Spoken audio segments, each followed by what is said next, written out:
I got the opportunity to not only prepare talking points for high-level events and for our leadership, but even brief the administrator a couple times. That all came crashing down around January 28th as my colleagues began being terminated and furloughed. I went into the Trump administration like any other bureaucrat, ready to engage and help because I want every administration to succeed and lean on us as experts to help advance American policy.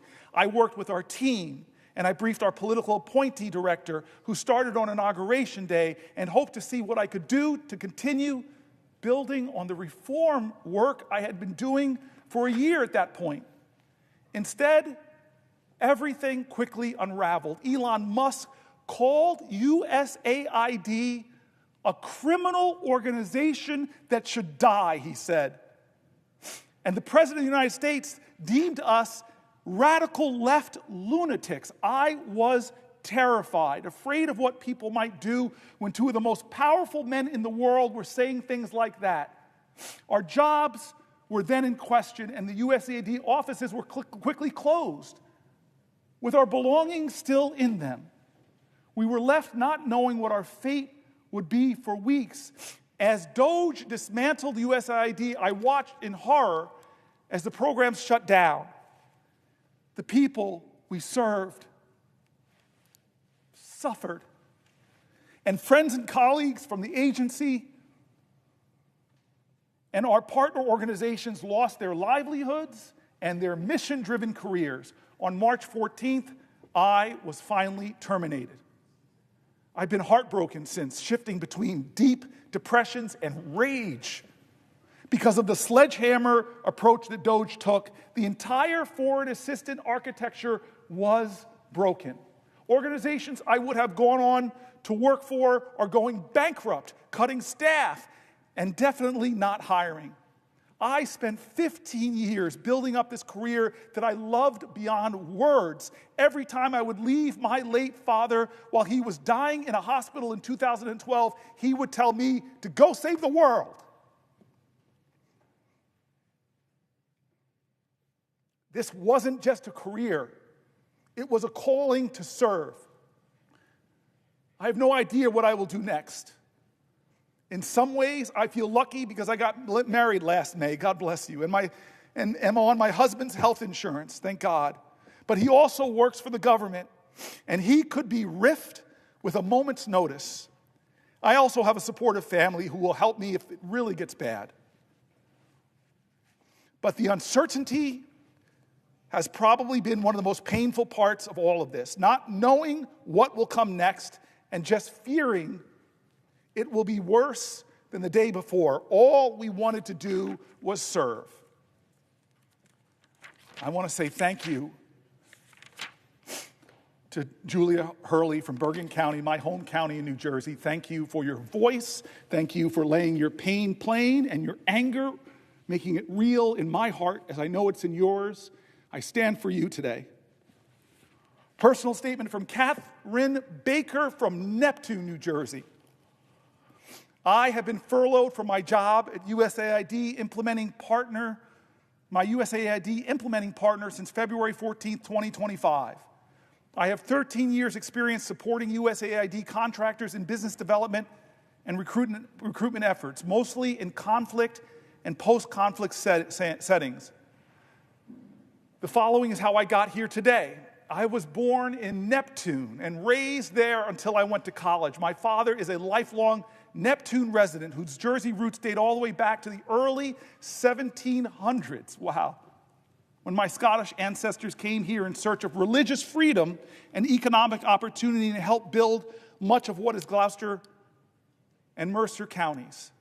My mother is an immigrant born in Coro, Venezuela, to refugees escaping fascism bombs and economic ruin in Spain and Sicily.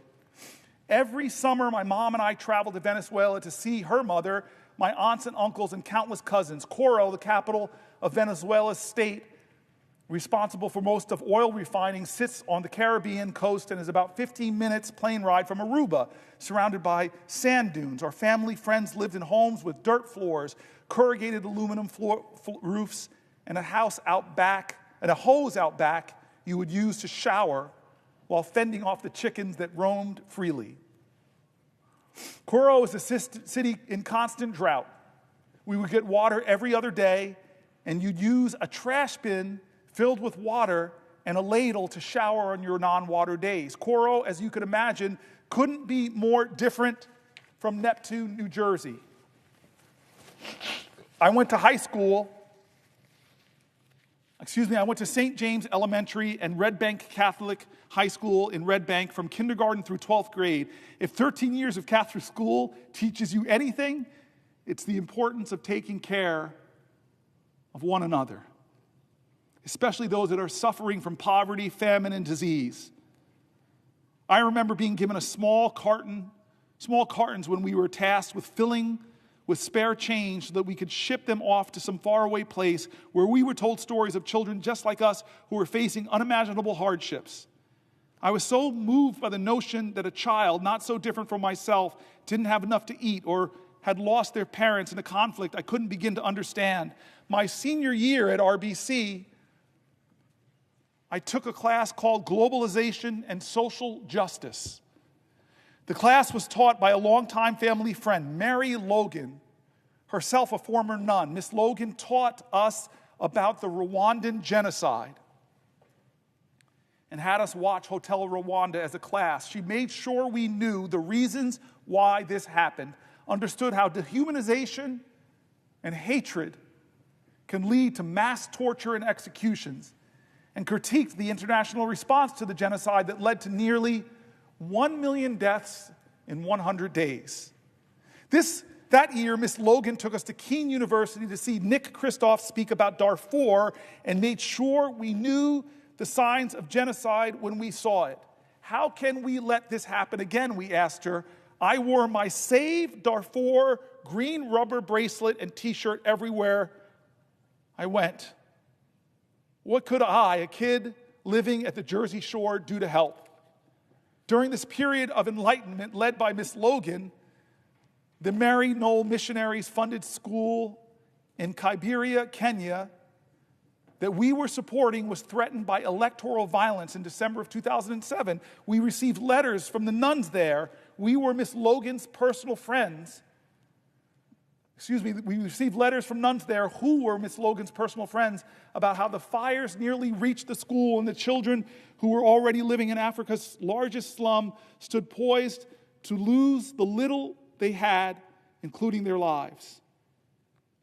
Upon returning from Christmas break, Mary Knoll Affiliates Club sprang into action. We raised awareness and funds and proudly sent money from bake sales and door knocking to our friends in Kenya. We received media attention from WCBS in New York, and our story got picked up by other channels and newspapers. I was amazed that my efforts in Monmouth County were having such meaningful and real impact on a crisis happening thousands of miles away. I was passionate about this work. I was seemingly good at it, or as good as an 18-year-old could be. Could I actually turn this into a career? Could I help even more people across the world? I'd like to think I did that.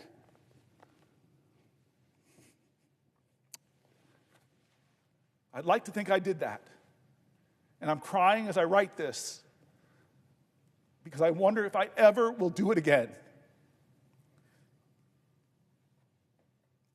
The past 10 years, I've focused on conflict prevention, stabilization, preventing, countering violent extremism, and citizen security in conflict or post-conflict areas. Not only did I conduct desk research and analyze problem sets from behind a desk, but I got to travel to those countries and meet with local governments, civil society organizations, and advocacy groups to hear from them about the issues and discuss solutions. I spoke with survivors of the devastating 2004 tsunami in Sri Lanka and Tamils whose fathers and brothers disappeared during the Civil War and are likely burned in unmarked graves somewhere on the island. I worked closely with a woman my age whose families fled Kosovo to the United States during the war when we were about 9 years old and returned as soon as she could to her home country to promote continued peace between Albanians and Serbs. My recent trips to Kosovo were so illuminating, not because of the pain or struggle of these people, but because of the respect and admiration and gratitude they had towards the United States of America. Anyone who has been to Pristina knows of the Bill Clinton and Bob Dole statues. I didn't know about that. As well as the Hillary Boutique. A few years ago, when I was negotiating an employment offer with a Ghanaian candidate for a USAID-funded Preventing Violent Extremism program, I couldn't meet his salary expectations. He said to me, "That's okay. I will take whatever you can give me. If the United States will make sacrifices for the people of Ghana in support of this program, I'm willing to make a sacrifice too with a pay cut." He proudly accepted the offer. The recognition of these funds could be spent elsewhere was not lost on him. Generosity and kindness are always more greatly appreciated by those who have less. All but one of my company's USAID contracts, which totaled nearly $400 million, were terminated almost overnight by DOGE. Over 80% of our Virginian-based office was laid off or furloughed. I bought my first condo last year, a milestone we all strive for, but too few people my age are able to achieve. I applied to 60 jobs in 1 month, all of which I'm qualified for. I have received 2 interview requests. This after being a sought-after professional in my industry with a strong network cultivated through years of hard work. This has ruined me. My mortgage payment isn't what makes me cry, though. It's our local staff and partners that come to mind every night as I say my prayers. My colleague, a Sudanese refugee living in Kampala, working on a terminated USAID peace-building program from Sudan, texts me every week to ask how I'm doing. He called me to make me smile because he knew I was crying. He now calls me Sad Eyes. And has made it his mission to never see tears fall from these lashes again. I obviously lie to him and say mission accomplished, but it will never be true. Not only is the United States not stronger, not safer, not more prosperous, but the beacon of our democracy grows dim across the globe. Without leadership, other countries hostile to the United States will step in and innocent people will continue dying. When I close my eyes, the specter of very real people from my travels and projects appear, and I hear the echoes of suffering they shared with me. Suffering they were sure to note was alleviated, however temporarily, by the United States of America through USAID. And wherever they could, they would thank me. Whatever they could, they would thank me and America. They would thank me and America for it. Thank you, Catherine Baker from Neptune, New Jersey. And Catherine, I see you. I see you, Catherine. I hear you. I stand for you. But I want to share something with you. One of the most extraordinary trips I've had as a United States Senator was to Chad, to go up to the border of Chad and Sudan and see the horrors. I've been to refugee camps all around the globe, but see the horrors of what was happening again in Sudan. You wore that Save Darfur t-shirt in your earlier days, but the ethnic cleansing is going on right now. I've never seen so many malnourished babies, barely able to hold up their heads, people fleeing tyranny, and they fled across the border to meet Americans because we were there.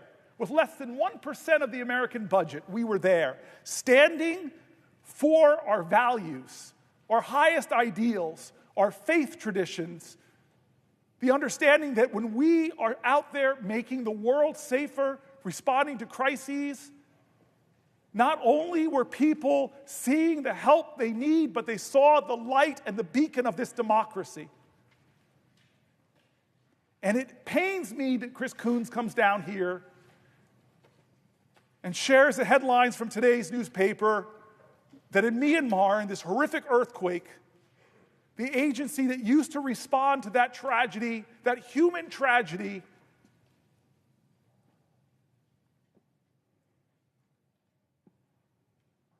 doesn't have the resources. America's not there. It's a void. And then Chris Coons says in the article I'm surely to read today or tomorrow whenever I can't stand anymore, he says, who fills that vacuum? Who showed up? But the PRC, China showed up. Less than 1% of our budget, less than 1% of our budget, and people like the folks I read whose whole life, all they wanted to do was to be the light of the American torch of freedom and hope to the world, and they had the rug pulled out from under them. But here's what's worse, because we've had, Chris Murphy, we've had meetings with some of the people behind the scenes that are savagely cutting, and the stories are horrible. People in dangerous places that we sent there having their emails cut, having their phones turned off, pregnant women who don't know how they're going to get out of those areas. And James Mattis, as we discussed, said, if you cut these kind of programs, buy me more bullets, because there'll be more instability. There'll be more political democracies being overthrown. There'll be more terrorism. There'll be more violence. And we are old enough as a nation in 250 years to know that if we don't meet these terrors abroad, they will visit us at home. As Chuck Schumer said, I was there watching the towers come down. And in the Sahel, before I do this in Africa, that's the threat. In Togo, in Ghana, in Benin, the northern parts of the country, they're fighting terrorism. Oh, God, yes, I will. I yield for a question while retaining the floor. Chris Murphy. We have a few more colleagues who are going to join us before the top of the hour. But I just wanted you to round this out and ask you the question this way.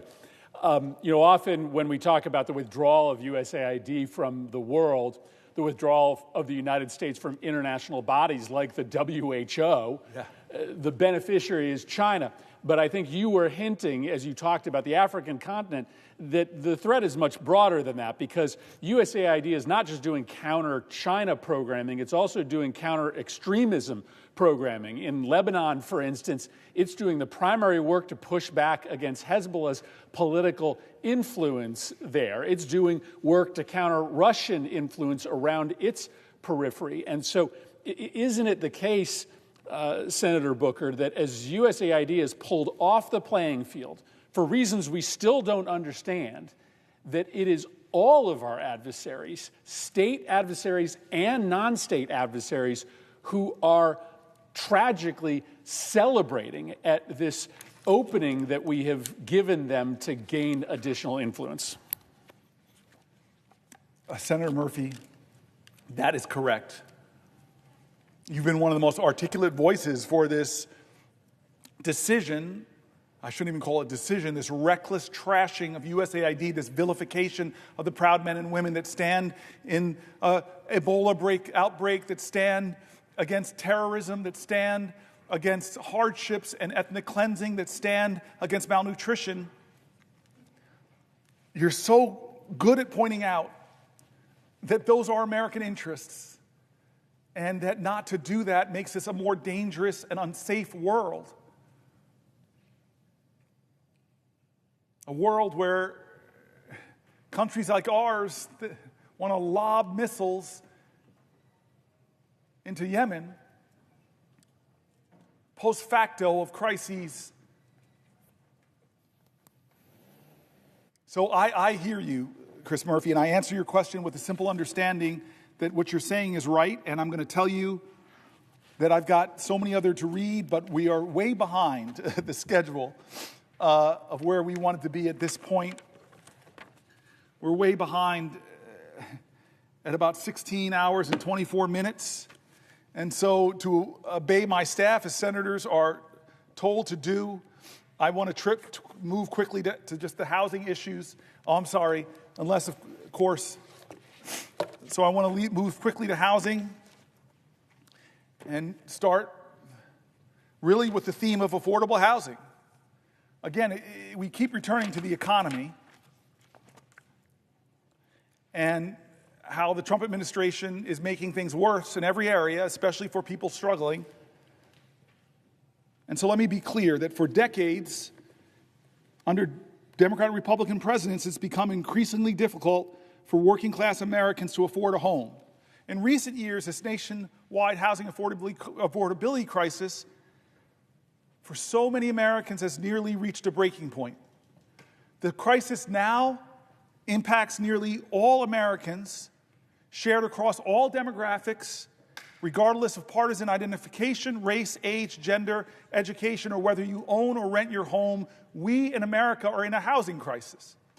According to the Center for American Progress, 80% of Americans living in rural communities believe housing affordability is getting worse, while 72% of residents in urban areas feel the same way. In October 2024, the Center for American Progress found no matter your zip code, the goal of home ownership in America is drifting further out of reach all across the country.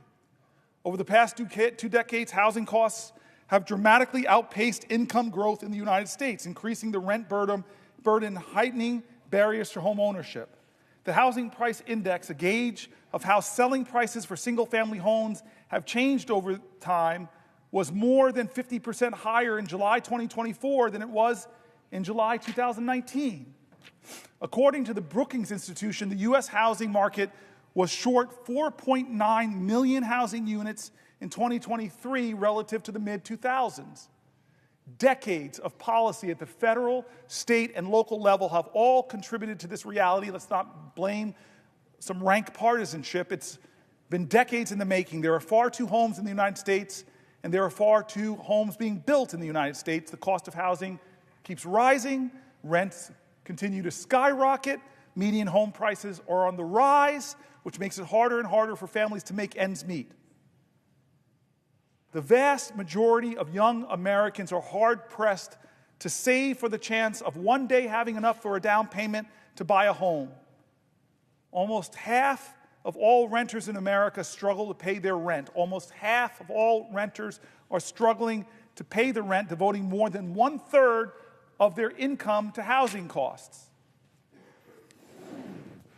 Since the pandemic, rents have jumped more than 12% year over year. Hidden rental fees and other expenses on already cost-burdened tenants continue to mount as landlords assume more and more power and leverage, leaving tenants and prospective homebuyers with nowhere to turn. Last year, NPR methodically walked through the supply shortage that's impacting our country. But before I read this article, I see that my colleague, my friend, extraordinary leader from Maryland is here, and I think he has a question for me first. Will the senator yield for a question? I will yield for a question while retaining the floor. Well, I want to thank my friend, and I want to start by thanking the senator from New Jersey, the senior senator of New Jersey, for shining a spotlight on what is happening in our country at this moment, and specifically what is going to be happening here in the United States Senate later this week or next. And I have a question for the senator, but I want to take some of the threads of what you've been saying as I put this to you, because you are shining a light on the great betrayal. And that is candidate Trump went all over the country saying that he was going to be a president for the forgotten Americans, that he was going to be a president that looked out for working people. And he said he was going to focus on bringing costs down and prices down in the United States of America. And yet, ever since he was sworn in, he has done just the opposite. Prices are going up, including, as the senator was talking about, housing prices. Affordable housing is a crisis in this country. And yet we see Elon Musk and his Doge cronies cutting deeply into affordable housing programs over at the Department of Housing and Urban Development. We see also, and tomorrow he calls it Liberation Day, it's actually going to be sales tax increase day. There was testimony that we've got in the Banking and Housing Committee that when you increase these tariffs on Canada, as he's proposed to do, not in a targeted way, but in an across-the-board way, according to the National Association of Home Builders, That will increase housing prices for Americans up to 10% more at a time we're already facing an affordable housing crisis. And of course, the folks who benefit the most are those billionaires who are part of his cabinet and others in the hedge fund industry who are going out and buying up a lot of houses, not because they need the house for their family, but because they want to flip it at a big profit, making it even less affordable to the American people. So the housing crisis is one part of what is getting even worse because of the actions of Donald Trump and Elon Musk. And it's part of this greater theme of the great betrayal.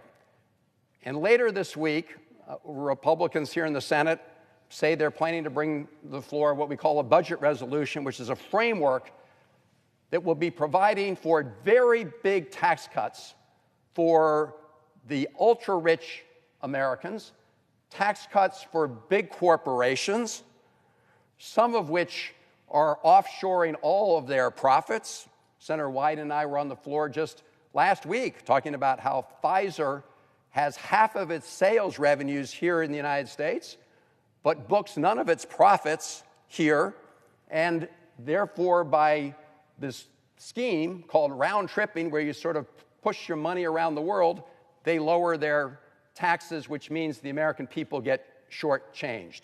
So all of this is part of a scheme to provide tax cuts for the very wealthy at everybody else's expense. And the senator from New Jersey has been shining a light on what it means when we say this will come at the expense of other Americans, that this tax cut for the very rich and big corporations will come at the expense of the rest of America. So I want to amplify that as I do a wind-up to the senator. Number one, it's Elon Musk and the Doge operation. Let me be very clear that this is part of the most corrupt bargain we've seen in American history. Elon Musk spent $280 million to help elect Donald Trump president, and Donald Trump has turned the keys to the federal government over to Elon Musk, not for efficiency, but to rig the government in favor of people like Elon Musk. That's why they want to get rid of the Consumer Financial Protection Bureau. This is a bureau that has returned billions of dollars to Americans who were cheated by scam artists. And they are coming in to dismantle the CFPB because they want to be on the side of the scam artists and deny American consumers the benefit of getting their dollars back when they've been cheated. So this has nothing to do with government efficiency. It has to do both with rigging the government for people like Elon Musk and trying to lay the groundwork, claiming lots of cuts that they will then use to pay for, they say, tax cuts for the very rich. So who's being cut by Elon Musk? I don't know, Senator, if you saw the other day in the sort of spin room at the White House, did you catch that, where Elon Musk and some of his folks were explaining the work they did? They said, we're really doing this with a scalpel. Well, the reason that's especially interesting is it was just weeks earlier that Elon Musk brandished a chainsaw. Yes. Right? Yes. At CPAC, which is actually, they met over here in my state of Maryland. That's what they're doing. They're taking a chainsaw, and they're taking a chainsaw to departments that help our veterans. These are people who care for our veterans, and our veterans are being especially hard hit, including when they did these firings, arbitrary firings, right, of probationary employees. And veterans were saying, why are we being hit so hard? And the White House spokesperson said, and I'm quoting, perhaps they're not fit to have a job at the moment. That was the response from one of the White House spokespersons, as if individuals who'd served our country in the military were not fit to serve our government as civilians. That's the kind of attitude we've got. We just learned today that the RIFs, the reductions in force letters, were received by folks in the Department of Health and Human Services. So these are people who help with the public health of all Americans. And they do important work at FDA, the Food and Drug Administration, right? They make sure that the foods that we eat and the medicines we take are safe, and that they do what they say they're going to do in the case of medicines. They do work at NIH, the National Institutes of Health, to develop cures and treatments for diseases that hit every American family, and they're cutting there. They're cutting in these places not for government efficiency, but to create what they believe is the space for tax cuts for the very rich. We talked about what they're doing over the Department of Health, the Department of Housing and Urban Development. At the Social Security Administration, which, by the way, has its headquarters in my state of Maryland, we have thousands of workers who are there to deliver hard-earned benefits to the American people. And the reality is that the Social Security Administration operates incredibly efficiently. You know, the former Commissioner for Social Security, Martin O'Malley, reminds us that Allstate Insurance Company operates at an 11% overhead.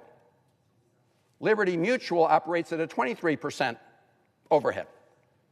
The Social Security Administration, 0.5% overhead. The Social Security Administration workforce is now at a very low level in terms of personnel compared to what it was years ago, and yet they're serving a record number of Americans, 73 million Americans, and they've never missed a payment. Never missed a payment. So this talk about going after Social Security and they're going to somehow make it more efficient, and of course Elon Musk called it a Ponzi scheme, when the senator and I know it's not a Ponzi scheme, it's a promise to the American people. So first they discontinued telephone service, as if all the seniors could somehow just connect, you know, with by Wi-Fi or whatever it may be. A lot of people, of course, rely on telephones, so they cut that. They said, well, if you have trouble, go to one of the local regional Social Security offices. Well, they're cutting regional Social Security offices, lots of them. And then when you go there and you don't find many people there, well, you know, whoops, we just cut 7,000 people from Social Security. So a benefit isn't meaningless if you can't actually access the benefit. And what they're doing is making it harder for Americans to get those benefits. So when we hear about the Musk Doge operation, make no mistake, not about efficiency. It's about trying to put together some kind of savings that they then want to use to at least partially pay for tax cuts for the very rich. Another way they're doing that, we've heard a lot about that, and the senator's spoken about it, is cutting Medicaid and food nutrition programs. In fact, I think we recall a number of weeks ago, we had a couple of amendments here on the floor of the Senate saying, okay, if you're going to do these tax cuts, at least don't cut Medicaid or Medicare or food and nutrition programs. Every Republican senator voted against those amendments. In other words, not to protect those programs, meaning they're fair game for big cuts to pay for tax cuts for the very wealthy. So that's another area where they're very focused, which is cutting important programs that benefit millions and millions of Americans. There's another way they're doing it, and Senator from New Jersey, and again, thank you for shining a light on all this, has talked about it, which is these across-the-board tariffs, right? So I think all of us know that strategically targeted tariffs, they can be useful at certain points in time to protect strategic American industries. I'm for those. But across-the-board tariffs, and across-the-board tariffs on a friend and ally like Canada or Mexico, all that is a tax increase on the American people. Let's be clear. So these are the areas where Donald Trump, having said that he was going to be there for working people, is doing the opposite, right? These across-the-board tariff cuts are going to increase costs and prices for the American people. Cutting Medicaid and food nutrition programs is going to hurt the very people that Donald Trump on the campaign trail said he was fighting for. And the DOJ Musk operation is taking a chainsaw to important services and important consumer protections that benefit all Americans in order to claim that they're providing some savings for tax cuts for the rich. So it wasn't that long ago that just down the hall here, Donald Trump was sworn in as president. And I remember what he said. He said, this is going to be a golden age for America. And who was sitting right behind him? Elon Musk, the richest person in the world, and other billionaires in the Trump cabinet, including one who just said not that long ago that Americans on Social Security wouldn't miss one of their Social Security checks. Only the fraudsters would notice that. Say that to the 73 million people who get Social Security. But that's the attitude of the billionaires in this Trump cabinet, the people he's really looking out for. And so when he says a golden age for America, that's who he means. He means Elon Musk and the billionaires, Elon Musk who's rigging the government for the billionaires, and all the others in the cabinet who don't think Americans would miss a Social Security payment that they earned. So my question to you, and I want to, again, thank the senator from New Jersey. I know it's been a long day's journey into the night. But it's important that we address these issues in the courts, and the courts are upholding the rule of law, that we address these issues and fight them in Congress, and that we do so in communities across the country, and people need to understand what's happening. So the core issue here, is it not, my friend, that Donald Trump really is betraying the people he said he was going to fight for. And at the end of the day, and we're going to see that later this week in the Senate, the goal is to provide these big tax breaks to wealthy people at the expense of everybody else in America. That is the big betrayal. So if you could just zero in once again on the central narrative that we're seeing play out during the Trump administration. Well, you're putting it right. Donald Trump made commitments to America. We have quotes of him at rally after rally. I'm going to bring your, he used to say, oh, grocery, that's a really great word, I think he said. I'm going to bring down grocery prices. Well, grocery prices are up dramatically. The American dream, and many of us see that as owning a home. Well, you said it. Home prices are already up, but with these tariffs, they could go upwards of 10% more. You can be sure that Canadian lumber coming down here is going to be expensive. You can see Donald Trump making it more difficult to access health care, and this massive reconciliation is going to be a direct attack on working class health care, on health care of expectant mothers, on health care of Americans with disabilities, on health care of the majority of seniors in nursing homes. I'm about to go, my next chapter is all going to be about how Trump is rolling back common sense protections for clean air and water. And Elizabeth Warren said it very powerfully. He's reducing services, which is a service cut to people with Social Security. In so many ways, Americans should see these crises looming, these attacks, but ask yourself one economic question. With the stock market, who just had its worst quarter in years, and people's retirement savings, if they have it in 401ks, is going down. Ask yourself this question. I ask America to please ask yourself this financial question. Am I better off than I was 71 days ago? Am I better off or worse off? And this is before he's even gotten going, because we see what's about to happen. With this whole sham reconciliation process, they're already trying to change the rules to obscure what they're doing. This is what they're doing. 3 things you should take home. Are we going to let them again, like they did with the ACA, with the Affordable Care Act, come after health care for 70+ million Americans by doing their proposed $880 billion cuts?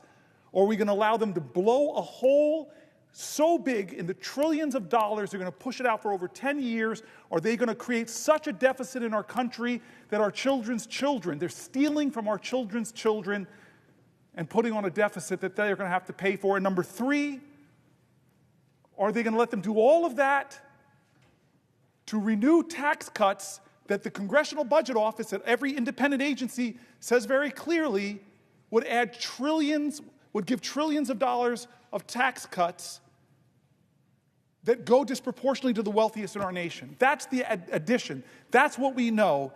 And it doesn't account for the things that he's doing to our allies. It doesn't account for how he's turning his back on NATO. It doesn't account for how he's praising Putin and calling Zelensky a dictator. It doesn't account for how he's giving advantage to China around the world, from the region in Southeast Asia all the way to Africa. It doesn't account for how he's already made it harder to enroll for the Affordable Care Act. It doesn't account for all the other things he's doing that we wake up and hear every day, not to mention trying to threaten Greenland, trying to threaten Panama, trying to change the name of the Gulf of Mexico. All these things he didn't tell us he was going to do, didn't promise. He promised to lower your grocery prices, they're higher. He promised, I'll be a better steward of the economy. It's worse than we inherited.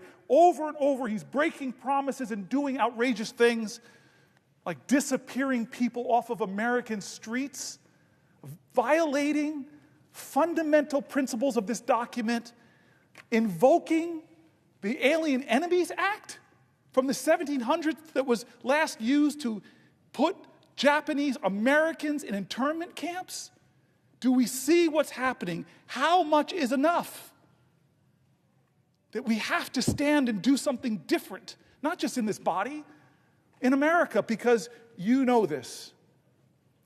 How we stopped him in his last term was the American people rose up, spoke up, stood up, rose up in the most extraordinary nonviolent demonstrations and demands. So thank you. Yield for another question. Yes, I will yield for a question while retaining the floor. And I see that my friend and colleague, Senator Alsterbrooks from the great state of Maryland, is on the floor. So I'm going to be very brief with this question. And I want to thank you for reminding us, of course, of the other great betrayal that's been going on over the last 70+ days. There's the betrayal against the American people and working people here at home, but then there's the betrayal of our allies, like the Ukrainians, who Donald Trump is throwing under the bus as we speak, and other close partners and allies around the world. And I have to depart here for a moment because we have a hearing in the Senate Foreign Relations Committee, and I'm privileged to serve on that committee with the gentleman from New Jersey. And one of the people before the committee is their nominee to be our ambassador to Turkey. Now, of course, Erdogan just locked up his major opponent, the popular mayor of Istanbul. We've not heard a peep from the Trump administration about the question of how this undermines democracy.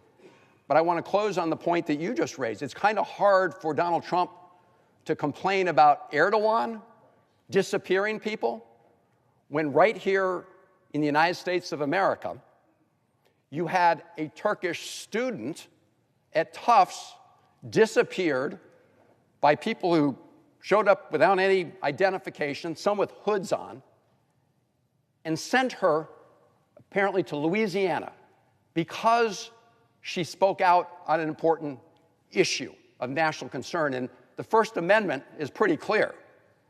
You can engage in controversial speech that someone may like or dislike, but you're protected, and that includes everybody here in America, because that's an important value to us. Apparently, it's not an important value to Donald Trump, who, like Erdogan, essentially wants to whisk away anybody who disagrees with him. I thank, again, the senator from New Jersey and just ask him to elaborate on that. But I also see my friend and colleague, the senator from Maryland. Answer to your question, then, which is the irony. The irony. that this president is remaining quiet about folks that are violating international law in many ways. So I think it's absurd, and you're right, it's another betrayal. Will the senator yield for a question? I yield for a question while retaining the floor. First, I'd like to commend my colleague. I want to thank you, first of all, for your spiritual obedience. I want to thank you so much as well for your commitment and your dedication. And want to thank you as well for your courageous leadership. I want to thank you also, Senator Booker, for your recognition of the times that we are living in. These are times that we will recount, our children will recount, and I think all of those of good conscience who watch during this time and say nothing will also be held to account. As the senator has eloquently remarked, these are not normal times. We're watching an administration that is drunk with vengeance, hatred, and surrounded by incompetent people who are taking callous actions, who are inhumane, and because of their incompetence are making costly mistakes that will harm the American people and denigrate the hardworking people of this country by proposing tax cuts. And these tax cuts are not designed to help the average American person. They are designed to help billionaires. And they're doing so by firing thousands of middle-class workers and more. What we are seeing before our eyes is not only unconscionable, we know as well that it is deeply immoral, that it is inhumane, it is wicked. We are seeing with glee the actions of people who are so happy to tear down, but I am watching and waiting to see what it is they intend to build in this country. And in your remarks over these hours, you have made that plain for the American people to see. You've uplifted the stories of everyday people. And what we recognize as we hear about the firings and we hear about the devastation and chaos is we're not talking about numbers. We're talking about humans, about people. These are our friends. These are our family members. These are our neighbors. These are our church friends. These are our colleagues who this administration has harmed. And so my question today centers around the topic of housing. We have a housing crisis in this country. That's no secret. And in fact, we recognize that through the actions of this administration, what is harmful will be exacerbated. Maryland is nearly 100,000 housing units short, and as you know, it is both about an affordability and a supply problem. We need to make home ownership, which is part of the American dream, and how the average American builds wealth in this country, accessible to more Americans. I think about my parents, Mr. Senator, who married at 21 and 22 years old. And at the time that they married, although my father was a car salesman and selling newspapers and my mother was a receptionist, 5 years into their marriage, they could afford to buy a home. This is no longer the expectation of the average American family. My own 19-year-old daughter doesn't have the realistic hope that she can follow even her grandparents. This problem affects red states and it affects blue states, which is the theme that you have hit on in all of these hours of speaking. When this president acts against the interest of the middle class, we recognize that he is not just harming Democrats as he intends, but unfortunately, his actions harm everyday Americans. It affects those who voted for him, it affects those who didn't vote for him, and it affects those who did not vote at all. He's harming Republicans, too. He's harming Americans. And so this administration is slashing funding and personnel at the very agencies that are tasked with addressing this crisis. He is illegally firing HUD employees. And this administration has stalled millions of dollars in previously allocated funding intended to help those who need affordable housing. And again, his actions are so indiscriminate, so immoral, so callous, so heartless, that he is impacting the very people who supported him, as well as those who didn't. This administration has effectively ended enforcement of the Fair Housing Act, one of the most important American civil rights laws. This administration is considering privatizing the Federal Housing Finance Agency, which guarantees over half of the U.S. mortgage market. And to make matters worse, this administration is proposing sweeping tariffs on our allies, driving up the cost of home construction. And let's be clear, absolutely none of this will help to build homes. None of this will make home ownership more accessible to Marylanders or Americans. And in fact, we understand that it is not the intention of this administration to do so. It's for the billionaires to be able to afford their tax cuts. And so I've heard from people all across my state, blue areas, red areas, purple areas, every area, who are concerned about this. And so I have a question for you, and I want to thank you as I ask the question for sacrificing your own body today to bring attention to this. What are you seeing in the state of New Jersey about how this administration's unconscionable actions are making housing less affordable and home ownership less accessible? The Senator, I want to thank her for the question. I want to thank her for being my colleague, but more important than even being my friend, she is a spiritual sister of mine and was very kind to me when I was telling her that I was going to do this, and gave me so much encouragement and prayer, and I just love you and I'm grateful.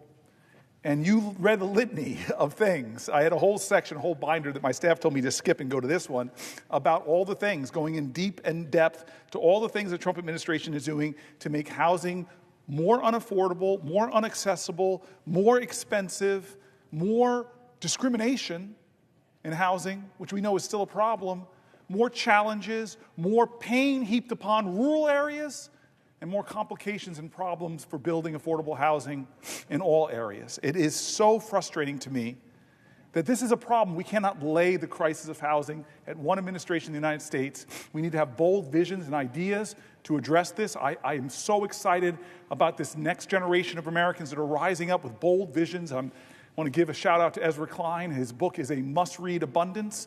This is a vision of doing great things again, of building housing, of redeeming the American dream. But to have a president that is dead set on, for the next 4 years, to do the kind of things that you made a litany of, and now tomorrow is going to bring tariffs that are going to raise the price even more of housing, is outrageous. Where are his promises to make this country more affordable and more accessible? And you heard the data that I read about, we have so many millions of Americans. Close to the majority of renters now spend more than a third of their income on rent, which is a very definition our government has of housing insecurity. So it should anger people in this country. Even if you own your home, have paid off your mortgage, you should be angry about what they're doing to the American dream, and that there's no bold ideas coming from this administration to help. In fact, they're hurting. They're hurting. So thank you very much to my colleague. Thank you for giving me strength as you did in prayer. And I just thank you for the question that should anger people, that should inspire people, that should activate people, that should engage people, that should demand from us that we take our country away from those who want to do so much harm. I want to start by reading until someone, I know the prayer. I'm going to keep going.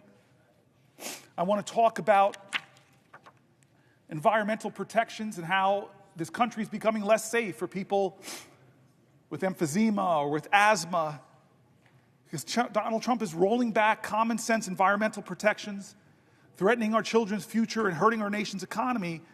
Energy costs in America are continuing to rise, making it harder and harder for working families to pay their bills.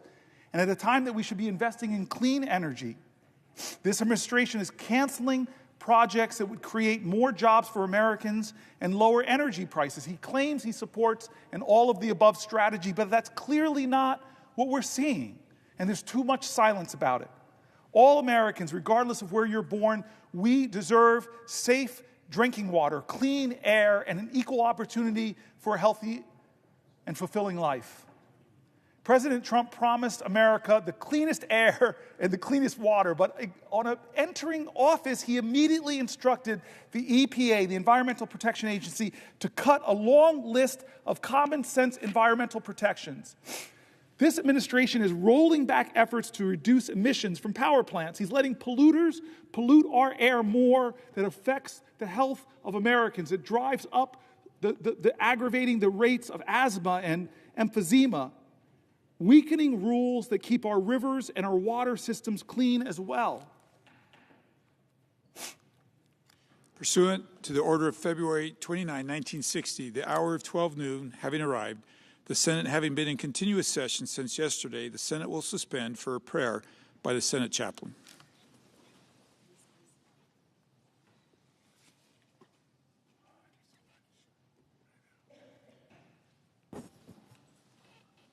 Let us pray. Lord of hosts, you have done great things for us, filling our hearts with determination to do your will. You protect us from unseen dangers, supply us with wisdom, and direct our steps. Today we are grateful for the efforts of the floor staff, the Capitol Police, the stenographers, the pages, and all those who have worked through the night. We pray you give them the strength they need for this day. Today, give our senators the assurance of your presence. Inspire them with a calm faith, a steady peace, and a firm resolve to do your will. Let no weapon formed against them prosper. We pray in your omnipotent name. Amen. I'm going to continue. The senator from New Jersey is recognized. Thank you. I'm going to continue until one of my colleagues asks me a question. Senator, yield for a question. One of my heroes in the Senate, a living legend, my partner on some bills that I'm so passionate about expanding IVF, someone that is just freaking awesome. I yield for a question while retaining the floor. Thank you, Senator Booker, for taking this important stand and for doing so much to make it clear how much pain Donald Trump and Elon Musk are inflicting on the American people in every sector of our society. I'm going to be asking you a question about what you've heard from agricultural businesses in your state about the damage that this administration is doing and the jobs that either have been or will be lost as a result. But I thought I would give you some background on what I'm hearing as well. I want to focus this body's attention on our nation's farmers and ranchers who seem to be getting punched day after day, week after week by the Trump-Musk oligarchy. Whether it's their harmful tariffs that hurt our soy and corn farmers, canceling and freezing more than $1 billion in funding for schools and food banks to purchase food from local farmers, or halting reimbursement and contract payments that our farmers are already owed. The senator from New Jersey and I are both working together to undo some of the most harmful impacts of these disastrous decisions, including joining forces on to push his Honor Farmer Contracts Act forward. We're also starting to hear reports from farmers about just how damaging the Musk-Trump dismantling of USAID is. Jobs and businesses right here in America. For example, I don't know if the senator has heard, but in North Carolina, they had $2.2 billion in USAID awards, including for 27 large-scale farmers who were fulfilling orders for humanitarian food assistance, and 4 universities who were receiving agricultural research funding. More than 300 North Carolina workers have lost their jobs as a result of this freeze. In Georgia, they had over $389 million in USAID awards, including 9 large-scale farmers fulfilling orders for humanitarian food assistance and 6 universities receiving agricultural research funding. Arkansas had over $210 million in USAID awards, including purchases of rice, grain, and beans from our farmers. Florida has lost $91 million in USAID awards, including $38 million to the University of Florida to improve livestock productivity and food security in developing countries.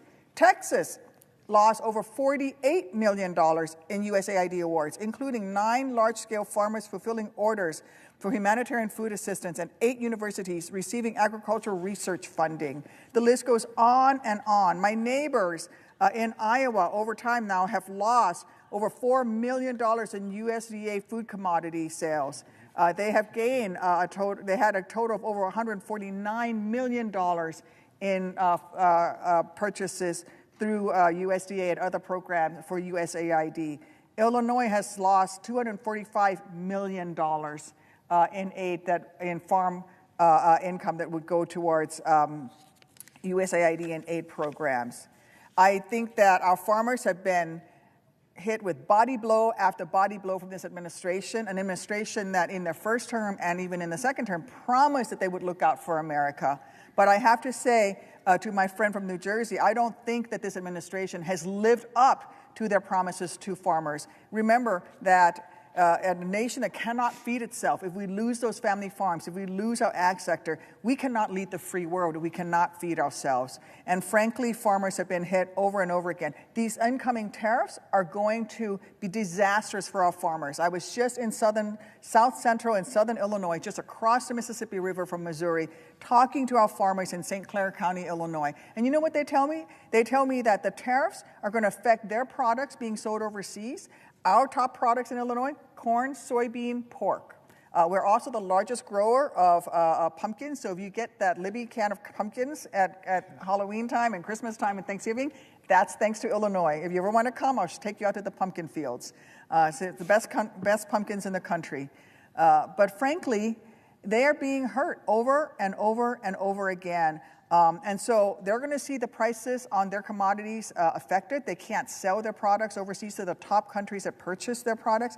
At the same time, their inputs, the fertilizer, the equipment that they need will be more expensive. The tariffs against Canada in terms of steel and aluminum is affecting John Deere. John Deere, hundreds of years old, an American company founded in the heartland of this great nation, is laying off people. And so we have to do better by our farmers. And our farmers have been betrayed time and time again by this Trump administration. They promise big things, but then they come in and by cutting programs like USAID, they are hurting our farmers, their bottom line. I sat down and I met with farmers who were 7th generation, 8th generation watching the teenage son of the farmer, and they're afraid that they're not going to have a farm there anymore.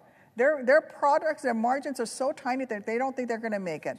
So my question to my colleague from New Jersey is, what are you hearing from farmers, and why do you think this administration is taking so many actions that hurt them and hurt American jobs? I love my colleague. I love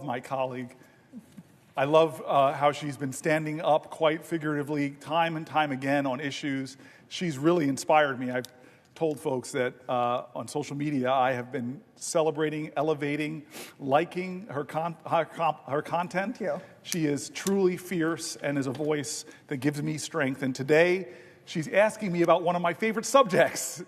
A lot of people were surprised. My staff knows this story well, that I'm on the Ag Committee. And when one of my staffers, a guy sitting over here, Adam Zipkin, who's been with me since 1998, came to me and said, "You should go on the Farm Committee. This is going to get me in trouble," I laughed at him. I had committees I loved. And what's that old saying? At first, they laugh at you, then they fight you, and then they finally accept it. He told me all the issues I care about intersect with our farm and food system, that our farmers are such vital parts of America. They need more people standing up and fighting for them, because the American farmers are getting screwed. We're losing thousands of farms in this country. Family farmers are going belly up. The math doesn't work for them.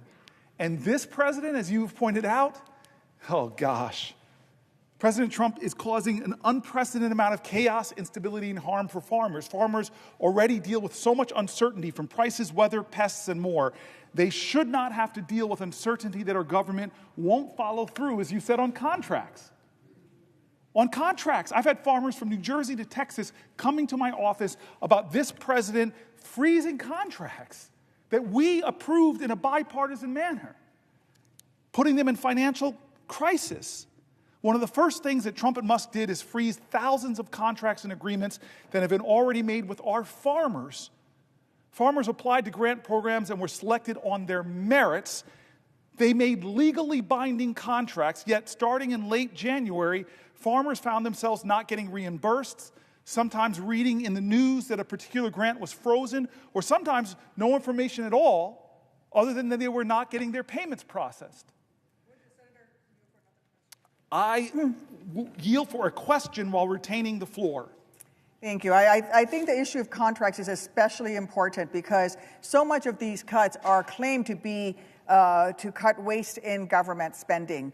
But we have a law in the books that says that if we don't make payments according to existing contracts, then we have to pay the interest on those payments that we are late in providing. And so if we, for example, cut $2 billion in or freeze funding payment on $2 billion in contracts as we did with USAID, that means that we're going to have to pay, say, 2% interest rate, $60 million in interest. I don't see where that is a savings for taxpayers. That is a waste of taxpayer dollars. I think that is something that we should be talking about. And I also think that, as you were mentioning, the issue with our farmers, they are important to our national security. The SNAP program is a good example of it. That program was instituted after World War II. We had the very famous example of Audie Murphy, who was the most highly decorated soldier coming out of World War II. He could not pass the initial test to enlist into the Army during World War II because he didn't weigh enough due to malnutrition post the Great Depression. And so we created the SNAP program to make sure that America's young people were fed, were no longer malnourished, so that they could get food in our schools while they were going to school. Because it was good for the United States military to have a workforce that could enlist in the military and meet the standards. That is the origin of the SNAP program, and that has been a program that has sustained our farmers over time. And I think that we are losing sight of that. And so my question to the senator from New Jersey is to hear a little bit more. Have you heard about the SNAP program and also the work that the farmers in New Jersey have been doing in terms of organic and sustainable farming, which is really where the beginning of the organic and sustainable farming movement has begun in this country? Yeah, I'm aware of another one of my colleagues. I just want to say, yes, I'm aware of that. The way that Trump, I'm just going to summarize, contract freezes, this is one of the ways Trump and Musk are causing havoc. Program cuts. They've eliminated programs, as you said, that support local food systems, including those that connect farmers with food banks and schools and promote regenerative practices. It's stunning. USDA destabilization. Trump and Musk have laid off USDA employees, closed USDA offices, hindering the agency's ability to provide essential services to farmers. Tariff policies. Trump's tariff policies implemented without consultation with or support from farmers will increase farmer costs and consumer food prices. And finally, general chaos, which seems to be something, as you're pointing out, that they're very good at. Farmers already deal with so much uncertainty from prices, weather, pests, and more. They should not have to deal with uncertainty from Donald Trump's administration that will undermine everything that they do. The question for the senator from New Jersey. I will yield for a question while retaining the floor. I would like to ask the senator from New Jersey a question pertaining to the Farm Bill. You speak to uncertainty. One of the things that I've heard from my agricultural sector and my farmers, Farm Bureau in Illinois, is the desperate need for this body to pass a Farm Bill, especially when it comes to crop insurance, the crop insurance program, as well as, again, retaining SNAP benefits.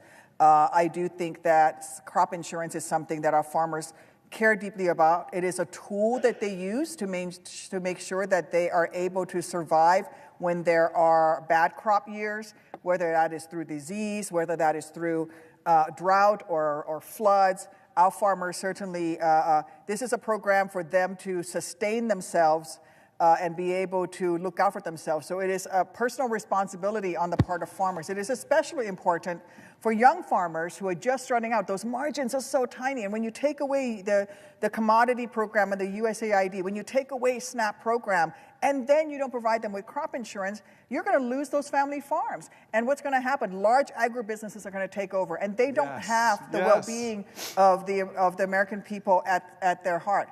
And so, I would love to hear from the senator from New Jersey, cutting commodity programs and cutting and freezing funding for USAID, that it provides a market for farm products. But instead, we should be working on passing a farm bill.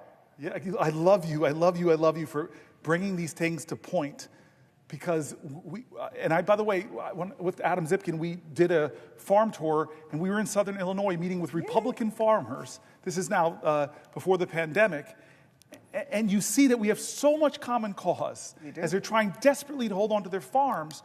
And so the crop insurance program, we need to reimagine it so it's more accessible to independent family farmers, not just big agribusinesses. We need to be visionary about our farm bill to create a food system that the farmers want, that help them be better stewards of the land. The oversubscribed programs for regenerative farming and cover crops and environmental practices, they want those things to preserve their soil, reduce their dependence on chemicals. They want those things. They want a farm bill that works for them, and we should be delivering that in a bipartisan way.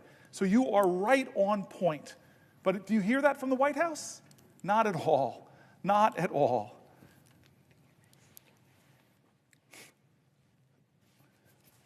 Would the senator yield for a question? I will yield for a question while retaining the floor. Well, Senator Booker, I have a question for you about Medicaid and Medicaid expansion, but I want to start with a little bit of background. Please. As you may recall, when I was governor of New Hampshire, thanks to the Affordable Care Act, the program Medicaid expansion became an option for my state. And I worked with people of both political parties to make sure that the people of New Hampshire could actually get the benefit of Medicaid expansion. Expanded Medicaid meant that for the first time, working adults who couldn't earn enough money to actually buy insurance themselves, but who were working and single, could actually get health care coverage. Medicaid expansion meant that people with mental illness who wouldn't be covered by traditional Medicaid actually could get health care and could get coverage. People with substance use disorder, with addiction, could finally get Medicaid coverage and get better. And we worked across party lines, took a few tries, but we got Medicaid expansion done in New Hampshire. And today, Medicaid covers more than 180,000 people in my state, including more than 90,000 children, more than 15,000 people with disabilities, and nearly 10,000 seniors. And here's another number that people don't always think about. It covers 10,000 people who are getting addiction treatment. My state, as you know, has been very, very hard hit by the fentanyl crisis. And, just in when the president gave his joint address in March, I brought a woman from New Hampshire with me who had been suffering from addiction. Medicaid expansion covered her treatment. She got into recovery. She's now working in the private sector, but also offering counseling and peer recovery services to people who are trying to get their addiction treated through Medicaid expansion. And she is now on private insurance. I remember talking to another Granite Stater while we were working to pass Medicaid expansion. So she had been laid off from her job as part of the Great Recession, right? She had an ongoing chronic stomach condition. So as she got laid off, her health insurance went away too, and she couldn't afford the COBRA fee to keep her health insurance. So she couldn't get health care. So she got sicker and sicker, so she couldn't go to work. But because she was a single adult, she couldn't get Medicaid coverage. So here's somebody who has been working, wants to work, has a chronic illness, can't get to work. We passed Medicaid expansion. She got coverage, she got treatment, and she got back to work. The other great benefit of Medicaid expansion covering people with addiction in New Hampshire has been that as people have gotten better, as more and more physicians have learned to integrate addiction care into primary care, We have a lot more people in recovery. And like many of our states, we also have a workforce shortage. What's been happening now? New Hampshire is a leader in recovery-friendly workplaces so that people who got this Medicaid expansion coverage, got their addiction treated, got better, can go to work in the private sector and get private insurance. That's some of the benefit of Medicaid expansion. But of course, what we are hearing about now from the House and Senate Republicans is their desire to make massive cuts to Medicaid, including Medicaid expansion. And they're doing it. They want to rip away health care from millions of Americans so that they can pay for big tax breaks for billionaires and corporate special interests. So the Republicans have proposed cutting up to a third of federal funding for Medicaid. If those cuts go into effect, that could mean 30,000 children in my state will lose their health care coverage. That means 1 in 5 seniors in New Hampshire could lose their nursing home care. And all told, that could mean 60,000 people cut off from Medicaid, including, for instance, a young man whose parents I just met at the airport, actually, who has autism and Medicaid pays for his health care, right? But he could be cut off too. So if Republicans continue with this plan, I am really, really concerned about what is going to happen to millions of Americans who currently get their health care through Medicaid. So Senator Booker, can you address the ways in which Medicaid helps provide health care for Americans and the disastrous impact it would have if Republicans proceed with their plan to take coverage away from up to 25 million Americans just so that they can pay for big tax breaks, by the way, for people who are already billionaires? So before I answer the senator's question, I just want anybody who's watching to know that, I'll put it bluntly, this is one of the baddest-ass human beings serving here in the Senate. You have been a governor of a state with all the challenges. You are beloved. I've spent a lot of time in New Hampshire, folks. It's after New Jersey. It's one of my favorite new states. No disrespect to New Mexico over here on my right. But I love your state. I love the people of your state, and they love you. You are an extraordinary governor. You are a trailblazer, a glass ceiling breaker, a name taker. You are a badass. And to have served with you as my colleague, you have the kind of leadership in the Senate that is needed more of, somebody that stands in the middle and draws people together to common sense and pragmatism. I started on health care, some 16 so hours ago. And I read, you would be proud of me, because she's one of these voices that comes to me and says, hey, Cory, let's bring people together. I know that the presiding officer, who's new here, but he has the same spirit of trying to bring people together. And this might be the third time I've seen him in the chair over the last hours, 17 hours. Thank you, sir. But you whisper in my ear all the time. We've got to find a way to do this together. We've got to find a way to put more indivisible into this one nation under God. And so I hope that you would be proud, because I told my staff, who prepared with days preparing all these sections, from farming to environment, all the ways that Donald Trump is betraying his promises, betraying America, driving up costs, wrecking our economy, endangering us globally and here at home, and turning us back on a lot of our values, all while disrespecting this document more than any president I've seen. But I wanted to make sure, I told the instructions to my staff, pull from all the Republicans you can. We want to use the Wall Street Journal. We want to use the Cato Institute. We want to bring this together, because what we're standing up here is not to talk about left or right. We're talking about what is right or wrong. I do not want to talk about this being a democratic moment. It is a moral moment. And you are the perfect senator to be asking these questions about health care to me because of what you stand for. When you got elected as governor twice, I think, when you got elected to the Senate here, you had to get votes from Democrats, Independents, or Republicans, or you can't win in New Hampshire. I've been in your state. I've met the people. And God, you have a very participatory democracy up there. People feel like if you're not going north to south house parties, you have to engage directly with the people. They don't care what party you ascribe to. They want to feel you, see you. They don't care how much you know until they know how much you care.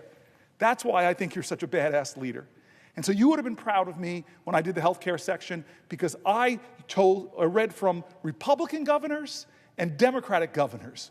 40 states expanded Medicaid, and all of these governors, all of these voices said exactly what you're intimating here is, do not let Donald Trump cut $880 billion out of Medicaid. It will crush rural hospitals. Yep. It'll crush level 1 trauma care centers. It'll crush organizations that deal with beautiful disabled children. It'll crush people who are struggling for health care. It'll crush nursing homes. It'll hurt red counties and blue counties. It will hurt America. Republican voices were saying that. And to have a bipartisan senator who embodies the spirit this place should ascribe to more to say these things is affirming the truth. Why? Why are they rushing to cut $880 billion, which voice after voice that I read said it would do so much damage to people's lives, so much damage to healthcare providers, so much damage to hospitals? Why? The only two things that will result from that is that they'll extend the Trump tax cuts, where the disproportionate benefits went to the wealthiest among us, who are doing better than they've ever done in this country. They don't need it. Taking money from struggling folks and giving it to them is not the answer. And then the other thing, to a person who, like me, when we were executives, you were a governor, I was a mighty mayor, we had to balance our budgets. But they're not balancing the budget. They're not lowering the deficit. They're increasing it by trillions of dollars. This makes no sense to a pragmatic person who has balanced budgets, who expanded health care access, who made her state work, who has love and respect and votes, frankly, from Democrats and Republicans. You know this makes no sense. And so if you're standing up, and colleagues of mine further to the left of me, then why aren't other people why did only one Republican in the House vote against it? He told the truth. Massey. I see some of my Republican colleagues here. He's a fiscal hawk. He told the truth. This budget is going to explode the American national debt, stealing from future generations. I can't vote for this. He was not bullied like other people in the House into doing what dear leader Donald Trump says. And so, my colleague, you are on the money. I have internalized your voice. There's only a few people's voices I've internalized. One of them is my mother, but you're not that. You're more my peer. You are one of those voices in America right now that we need, that does not slip into a partisan argument, but makes the pragmatic argument that what Donald Trump is trying to do with the aiding and abetting of congressional Republicans is wrong. It is fiscally wrong. It is morally wrong.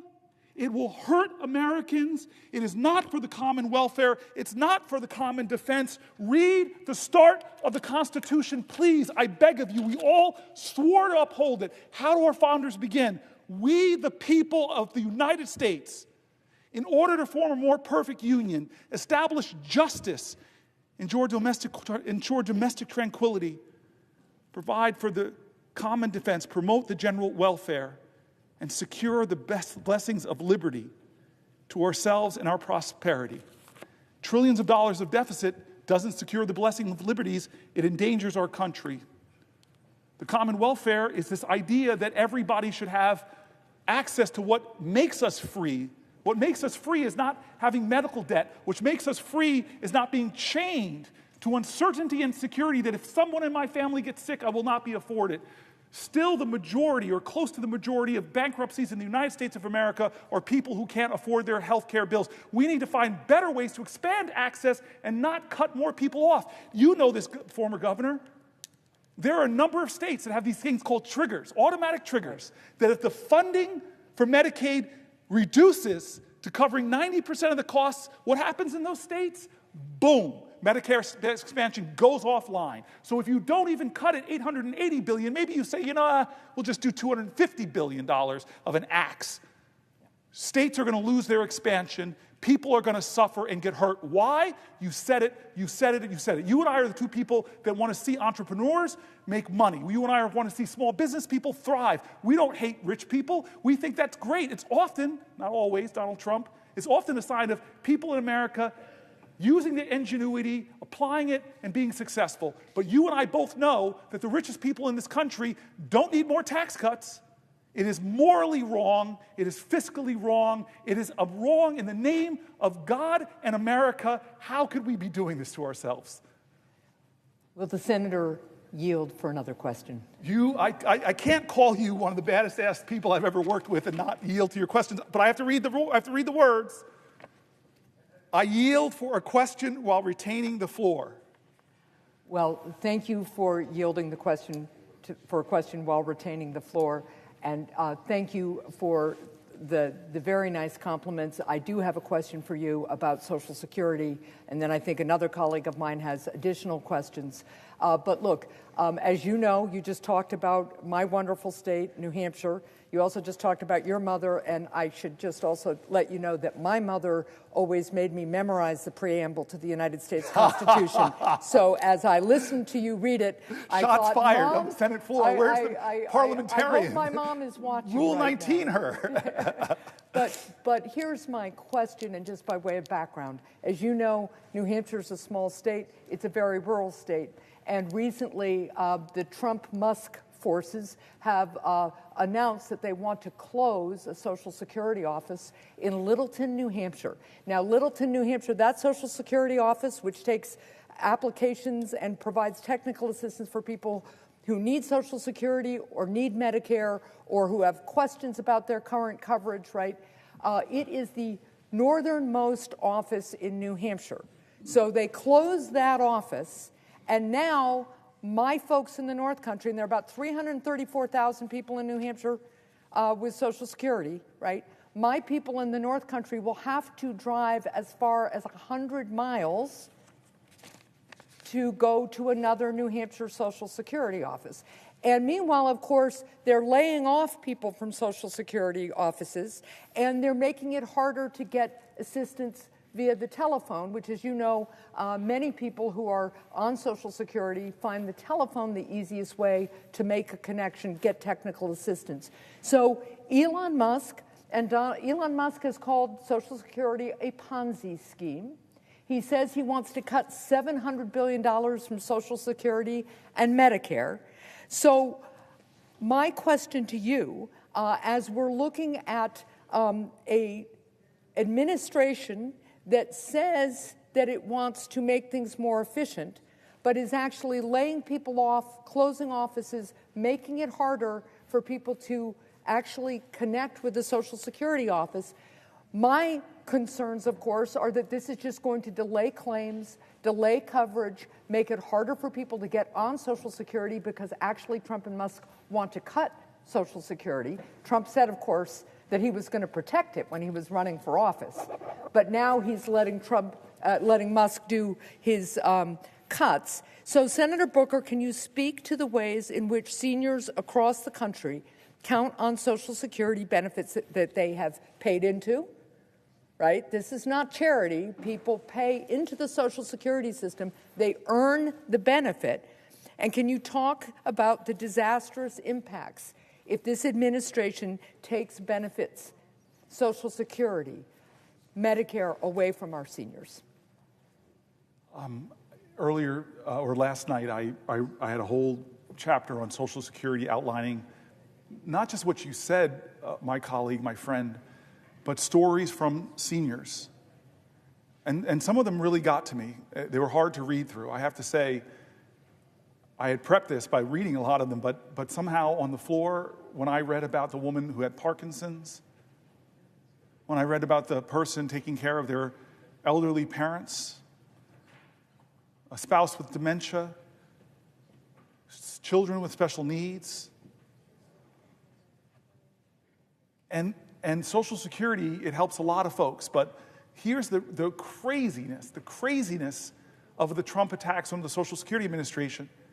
First, he makes people insecure about it. My mom lives in this amazing senior home, Las Ventanas, in Las Vegas, Nevada. Most of the people there, first of all, I love them all for who they are, not their party affiliation, but it's more Republicans than Democrats.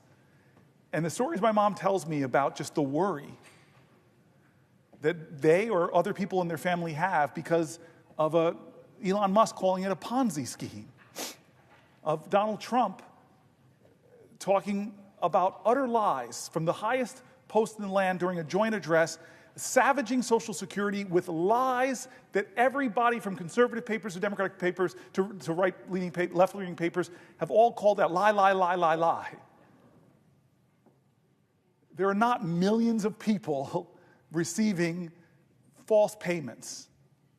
They've insinuated so much insecurity that people were writing me letters talking about they're losing sleep. They have so much anxiety because they only live on their Social Security check. And Brother Howard Luckman, who I know, and I don't know what he was thinking when he said it, a billionaire talking about his mother-in-law. I don't know what you were thinking, Howard. I just don't understand it, how you're saying if she misses a payment, she's okay, but if people complain, they're probably fraudsters. Do you understand how many millions of Americans only have that as their only protection between poverty and destitution? That if they miss a payment, they can't make their rent, they can't buy food? And so they've created so much insecurity, so much fear, and I compared it, Governor, I compared it to the difference between an FDR and a Donald Trump. FDR knew people were suffering. They knew people were afraid, and he stood before the American public and didn't lie to them, didn't attack people, didn't demean people, didn't degrade people. He comforted people. He allayed their fears. He inspired them. You have nothing to fear but fear itself. What an opposite in leadership. And so, yeah, there are a lot of people who right now don't know, but then my colleague from Massachusetts comes in and makes the very clear point, the professor we have in our caucus, she makes a clear point. They've already done benefit cuts because when you close offices in rural areas, that person who is missing a check or has an issue, now they have to drive, how many miles? 100 miles. Now, what is that hardship to a senior? I got heard from people in their 90s. They already are having benefit cuts. The Wall Street Journal, I told you, I was trying to make you proud. I wanted to get as many sources from anybody that was more center to right. And I read from the Wall Street Journal and said the customer service in Social Security is going from bad to worse. That was the title of the article. So they're already doing cuts. They're already launching, heaping insecurity on our seniors, heaping inconvenience on our seniors, heaping fear upon our seniors, heaping insecurity, making people lose sleep. This is wrong, wrong, wrong, wrong, wrong. This is not a model of leadership. It's a model of cruelty and mean-spiritedness and hurting people. When is it enough, America? When is it enough that we say it may not be my grandmother that depends on that Social Security check, but I love America, and you cannot love Americans. You cannot love America. You cannot call yourself a patriot. Please listen to me. You cannot say you love this country and that you're a patriot, because patriotism is love of country, but you can't love your country unless you love your countrymen and women. And love means that if somebody, some mother or grandmother is hurting, is afraid, that I'm going to stand up and do what I can to comfort them and fight for them. Because today it might be your grandmother, it might be your family with a disabled child. This is not right or left, it is right or wrong. This is not a partisan moment, it is a moral moment. Where do you stand? We started this by talking about John Lewis. It is time for good trouble, necessary trouble. Thank you, my friend. Even though you made fun of me for in my tired state not remembering the very important preamble to the Constitution. Very well. Thank you very much. That actually means I take your compliments because you don't give them abundantly or overly well, so thank you very much.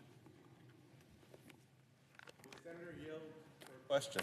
Heck no, not to you, not to you, not to you. Let me tell you, I have something to get off my chest about you. I woke up I woke up yesterday morning, and the first thing I did, now this shirt's all wrinkled and a little ripe, but the first thing I did is grab a gift from you. People don't get upset ethics-wise. We're allowed to give each other's gifts. This was like, I don't know how much it cost, but you gave me, I was talking to you about traveling, and how we have to pack bags and go all the time. And he said, you told me I travel with a steamer. And I pulled out this little steamer for this shirt that I'm wearing right now. You were one of the kindest, sweetest people I know.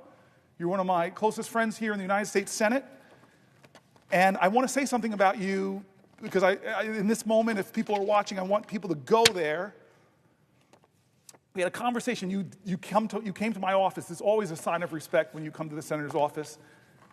And you came to my office, and we were talking about social media, and I was encouraging you. You were a little resistant, if you don't mind me outing you, to open up and get more on the platform. We were talking about ideas and talking about Social Security, talking about Medicare, Medicaid. You opened up to me, and I hope I'm not betraying confidences. And I asked you just like, what do you do? Like, you were such an amazing human being. You're one of the kindest people I know. I asked you, what do you do on your weekends? What do you do for fun? Let people see it. And then you kind of made me pause when you said, well, my mother's getting kind of old. It's getting older. I love her so much. And you said that my brothers, my siblings and I, we alternate weekends just spending time with our mother. It was one of the sweetest things I heard. And then I said to you, what do you do with your mom? And then you brightened up and you choked me up, you jerk, because you said, what I love to do with my mom is to dance with her in the kitchen. When we're in the kitchen making food or something, I just love sometimes to put on a song and we dance. I don't know why it struck me as beautiful, and this is what I hope people will do right now. I said, well, why don't you record that? And I didn't think you would do it. You would ask her if you could do it, but you then put up one of the most beautiful videos I've ever seen from one of my colleagues of you and your mom in the kitchen. I think it's on your Instagram page. And I have looked at that video. I'm probably all the views right now of my colleague, this big United States senator, loving his mother so much. And we are talking about that. I've talked about this on the floor. Great nations respect their elders. They take care of them. One of my colleagues, when they asked me a question about Social Security, they reminded me of what it was. The greatest anti-poverty program in the history of America.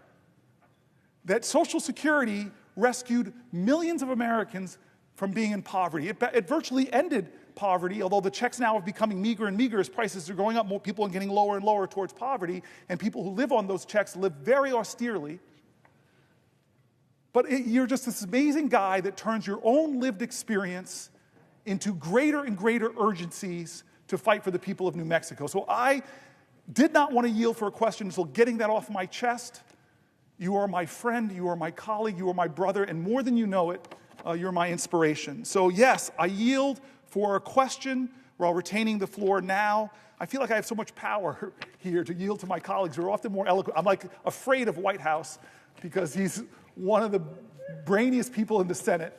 But I'm now have the control. But for you, now that I've gotten this off my chest and hopefully embarrassed you, but maybe added a few more views to my favorite video, I yield for a question while retaining the floor. Well, Senator Booker, thank you. I won't be surprised if Mom's watching right now, so you're probably going to get some messages from her. But I want to thank my friend and colleague from the great state of New Jersey. You've been holding this space for the American people now for well over 17 hours. Well, we represent different parts of the country, Senator Booker. We have the same values. I learned from you the importance of treating people with respect and dignity. That's what we should all be talking about here today, every day. I've also learned a lot about grace from you. Now, I come to the floor to ask you a question about farmers. I think you and I both appreciate the long hours that farmers put in to take care of that soil, their families, the planning that goes into this, sowing seeds. Sometimes you have to do a little weeding to make sure that we're going to all benefit from the fruits of their labor. Now, having fresh food in a grocery store is not something that can be taken for granted. And for a lot of our constituents, I've had these conversations with nominees that have come before us when they ask me, well, why is someone just eating potato chips or Doritos from that local store? I'll educate them by saying that's the only store around. Yes. There's food deserts everywhere. But we could do something about that. We have programs in place that recognize the importance of getting someone a meal that needs that meal. Supporting our farmers out there to sow those seeds, to help them with their planting. But what I'm seeing right now, Senator Booker, is our farmers have been on the receiving end of these federal funds being taken away from the United States Department of Agriculture, these reckless tariffs that are hurting farmers and ranchers just as much as they're hurting anyone in America. Outbreaks, bird flu. People know what the cost of eggs are at the store now. And then they look into what's going on here, and there's this bird flu that's going around. And my constituents ask, well, why did the United States Department of Agriculture under Donald Trump fire the people, epidemiologists, that are responsible for containing this thing? It didn't make any sense to folks. I was in the Ag Committee earlier today, Senator Booker, and I was asking some questions to USDA. And I learned that on March 7th, 2025, under the Trump administration, the United States Department of Agriculture terminated the Local Food and Schools Program and the Local Food Purchase Assistance Cooperative Agreement. And then they went further, and they also notified grant applicants on March 24th that the fiscal year 2025 competition for the Patrick Leahy Farm to School Grant Program is canceled. Why does this matter to farmers and ranchers and people back home? These programs allow food banks and schools and others to purchase food from our local farmers. Now, our local farmers aren't just making a decision on what seed's going to be planted so they can sell the lettuce next week. They start this a year going back. So when the United States Department of Agriculture a year ago started talking to these farmers and ranchers about what programs were going to be in place, and then these farmers responsibly went and found customers to sell their food, food banks, different groups around the country, they planned the rest of the year to be able to get that nutritious food into the bellies of people that need it most. That sounds like respect and dignity. Yep. What's not respectful is when the Trump administration gives them a few days' notice and pulls the rug from under them and cancels the program that's going to allow the food bank, their customer, to buy their food. What do the farmers have to do now across America? Now, it gets worse and worse. I won't go into all of it, Senator Booker, but here's one of the dirty little secrets. All of these programs that are being taken away from the American people, it's to find an extra dollar for this tax policy under Donald Trump that my constituents started calling back in 2017 the Trump tax scam. Wow. Right? Well, why are you calling it that? And they said, well, everyone promised me, I'm making less than the median income, making less than $80,000, which is a lot of money in New Mexico. Across America, median income there is a little lower. I was told that we were going to get the brunt of this tax cut, recognizing that we're hardworking and how hard it is to make ends meet. But that's not what happened. Most of this went to families and folks making over $2.8 million. I don't have anything against those families. I wish them well. I want them to make more, $10 million next year. But they don't need a tax cut. That should be going to those hardworking families that were told that they were being prioritized, but they're the ones that told me anyway, that this was a Trump tax scam. That's the secret. That's where all this money's going. So, Senator Booker, whether I'm in a grocery store and I'm chatting with constituents, and we're out there looking at egg prices or whatever it may be, they're concerned about what's going on here, and all they're asking for me to share with my colleagues here is just tell them to tell us the truth. Yes. If they're going to vote to take these programs away, they have the votes by Republican colleagues. Just be honest. Treat my constituents with the respect and dignity so that they can plan. So that a single mom that has a child whose Medicaid may get ripped away, but that child has cancer, how are they going to plan for care in 6 months? So that farmer who started planting seeds recently but was planning over a year on what to do so they could find another customer so that they're not going to lose that farm as well. Now, before I ask you this question, sir, I want to end with this. Senator Booker, you often share a story of Abraham Lincoln's inaugural address his second, and the man whose reviewed mattered most to the 16th President of the United States. One of my favorite stories. When asked his opinion of Lincoln's performance, former slave and abolitionist Frederick Douglass replied, "It was a sacred effort." Let me be the first to say this is a sacred effort, Senator Booker, and I'm proud to stand alongside you. So, Senator Booker, the question that my constituents and I have for you is, can the farmers and ranchers of America afford to pay for another Trump tax scam with all this nonsense that's going on? I mean, it's a question I get when I'm at church. I say not during church, but after church is okay. Yeah. Or at the grocery store. But when I'm visiting with folks back home, this is what they're asking me. And thank you for the question. You said it, the same words that literally, I didn't write these words, my staff wrote this little paragraph here. Trump is pulling the rug from out from under producers that need stability and reliable markets. Because you and I sit, right by each other in the Ag Committee, and we see this connection that you so beautifully say, this idea that we are separate from each other, the invisible lines that divide us in this country are bunk compared to the strong ties that bind us. That farmer-producer in a rural neighborhood is deeply connected to the person in my community. And I live in an inner city, Newark, New Jersey. There is a powerful spiritual connection. And you talk to that farmer, and they've got pride that they're feeding America. And they have pride in the ground. You described it so beautifully. They have pride in their soil. They want to be stewards of the land, and they want to create a vibrant American food system. And they rely on people that empower them in that process and don't pull the rug out from under them, drag back contracts, cut programming, especially not those programs that help them get fresh fruits and vegetables, healthy foods to food banks. You talk to the food banks.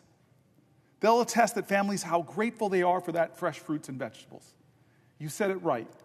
Parents want the best quality food for their kids.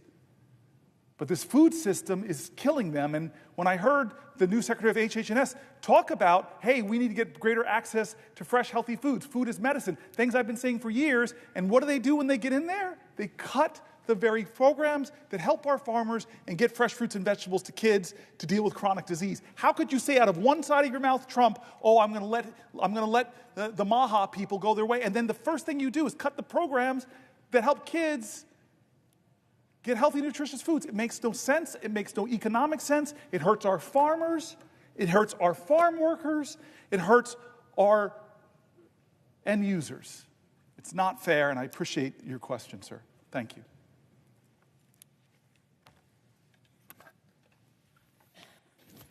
Would the senator from New Jersey yield for a question? Let me think about this for a second. You take your time thinking about it, sir.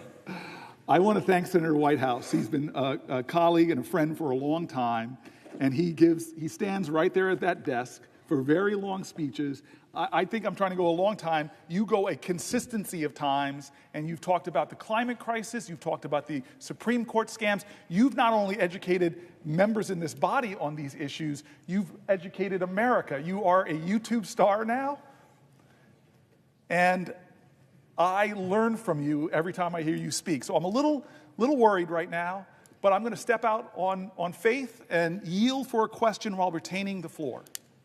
So, first question. It's been 17 hours. How are you doing? I shall not complain. I shall not complain, but thank you for checking in on me, my friend. Yeah, well, thank you for what you're doing. Second question, if you would yield for a second yes, question without yielding the floor. I yield for a question while retaining the floor. One of the ways in which I try to discuss what's going on in this country when people are horrified, anxious, astonished, whatever, is to describe it as the rule of the looters and the polluters.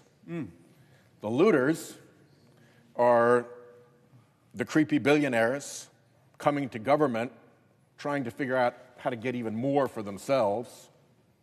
It used to be that people thought that there was a thing too rich to steal. That doesn't seem to be a thing for these creepy billionaires. They're more than happy to wreck Social Security so that they can send in their tech bros and their private equity folks to put right what they have broken. And the looting goes on across the entire face of government, scarred and disfigured by Musk and his little Musk rats, I like to call them. And then, of course, you've got the polluters who are doing a similar thing, which is to steal from the public, only instead of stealing through government, they're stealing by dumping their pollution into our common air, into our common climate future, into our waters, into our lands, and defending through political influence and clout and power and dark money in this building their privilege to pollute for free.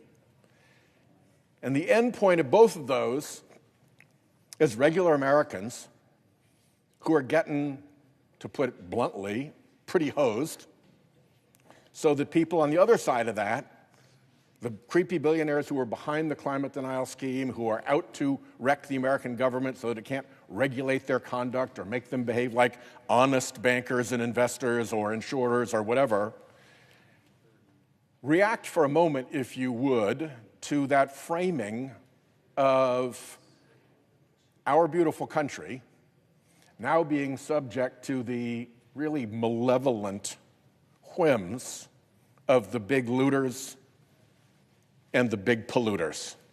Well, first of all, I will say to you that I meet wealthy people like a group called the Patriotic Millionaires who advocate for progressive tax policy and are the first to say and speak out against this tax scam. I don't, again, it's, to me, what does patriotism mean to you? Patriotism, by definition, means love of country. If you don't love your fellow countrymen and women, how do you love your country? And so what would you do? I actually know what you would do. I don't even have to answer this question. If somehow you came into $1 billion or more dollars, you would not be asking for more. You would literally say, wait a minute, Republican Congress, wait a minute, Donald Trump, what you're trying to do is take away health care from expectant mothers, from disabled children, from seniors, in order to give me more tax credit. I would think that the patriotic thing to do, that the thing in love, you would say, Donald Trump, go screw yourself. If the senator would yield for another question while retaining the floor. I yield for a question while retaining the floor. I would add to your comment and request your response to the observation that not only is this an appalling manifestation of greed by people who already have more money than they're able to spend in their entire lifetimes, but the manner in which they are accomplishing their purpose is pretty loathsome in and of itself. Because the manner in which they are accomplishing their selfish purposes is to corrupt and degrade this great American democracy that we are all here to defend. Yes. And they do it by taking their billions and running it through phony front groups, so it pops up as dark money in elections. And of course, the beneficiary of the dark money, the candidate, figures out exactly who's behind the big dark money contribution that ends up in the super PAC that is supporting them. And of course, the big donor knows that they gave the money. So the deal between the creepy billionaire and the in hoc to them political candidate is made. But because it's dark money, because it's secret, because it goes through front groups and into the super PAC and ultimately into the campaign, courts don't know, public doesn't know, voters don't know. Everybody else is left out of the joke. Yes. And so, bad enough that they're here arguing for excess benefits for themselves compared to regular Americans. Worse, they're using dark money corruption to get there. So how is that patriotic? I want to answer this question so badly, but the crazy thing is the person best to answer this question is the person who asked it. You have sat here and given this detailed analysis to show how this group of very wealthy billionaires in this country are so perverting our system by creating these front groups that then interfere in our democracy in the most disgusting of ways. Even if you are like me and you that can't stand the decision Citizens United, even in Citizens United, the majority opinion said, really projected that we should do the Disclose Act, which we have tried to bring to this floor and get passed, that says no more dark money. How do we have a political system that is so corrupted by billionaires who so with all of their money drown out the voices in politics of other Americans? A great example of that is they're getting so reckless that many billionaires aren't even hiding it anymore, i.e. Elon Musk. He's like saying, hey, I'm going to roll up into a Supreme Court case up in one of our best Great Lakes states, and I'm just going to dump $100 million there and then give away, as if to insult our democracy, million-dollar checks as part of my effort to influence an election with my overwhelming flood-the-zone amount of billions of dollars. And by the way, hey, it's a pretty good investment, right? I'm Donald Trump's biggest campaign contributor, and as soon as he gets elected, a lot of my stock goes up, although Tesla stock isn't doing so great right now. The reality is, we live in a country right now that we're giving more and more ability for billionaires to use their wealth to rig the system and then get more wealth as a result of that. It is so corrupt and so corrupting to this. We have been talking about this, as you said, for 18 hours now. This big, unchecked corporate contributions, billionaire dollars, dark money in front organizations that nobody in the Senate has outlined better than you is corrupting our Constitution. And even the bad case Citizens United, even they said this shouldn't happen. You all should write laws in this place that force people to disclose where that money's coming from. But how many years has it been since Citizens United? Many. And how many times have we failed? 15? Guys, I don't know, and I'm so grateful for this man, because all my colleagues who are assembled here know, doggedly and determinedly, you have stood right there with charts and graphs. You've outlined it ad nauseum. They've attacked you because your truth is so threatening to them that more people will know about how big money is corrupting democracy. And so how many assaults are we going to have to watch in 71 days when we now have a president that can create a meme coin? Isn't there something here, my great constitutional scholar, a big word called emoluments? This president has basically created a meme coin where we now know, hard to trace this, that millions of dollars have been put into his pocket. I have my team reading about it right now. Foreign countries, Russian oligarchs, incredible Arab wealth. You want to pay off the Donald Trump? You know, because his government is being run like this. It's not JFK. Ask not what your country can do for you, but what you can do for your country. You've seen how he's behaved. It's ask not what your country can do for you. Ask what you can do for Donald Trump. That's how he does business. How do we know that? Look at the evidence of the last 71 days. If you are a law firm that comes to him and offers him $40 million of pro bono work. God, how many people I love in Newark had that kind of legal representation, pro bono. He is beating you up, threatening to ruin your business until you come to him and tell him what you're going to do for him. We're seeing it. You want a merger? You want a merger? What do? Give $1 million to his inaugural committee, and then find ways to get money to him through his meme coin, kowtow to him in any way possible. Senator Whitehouse, nobody has outlined this more than I have. Nobody, more than you have, excuse me. And I encourage people, I feel like now I'm advertising everybody's social media. Go to his YouTube. I call him a YouTube star. I'm not joking. You have on YouTube, I know, just great details and outline about how the corruption of money in politics is getting worse and worse and worse in this era of billionaires like Elon Musk who have no shame anymore. And I'm going to say it on the Senate floor. There are so many reports and stories of him threatening elected leaders, threatening to put $100 million in a primary challenge if they don't kowtow to what the great leader is telling them to do. This is, you use the word all the time, and I'm going to say it over and over. This is corrupting to our democracy and amounts to another assault on our Constitution. How much will we take, America, until we say enough, until we say no more, until we say pass the Disclose Act?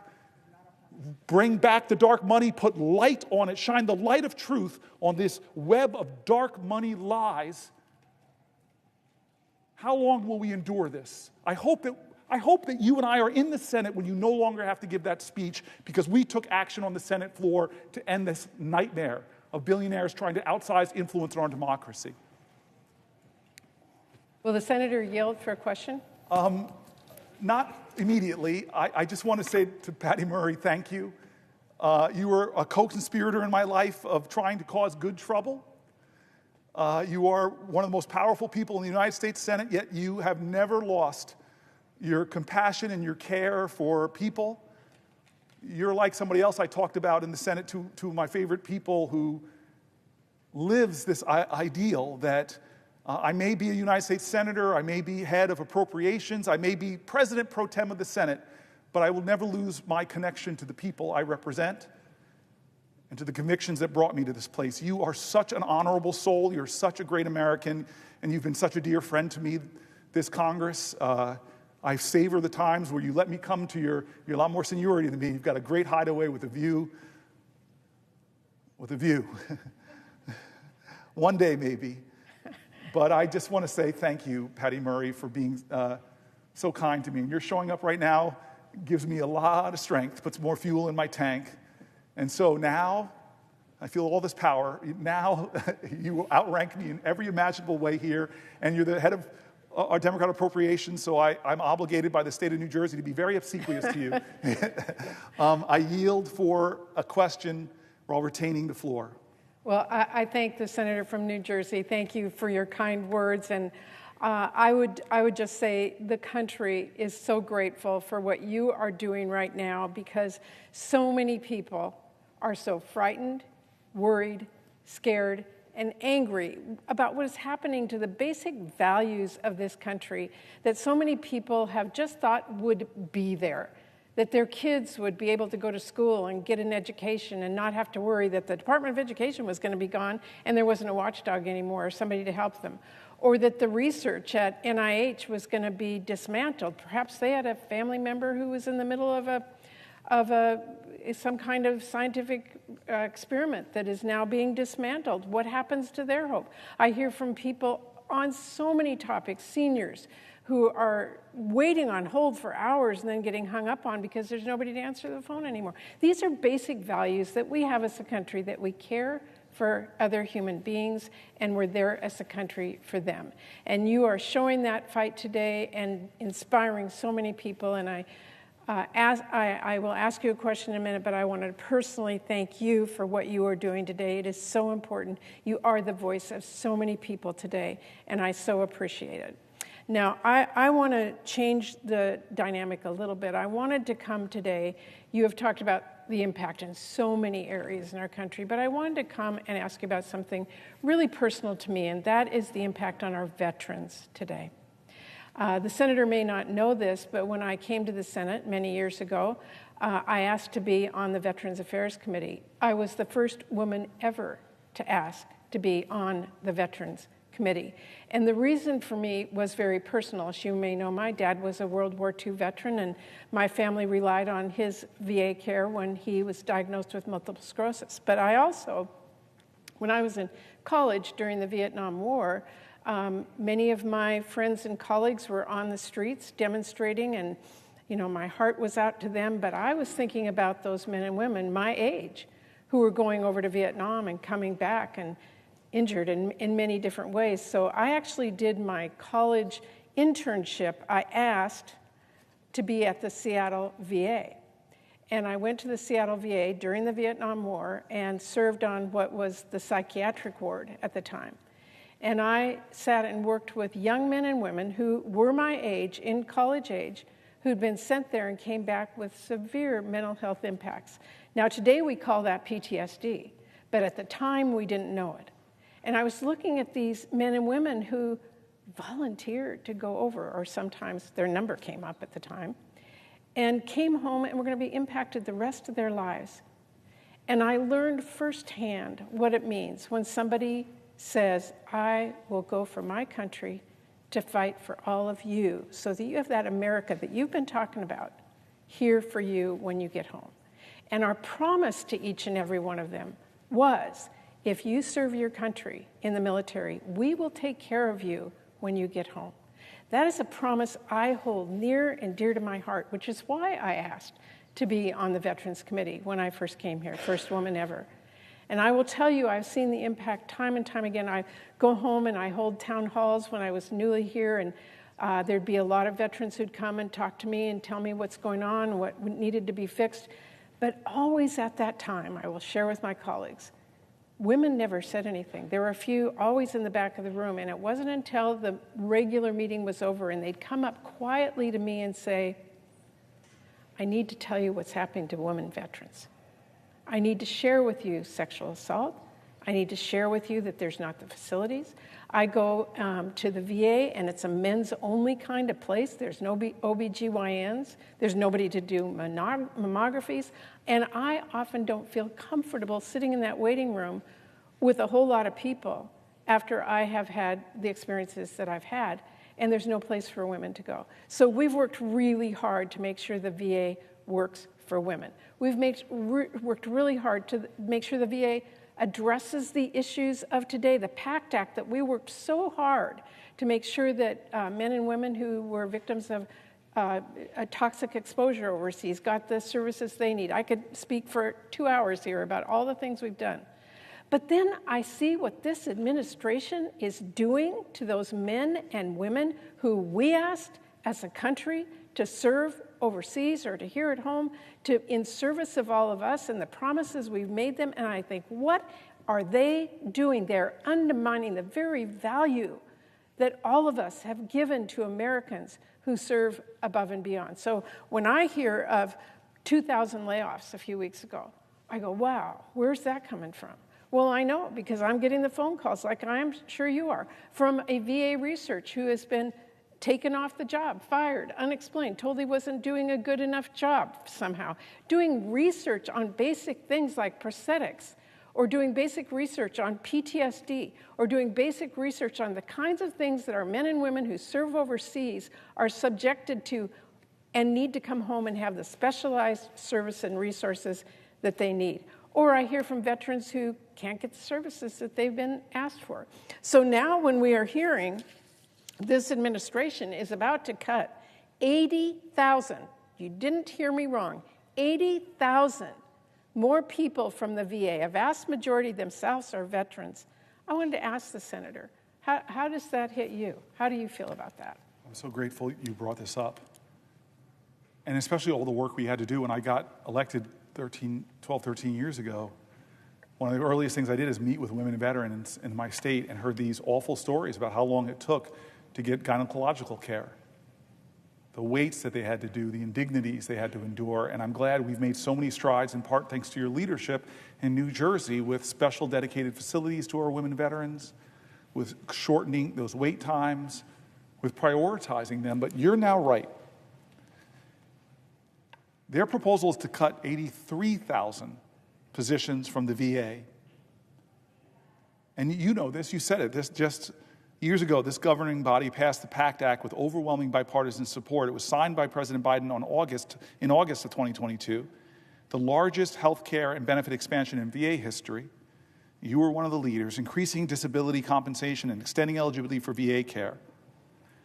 To meet this increased demand, the VA added 61,000 employees in 2023. These new hires included claim processors, physicians, nursing staffs, medical support assistants, food service workers, and housekeeping staff. And now the progress this body made is in jeopardy by this president We added 61,000 just to keep up with the demands and the needs, and now he's cutting 83,000. This is an article, if you don't want me to yield. DAV urges Veteran Affairs to be more transparent about vet care amid layoffs and budget cuts. Veteran Affairs Secretary Doug Collins says veterans' care won't be impacted. We saw the largest expansion of VA healthcare benefits in a generation under the PAC Act. Collins attended DAV's recent midwinter conference where he came from behind the podium, walked into the audience, and told attendees that vet care and benefits would not be impacted by the Trump administration. In recent appearances on CBS Eye on Veterans podcast, DAV Communications Chief and Air Force veteran Dan Clare said the VA has not demonstrated how it's going to keep its promise. They have not demonstrated it. DAV also does not have a lot of information about what's planned, he said. Can you imagine that? Leaving all these veterans with insecurity and uncertainty. Now we're hearing about the 83,000 people losing their jobs. 20,000 or so folks might be veterans themselves. We're concerned about how we're going to be able to cut that many people and maintain care and benefits. The VA hired thousands of staffers since 2022 in response to the PACT Act, which brought 800,000 new enrollees into its systems. Collins has said cutting the VA workforce by 83,000 would bring it back down to its 2019 level before we did all those expansions to help women's vets. Clare said he has not heard about specific performance problems with those who've been laid off. Well, you haven't heard about it. Veterans' needs have not changed, and they remain great. The people who are sick from the burn pits didn't necessarily get better overnight, and some of these folks are going to have a long road to hoe when it comes to their health. DAV is getting calls frequently from veterans who are scared, angry, and don't understand what's going on and how it's going to affect them. Clare was one of the first whistleblowers on burn pits in Iraq, which eventually inspired the fight to pass the PACT Act to help veterans who became sick or even died from their toxic exposures. When we started talking about dioxin, when Vietnam veterans heard that, they immediately thought of Agent Orange. And that's probably what this is, our generation's Agent Orange. There's a lot of decisions being made behind closed doors, he continued. We want to know what the plan is. We want to know what the plan is. We're not against efficiency of government. We're not against even removing VA employees who may not be fit performers. A veteran has a unique understanding of another veteran's needs, Clare continued. When you lose those folks out of the VA, the veterans, you lose an institutional capacity to understand veterans. It is also unclear how these cuts will impact VA research, which Clare also stressed has helped veterans deal with complex issues that are service-connected, such as traumatic brain injuries and post-traumatic stress. In addition to being concerned about how recent budget cuts and staff reductions will impact veterans' care and caregivers, Clare said DAV is also concerned about the impact on veteran-owned small businesses. DAV is asking veteran business owners whose contracts have been recently canceled or who have been fired from their VA jobs to reach out here. DAV is actively keeping a list of veterans negatively affected by the Trump administration's cuts and plans on fighting for them in the weeks and months to come. And those lists that they're keeping are getting longer and longer and longer of people affected by this. So to answer your question, it's absurd. It is offensive. It's ready, fire, aim. Tens of thousands of veterans laid off, veterans who do business and work in contracts ended. Why is this another group that the President of the United States is scaring? Frightened veterans, angry veterans. I'm hearing from them in my state. You know you're hearing them from yours. What's the plan? What's the plan? What's the plan? They have no answer for us. All they're doing is cutting Social Security staff, undermining the delivery of those services, they're cutting the VA services. And why, by the way? Is it creating efficiency or effectiveness? No. Is it to create savings? Because we got to create savings to give more of those tax cuts to billionaires like Elon Musk. It is not fair. It is not right. When we send people off into the most dangerous environments on the planet Earth and ask them to put their lives on the lines for us, the least we can do as a nation is not penny pinch on their backs of the service that they deserve. For one additional I question. yield for a question while retaining the floor. The senator's right. And so many veterans are afraid right now. And I had a veteran tell me that he was one of those people that got the letter, you haven't performed well. He worked for the National Park Service, actually. And he said, I've been saving lives. I've been cleaning trails. I've been making sure that the national parks are safe for all of you. And then he said to me, I'm a veteran. I served in the war. And I served my country there because I wanted to serve my country and my fellow Americans. And I came home and worked for the National Park Service to do the same. And now, as a veteran, my country's not there for me. And I would just say to my colleague and to everyone who's listening, to these men and women, that we make a promise to, that we say we will be there for you when you come home. That does not mean slamming a door in your face. It doesn't mean that you have to wait for hours to get the services that you earned. It doesn't mean that you will be mistreated. It means that we will honor you. And I would thank the senator for his response and just say to him again, do you think we're treating men and women in this country as great Americans by the actions that are being taken by this administration? Thank you for the question. No, and I'm just going to read another article that's going to make even clearer the point you just laid that's so strong and so important. This is from Axios, How White House Firings Are Hurting Veterans. The Trump administration's big cuts to the federal government are hitting one group particularly hard, the country's veterans. Why it matters? Many of those who served in the military derive a sense of purpose and belonging from their government work, viewing it as a way to serve their country and help their peers outside of active duty. The big picture. It's not clear yet how many vets have been fired or will be. Last year, veterans made up 28% of the federal workforce. 28%. Per federal data, a far bigger share than the 5% in the private sector. About 36% of the vets working in civil service, more than 200,000 in total, are disabled or have serious health conditions per federal data. 36% of the vets working in civil service are disabled vets. This is the largest attacks on veteran employment in our lifetime, says William Attig, executive director of the Union Veterans Council, a large group that represents many of these workers. Attig, who was deployed in Iraq from 2003 to 2009, has been talking to newly unemployed members trying to get a tally of everyone whose job was lost.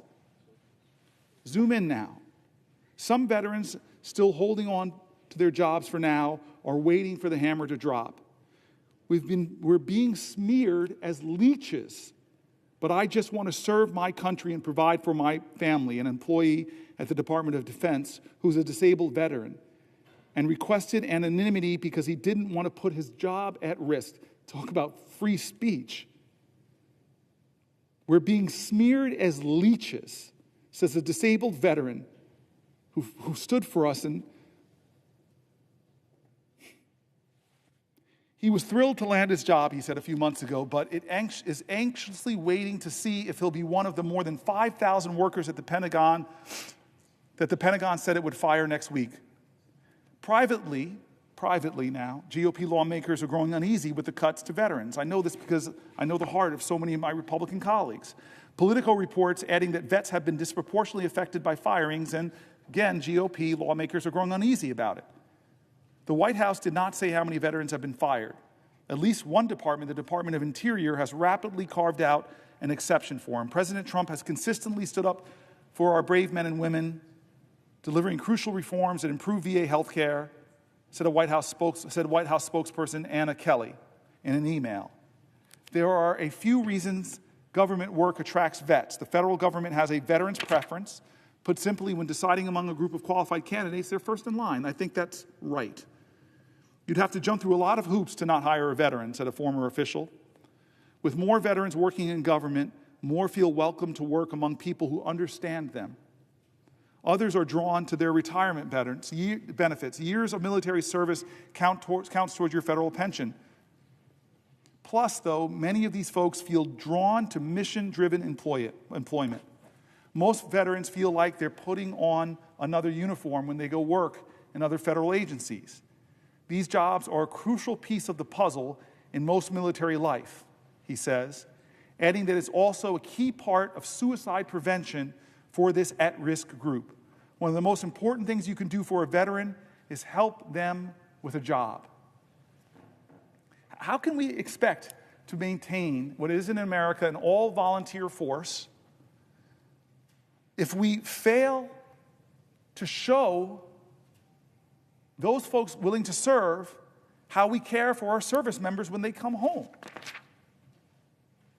Slashing more than 83,000 jobs from the VA alone, it's clear that these cuts are going to have a disproportionate impact on veterans, veteran contractors, and the services they receive.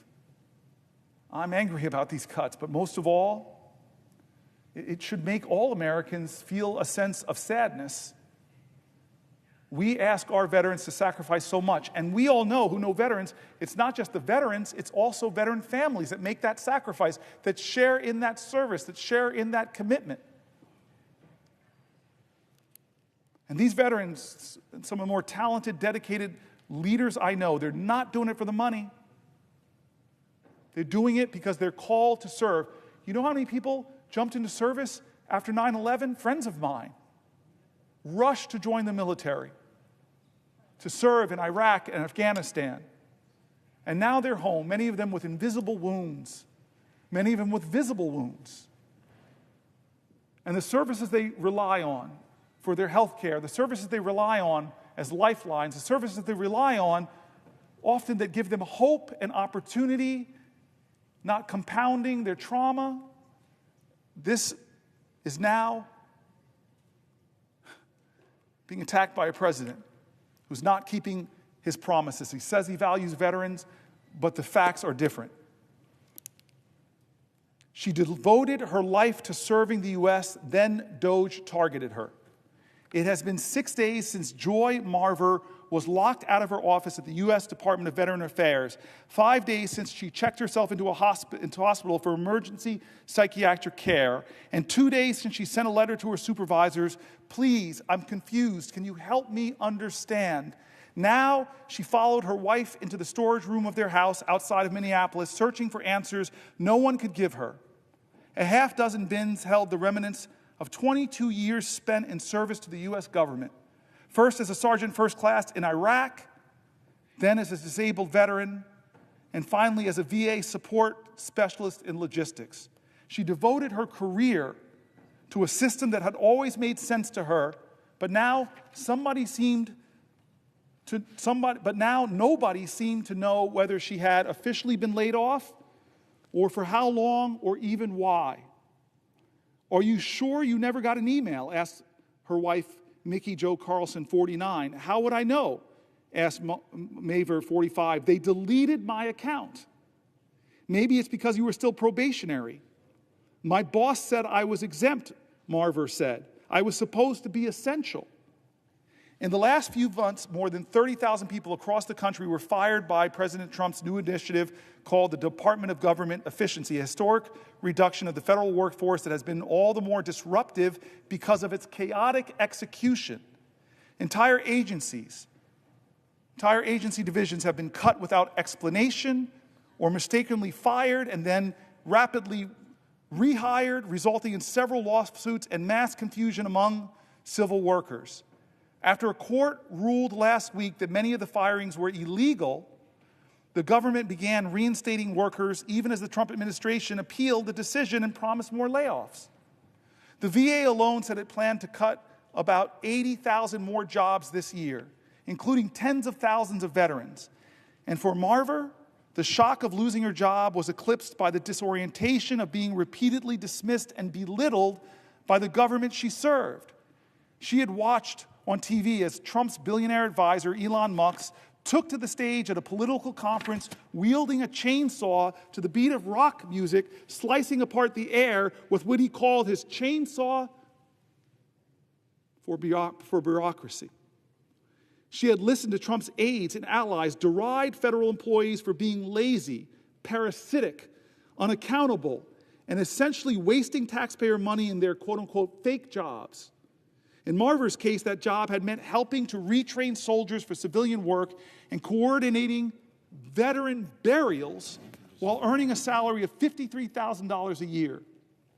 Here's the note I got a little while after I was hired, Marver told Carlson, pulling a form letter from the government. You represent the best of who we are as Americans, it read. You could have chosen to do anything with your talents, but you chose public service. Kind of boilerplate, but it's nice, Carlson said. Madam Chair, Senator Booker, will you yield for a question?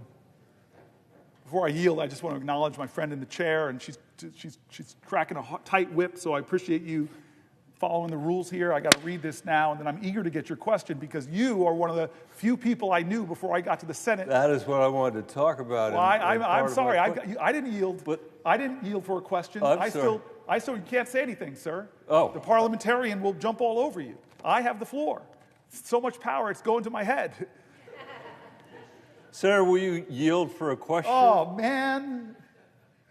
Known you for like 25 years. I wanted to talk about you, but you're being so insistent.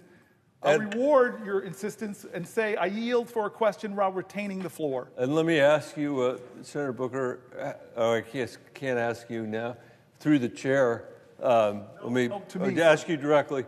How long a question you would like? Would you have? I'm happy to provide you with a 5-minute question or a 5-hour question. It depends entirely on. I actually believe that you would go a 5-hour question to try to help me power through. Senator, you know, we've been at this for. My wife Susan would. I love your wife Susan. I love you and your wife Susan, but I love your children more. Your girls are. Well, that's why I came down here. You know, when I remember. Is this a question? Because I yield for a question while retaining the floor. This is a question, please. Okay, let's make it a 7-minute question. This is a question. And I would say to the Senator from New Jersey and to the presiding officer, thank you very much for being here and for enduring this. When I started here, I was sitting in the chair all the way to the right of where you are today, Senator Booker.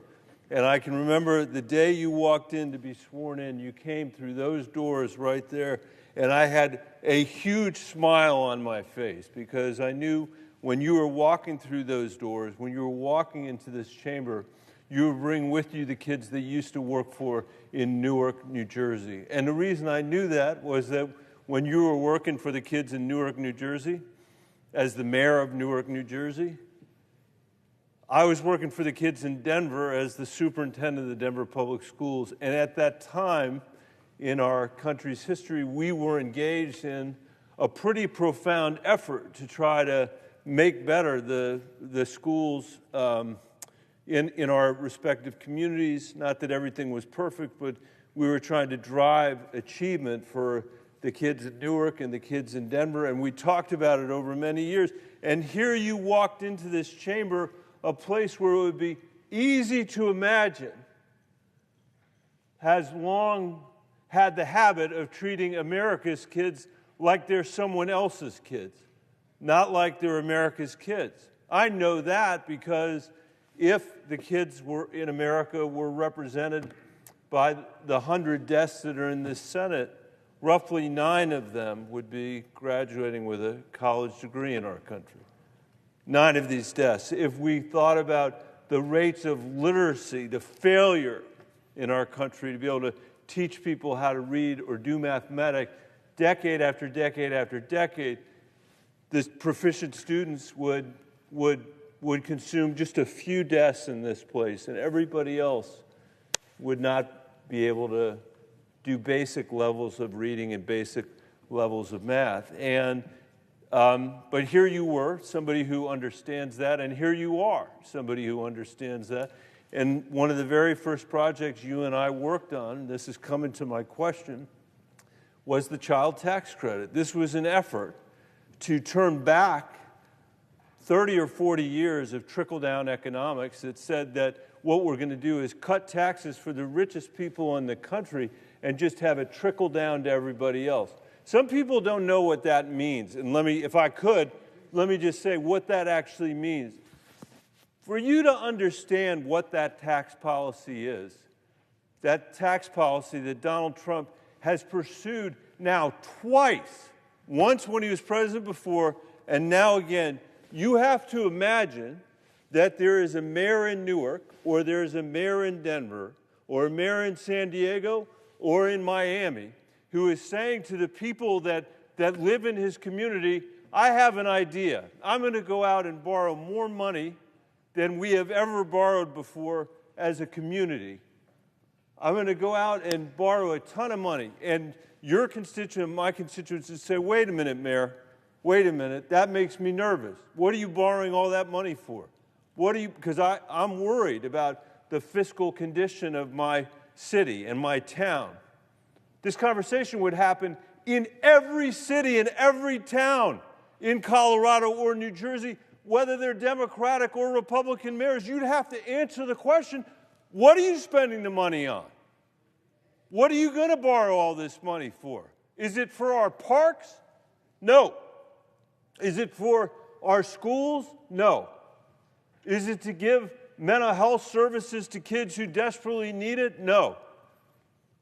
Is it for our roads and bridges, our infrastructure? No. Are you going to do something important for our water systems? No. What is the answer? What are you going to do with that money that you are borrowing, that you are mortgaging our kids' future? What is this important thing that you're going to do with it? The answer is we're going to give it to the two richest neighborhoods in New Jersey or Newark or Denver, and we're going to expect that it's going to trickle down to everybody else. That is the theory. That is what trickle-down economics is. That is what the Trump tax plan is, and there's a reason why no mayor in America has ever done it, because you would be run out on a rail. Because you couldn't explain it. You're going to borrow money from the kids of our police officers, our firefighters, our teachers, in order to cut taxes for the richest people in the community in the hope that they'll buy a little bit of an extra,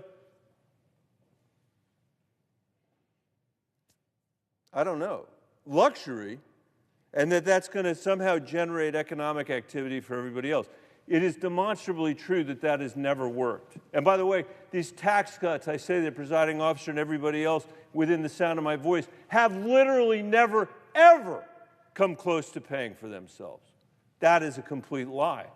That's why the Congressional Budget Office says this is going to blow a $4.6 trillion hole in our deficit. And for what? To give tax cuts to the richest people in America when they need them least, and when the income inequality is as great as it has been in our country since the 1920s, which brings me to my question. My cherished colleague from New Jersey, what was it we were trying to do with the child tax credit? There were a lot of people who believed that we couldn't even get it passed, that we couldn't even get the IRS to administer it. And then we did get it passed during part of the Biden administration, and lo and behold, more than 90% of the families in New Jersey got a tax cut. Lo and behold, more than 90% of the families in Colorado got a tax cut, not waiting for a trickle down from the wealthiest people, but they got a tax cut directly that did what? Cut in half the childhood poverty rate in America. In the richest country in the world, for one moment, we said, we don't have to accept this level of childhood poverty as a permanent feature of our democracy or a permanent feature of our economy. We can do something different than that. And Senator Booker, that is what you said when you were mayor of Newark. We don't have to accept these generational outcomes of poverty or of poor schools or of lead in the water. We can do something different, and that's what you've brought to the United States Senate as well. The tragedy from my perspective is there are many tragedies about the election of Donald Trump, and by the way, I'll say again on this floor, I don't blame him for getting elected president. You know, he ran and he won. Those of us that were trying to offer a different vision have something to to explain about why we were not successful. But one thing I am certain of is that the kids in Newark and the kids in Denver are completely invisible to our current president. That he is not concerned with their welfare or even loses a minute's sleep over the next generation. So I wonder if you could talk a little bit about, this isn't a numbers and cents question, because I know even though you don't look tired, I'm sure you must be tired after all these hours and hours and hours, but can you talk a little bit, Senator, about how a society should be judged with respect to how we treat the next generation of Americans, how a tax bill should be judged by how we treat the next generation of Americans, how almost nothing else matters except what we do with respect to the next generation of Americans. I can tell you that my daughters, Caroline, Helena, and Ann, understand better than most your commitment to them and to your commitment to their generation, because you've been such an inspiration to them, not just today, but thank you for what you're doing, but for basically their entire lifetimes. Well, thank you for the question. My long time friend, one of the folks I've known the longest, who I get to serve with, and what you did for me when I came here is you and Sherrod Brown, who sat right there by the door, you let Bennett and Brown become Bennett Brown Booker, 3 Bs, and joined together with some of the most extraordinary House members and Brother Warnock, and fight for the child tax credit. And it took years, but we found our opening when we called Ron Klain together before the election was even settled and said, please, this is the best thing our country can do is to expand the child tax credit, make it fully refundable. Because we knew, as you said, it would give the overwhelming majority, between 80 and 93%, depending on what state you are, of the we expanded the earned income tax credit, it would give them all a tax break. It was, inarguably, one of the greatest tax cuts in the last 50 years. And it cut child poverty in America nearly in half. And child poverty is a moral obscenity. Child poverty is violence against children. Violence. And here's the thing that you and I both know from the research. Every dollar you spend in raising a child above the poverty line, you return to society between $5 and $7 in economic growth and activity, or in lesser costs. Because kids above the child poverty line have, for example, less visits to the emergency room. I just don't understand how we are a nation, again, the wealthiest nation that has one of the highest child poverty rates. It makes no sense, 0 sense. When we proved once and for all with that 1-year effort, because we couldn't make it permanent, we were short 1 vote in this body, we proved forever in America that child poverty is a policy choice, not an inevitable reality. And so you ask the great question, why in a nation that was founded on men that studied virtue, the ideals of virtue, they were imperfect geniuses, but they really struggle with moral philosophy. We have the power, we've proven it, to cut child poverty in half. What's the argument against it? Wasteful spending? Come on.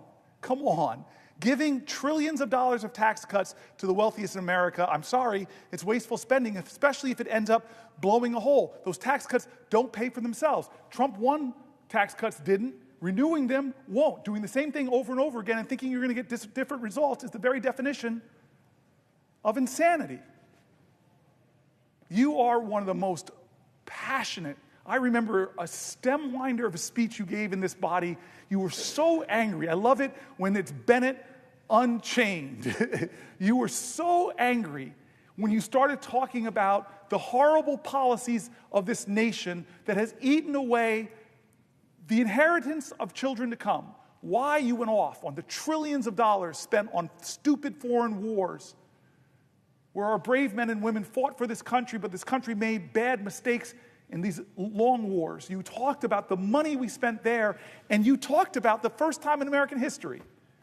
Common sacrifice every war before that, not just the men and women who were brave enough to go out and fight. You said the first time in American history that we said the only people that are going to bear a burden are the people that are going to go. The rest of you get tax cuts. George Bush, first time ever, we went to war and we gave tax cuts from the Civil War to the Revolutionary War to World War I to World War II. It was a common collective effort. My grandmother talked with pride about victory gardens and pride about war bonds. Everybody pitched in. And so here we are at another crossroads. And is America going to tolerate? Is America going to tolerate this idea? That we're going to give extraordinary tax cuts to the overwhelmingly, disproportionately will accrue to the wealthiest amongst us. For what? If I was a mayor, I'd have to answer it. So I appreciate your question, but I also appreciate your moral indignation. I really do. I keep saying over and over again, elevating the voices of Americans on this floor, elevating the point, I hope, that we can't keep doing things like this as business as usual. These are real issues, not of right or left or right or wrong. This is a moral moment in America. And you point out a very clear choice we have when we talk about our tax policy. It should reflect our values. Thank you, sir. Will the senator yield for a question? For Jack Reed, I would do just about anything. So I yield for a question while retaining the floor. First, thank you for continuing to highlight the harm that's being done by the Trump administration on average Americans, working Americans. Flouting the law, withholding federal funds, illegally shutting federal agencies, ruining long-standing alliances, increasing prices, taxes on American consumers. It goes on and on and on. Last week, the Department of Health and Human Services announced that it would fire 20,000 employees. Those cuts appear to be taking shape right now. Is the senator aware that there are reports that thousands of HHS staff have been locked out of their offices this morning? To answer the senator's question, I've been on the floor since last night. I haven't read any news reports, but when you say that, am I aware of thousands and thousands of HHS employees who've been laid off of their jobs? I'm not aware of it. I'm not surprised. The question isn't, is Donald Trump going to lay more people off? The question isn't, is Donald Trump going to lay more disproportionately veterans off? The question is what are we going to do to stop it when it isn't thoughtful, reasonable cuts, when he talks about the people he's cutting as leeches, demeans and degrades their commitment to service and their noble obligations. We were told that HH&S would be about making America healthy again. And I haven't seen that. I've seen them cut services to give access to children to fresh and healthy foods. I've seen them cut regulations on polluters that make our air quality worse, which hurts people with emphysema, with asthma, with other respiratory diseases. In fact, a lot of the actuarials show more Americans die when polluters are allowed to go back to polluting more. I could go through the things they're doing that are not making our water healthier and safer, not making our air healthier or safer, not making more access to health care that stops and treats chronic disease, not giving access to healthy foods. We're not making America healthy. And so these cuts, they don't surprise me, but they hurt me. They hurt me. These are Americans. These are disproportionately veterans. And I thank you for speaking up for them today. If the senator would yield for another question. I yield for a question while retaining the floor. President Trump and the Secretary of HHS, Secretary Kennedy, are, as I indicated and made you aware, they are firing a host of people today. But the critical staff functions will be undercut. For example, the Low-Income Energy Assistance Program.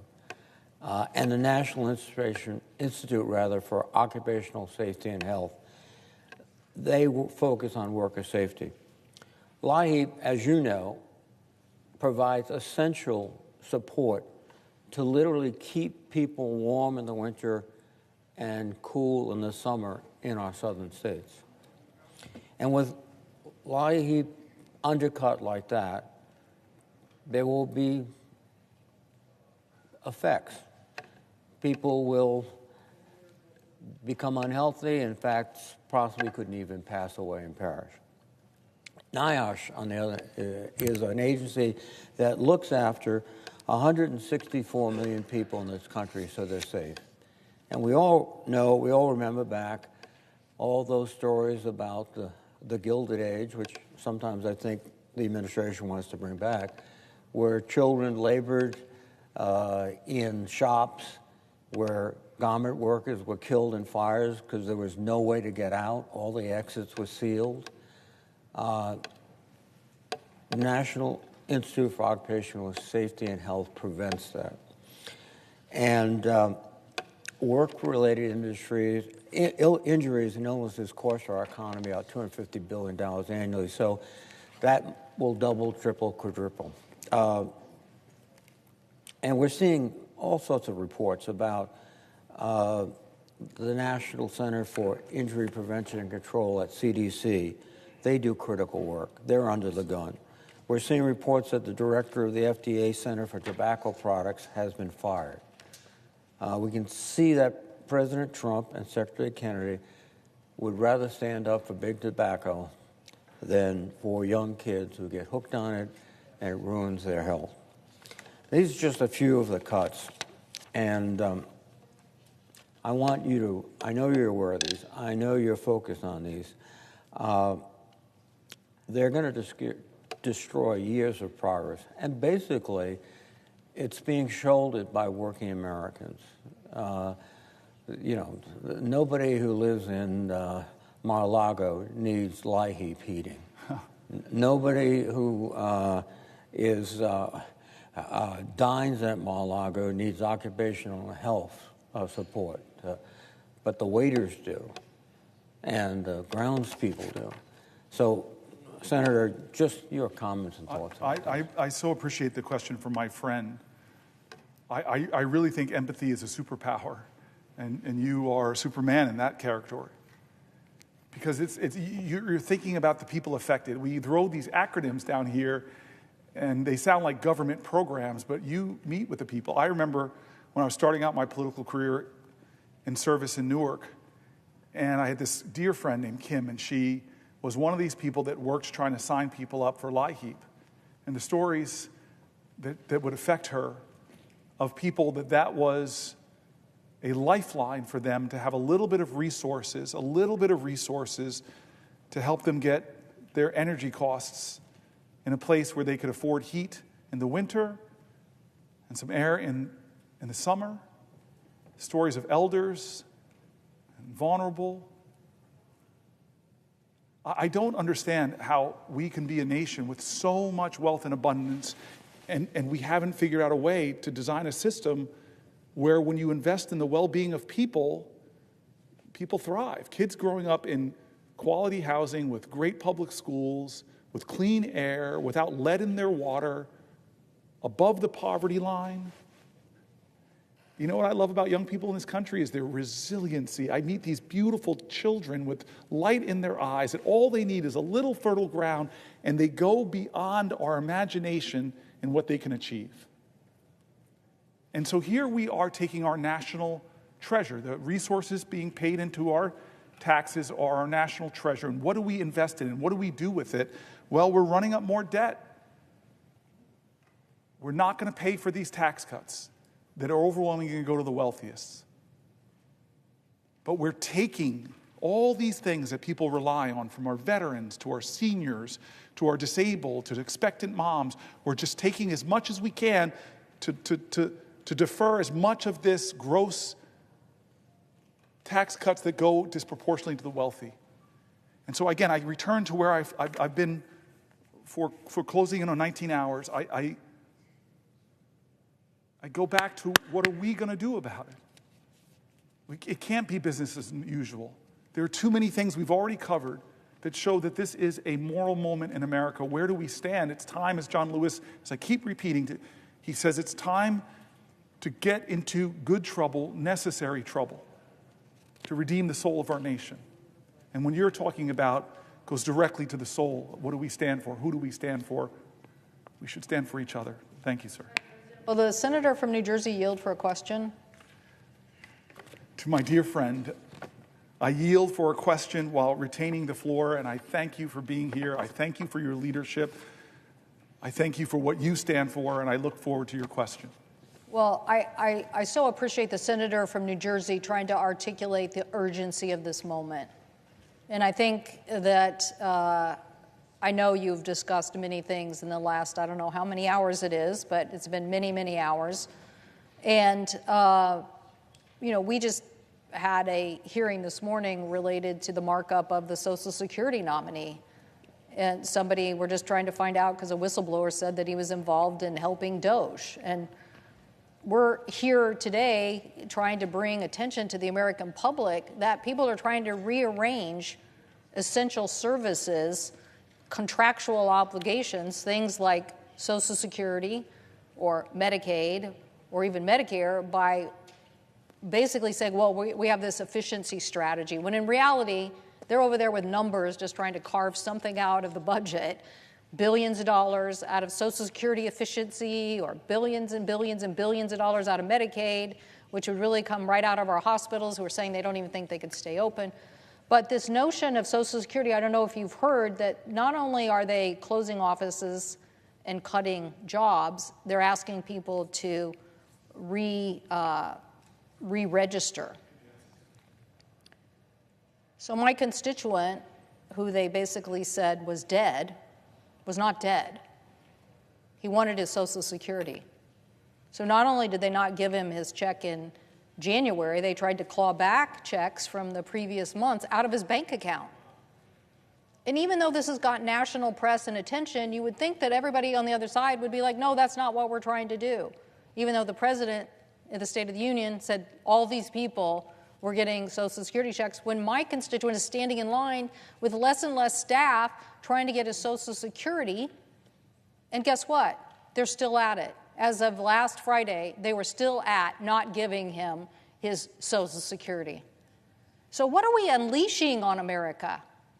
What are we unleashing that even, and I don't know whether you address these Social Security issues in your statements. I so appreciate you emphasizing the urgency here, because this is the dismantling of contractual agreements between the American people and the people's body that we're here to represent them and stand up for it, and people are acting like they don't care. So you are here in an extraordinary athletic achievement. Thank you.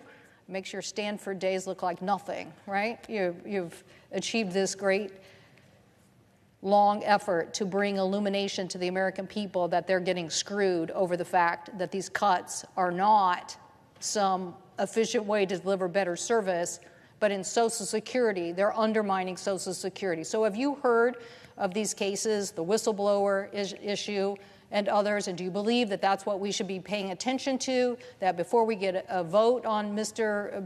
Bisignano, that we should be finding out what whistleblowers are saying and his involvement related to Doge and making sure that Social Security checks are protected? I thank you for the question, my friend and my chairwoman. I did talk about this, but it is so worth repeating. At some point in the night, we covered Social Security, and we read story after story after story of senior citizens that are frightened and afraid that the President of the United States would stand in a joint address and attack Social Security, make fun of it with lie after lie after lie about millions and millions of people getting fraudulent checks, when the people who do the fact-checking and even the Social Security folks themselves say that it's a minuscule amount of people getting checks, and usually it's an overpayment.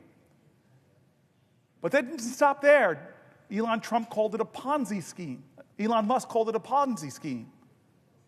The richest man in the world and the most powerful man in the world, himself a billionaire, are attacking the program that millions and millions of our senior citizens rely on. I read letters of people that say, don't forget about the people who are disabled who rely on SSI, begging us to remember and speak their names and tell their stories. A lot of fear, a lot of terror, a lot of insecurity.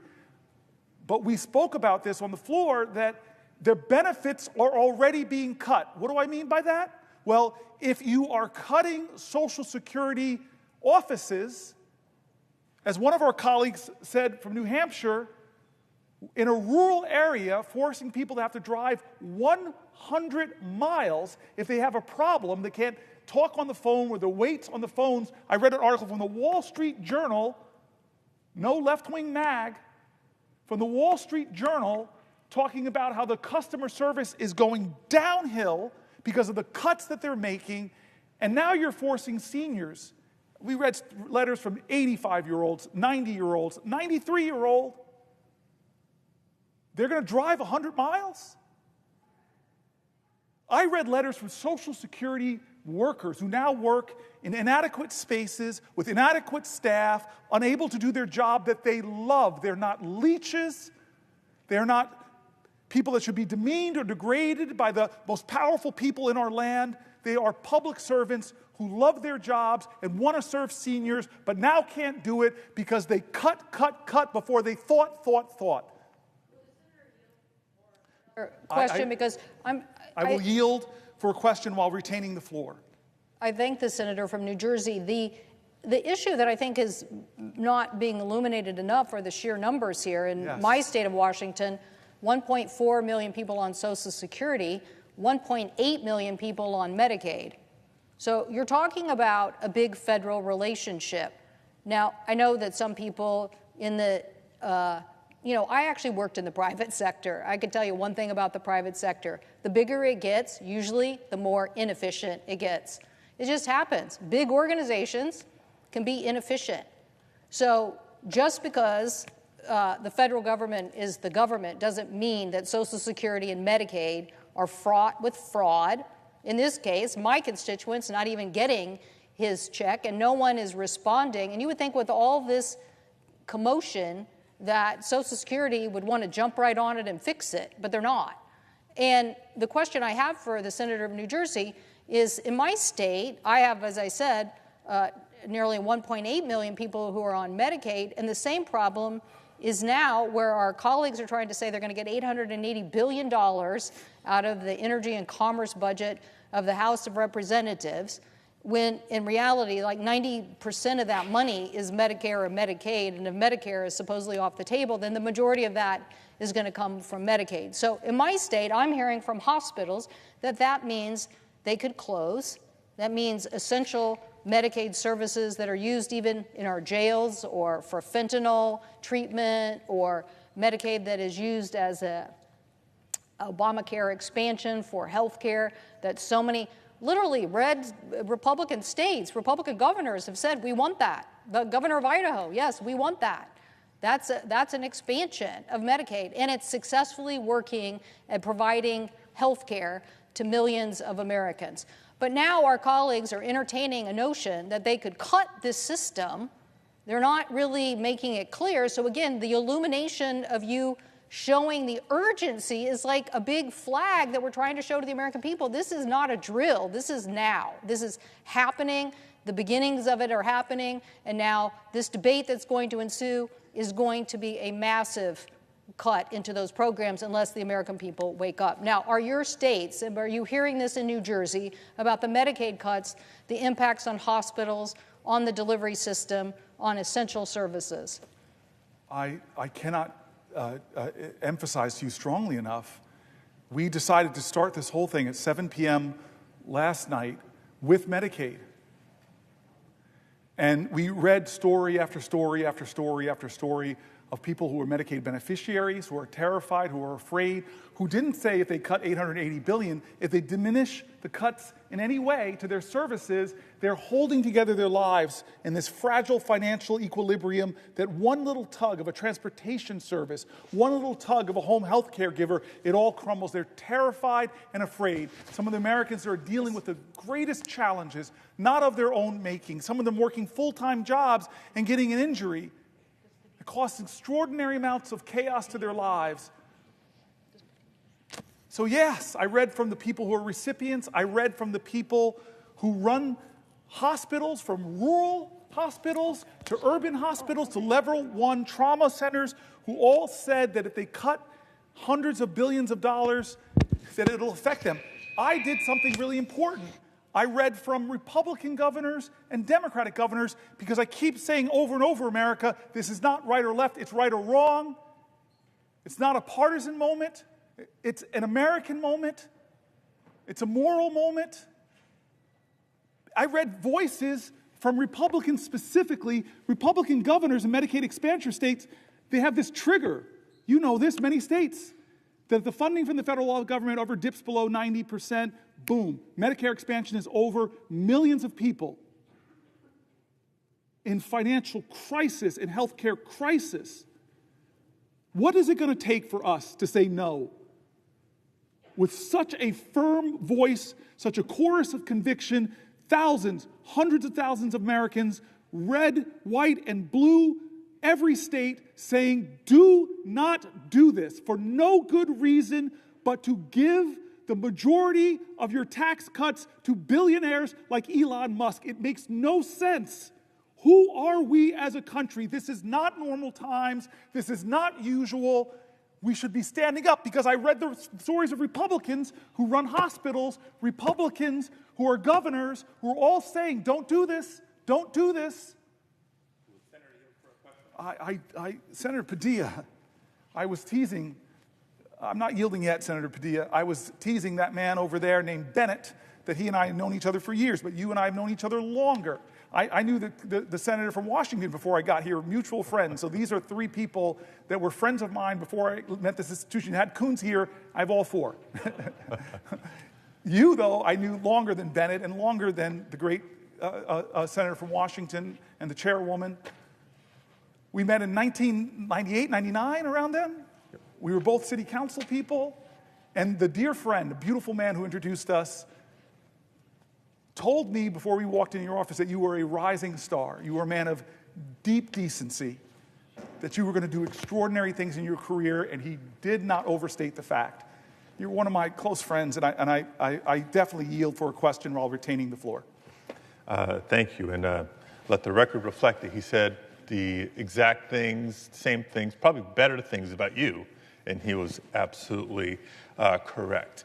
But I couldn't help but interject right at the moment where I did, because once again, your passion is coming through. There's been, well, first of all, I tremendously admire what you've been doing here on the floor of the Senate today, starting with last night.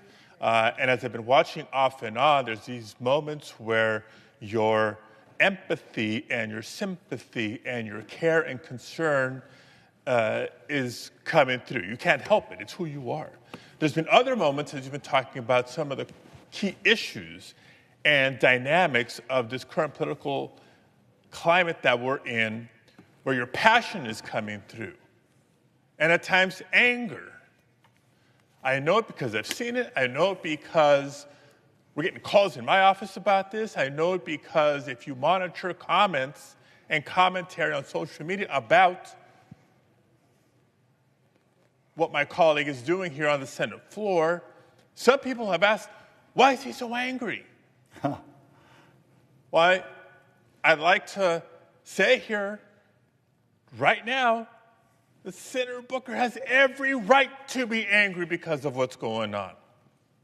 I know I'm angry with so much of what's going on, and the American people have every right to be angry with what's going on, because none of what we're seeing come out of the Trump White House is normal.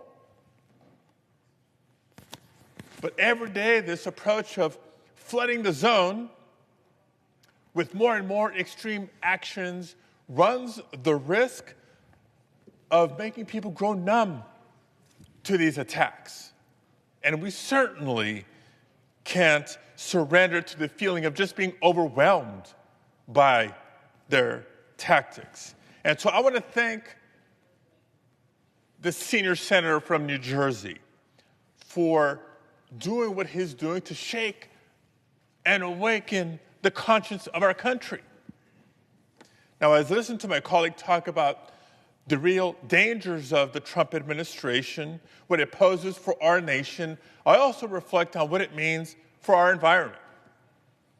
Because I know it hits home for many folks, but especially in my home state of California. Look, California, many of you have come to visit time and again, is home to some of those beautiful parks and natural wonders in the nation. But if you grew up in Southern California, like I did, you also know there's a flip side to this climate discussion. And we lived through the real costs of climate inaction. Now, growing up, I can tell you not just about the smell of diesel exhaust, which I'll never forget, sitting on a school bus going to and from school, or the regular days where school would be shut down early, we'd all be sent home because of the smog, toxic smog in the air in the greater Southern California area. These were concrete reminders of the real threat that emissions pose to our health. California also knows the dangers posed by extreme weather. We know the droughts, we know the floods, and yes, all too often we've come to know wildfires, devastating wildfires like the ones we experienced in Los Angeles County at the beginning of this year. Now, Senator Booker was kind enough to come visit a few weeks ago to tour Altadena, the epicenter, if you will, of the Eaton fire that devastated so many. And I think we'd both agree, and anybody who's visited the area to see for themselves would agree, that you cannot see what happened in and around Altadena and come away unmoved. I go on and on with examples and reasons to say to you that this is exactly why California for decades has worked so hard against pollution and against the impacts of climate change. Everything from being aggressive on tailpipe emission standards to our ambitious conservation goals. The 30 and 30 goals set out by the Biden administration were modeled after the 30 by 30 goals set out by the state of California. California is also home to the very first Earth Day, which is now celebrated nationally each and every year. But today, much of our progress is now at risk, because just in the first 2 months of this second Trump administration, we've seen nothing but attacks on this progress of environmental protection. The Trump administration has sought to reverse the endangerment finding, which is the most basic finding of climate science, that yes, greenhouse gases harm public health. They've taken the steps of illegally freezing funding that this Congress had previously appropriated. I'm talking about the types of investments that keep our kids in our communities healthy. Now, earlier this month, the EPA, Trump's EPA, announced that they would be rolling back more than 30 environmental rules. By doing so, they're not just going to make Americans less healthy, they're also going to hurt our economy. And it's going to clear the way for China to become the world leader in green technology. So much for America first, if they continue down that road. But even while the Trump administration has refused to fight climate change, it's one thing to not be helpful. They've actually taken a number of steps that are actually harmful and hurtful. make it harder, for example, for states to respond to natural disasters. They've toyed with tying wildfire disaster assistance to political demands. They've proposed eliminating FEMA. They've implemented federal freezes on things like hazardous fuel removal and the hiring of federal firefighters, things that we need to do in the winter months to prepare for the hot and dry summer months when the risk is greatest. They've even brazenly opened up dams and flooded portions of the Central Valley to pretend President Trump was helping with the Los Angeles wildfires when the fact is those fires were contained when they released this water that's no longer available in the hot, dry summer months. So they're not just refusing to act or to help, they're making matters worse for states like California and many others. So that's what this fight is about. Our fight for the environment is about America's health and safety. It's about American jobs, and it's about America's future. With all that being said, my question to Senator Booker is this. For the next generation of Americans, for the young people who are tuning in and wondering, well, what is it that I can do? Do I have a voice? Do I have any power? What would you say to them? How can they take action? I love you for that question, my friend. And I just want to talk about anger because I've been all over the place. I read these letters and they make me sad.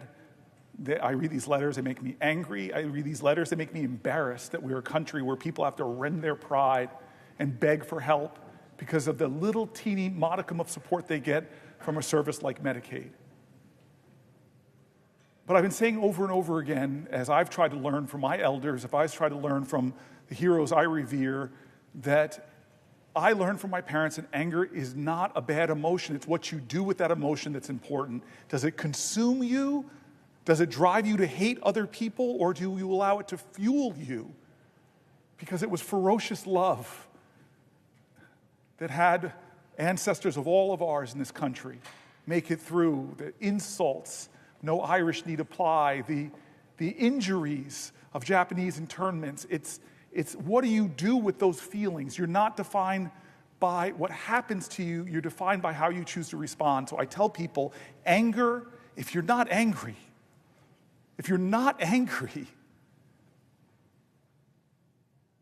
let that fuel you. Well, what about the heartbreak that I feel? Well, I get emotional sometimes because I read a letter and something in it makes me remember somebody I know or to feel the hurt of constituents begging for help, and it breaks my heart. But I tell you, if America hasn't broken your heart, you don't love her enough.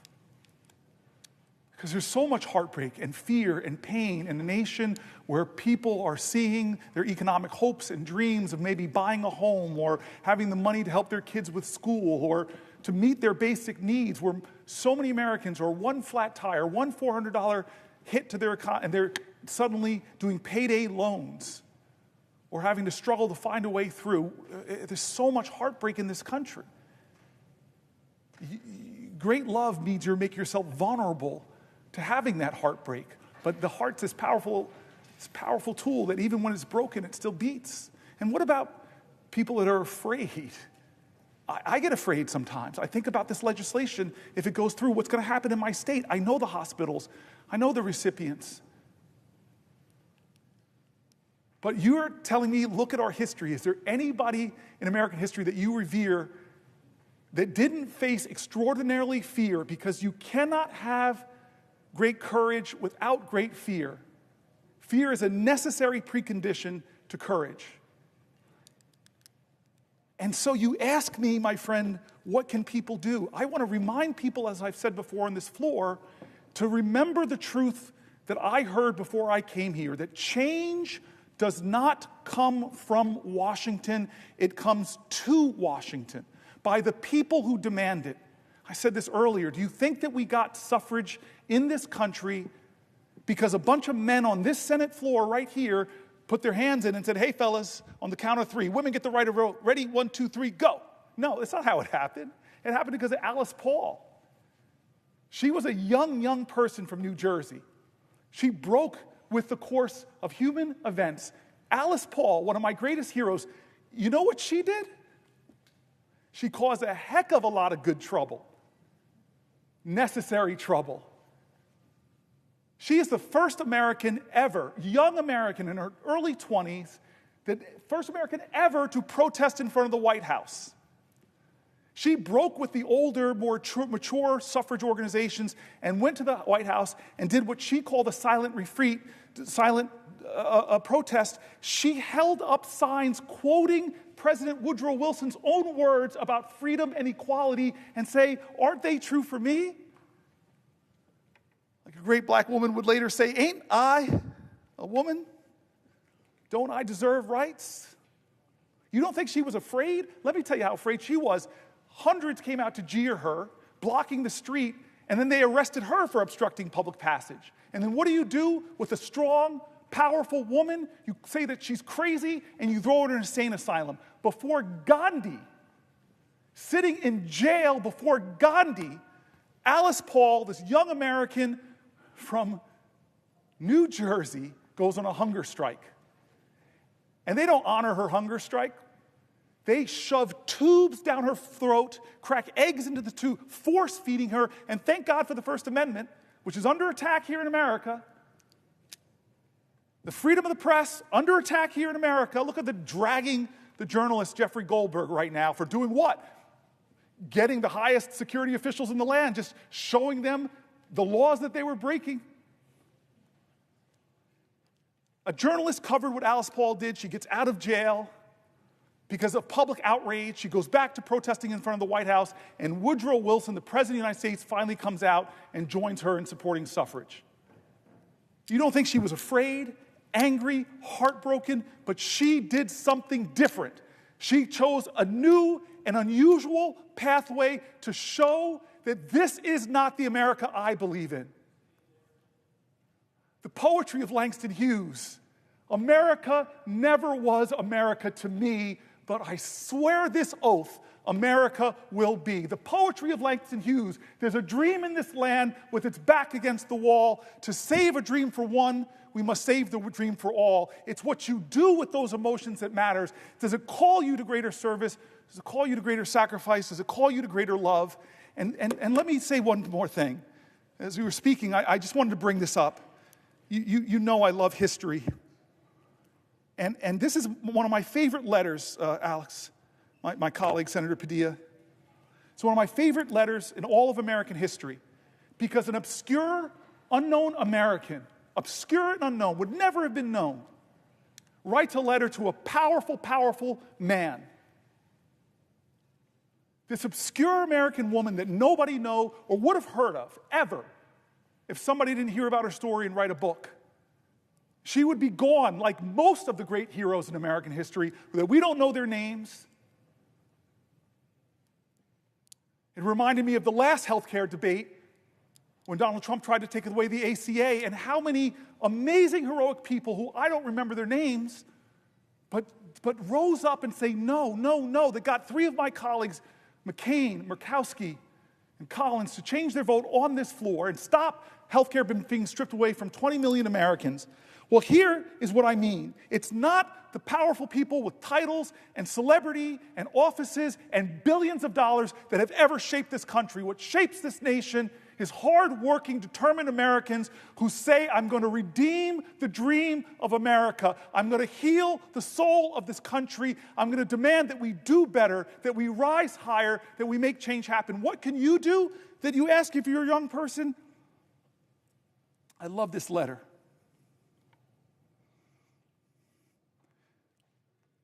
Written by Frederick Douglass to an unknown person that would have never been heard of if it wasn't for this book. And he writes to his friend, I'm glad to know that the story of your eventful life has been written by a kind lady, and the same is soon to be published. You ask for what you do not need from me, Frederick Douglass writes. You call upon me for a word of commendation. I need such words from you far more than you could need them from me, he says to this unknown woman, especially where your superior labors and devotion to the cause of the lately enslaved of our land are known as I at least know them. The difference between us is very marked, says the great Frederick Douglass, one of the most known people. He was the most photographed man, period, in the 1800s.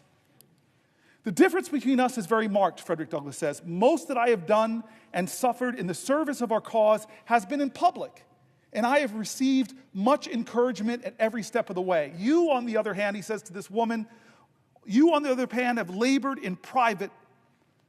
I have wrought in the day, you in the night. I have had the applause of the crowd and the satisfaction that comes of being approved by the multitude, while the most you have done has been witnessed by a few trembling, scared, and footsore bondsmen and women whom you have led out of the house of bondage, and whose heartfelt God bless you has been your only reward. The midnight sky and the silent stars have been the witnesses of your devotion to freedom and to heroism, accepting of John Brown of much encouragement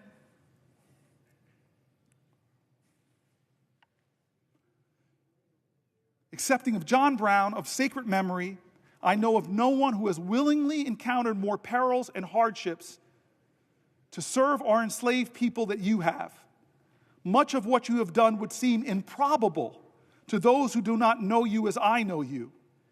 It is to me a great pleasure and a great privilege to bear testimony for your character and your works, and to say to those to whom may come that I regard you in every way truthful and trustworthy. He gave his legitimacy to this book project, Frederick Douglass, to then an unknown woman who did the most heroic things. Her name was Harriet Tubman.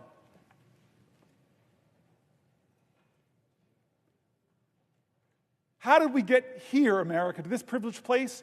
Well, we got here because of that incredible infrastructure project that this place didn't fund called the Underground Railroad, where black Americans and white Americans broke laws, did civil disobedience to stop slavery. How did we get here? We got here because young 20-somethings got upon a bridge named for a grand wizard of the KKK, named the Edmund Pettus Bridge. We got here because they marched. We got here because they were beaten. We got here because they bled, and I may know one or two of the people on that bridge.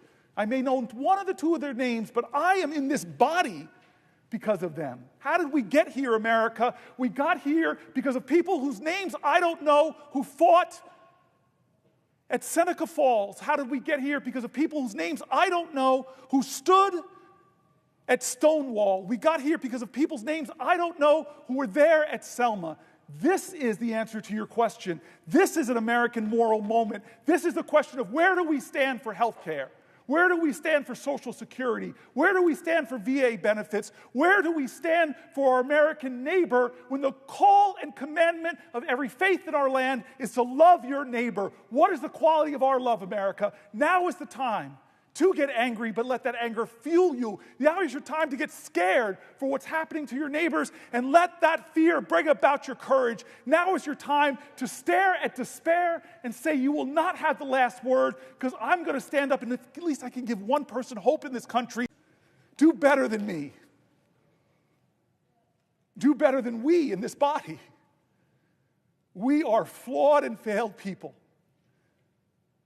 I see people showing up at our town halls yelling at us, Democrat and Republican, do more. How are you letting this happen? Well, I hate to tell you, we're doing all that I can think of. This is why I'm standing here, to try to give voice to those people. But what is more needed from now is less people sitting on the sidelines, less people being witnesses of American history, and more people determined to make it, to make history, to call to the conscience of this nation, to say, I will not stand for another American to lose their health care for a billionaire. I will not stand for another veteran who's dedicated to stopping the suicide of other veterans to lose their job. I won't stand for the air quality in my community to be made worse because they're letting polluters pollute more. I won't stand for the collective assaults on the Constitution by a man who even the highest judge in our land, a Republican-appointed judge, said, stop threatening and bullying other branches of government. When is it going to be enough? My voice is inadequate. My efforts today are inadequate to stop what they're trying to do. But we, the people, are powerful. We are strong. We have changed history. We have bent the arc of the moral universe. And now is that moral moment again. It's the moral moment again. God bless America. We need you now. God bless America. If you love her, if you love your neighbor, if you love this country, show your love. Stop them from doing what they're trying to do for almost 20 hours. We have laid out what they're trying to do, 20 hours. I want to stand more, and I will, but I'm begging people, don't let this be another normal day in America. Please, God, don't let them take Medicaid away from 10, 20, 30, or 40 million Americans who desperately need it. Don't let them do it.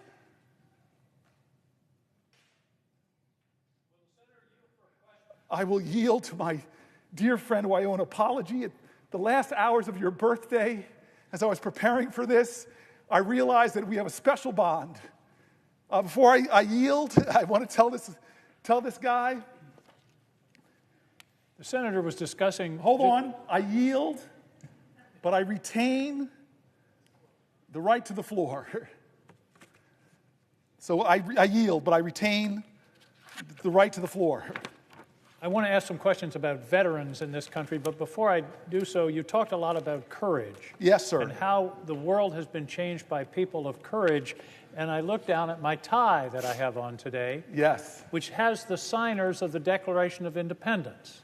And we think of that as a sacred document, an important document in our history, but these people had the courage to put their lives on the line for a radical idea. That people could govern themselves and that we could be independent of a monarch. And they were putting their lives on the line. That's courage.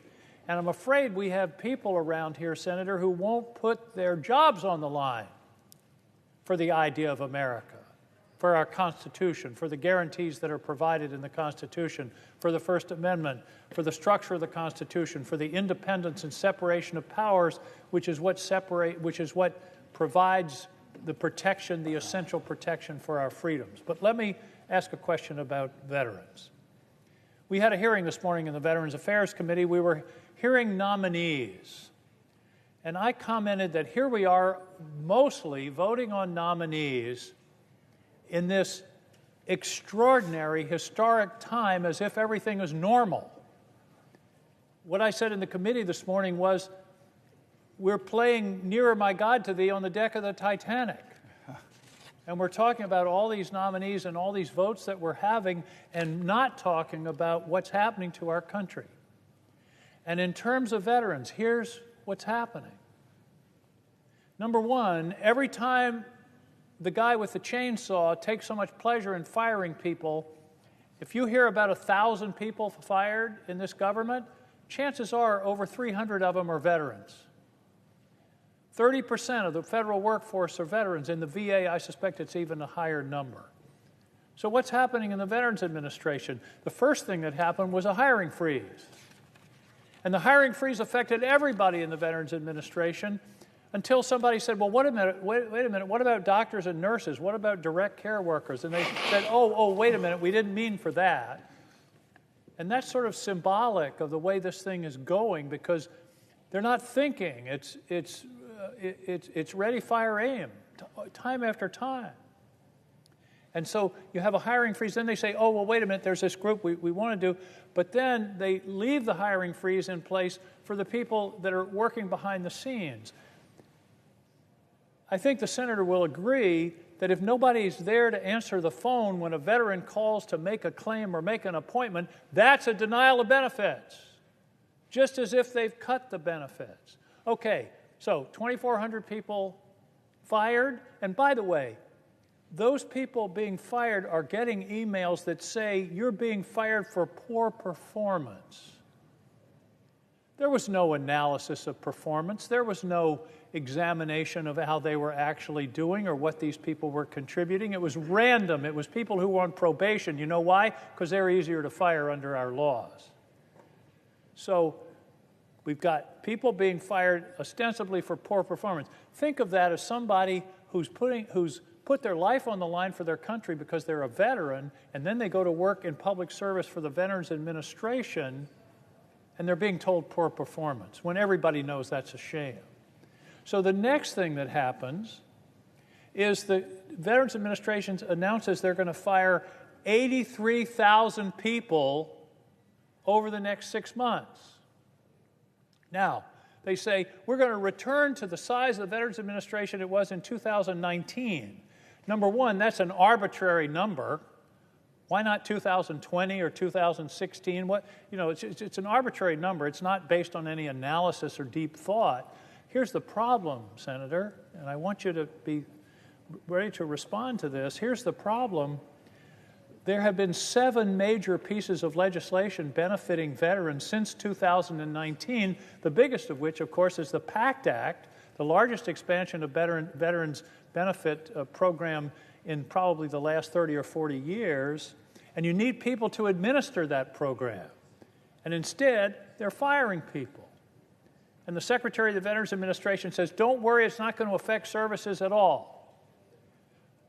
I don't think that statement passes the straight-face test.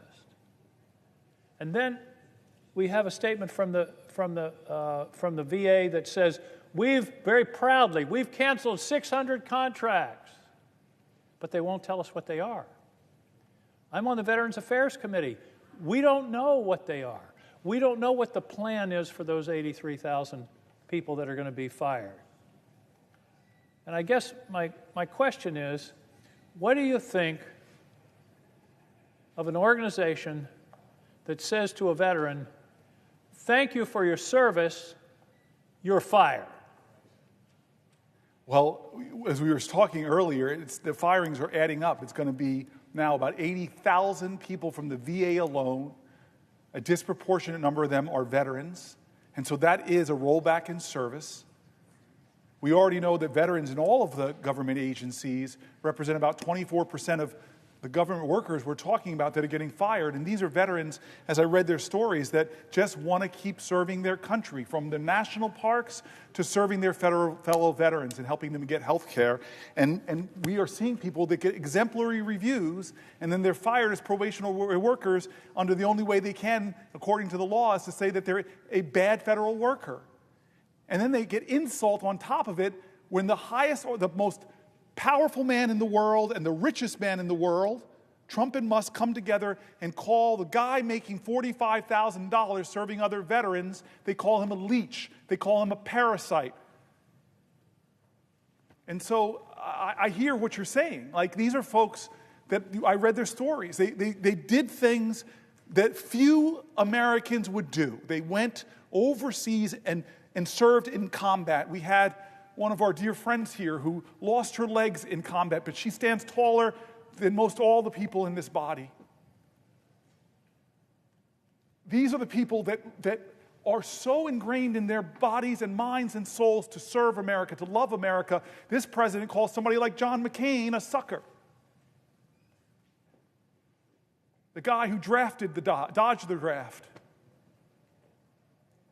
And so I hear what you're saying, and one of the things you're just saying is it makes no sense. Nobody came to the Veterans Committee in the Senate who actually approves the resources, establishes the agencies, and should have the say, according to this document, this vaunted, sacred, civically sacred text, our Constitution. And so, what are you to say to them if you don't even know what the plan is? You can't even explain to us what's your plan to making the VA system more efficient. Now, here's the other thing. We passed in this body some of my favorite senators, like John Tester, who I miss so much. Maybe I even just miss bumping into the guy, because he was the only person in the Senate that let me run from one hallway all the way and hit him. I used to joke that it was this test to see what happens when the unstoppable force meets the immovable object. He is a void in this place, but he stood for that PACT Act, gave some of those fiery speeches, and finally we got that bill passed. And we had to add tens of thousands of jobs because of the increased hundreds of thousands of people that were affected from these burn pits or from other challenges. And now we're cutting back 83,000 employees? Patty Murray came down here and said something that affected me in my first weeks as a senator when I in New Jersey sat down with women veterans and they told me how long they had to wait for gynecological care.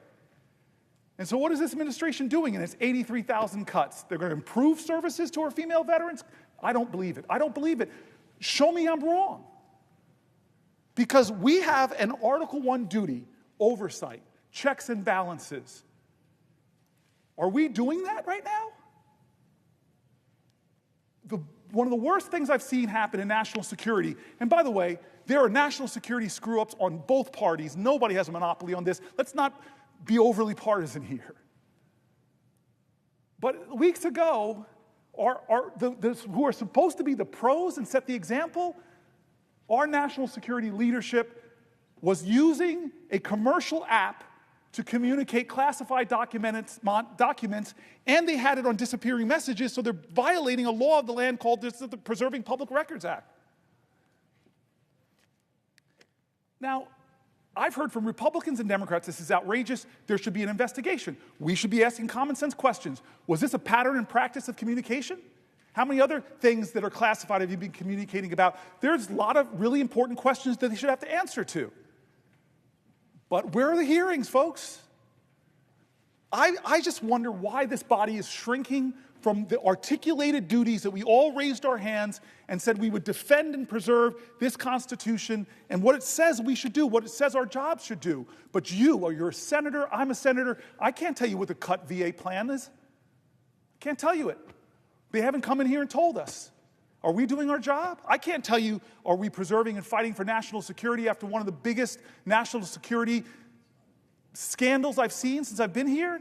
They don't have a providence in a partisan way, but they should answer for it. Are we doing our constitutional duty? What about the administration that is ending the Consumer Finance Protection Bureau, ending that agency, ending the Department of Education? Do they have the right to do that according to this document? No. Are we saying, hey, we're going to stand up for the people and preserve this document? No. Thank God for the Article III branch of government because they're being dragged into court and Republican appointed judges and Democratic appointed judges are saying, can't do it. But you know what Trump is doing? He's ignoring the courts and then he's demonizing the judges. You know that threats on judges in America, the threats have gone up 400%? You know that I had a federal judge, God bless her, where somebody thought they were going to her house, they did, but she wasn't home, and they murdered her son and shot her husband? And Trump is out there threatening judges, dragging them on Twitter or X or whatever he's calling it now? This is America. I know people on both sides of the aisle, we believe in common decency.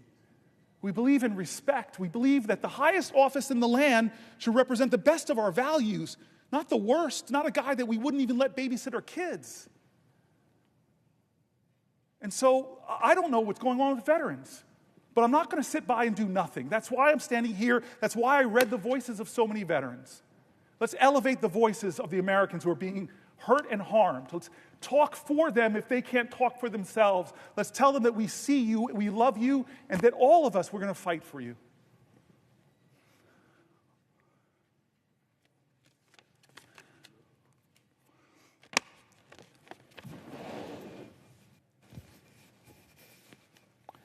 Will the gentleman yield for a question?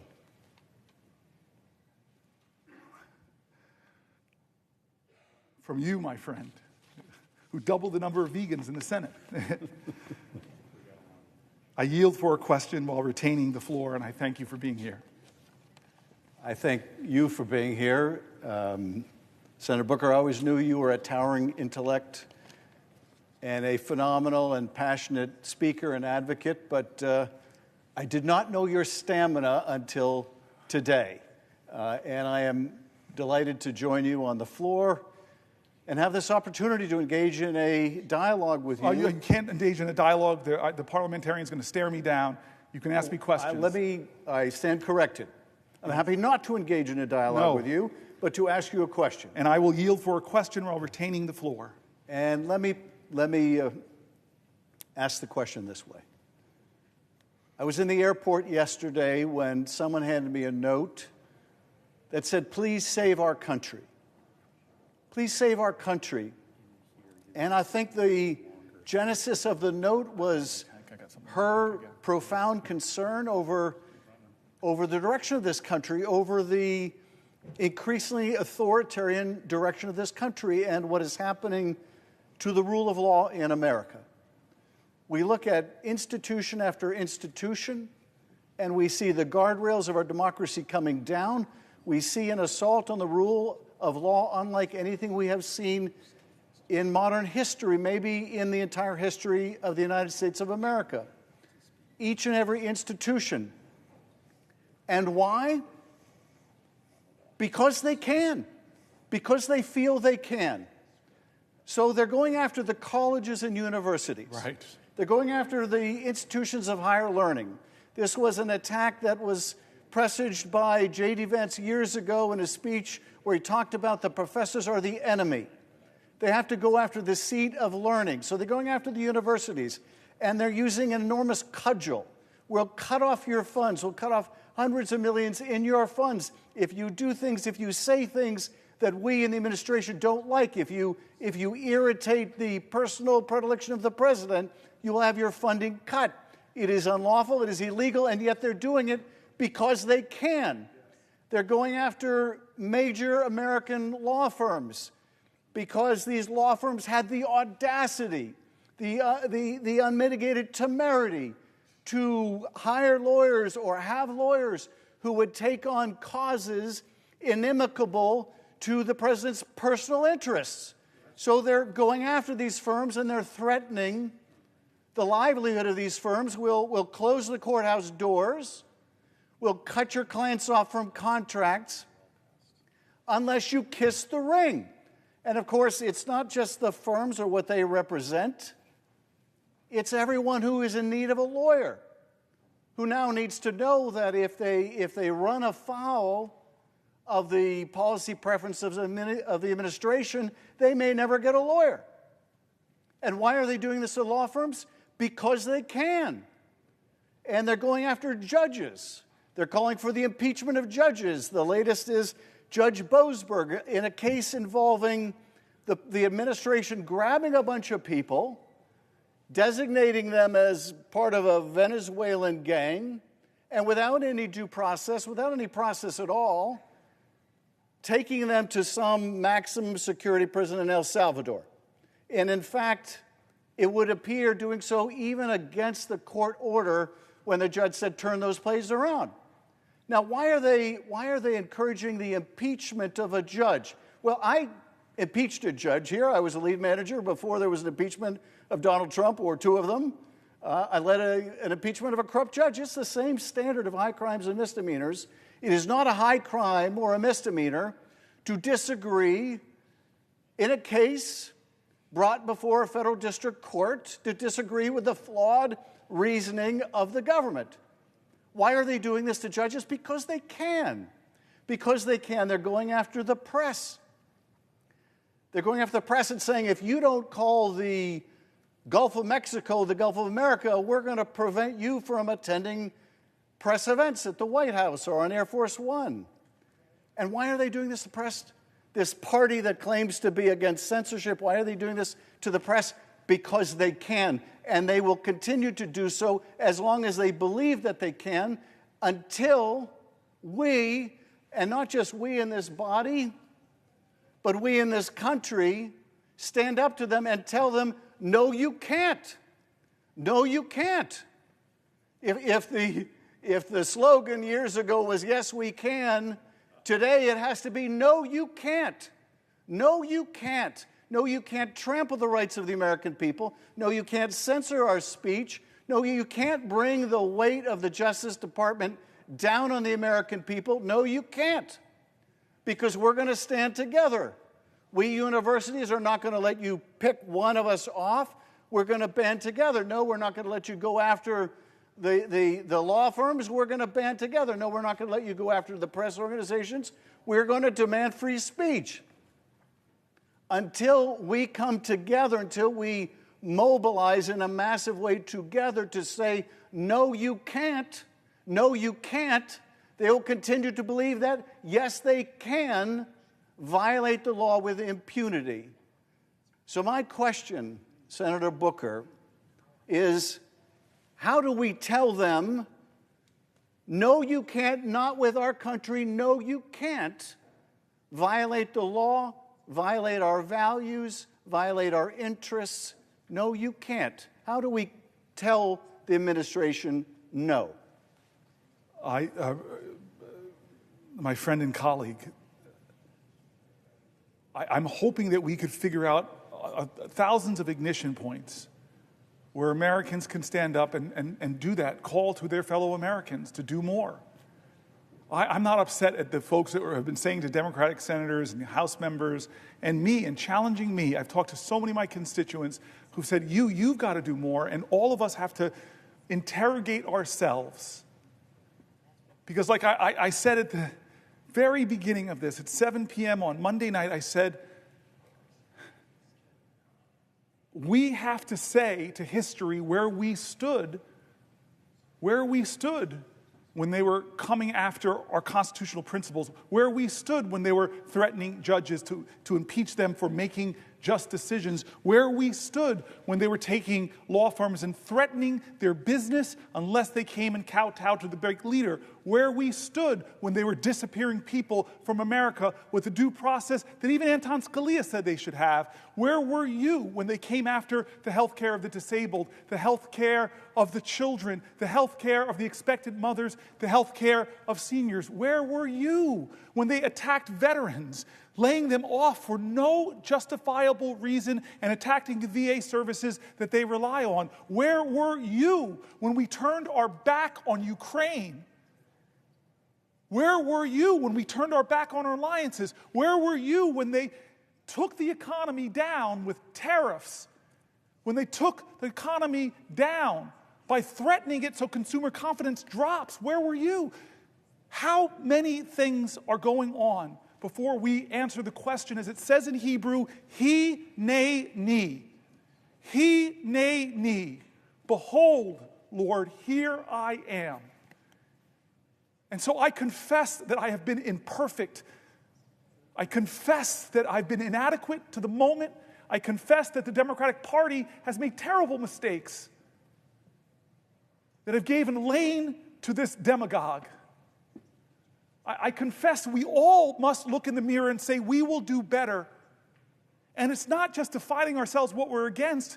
We, the next generation, as the baby boomers are leaving the stage, the last baby boomer president, we have to say that we're going to redeem the dream. We're going to dream America anew. We're going to start talking about bold things that don't divide people, that unite people. Bold things that excite the moral imagination of a country to do better, to go higher, that call us together. This is the time where new leaders in our country must emerge. I'm not talking about senators. I'm talking about citizens. This time of despair and darkness doesn't demand more darkness. We don't need to demean and degrade people who disagree with us. This is a time for us to do something bigger than that. Do you think Martin Luther King in Birmingham hated Bull Connor or said, I'm going to defeat this guy by bringing bigger dogs and bigger fire hoses? No. But he did say, we're going to be so creative, we're going to inspire the moral imagination of the nation, we're going to call to the conscience of the country, we're going to excite them about who we could be. When he went to the March on Washington, he didn't stand there and complain about the demagogues. Listen to his speech. He didn't stand there and demean and degrade the governor of Alabama. He didn't stand there and talk down to Bull Connor. No, he stood before the American people and said, it's not what you're against, it's what you're for. I have a dream. And now it's our generation. We have to redeem the dream. We have to excite people again. He, in the highest office of our land, wants to divide us against ourselves, wants to make us afraid, wants to make us fear so much that we're willing to violate people's fundamental rights. We're willing to go after the speech on college campuses. We're willing to go after law firms, go after the freedom of the press. Don't let him do that. Don't become like him. Be an American that says, I look to the future and I'm excited. Yes, things are tough right now. They're hard, they're scary, they're hurting, but we can overcome this. Our American history, if it's nothing else, American history, if it's nothing else, it is a perpetual testimony to the achievement of impossible things against impossible odds. We are a nation that is great not because of the people that are trying to whitewash our history, to remove great people, Native Americans, black people, and women from our military websites. I don't want a Disneyfication of our history. I don't want to whitewash history. I don't want to homogenize history. Tell me the wretched truth about America, because that speaks to our greatness. And so what do I want to people to do? It starts with us, man, and you're doing it. I've seen courage of my colleagues. We're doing it, but we have to do more, and I'm sorry. I'm not going to be a politician that's going to say, we are going to do more for you. I'm going to be a politician. I'm going to be a leader that demands more from America. Will the senator yield for one last question?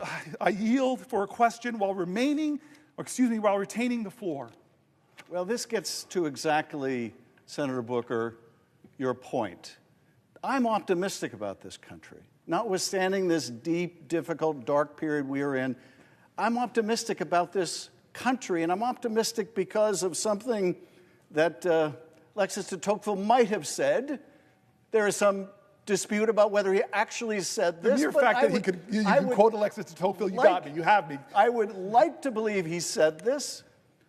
America is a great country because America is a good country. Yes, if he didn't say it, he should have said it, because it is true of this country. It is what makes me an optimist. There are wonderful, beautiful, patriotic people in every state of the union, and they will see us through this. But it does, I think, require all of us to be reminded every now and then of the better angels of our nature. Now, I remember standing in that well during the first impeachment of Donald Trump. I remember sitting right here in this seat watching you. And I'll tell you, I had approached that case as a prosecutor would approach a case that I just needed to prove the president guilty of what he was charged with. But it became apparent very quickly that that was not enough. That notwithstanding the abundant evidence of his guilt, I needed to show something more. I needed to show that it was dangerous to keep him in office. Well, tragically, events since have proven my point, but I made a different argument at that point of the trial, which I think gets us to the present moment, which is that truth should matter to us. What's right should matter to us. And even if it doesn't matter to the president, it should matter to us. That we are decent. Yes. As Americans, we are decent. We are good and decent people. As Americans, that's who we are. We don't believe that when someone is needing medical help that they should be turned away. We don't believe that we should turn our back on our neighbor. We believe in extending our hand. We believe we should be able to disagree with each other without it becoming a personal hatred or antagonism. We're Americans. This is who we are. I do think sometimes we forget.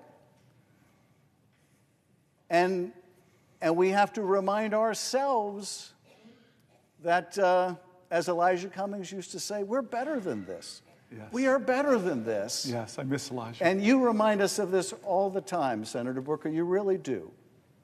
You also remind us that we're not defined by what we're against. We're defined by what we're for. And I'm fully on the same page with you that we haven't lived up to our responsibility as a party and what we're for. I think our democracy is in trouble because our economy has been in trouble. And I think our economy has been in trouble because it's not like after the Depression or during the Depression or the Great Recession when people are out of work. The problem today is not that people are out of work. The problem today is that people are working. They are working. And they still can't get by. And you have too many millions of Americans who see their quality of life and they look at what their parents had and see it as better, and they look at the future for their kids and see it as worse. And amidst that economic difficulty, they're ready to embrace anyone who offers something different. any demagogue who comes along and promises they alone can fix it. And while this demagogue is not going to fix it, and indeed he's made their lot much worse, it is not going to fix itself. It falls on us to come up with those big ideas. Now, some of those big ideas are not new.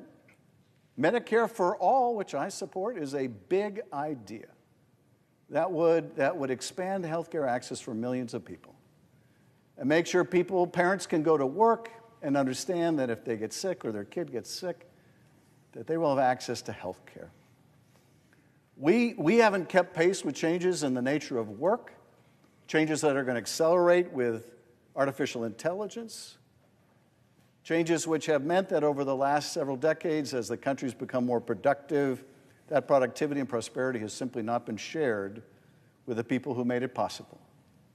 And I think this economic anxiety, which is felt all over the world with these global changes in the marketplace, have put great stress on the whole democratic experiment.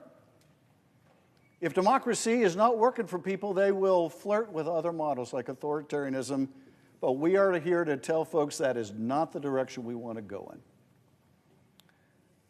But it's still incumbent on us to offer bold ideas for how we can make the economy work for people again.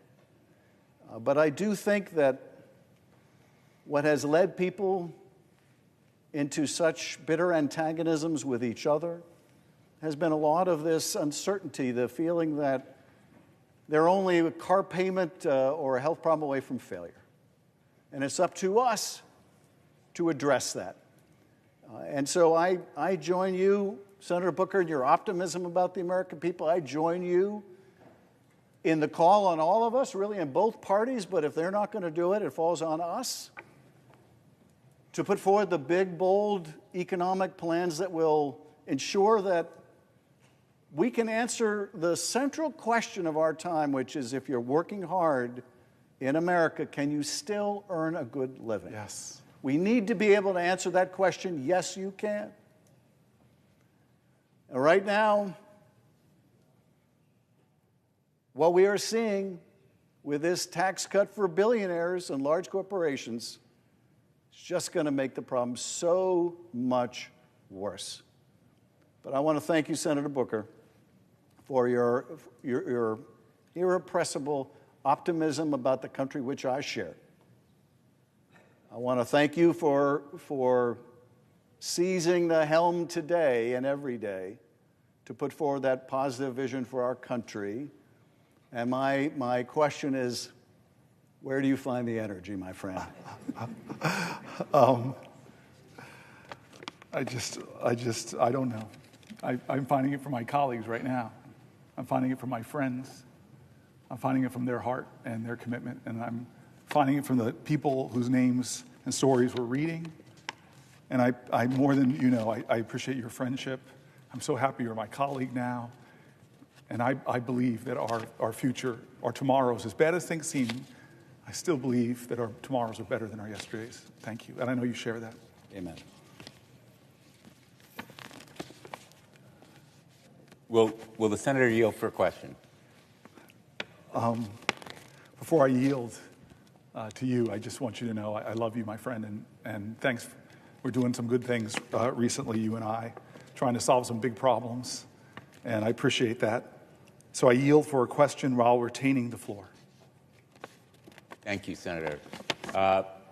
Unlike Senator Schiff, who said that he didn't know of your stamina before now, I knew well the stamina of Cory Booker. And I've always admired it, not just physical stamina, but moral stamina, the courage of conviction, the stamina to stand up and speak truth to power, which has become now one of the most common phrases that is used in public life. But Cory Booker has epitomized it throughout his career, not only in this body, but as mayor of Newark and as a leader in sports when he was an all-American athlete at Stanford. That physical stamina was matched by a moral stamina that is invaluable in life today, because Americans have come to prize, above all, integrity, authenticity, genuineness, which Cory Booker epitomizes. And so it's not just his eloquence today on the floor and the soaring rhetoric that we have heard from him. It's his understanding and his sense of real life impacts of what we do here on everyday Americans, and what everyday Americans are doing right now as we speak here on the floor. Everyday Americans are in the grocery stores where they're seeing higher and higher prices. Everyday Americans are at the VA hospital where their doctors and nurses and clinicians and schedulers and counselors may be out of a job because they may be among the tens of thousands targeted for dismissal. Everyday Americans are in schools, K through 12 and higher education, where the resources available for their teachers in the classrooms right now, in real time, are going to be cut. In fact, the workforce at the Department of Education will be cut by 1/2 as we speak, and funds will be no longer available to teach everyday Americans. And of course, everyday Americans right now are in hospitals and clinics. They are undergoing treatment for life-threatening diseases. Right now, they are lying on a hospital bed with needles in their arms, or receiving other kinds of treatment that have been made available, life-saving treatments, by the research at NIH that will be crippled because of the cuts that we're seeing. And of course, everyday Americans are receiving Social Security checks, and Social Security will be cut by this administration. Medicaid, that provides for those everyday Americans who are in doctor's offices right now in America, even as we engage in this kind of soaring rhetoric, everyday Americans are contending with the real life problems of living in America. We live in a country that has never been so unequal in terms of wealth and pay. And if we look back to our own history, we see that that inequality is a danger to all of us. The stock market crash and depression occurred after the Gilded Age, when inequality became so drastic that the middle class was in danger.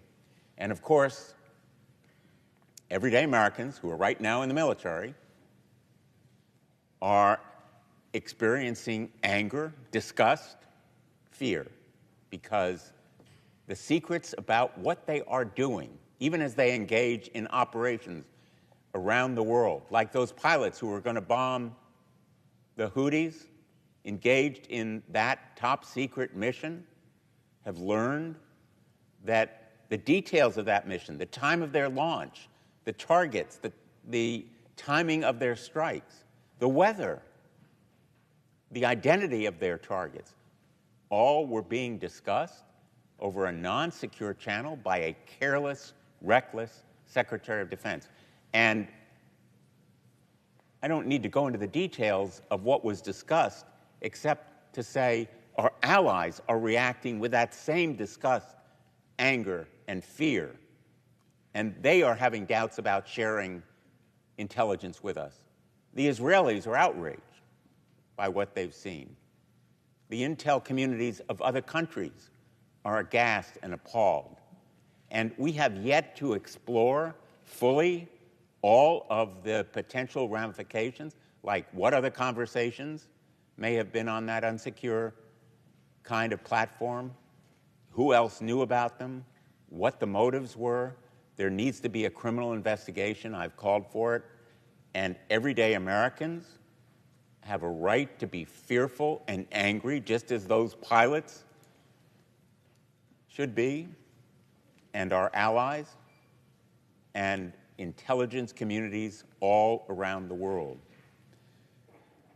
So we need not only an investigation, we need action to hold accountable the individuals, beginning with the Secretary of Defense, who should resign, the National Security Advisor, who should resign, but a criminal investigation launched by the FBI National Security Division to hold accountable anyone responsible for this breakdown of security, to meet the standard of public service that Senator Booker has outlined as what we should demand of ourselves and the responsibility that the American people have a right to deserve. So my question really is about the standard of public service that we should expect of our leaders, and whether there is something we can do. I'm asked so often, Senator Booker, as I go back to Connecticut, and I'm sure you are in New Jersey, what can we do? What can we do? You are leading us on the floor of the Senate by showing what we should be doing, fighting back, sounding the alarm for everyday Americans who are in the grocery store, in their schools, at the VA clinics, Social Security offices. What can we do? I'm going to answer your question. I just first want to say thank you. There's been so many Congress people coming onto the floor from the House of Representatives.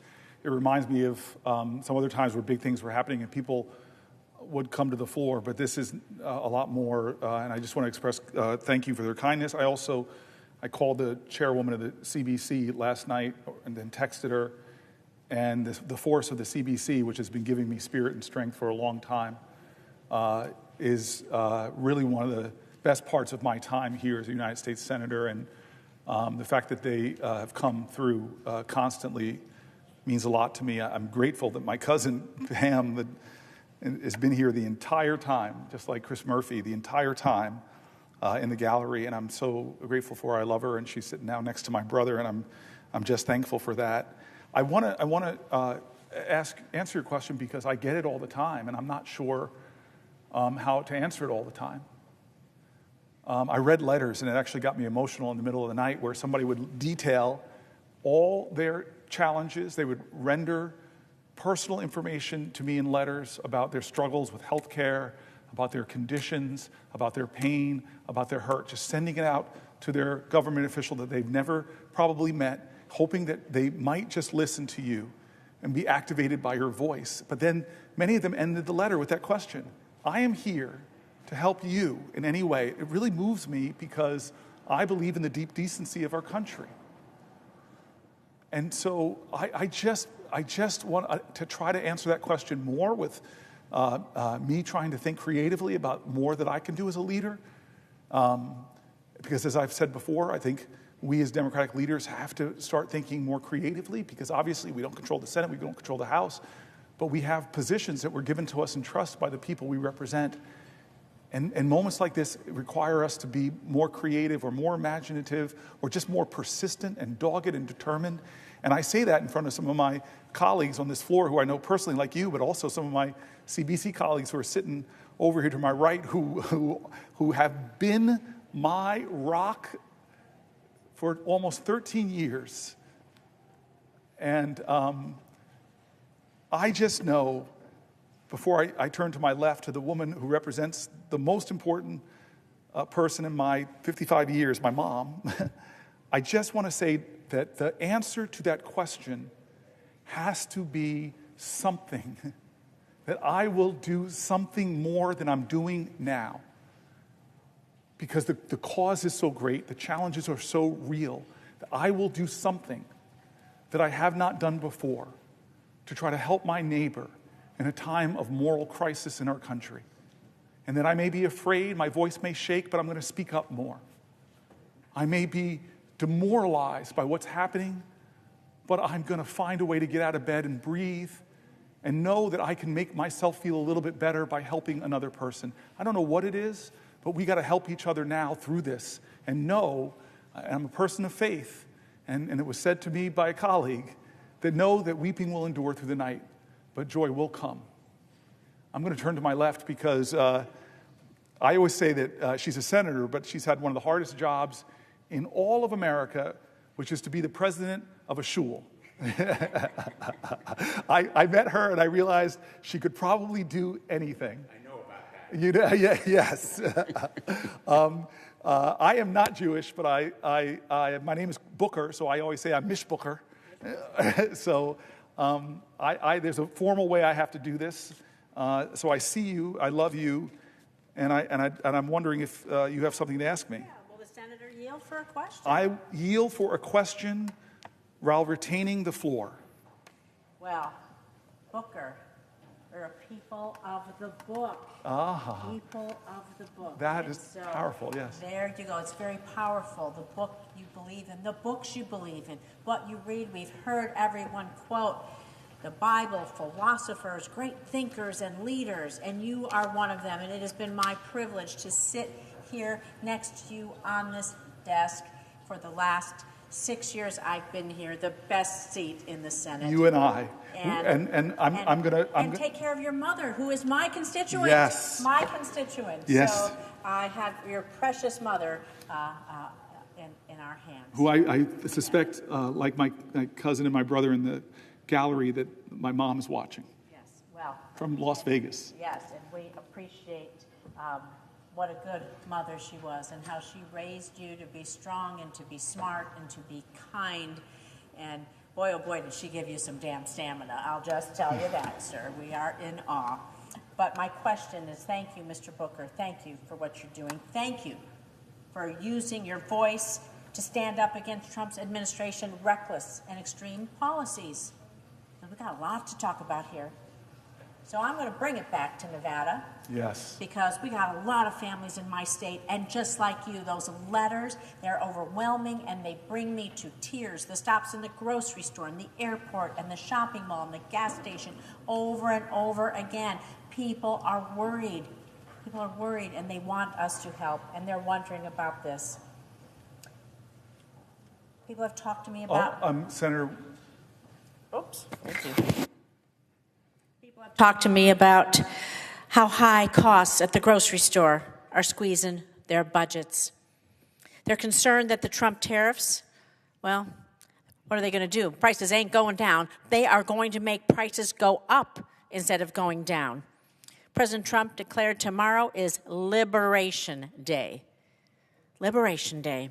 This is what he plans to impose the latest round of across-the-board tariffs for goods on several nations. Tariffs that amount to a national sales tax on every single person that goes to a grocery store. In Nevada, in New Jersey, I see my esteemed colleague, Senator Duckworth, in Illinois, and every state in this nation. Tariffs that amount to a national sales tax. Now, Nevada's economy relies heavily on tourism. I don't have to tell anyone that. And these tariffs don't target tourism specifically. But make no mistake, they will have a profound impact on a city like Las Vegas, the entertainment capital of the world. Because when prices go up across the board, what happens? Families' budgets at the kitchen table, those kitchen table budgets, they are squeezed. It means the number of visitors coming to Las Vegas, the visitors that fuel our economy, go down. It means the price that every single person, every single hotel, every single service we have goes up because of those tariffs. And so it's going to have a devastating impact on Nevada, on our local economy, on our small businesses. 99% of businesses in Nevada are small businesses. Small businesses. It's going to have a devastating impact on them and the good-paying jobs it supports. So we see the impact. International travel down in the United States. Down. Well, that's a whole nother discussion. Someone will be asking that question, too. It's driving down our visitor numbers. It hurts our economy in Nevada, hurts our economy all across this great nation. In fact, booking for flights in Canada, they're already down by 70% compared to last year. Canada, our great neighbor, partner, and ally to the north, down 70%. And the most troubling part is a recent report estimates that up to 14,000 jobs, hospitality jobs, could be at risk due to decreased international travel as a result of these horrible, misguided tariffs. And I just want to tell you that I'm looking at all of my colleagues and I'm looking at you, and you have given us the inspiration to stand here, to use our voice, to use our power, to show that we are not without a say in this country. We are not without a say, and we cannot go quietly, ever, without that fight. So, Senator Booker, I want to ask you what you think these tariffs are going to do. Well, not to just the place where your mom lives in Las Vegas, but where families live all across this country. And every price at the market, every price at the gas station, the mall, wherever you go, and where people depend, like my Nevadans, on their livelihood for tourism. And so I will repeat what Senator Blumenthal said. Senator Booker, what can we do? That's the question we're asked. What can we do? I want to answer your question, but first I want to just say what you already know. You represent my mom. You represent one of her best friends, Lou. You represent my Aunt Shirley. You represent my Uncle Butch. You represent my Aunt Marilyn. You represent so much of my family. This is the place where my father died. When Harry Reid came to his bedside when he was sick and I was still running for this office and showed me the extraordinary kindness of senators from Nevada. That tradition has continued. I'm so grateful for you. My family's grateful for you. I'm grateful that we were founders of the Black Jewish Caucus. And in fact, I keep this Juneteenth Seder coming up, but I'm gonna put this on as you have it on. As I think about Edon Alexander and all those who are suffering, I'm just so grateful for our friendship and what we've done against anti-Semitism, what we've done for the Abraham Accords. You are somebody that you and I find a lot of ways to work with. And one of the best things I saw in you was on January 6th, sitting in this row, me, you, Mark Kelly. And I always say that the best, often in the most difficult of circumstances, you see the best of people. And I don't know if you remember this, but staffers started rushed in, and usually you have to have special identification. And then some of them stood behind us, and they were crying, and they were upset, and they were frightened. And I just watched you go from senator to mother, and I watched you comforting people in their times of fear, when they thought they were going to be killed, literally. And you were this voice of comfort, voice of calm. I saw you in one of our worst countries, worst crisis. I saw your light. I saw your love. I saw the Jewish mom, and I benefited from that. I just feel that Trump mocks us.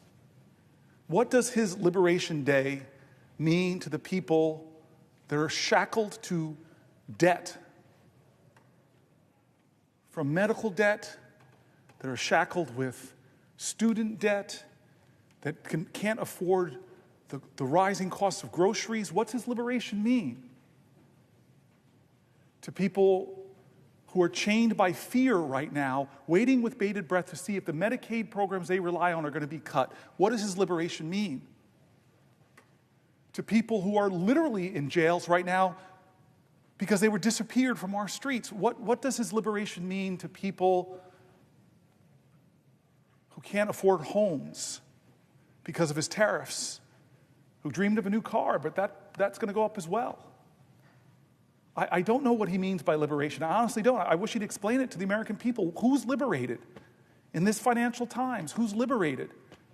I don't think the law firms feel liberated, that we're so threatened by you that they felt the only way they could get from under the threat of you is to come to you and beg them and offer them and say we'll do this and say we'll give you millions of dollars of pro bono worth. I don't think they feel liberated. What about the people that are banned from the press corps because they won't call it the Gulf of America? The idea of the press, the freedom of the press, do they feel his liberty? What does his liberty mean? What does Donald Trump's Liberty Day tomorrow mean? in a nation where I read letter after letter of people that feel like their liberty is gone, that they're losing sleep at night worried about Social Security. What does liberty mean to the veteran that was laid off, that fought for my liberty? What does Donald Trump's liberty mean? What is he talking about?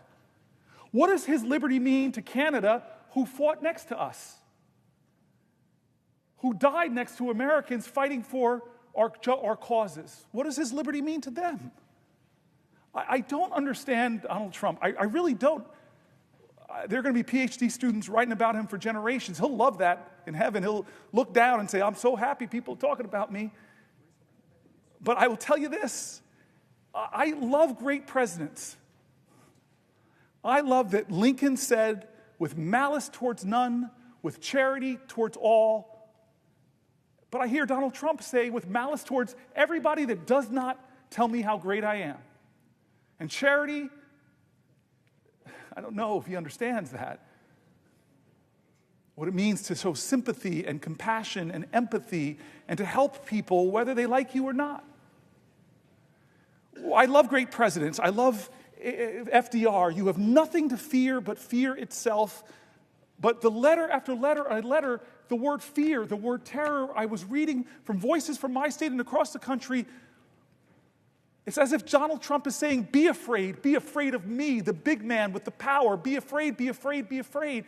There was another president that said, Mr. Gorbachev, tear down this wall. And yet Ukrainian Americans are watching their president go, not Mr. Gorbachev, tear down the wall. They're saying, hey, Mr. Putin, come in and take the Donbass. I'm going to start the negotiations, not with Zelensky at the table. I'm going to call him a dictator. I'm going to start the negotiations from a position to giving Putin what he wants. Ukrainian sovereign land, and that's where we'll start the negotiation. And I love John F. Kennedy quoting a poet saying, ask not what your country can do for you. Ask what you can do for your country. What is Donald Trump? Ask not what your country can do for you. Ask what can you do for Donald Trump?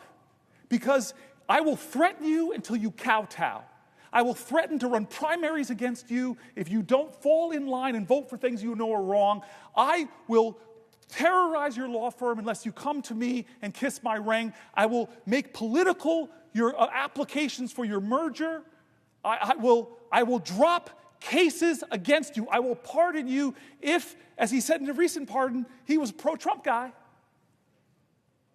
I don't understand this. I really don't. And I don't understand how he tries to divide Americans. I got on a plane once. I'm on a plane, and I'm juggling to put my carry-on up, and I get lots of reactions in airports. I have to say, on the whole part, good, but occasionally I think my colleagues next month, should send me a Mother's Day card, because occasionally I get called, you mother, with something following it. And so here I am putting up my overhead baggage, and I sit down next to two people, the presiding officer before this, my friend from Alabama, two Alabamans, one 80 years old, one 60 years old, mother and daughter. And they see people paying attention to me. They said, who are you? Are you a professional athlete? And as a middle-aged, overweight black guy, my ego wasn't insulted. I wanted to say, well, I could be, but I chose to serve the people. But no, I go, no, ma'am, I'm not. Well, who are you then? I go, well, I'm a senator. And we're so conditioned in America, if we meet a congressperson out and about, the first thing we want to know is, whose team are you on? My team or their team? It's us versus them, horrible dynamic of tribalism in our country. And I took a deep breath, and I looked at these two great American women, and I said, ma'am, I'm a Democrat. And the woman next to me looks at me suddenly sour, and she said, I should have brought my Trump hat, and she wheeled it away from me. And immediately I said, you know what? I'm not going to dance to this tune. I'm going to scratch this record. And I looked at her and I go, oh my gosh, Donald Trump signed two of the biggest bills I wrote in Congress into law. I said the First Step Act, which we passed in this body, 87 votes. We would have got 88 if one of my dear friends and colleagues was not off trying to do whatever in the world and he wasn't here to vote on it. And I talked about opportunity zones, working with Tim Scott to get billions of dollars invested into some of our country's poorest rural and urban areas. Now, they were confused. But by the end of that flight, Donald Trump didn't divide us, though. By the end of that flight, I was talking to them like fellow Americans, and we found so many points of connection, so much common humanity, and so much common cause. These outrage machines, TV, and these devices, I want to say to America, their financial interest is to keep your eyes on the screen as much as possibly can. And you know what? Sells division, divide, moral indignation. I will tell you this. I have this great friend, part of the Bold Club, named Van Jones. He told me this story that he was on Crossfire on CNN. And Van Jones got on with Newt Gingrich. Van Jones, a green activist, a guy I met in law school, extraordinary man, speaks like a poet to me, and he worked in the Obama White House. And then Newt Gingrich, very known Republican, the two of them sit down, but Brene Brown writes something extraordinary. She writes, "It's hard to hate up close, so pull people in." And so they get on this show called Crossfire, and they find out, with all the differences they have, they also have commonalities, things they agree on, and they actually kind of like each other. So they go to the producers and they say, "Hey, could you let us do the final segment called Ceasefire? Can you let us do the final segment called Ceasefire?" And the producers say, "Yeah, go ahead. Go ahead." And so they do this last segment talking about the areas they agree, but the producers run in after a few shows and stop them. Can't do it. Why? Ratings are going down.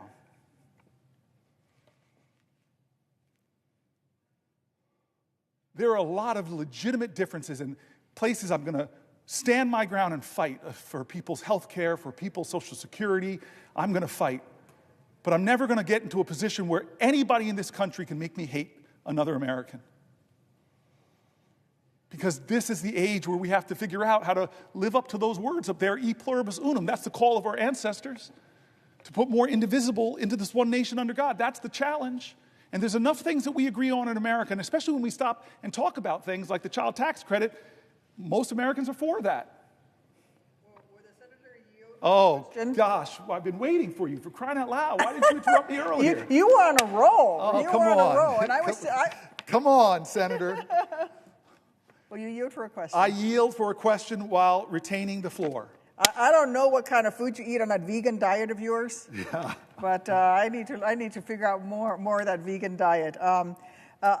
One place where we can and do care that unites us as a nation is the role of our nation's veterans, the heroes who have sacrificed for us. Although with this president, I guess he doesn't hold veterans in the same esteem. As someone who has bled for this nation, I guess I joined the ranks of the suckers and losers who have bled and died for this nation in the president's estimation. But I just wanted to start off by saying thank you again, Senator Booker, for all that you're doing as you hold the floor today, but also every other day, to underline the pain and damage Donald Trump and Elon Musk are doing, not just to our country, but to middle-class Americans throughout our country.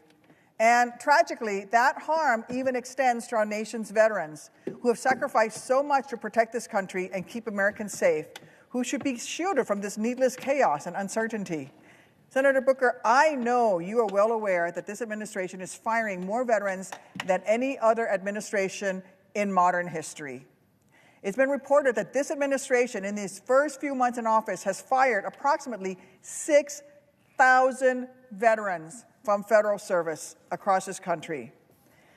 This list of firing, especially at the VA, has resulted in operations for our veterans being canceled. We've seen reports of the Caregivers Hotline, a hotline that was set up to support the caregivers who provide medical caregiving to their loved ones who served and sacrificed and are now disabled. There are delays in that hotline being answered because Donald Trump fired all of these veterans. There are people who support the crisis hotline were also fired. I know this because some of them are my constituents and asked for help. I had one individual who'd served in the military for over 2 decades, did such a good job on the crisis hotline as a frontline person answering the phone trying to prevent their brothers and sisters from the idea of suicide. They did such a good job that they were promoted to be a trainer. They were promoted to be a supervisor, which then made them probationary, and they were fired. We were able to get some of these people their jobs back. Some of them are still out there without their jobs. This is what Donald Trump and Elon Musk has already done. This does not help our nation's veterans. This does not help our nation's heroes. If anything, it is a betrayal to them. It's a betrayal, a cruel betrayal to the men and women who bravely answered the call to serve our country in uniform. A call that this president dodged 5 different times when he had the opportunity to serve. And our men and women in uniform came home from serving, and many of them chose to continue their service to our country as federal employees. How are Elon and Trump thanking these brave, selfless Americans?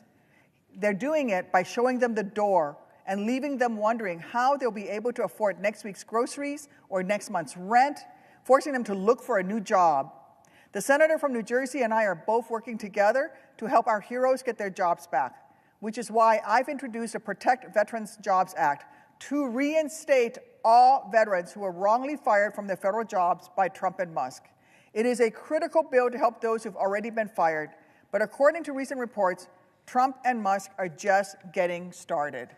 From everything that we've seen, they are planning on firing another 80,000 VA employees, almost a third of whom are veterans themselves. So that's going to be another 25 veterans on a chopping block on top of the 6,000 who've already been fired. It is a complete betrayal from Trump and from Musk. Firing these VA employees will even harm veterans that Trump is not firing, because it's going to force them to wait longer to see their health care providers. It's going to make them wait longer to have their disability claims adjudicated. It is going to make them wait longer to have someone pick up their calls at the Veterans Crisis Line. It is going to make them wait even longer, and their loved ones wait even longer to have their burial and funeral expense reimbursements request processed. And so much more, all while the VA's backlog of unprocessed claims continues growing. I have another question for you, but first, for the senator from New Jersey, I was wondering if you could tell us if you have heard from your veterans who have been fired, if you have heard from your veterans who've seen their services delayed in New Jersey and around the country. Yes, yes, yes, yes, yes, yes. This is my veterans book. This is what I was reading from earlier, and everything you're saying is right, and it is such an insult. I read stories from our veterans. It's such an insult to the highest calling of our country to stand and serve as you did. As you did. Injured veterans, disabled veterans. I read an article about thousands of disabled veterans that want to serve their country, love this nation so much that they want to serve in humble jobs doing noble things. And how do we treat them? They say 83,000 people being laid off. A quarter of them are veterans from the VA itself, but this doesn't include veterans that do things for the Park Service and our national parks, veterans that do things for us in the Defense Department, veterans that do things for us across this country. I found in my state some of the greatest leaders I have met in my state are veterans who are still serving veterans. And then veteran entrepreneurs, you know the data, they're incredibly successful.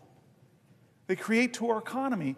The VA is cutting not just veteran jobs, they're cutting contracts with veteran-owned businesses. I don't understand how you can say out of one side of your mouth, you honor and respect our veterans, which is not what our president's always said. Dear God, what he said about John McCain.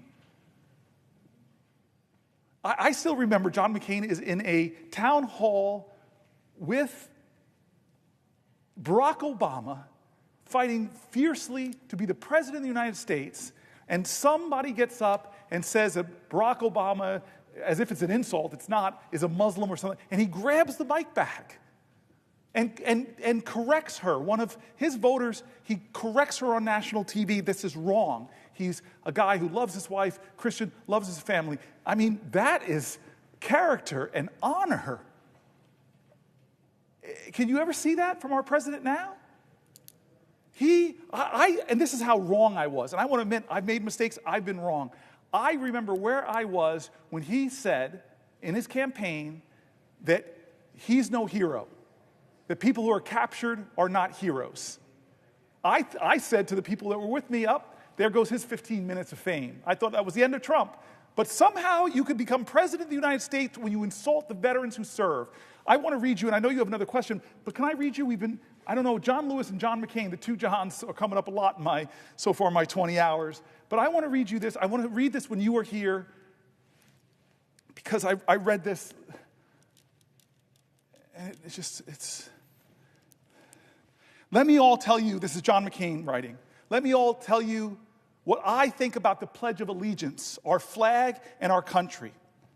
I want to tell you a story about when I was a prisoner of war. I spent 5 years in the Hanoi Hilton. In the early years of our imprisonment, the North Vietnamese kept us in solitary confinement, or 2 or 3 to a cell. In 1971, the North Vietnamese moved us from these conditions of isolation into large rooms with as many as 30 to 40 men to a room.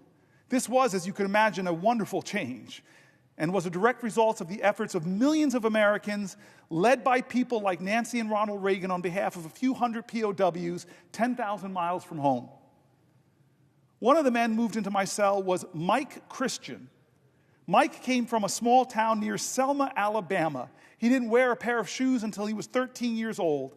At 17, he enlisted in the U.S. Navy. He later earned a commission. He became a naval flying officer and was shot down and captured in 1967. Mike had a keen and deep appreciation for the opportunities this country and our military provide for people who want to work and want to succeed. The uniforms we wore in prison consisted of a blue short-sleeved shirt, trousers that looked like pajama trousers, and rubber sandals that were made out of automobile tires. I recommend them highly. My pair lasted my entire stay. As a part of the change in treatment, the Vietnamese allowed some prisoners to receive packages from home.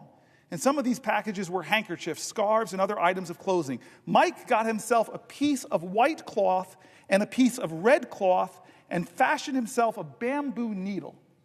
Over a period of a couple of months, he sewed the American flag on the inside of his shirt.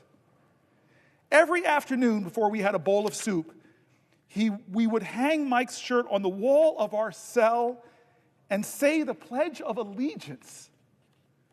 I know that saying the Pledge of Allegiance may not seem the most important and meaningful part of our day now, our day in the Senate, but I can assure you that for those men in that stark prison cell, it was indeed the most important and meaningful event of our day. One day, the Vietnamese searched our cell and discovered Mike's shirt with the flag sewn inside and removed it. That evening, they returned, opened the door of the cell, called for Mike Christian to come out, closed the door of the cell, and for the benefit of us all, beat Mike Christian severely for the next couple of hours. Then they opened the door of the cell and threw him back inside. He was not in good shape. We tried to comfort and take care of him as well as we could. The cell in which we lived had a concrete slab in the middle of which we slept, 4 naked light bulbs in each corner of the room. After things quieted down, I went to lie down and go to sleep. As I did, I happened to look into the corner of the room. Sitting there beneath that dim light bulb with a piece of white cloth, a piece of red cloth, another shirt, and his bamboo needle was my friend, Mike Christian, sitting there with his eyes almost shut from his beating, making another American flag. He was not making the flag because it made Mike Christian feel better. He was making that flag because he knew how important it was for us to be able to pledge our allegiance to our flag and our country. Duty, honor, country. We must never forget those thousands of Americans who, with their courage, with their sacrifice, with their lives, made those words live for all of us. That is our veterans. That is you. That is you, my friend. And Trump is coming after them. Doge is coming after them. They're firing them right now. And are we silent, America? Are we silent when the bravest amongst us, the most honorable amongst us, the most noble amongst us are losing their jobs? Did you speak up when they came for American veterans? When they fired them for no good reason? What did you do? What did you say? I say no.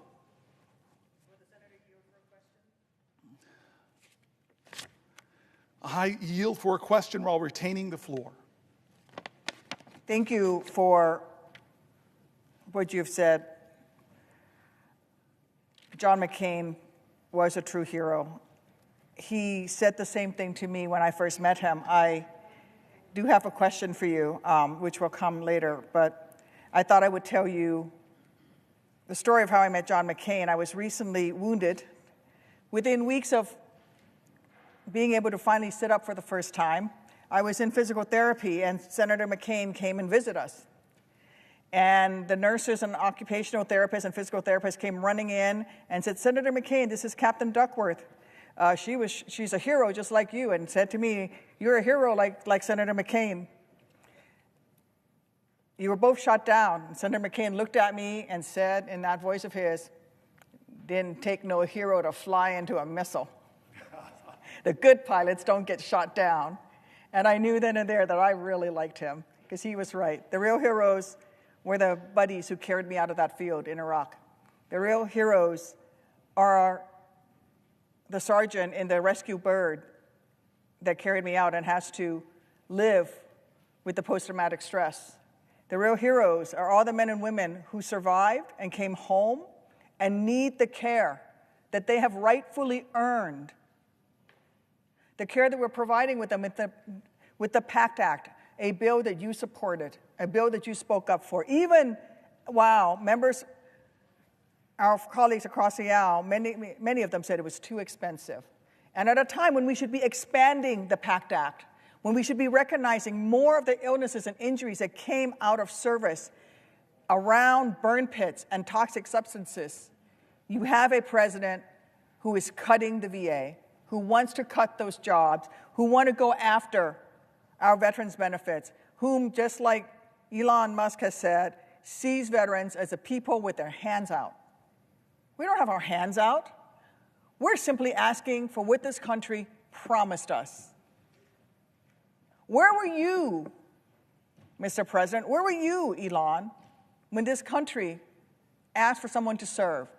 When this country asked, who amongst you will leave your family, leave your friends, leave your neighbors, and put on her colors and defend her?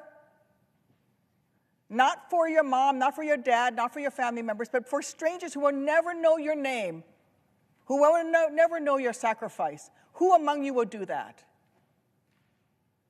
Thank God that from Lexington and Concord, from Iwo Jima, from Ia Valley, from Kandahar,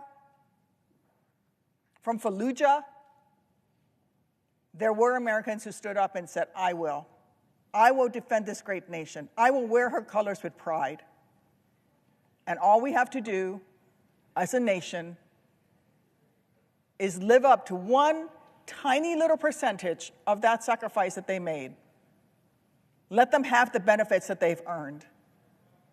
And yet Donald Trump and Elon Musk are cutting those benefits. The biggest predictor of veterans' homelessness is not post-traumatic stress disorder. It is not a health condition. The biggest predictor of veterans' homelessness is lack of employment, not having a job. That begins the spiral downwards for veterans that ends up with them becoming homeless. And I will tell everyone in these chambers and in this nation, we are all dishonored when a veteran must lay their head down on the very same streets that he or she defended to sleep that night. We are all dishonored. The VA has done tremendous work to fight veterans' homelessness, and that has been a bipartisan effort. And these cuts that are costing veterans their jobs are going to start some of those veterans, unfortunately, on that path to homelessness.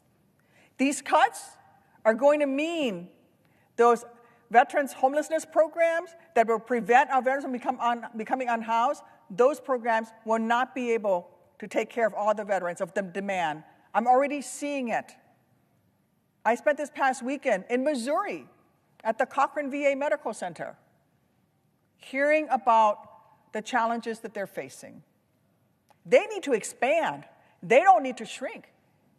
They said there's going to be another 25,000 veterans moving into the area. They actually have to expand their services. And yet Elon Musk, enabled by Donald Trump, is cutting veterans' jobs, veterans' benefits, because according to them, veterans aren't heroes. We are suckers and losers.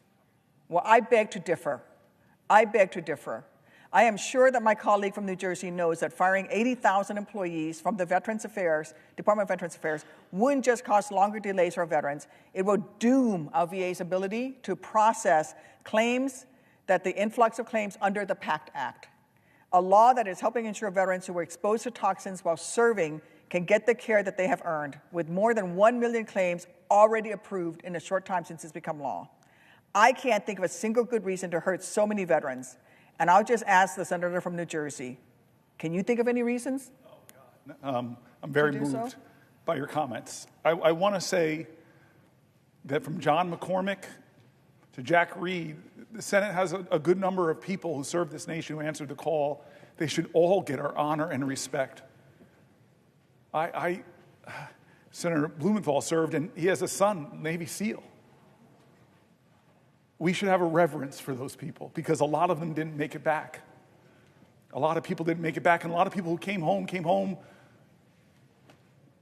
with horrible wounds, visible and invisible. We should all be ashamed of the veterans that are committing suicide. We should all be ashamed of veteran homelessness. We have the capacity. We are a great enough nation to help them. But the ones that didn't come back, they watch over us. They look down upon this nation. I want to read you one more thing because I was raised by parents who could not think they could.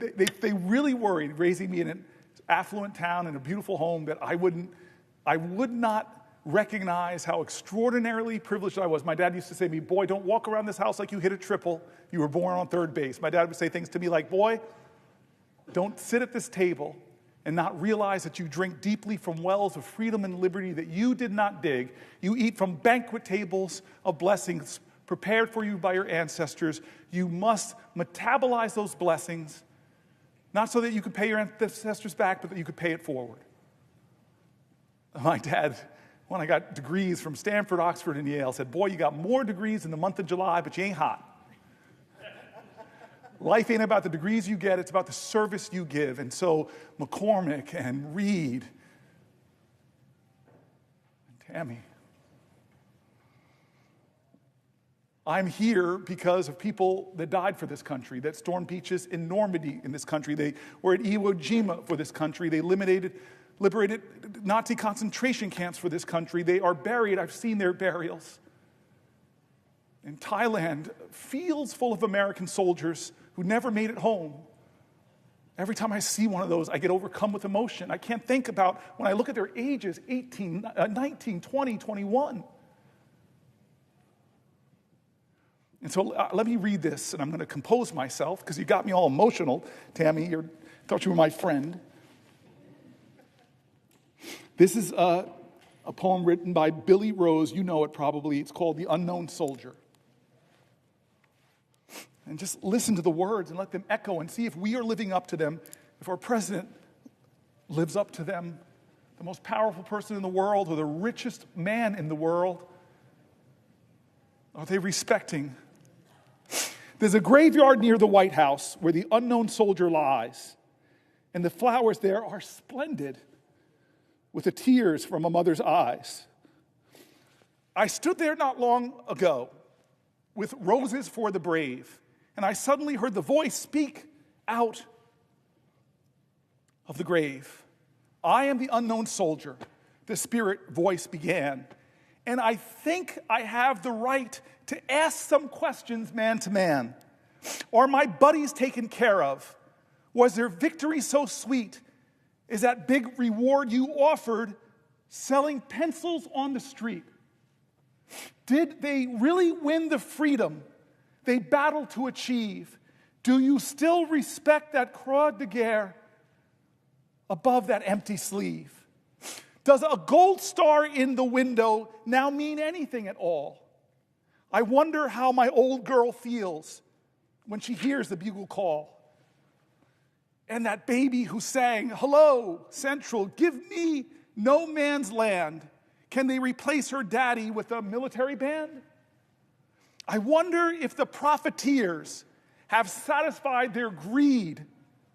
I wonder if a soldier's mother ever is in need. I wonder if the kings who planned it all are really satisfied. They played their game of checkers, and 11 million died. I am the unknown soldier, and maybe I died in vain. But if I were alive and my country called, I'd do it all over again.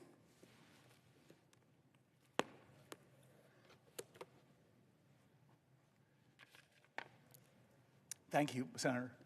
Every time I see you, I have such reverence and gratitude that I get to serve alongside of you. I didn't serve in the military alongside of you like those courageous soldiers, like those people who carry you at risk to themselves, people who saved your life, the people that helped you in rehab, the people that empowered you to get back on your feet and run for one of the highest offices in the land, and then you serve here with distinction because you don't forget who helped you get here. Just take care of my buddies. Exactly. And my dad, who's in heaven, with a lot of the other good folks from American history. I don't know what he'd think of his son, but I know he'd be proud of you. All right. Let's talk about the economy.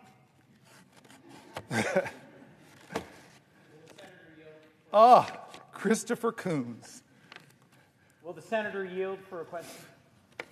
I yield for a question while retaining the floor. Is the senator familiar with Rory Badger of Delaware?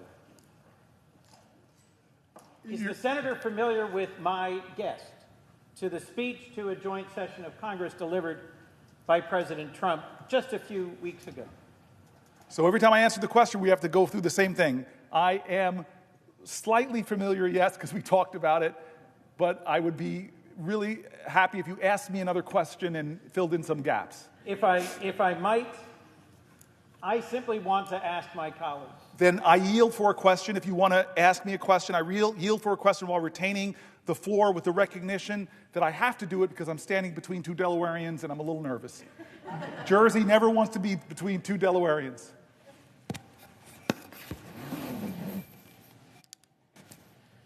To my colleague and friend from the great state of New Jersey, I simply am asking the question, are you familiar with a Marine from Seaford, Delaware? His name is Rory Badger. He is not a man of politics. He is not a partisan. And he only came to my attention when he called my office for assistance.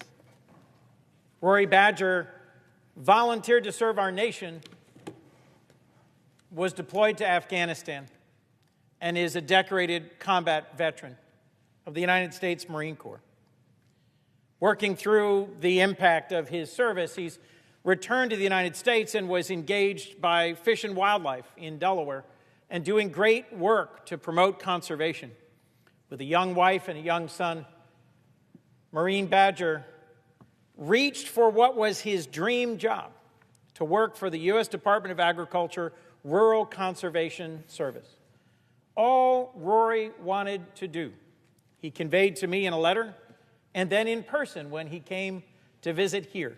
All he wanted to do was to help farmers on the Delmarva Peninsula conserve their land, create wildlife habitat, protect the environment, and be in places both beautiful and still. As you, my friend and colleague, have documented in long discussion and debate in the last hour, he is one of thousands of veterans who woke to receive an unjust and unwarranted termination email that said it was for cause without citing any cause, and that threw him into the chaos and hurt of having been summarily fired by the American government. He's ultimately been rehired, thankfully, but that period of chaos and of loss made him question our nation and its commitment to our veterans.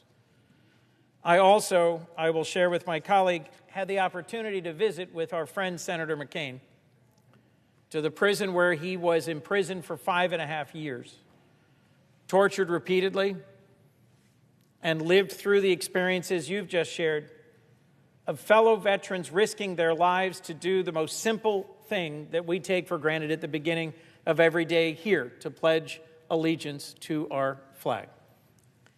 I had a chance on visiting the Hanoi Hilton with our friend and former colleague, Senator McCain, to ask him a simple question, which was at the end of his describing the period when friends were beaten horribly, when some were killed, and when his Vietnamese captors told him, "We've found out who your father is, a 4-star admiral, and so we will release you any day." I simply asked him, knowing that you could at any moment on any day raise your hand and say, "I will accept your offer and go home," how did you endure another 5 years of torture and imprisonment? His answer simply, to do so would not have been honorable. My question to you, my friend and colleague, was the firing of Rory Badger honorable? Is the leadership of our current administration in its treatment of our veterans honorable? Is the value shown by the decisions being made by Elon Musk and his team at Doge honorable? Are we putting at risk the very honor of our nation in the mistreatment of the veterans of this country? This question I put to my friend and colleague. I thank you, Senator Kuhn, by your strength of voice, by your tone, by the colleague and citizen that you invoke. You are saying the answer with strength, my friend. How do we judge our nation? What measure do we judge America? Is it by how tall our buildings are? Well, those are great marvels, but other countries have taller buildings. God, maybe Ezra Klein has got me so focused now on making our nation do bold and build great things, but does the speed of our rail, as an Amtrak guy, speak to the greatness of our nation? No, other nations have faster rail. Does the wealth of our people, we have more billionaires than any other country, does that speak to the greatness of our nation? No. I think the things that speak to the greatness of a nation is, how do we take care of each other? How do we take care of our elders who deserve our respect and our reverence and gratitude for building America, for sustaining America, for doing the hard jobs to raise families, to set the next generation on their way? I think we should be judged by how we treat our children. They are the only true hope we have of seeing tomorrows that we will never live through. I think we should be judged by how we treat the sick. Whether it's people with the disease of alcoholism or mental health or crippling cancers or chronic diseases, what do we do? I think we should be judged by how we nurture our families. God, we put American families under crazy stress. Affordable child care, paid family leave. Other nations, our competitors, have these things. I think we should judge the greatness of our nation by how we treat our veterans.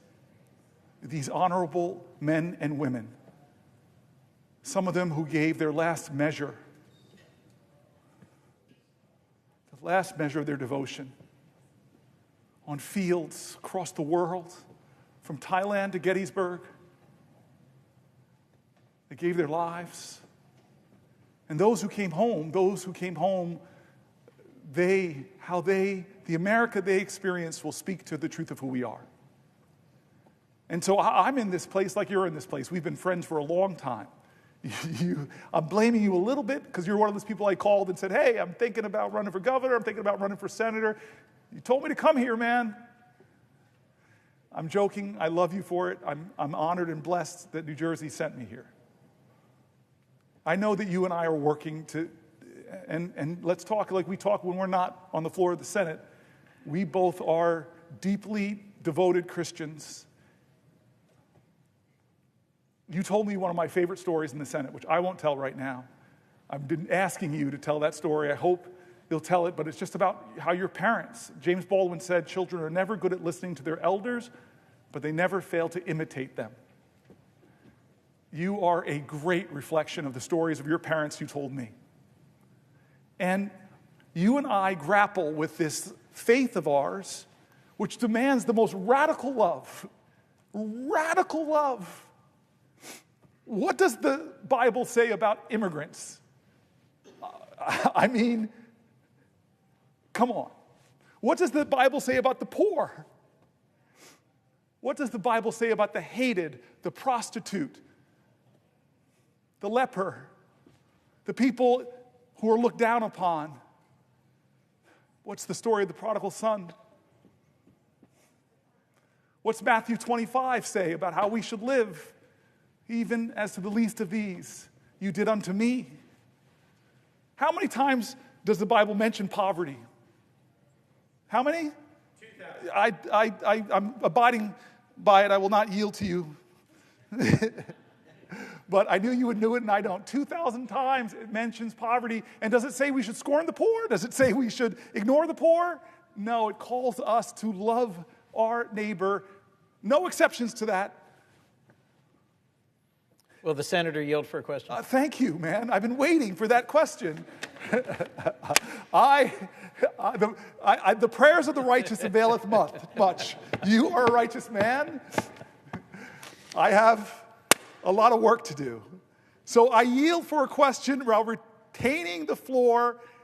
I tried to instigate you, Chris. I tried to throw out Jesus bait.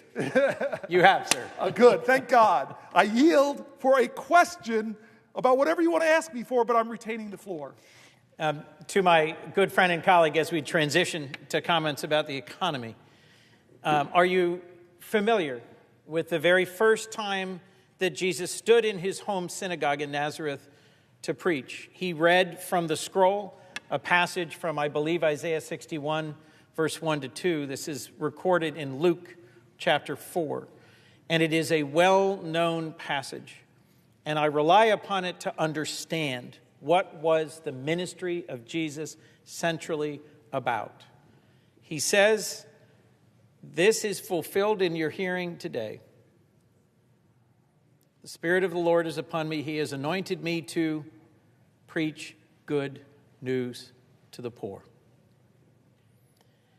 I don't think it is possible to read the Gospels and to read the Torah and to understand righteousness without hearing over and over and over in the course of the Old and New Testaments a call to respect those at the margins of life, a call to be generous and open-hearted and kind to those who suffer and struggle, to be attentive to and present to those who are in prison, who are widows, who are orphans, to allow the gleaning of a field, which means to make sure that out of the abundance of our productivity on our farms, we make sure that we feed those who hunger here at home and abroad.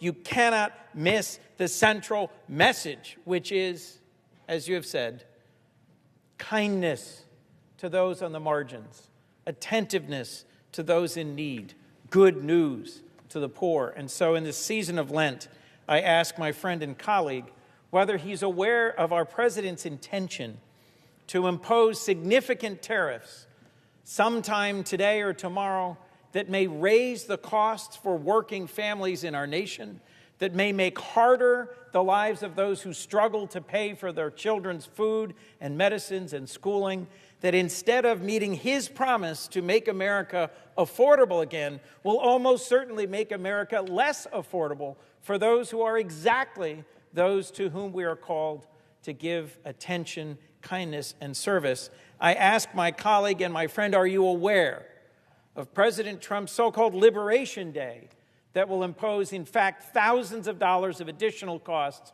on the working families of America who struggle so hard to make ends meet, in a direct violation of a call to care for those in need? Yes, I'm aware. I said earlier that he calls it Liberation Day, and I'm not sure what he means by that, because Americans will not, by this move, be liberated from high prices. They won't be liberated from watching their 401ks dwindle in value as the stock market goes down. They won't be liberated from the high cost of groceries. They won't be liberated by the high cost and hard availability of housing. He calls it Liberation Day, but Americans won't be liberated from crushing debt, from medical debt, from student loan debt, parents who are struggling to take care of their parents and their children, who rely on Medicaid because a parent has Alzheimer's and a child has a disability, and they're trying to make it all work, but yet they're shackled in fear because they see that recommended to a House committee on Energy and Commerce was to find $880 billion of cuts to the programs that they are relying on as a lifeline to keep their family together. Who's liberated? Who's liberated by the tariffs that he's going to come and bring onto a country where half this nation is dealing with a tough economic reality, where half of the renters in this country, you and I were both local leaders, we know it is technically the definition of housing insecurity if you are paying more than a third of your income on rent. Chris Coons, you love people, you know people, you travel Delaware, it's a much smaller state. I do say that with some little bit of twisted non-Christian arrogance and from New Jersey looking down. But you know people in your state. I've been with you in your state. You're connected to your communities. So you know people that are struggling just to make ends meet. You know people that are one emergency away, like a car accident or a sickness that forces them to miss a week of work and a paycheck, that will throw their lives in financial ruin. Is this president doing his promises to make their lives better? President Trump is calling his tariffs Liberation Day. You think Canada feels liberated from the bully neighbor that is Donald Trump? Do you think Greenland feels liberated from the bully nature? Do you think Panama feels liberated? What about universities that are cutting NIH funding, that are cutting the scientific research that will cure the diseases in the future, that will alleviate suffering, that now aren't allowing postdocs to come to their school? They're not hiring, they're slashing the number of engineering students that they're allowing in because they're terrified because this president is menacing indirect costs. Is that liberation?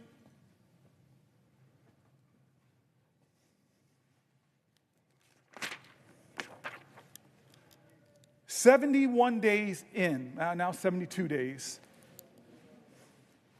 I asked you, are you better off than you were 72 days ago economically? I asked that question.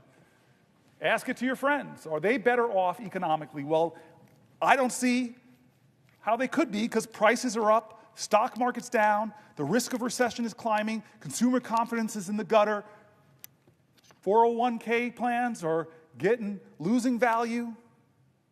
Are you better off than you were 72 days ago under this president's leadership, on the verge of his so-called Liberation Day that's going to drive prices up even more? And he's doubling down on tax cuts for the rich. He wants an economy that works for him, his billionaire donors, his powerful special interests, and it's coming at the expense of working people who are struggling to get by And a lot of the programs that they rely on, like for their health care, like for their Social Security, he wants an economy where the richest people get the biggest tax cuts, where the largest corporations, heck, they may get to skip out on taxes altogether. And where hardworking Americans are getting crushed by rising food prices and rising rents. This idea that that might trickle down. But we know it doesn't work. He's continuing the same reckless economic approach he used in his first term. Massive tax cuts that inure mostly to the wealthy, unchecked spending, rapacious spending, big holes in our national debt, trillions of dollars of more debt, and no serious plan on how to pay for any of this thing that he's doing. From Social Security to public health to the education that supports children with disabilities and scientific research, the safety nets that millions of people depend upon. Here's the New York Times. Trump's policies have shaken a once solid economic outlook. This is from March 7th. President Trump inherited an economy that was, by most conventional measures, firing on all cylinders. Wages, consumer spending, and corporate profits were rising. Unemployment was low. The inflation rate, though higher than normal was falling. Just weeks into Mr. Trump's term, the outlook is gloomier. Measures of business and consumer confidence have plunged. The stock market has been on a roller coaster ride. Layoffs are picking up. And by the way, this was March 7th. We just finished March, the worst performing quarter in years in the stock market. Back to the article. Layoffs are picking up, according to some data, and forecasters are cutting their estimates for economic growth this year, with some even predicting that the U.S. gross domestic product could shrink in the first quarter. And some commentators have gone further, arguing that the economy could be headed for a recession, a sharp rebound in inflation, or even the dreaded combination of the two, stagflation. Most economists consider that unlikely, saying growth is more likely to slow than to give way to a decline. Still, the sudden deterioration in the outlook is striking, especially because it is almost entirely a result of Mr. Trump's policies and the resulting uncertainty. Tariffs and the inevitable retaliation from trading partners will increase prices and slow down growth. Federal jobs cut will push up unemployment and could lead government employees and contractors to pull back on spending while they wait to learn their fate. Deportations could drive up costs for industries like construction and hospitality and the agricultural sector that depend on immigrant labor. In quotes, if the economy was starting out in quite good shape, it probably is in less good shape after what we've seen the last few weeks, said Donald Rismiller, chief economist at Stratgas, a research firm. The U.S. economy has repeatedly shown its resilience in recent years, and there are parts of Mr. Trump's agenda that could foster growth. Business groups have responded enthusiastically to Republican plans to cut taxes and reduce regulation. A streamlined government could, in theory, make the overall economy more productive. So far, however, the Trump administration's approach to economic policy has been characterized more by chaos, tariffs that are announced and then delayed, government workers who are fired and rehired, than careful planning. Michael Strain, an economist at the Conservative American Enterprise Institute, I know AEI well, said Trump's policies on trade and immigration and his slash and burn approach to federal job cuts would have a damaging effect. This is a conservative think tank. What President Trump has proposed will not cause a recession, he continued, but it will slow economic growth. It will take money out of people's pockets. It will increase the unemployment rate. It will cost people jobs. It will make American businesses less competitive. That's AEI, folks. It is certainly possible for Mr. Trump's policies to come together in a way that causes a recession. His tariffs alone could shave a full percentage growth in the domestic product this year, according to some economic models, enough to cut in half the 2% growth rate that economists expected going into this year. Many economists contend that deporting millions of immigrants, as Mr. Trump promised to do on the campaign trail last year, could be even more harmful than tariffs, given the U.S. economy's need for workers, particularly in industries like construction and healthcare. And the administration's push to shrink the federal government an effort led by Elon Musk could leave hundreds of thousands of federal workers and government contractors looking for jobs when hiring has slowed. That could set off a chain reaction. Workers who lose jobs or worry they might would pull back on spending, which would force businesses to cut costs, leading to more layoffs and further reductions in spending. Ordinarily, that would prompt the Federal Reserve to cut interest rates and shore up the economy, but that could be difficult if tariffs are also pushing up prices, making policymakers nervous that cutting interest rates could spur inflation. It's a death by 1,000 paper cuts, said Jay Bryson, chief economist for Wells Fargo, certainly not a great liberal organization, Wells Fargo. He says all things individually aren't enough to cause a recession, but if you layer them on top of one another, it might be. Most economists think such an outcome is relatively unlikely, however. Mr. Trump has repeatedly delayed full enforcement of his promised tariffs. For example, on Thursday, this article is from March 7th, he suspended tariffs on most imports from Mexico and Canada until April. What month are we in? April. His deportation efforts have likewise gotten off to a slow start, and some of the cuts to the federal workforce have been tied up in court, as they should be. Such delays and reversals will help blunt the impact of Mr. Trump's policies and could make a recession less likely, at least in the short term, but the prolonged uncertainty could have its own costs, leading businesses to delay investment and hiring decisions. If we don't get clarity by the back half of this year, economic uncertainty can be like a deer in the headlights, said Nancy Lazar, chief global economist and at the investment bank Piper Sandler. Things just stop. Business confidence is muted, employment is muted, and capital spending is put on hold. Even if Mr. Trump's policies don't cause a recession, they could do long-term damage.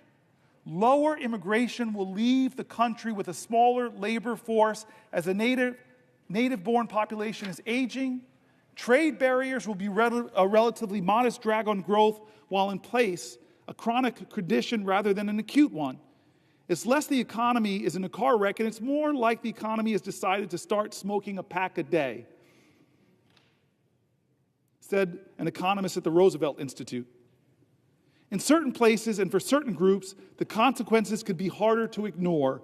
Veterans, who make up a disproportionate share of federal workers, could be particularly hard hit by government layoffs. So could parts of the countries that depend heavily on federal jobs. Apparently, there are signs that home prices in the Washington metropolitan area are falling. It's going to be substantial for certain communities. When you look at the aggregate, it's going to be challenging. Will the senator yield for a question? I talked or texted with this person who's asking me to yield the floor. I've been letting this power go to my head. I've never in the Senate had the ability to hold the floor and leave a person in a little bit of limbo. I just want to say that Tim Kaine is one of the friends, and honestly, he's like a pastor to me. He's one of the more honorable men I've met in my life, and struggles like me about faith and public service. I read your book. I really hope more people read your book. I didn't think it was going to be as beautiful as it was. I laughed. I wept. When you were attacked by spiders and things like that, I'm sorry I was laughing at your misfortune, sir. It's a book about you going through your whole state. By walking the Appalachian Trail, canoeing. Every story you told moved me. It's a great book. I've read a lot of my colleagues' books, but this one really touched me.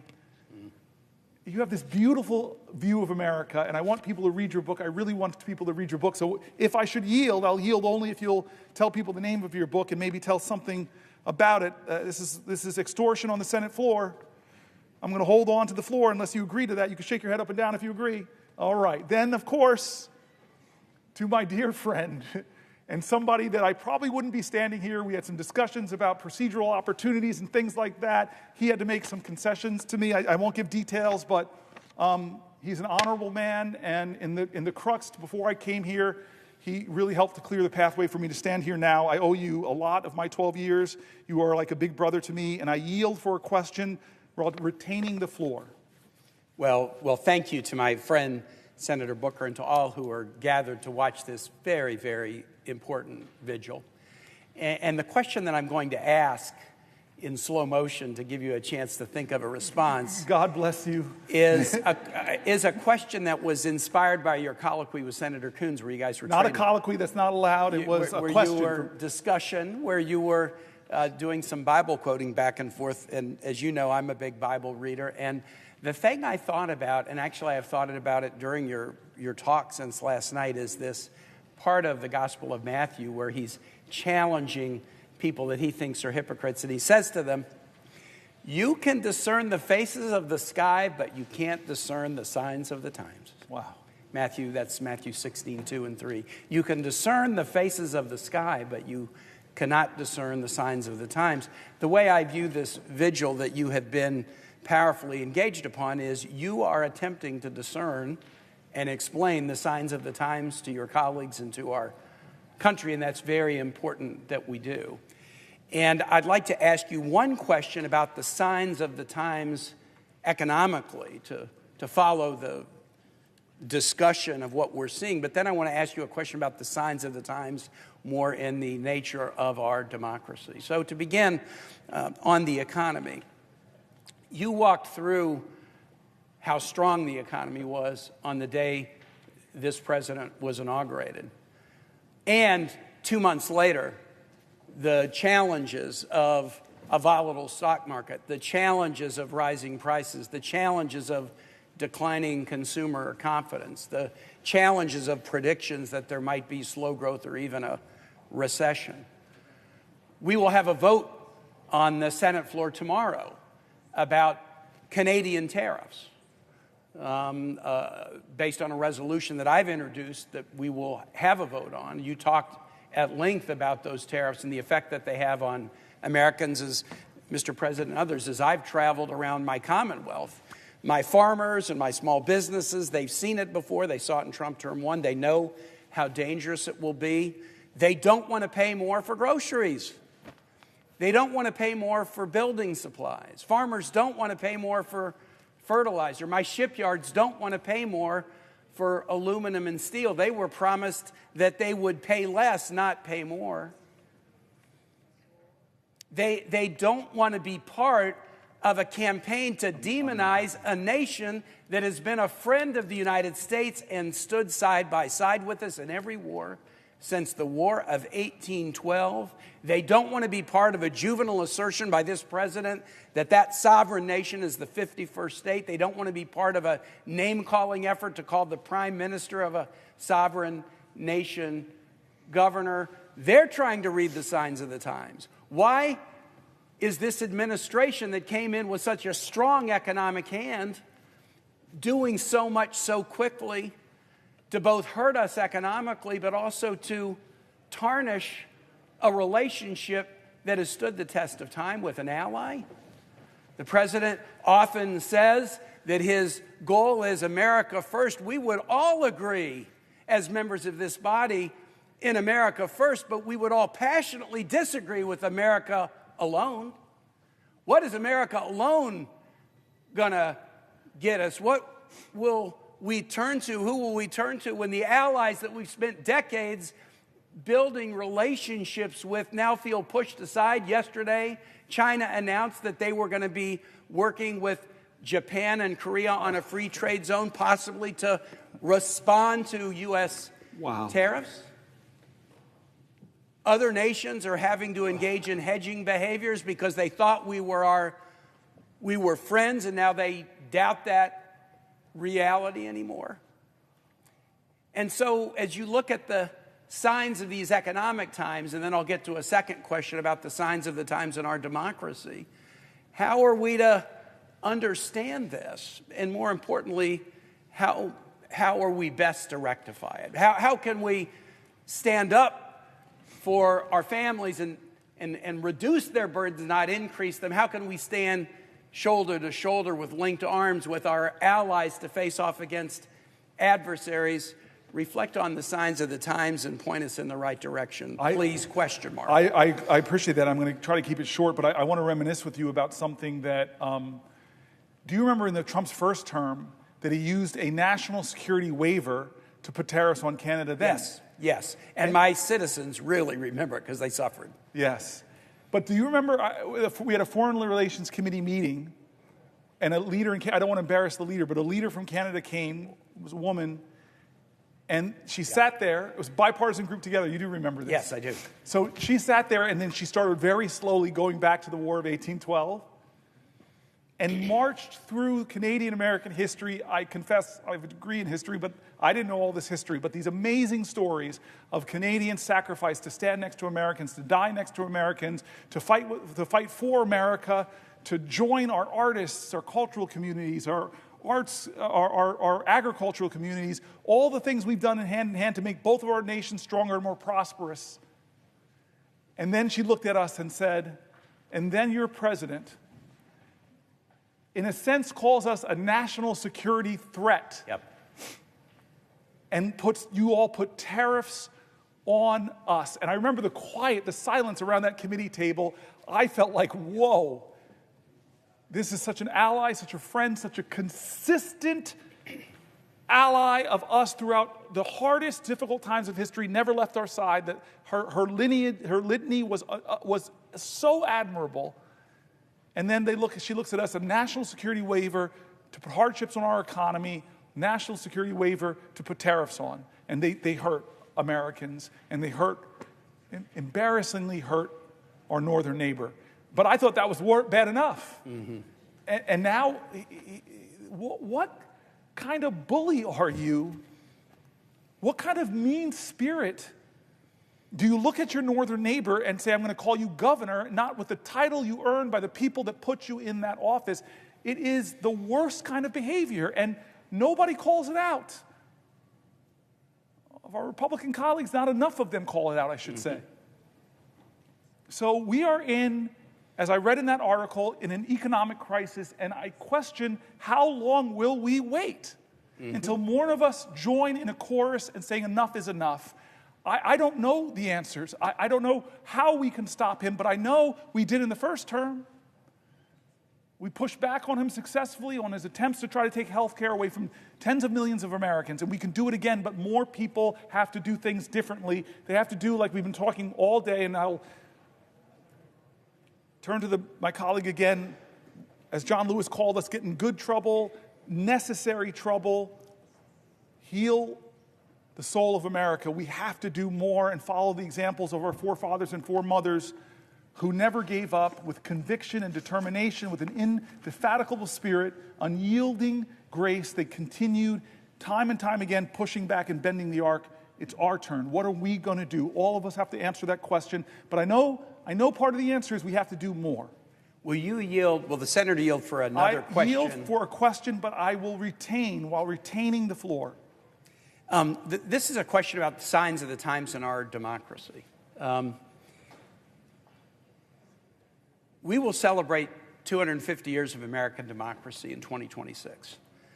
And I want it to be a celebration, not a coronation, not a requiem, not a wake, but a celebration.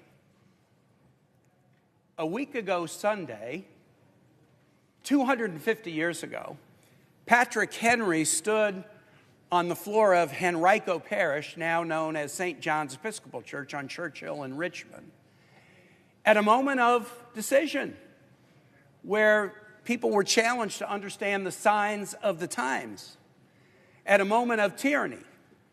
And he asked the immortal question, and I almost view your vigil as asking the same question about where we would stand in such a moment. And there were different forks in the road, a phrase that has attained some meaning recently. And Patrick Henry said, as for me, give me liberty or give me death. You're giving a liberty speech, my colleague. You're giving a liberty speech as the nation begins to think about 250 years of democracy. The opposite of liberty, that which Henry was fighting against, was tyranny. I am one that believes that we should mark anniversaries. We shouldn't just act steady state like this country was ordained and will just go on forever regardless. We're coming up on 250 years of American democracy, and there is a live question about its continued existence that this generation is grappling with. Henry gave that speech at St. John's Church, and a few months later, July 4, 1776, the U.S. declared its independence from England. And our history in this new chapter began. And at various points along the way, during the 1850s, say, or during the 1950s, generations just like ours have had to grapple with the question of whether the experiment will continue or not. Some of our national symbols have some unusual aspects to them that point to this experiment. We have a national anthem that ends with a question, not an assertion, not a declaration, but whether the flag will still stand over the home of the free and the land of the brave, question mark. The state flag that Virginia adopted on July 5, 1776 is a most unusual flag. It has a woman representing Roman virtue standing astride a deposed tyrant whose crown is knocked off, who is holding a broken chain in his hand that he's laying on the ground. It's one of only 6 state flags with a woman on it. It's the only state flag that features toplessness, which occasionally creates some raciness in schools as students ask about it. But it's also the flag with the most unique state motto of any state. All states have mottos. 49 states' mottos are positive. Hope, Eureka, Excelsior, Onward and Upward, Ad Astra per Aspera. Michigan's has the most unusual positive motto. In Latin, if you seek a pleasant peninsula, look around you. Well, I wasn't looking for a peninsula, but I'd rather it be pleasant than not. Virginia's is the only flag and the only state with a motto that's not positive. It's a rebuke. Sic semper tyrannis. Thus be it always, thus be it ever to tyrants. George Wythe, Thomas Jefferson's teacher, was in charge of designing the flag and chose that as the motto. Think about the verb tense, right? It's the only one that's a rebuke. And it has stayed on our state seal and state flag since July 5, 1776. Many state flags have been changed in the last 20 years. Utah's changed, Minnesota's changed, Mississippi's changed, Georgia's changed. Virginia has essentially not changed since 1776. Neither the figure of virtue standing astride a deposed monarch or the motto, sic semper tyrannis, again, the verb tense, semper, always. Ever. It's not in the current tense, no tyrants are down with tyrants. It's in the future tense, thus be it always to tyrants, thus be it ever to tyrants. The Virginia flag that we pass by in Virginia every day without thinking about it, it's in every school we pass it by. It asks us 2 questions 250 years later. Do we retain the ability to recognize tyranny? Do we retain the virtue to defeat it? Can we recognize tyranny? Can we retain the virtue to defeat it? My friend, you are standing on the floor in the tradition of Patrick Henry, 250 years later. You're raising a question about liberty and our fidelity to it. And so my question to you would be, what gives you hope that the answer we will give to these questions as Americans, as those commemorating a quarter millennium of American democracy, what gives you confidence that we will answer these questions in a way that will honor those who came before us? I want to answer that question. I want to first say that Hakeem Jeffries is here.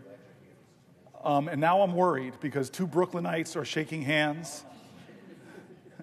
And I confess, when I had the floor and Schumer was, for the only time in my life, I could deny him the right to speak on the Senate floor, I confess to my friend, who's part of the X generation, hip-hop generation, my brother who is part of this transition in American history, from the greatest generation to the baby boomers, from the baby boomers now, we're seeing leaders emerge that are X-geners, millennials, and he represents so much of the best of the future.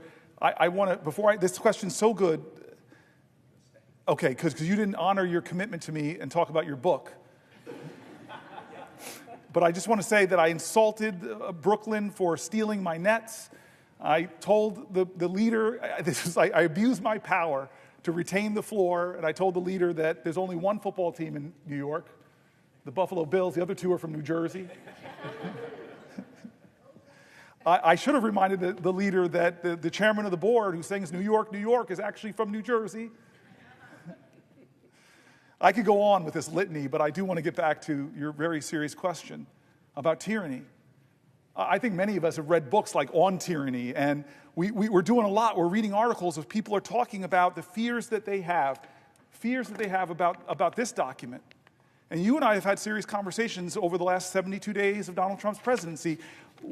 How much of the encroachments, I would say encroachment is a gentle word, of the separation of powers is happening. We're watching justices or judges from Republican appointees to Democratic appointees trying to stop him from doing things.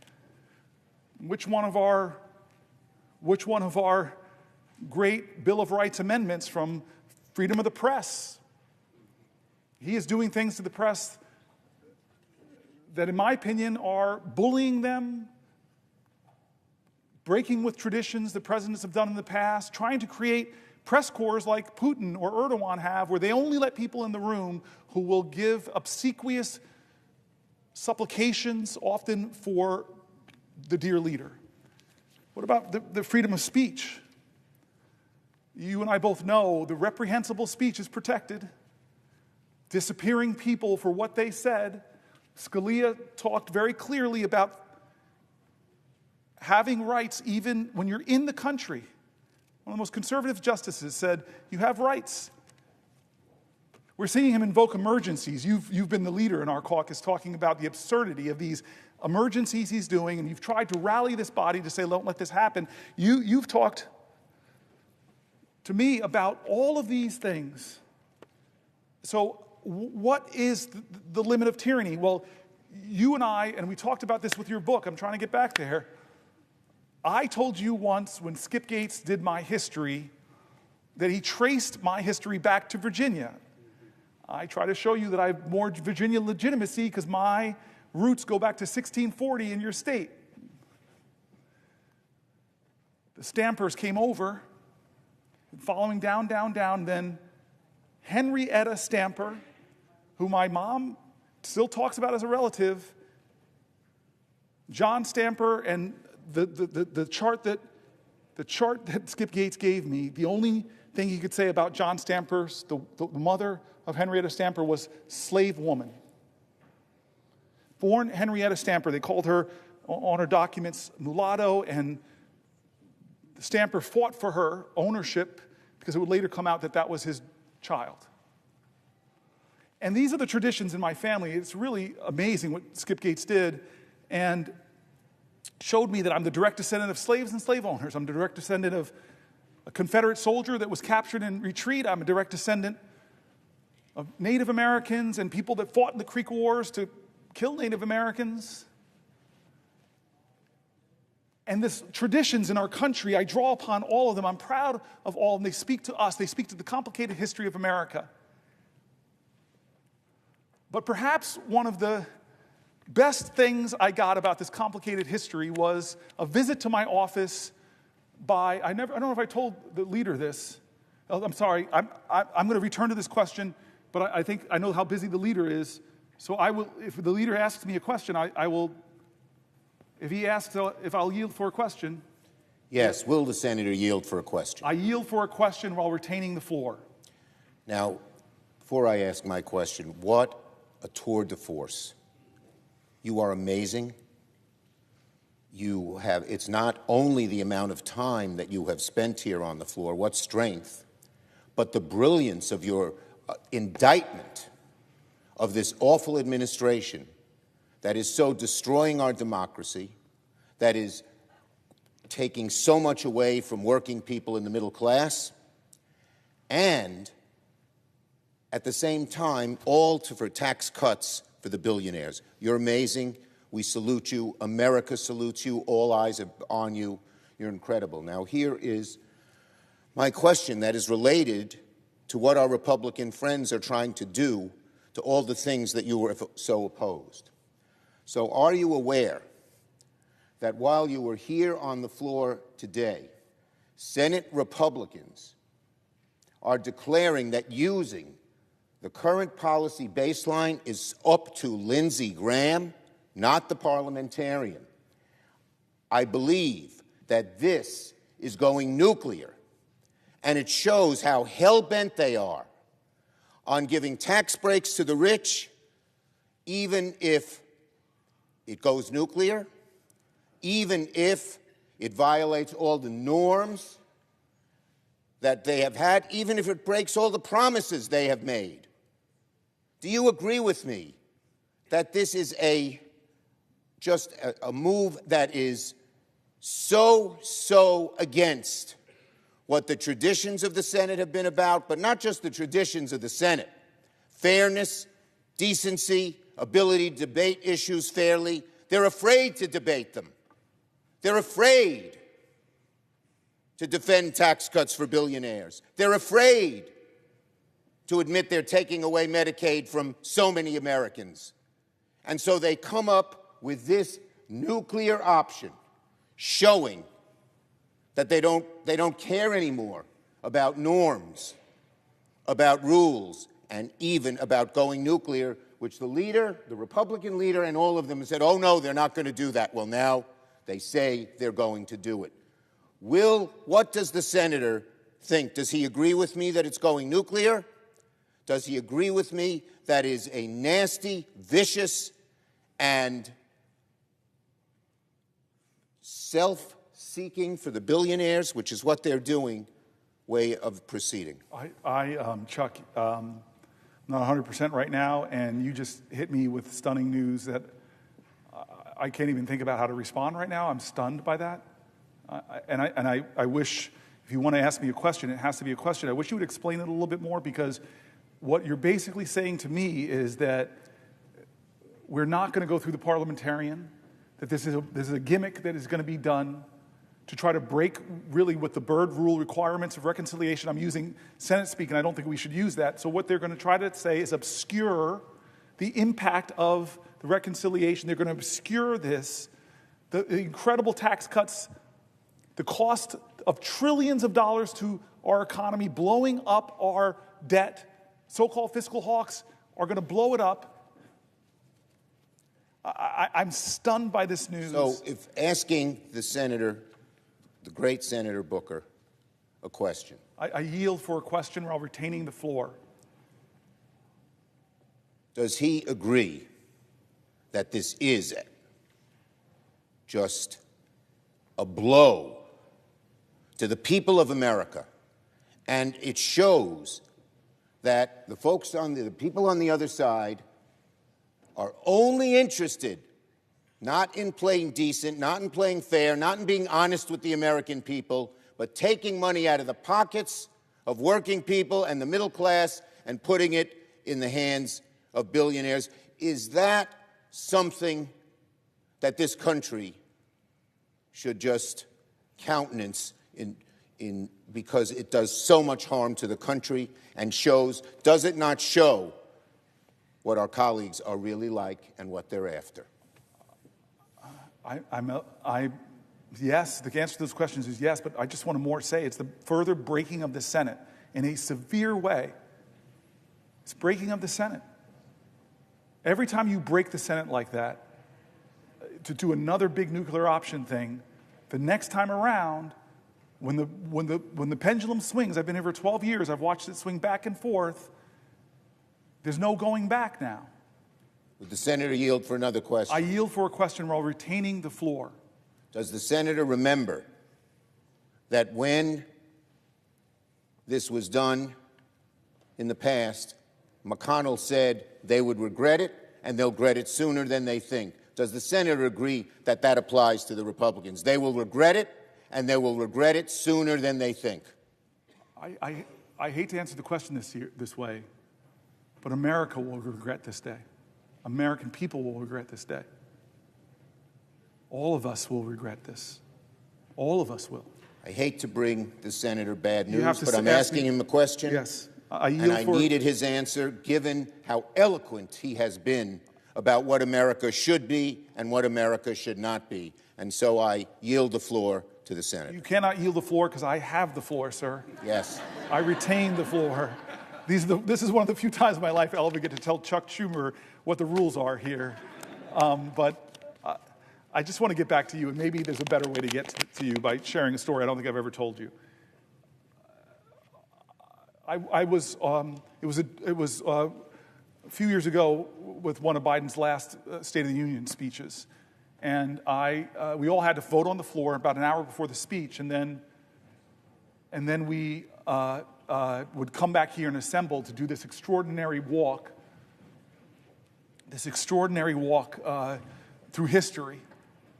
And so days before that, I was with the leader, Hakeem, and I was with some other people in the Oval Office with the president, and the president had put his arm around me as we finished the meeting and said, "Hey, Cory."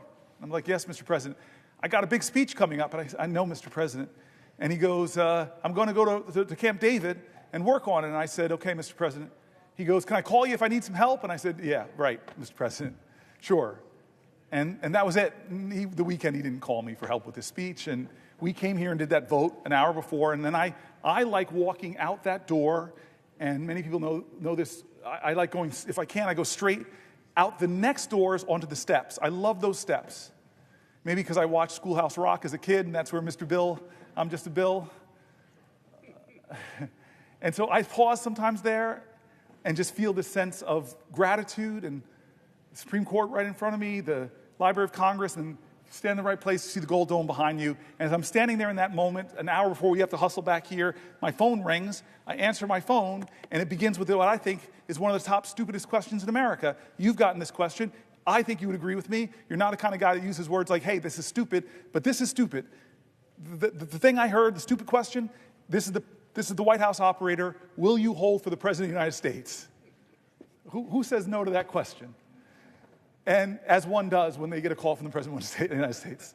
And so I say, yeah, I will hold. No, wait a minute, I'm washing my hair, I say, yes, of course. And next thing you know, it's Joe Biden. And he goes, "Cory." And I go, "Mr. President."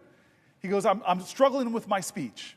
And at that point, I know you weren't this kind of student in college, but all my guilt from my college days of waiting to the last minute to finish the paper were gone. If the President of the United States is waiting to the last minute to finish a speech, heck, I feel good.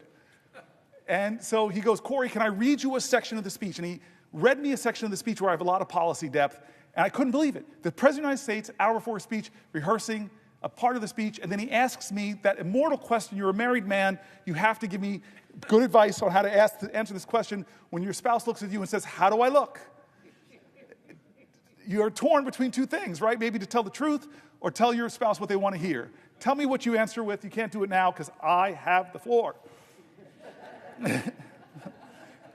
And so I take a moment. Am I going to tell the president what I really think of the section, or am I going to just say, "Yes, Mr. Leader"? So I decided, he called me up hour before speech. He must really want my advice. And I gave some hard input. Turn this dial down more, turn this one to whatever. And he said, "Okay, Cory." Abruptly, he's gone. I go home back to the office. I tell my chief of staff, "I just got a call from the President of the United States. He asked for help with a speech." What a crazy life moment while I stood on the steps like the Bill. I'm just a Bill. Anyway, we get back here, and it's a wonderful moment in the Senate. I don't know if anybody has the privilege of seeing what we do. We all gaggle around those doors. We talk to each other. People think we always fight and yell. That's not the case. Democrat, Republican merge into this ball of senatorial humanity, and then those doors open. I love it. Because you walk out. You walk past Thune's office, which used to be the Library of Congress. You walk past the old Senate chamber, where some of the greatest debates in American history and violence on that Senate floor with the caning of Sumner. You walk through the dome, the statue by an 18-year-old woman named Reams of Lincoln, the suffrage leaders, Martin Luther King, presidents, extraordinary presidents. Then you walk past where the old House used to meet. And you love this, I love this, those little gold plates on the floor where presidents had their desks, exactly where the presidents have their desks. Most people go in right under Junipero Serra, California's statue. Under that cross is Lincoln's gold plank, people that were in the House and served in the presidency. That's not my favorite one, though. It's John Quincy Adams. Why? You know this. The only person in American history ever, it'll probably never happen again, where somebody went from the presidency and came back to the House, ran for a House seat, worked at that spot where that desk was till he collapsed, was carried off the floor, he would soon later die. Amazing. Maybe a future president will. Maybe Obama's going to get, and I got to run for the House. Then you get into that old chamber. And we sit down, we find our seats, and that great moment, I don't care if you're Republican or Democrat, when that person walks in and says, "The President of the United States of America," I still get that feeling. Joe Biden comes in, and I think he sets a record for the longest it would take to get from those doors all the way down. Everybody he's talking to, Marjorie Taylor Greene, what's up? He's just touching everybody. He gets up there, he gives a speech. Now, you know that this is an aerobic event. You stand up, you sit down, you stand up, you sit down. You got to get your squats in when you're doing it. Get the exercise for a little while. Well, this part of the speech he called me on is, and I'm sitting down, and I hear my input in the speech. I don't know if you all noticed it, my colleagues, but I was the first person to stand up for that section. And I was looking at shots. Get up, man. This is the best speech ever given. It was amazing. I go home. I'm kind of buzzing about the whole experience. And then I'm lying in bed, and I unfortunately have my phone on my nightstand. It goes off, and I see a number I don't recognize. I open it up, and it says, Senator Booker, this is John Meacham, the great historian. Thank you for helping the President of the United States with his speech. You made more of a difference than you'll ever know. And my first thought was, how do I print this out? How do you print out a text? So he gave me his cell phone number, and now I'm going to troll him. I'm going to keep calling him until this historian comes to my office, and finally he relents, and he comes. And now he steps into your domain, my brilliant friend of history. I express worry, fear, concern, demagoguery in our land, rising of tribalism. I dump on him. I'm normally a prisoner of hope. I'm normally a purveyor of finding your joy, even in the toughest of times. And he listens for a while, and then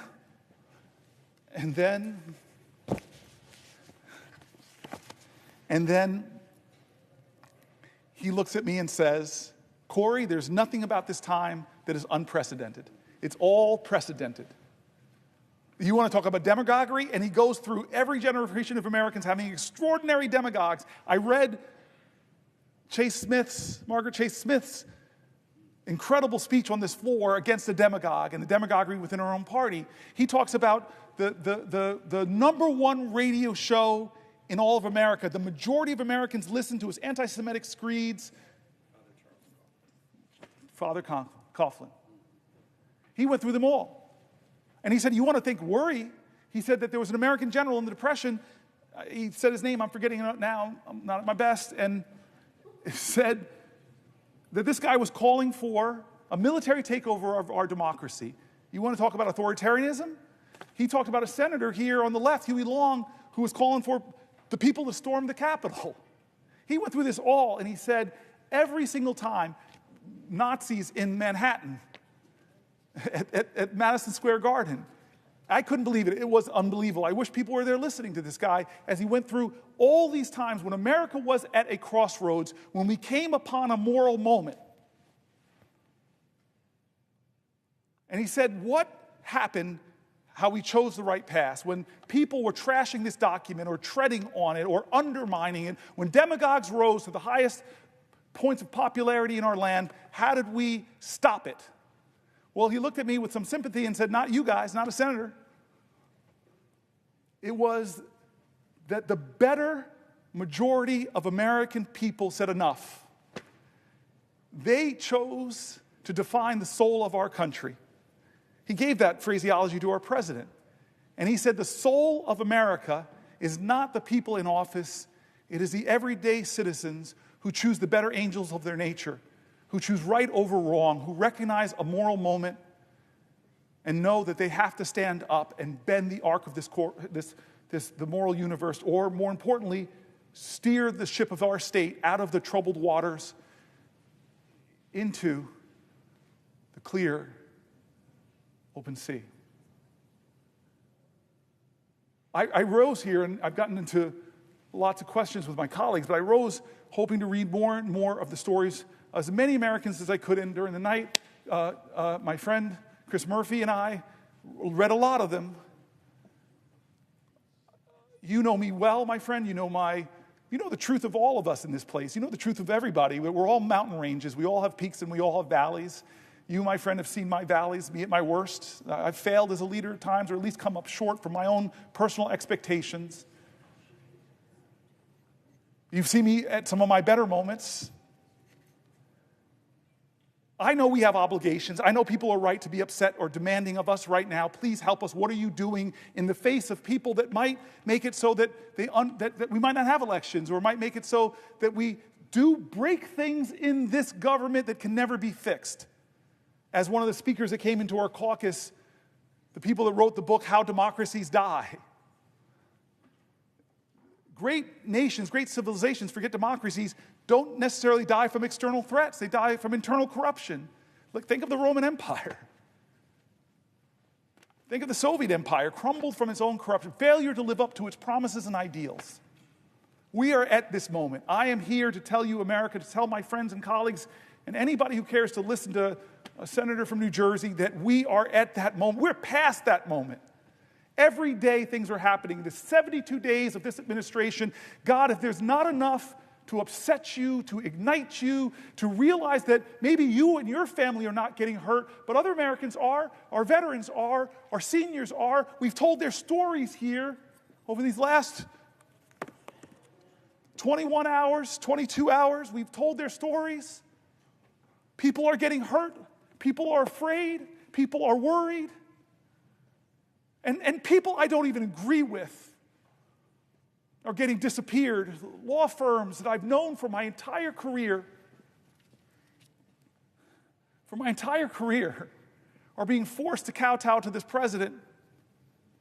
Universities that should be the bastions of free speech, free thought, free enterprise, intellectual research, academic research, scientific research, are getting torn up by cutting indirect costs. I read stories of PhD programs that are virtually being canceled from the best scientific minds, not being able to build the state-of-the-art labs. The country that has led humanity in scientific invention is taking a blow. And Fareed Zakaria, I read his article here, and he's saying that China is doubling down on investments on the universities as this president is cutting them, unless, of course, you come to the leader and make all these commitments, meet all of these demands. There should be enough already. It should be enough already. And so this is that moment John Meacham told me about. I want us to try in the Senate. I know my colleagues. I see Tammy Bowles. I see Chris Murphy. I see Angela Alsbrooks. I love you guys. I've served side by side with you. I know your passion. I've heard your anger. I've heard your fear. I've heard how you want to fight for this country. But we are not enough. We can do demonstrations. We can do demands. We can try to do things differently. In fact, we must. I will definitely yield to Tammy Baldwin, my friend and my colleague. To another question. Thank you very much. I don't have that much gas in the tank, but hold on, let me say it right. I yield for a question while retaining the floor. So noted. Thank you. Senator, since you have taken the floor, which I suppose is nearly a full day now, there have been breaking news of mass firings. Perhaps others have come to the floor to talk about it, but you were just talking about how great democracies are shredded, sometimes from within. Look, one of the pieces of breaking news today was the mass firing of our nation's public health agency within it. Today it was reported that the Health and Human Services Department began firing up to 10,000 more people. It's more than the previous firings, including researchers, scientists, support staff, and senior leaders.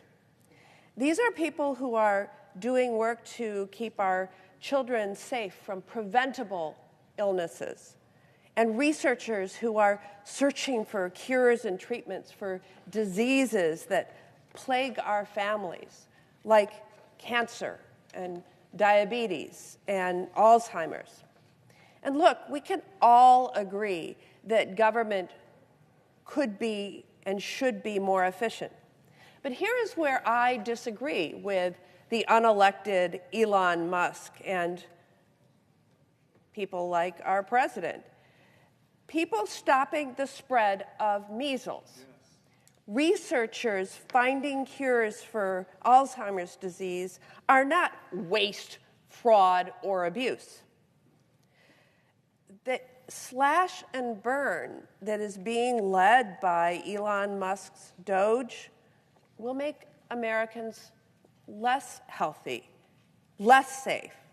And Elon Musk's Doge and Donald Trump are callously ripping away treatments, cures from millions of Americans suffering from Alzheimer's disease, cancer, ALS, and other devastating diseases. Behind these cures are, of course, workers. And they are some of our nation's brightest and best and most devoted. They keep our nation healthy and our economies running. But this administration is not respecting their work, their mission. And I have to point out the why. What is the why to all of their actions? Today announced that they're starting that slashing of 10,000 workers within the Department of Health and Human Services. By the way, with more in store, because last week they announced an reorganization that would result in 20,000 people losing their jobs. But what is the why?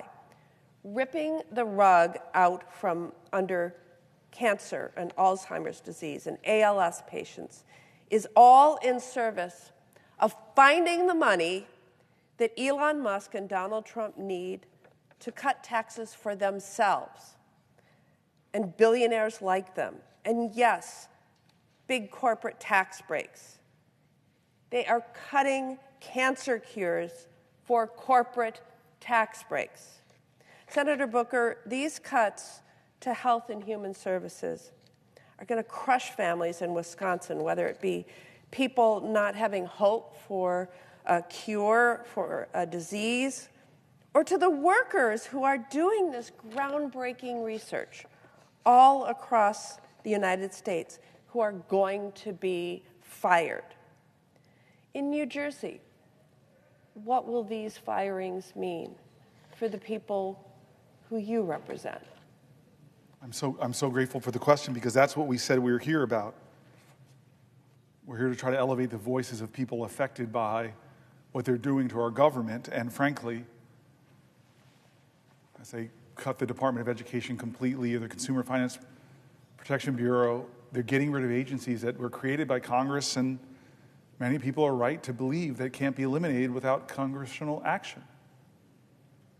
And we were talking before with people here that the biggest plurality of people being laid off from all of these departments are our veterans. And again, I'm going to be back in New Jersey this weekend. I'm going to try to be at a rally, a town hall. I know everywhere I go in my state, I'm going to hear from people who are rightfully angry, who are rightfully afraid, who are affected by this, who are fearful of what's to come. These are such important human emotions.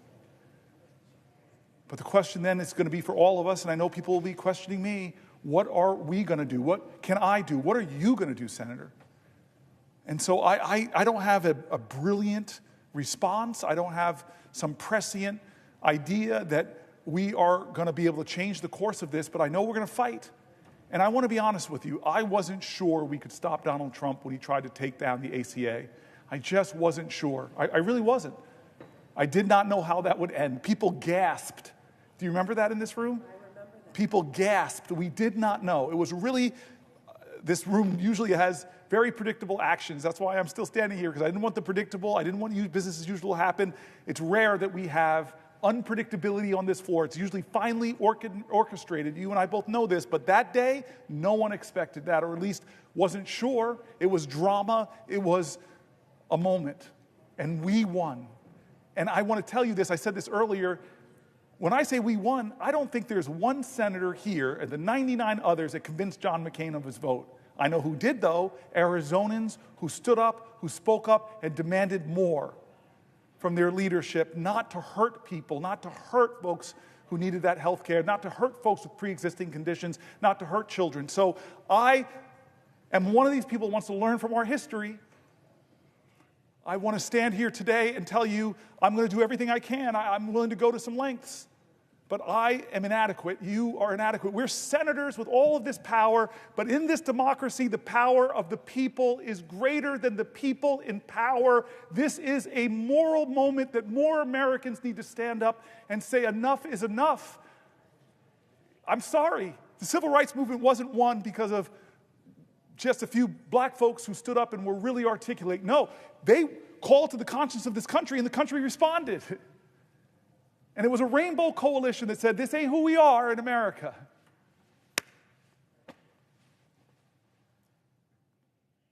So I know New Jerseyans are hurting. I know I've been to your state. I love your state. I love sitting side by. We had some fun in your state together. We've saw young artists, business people.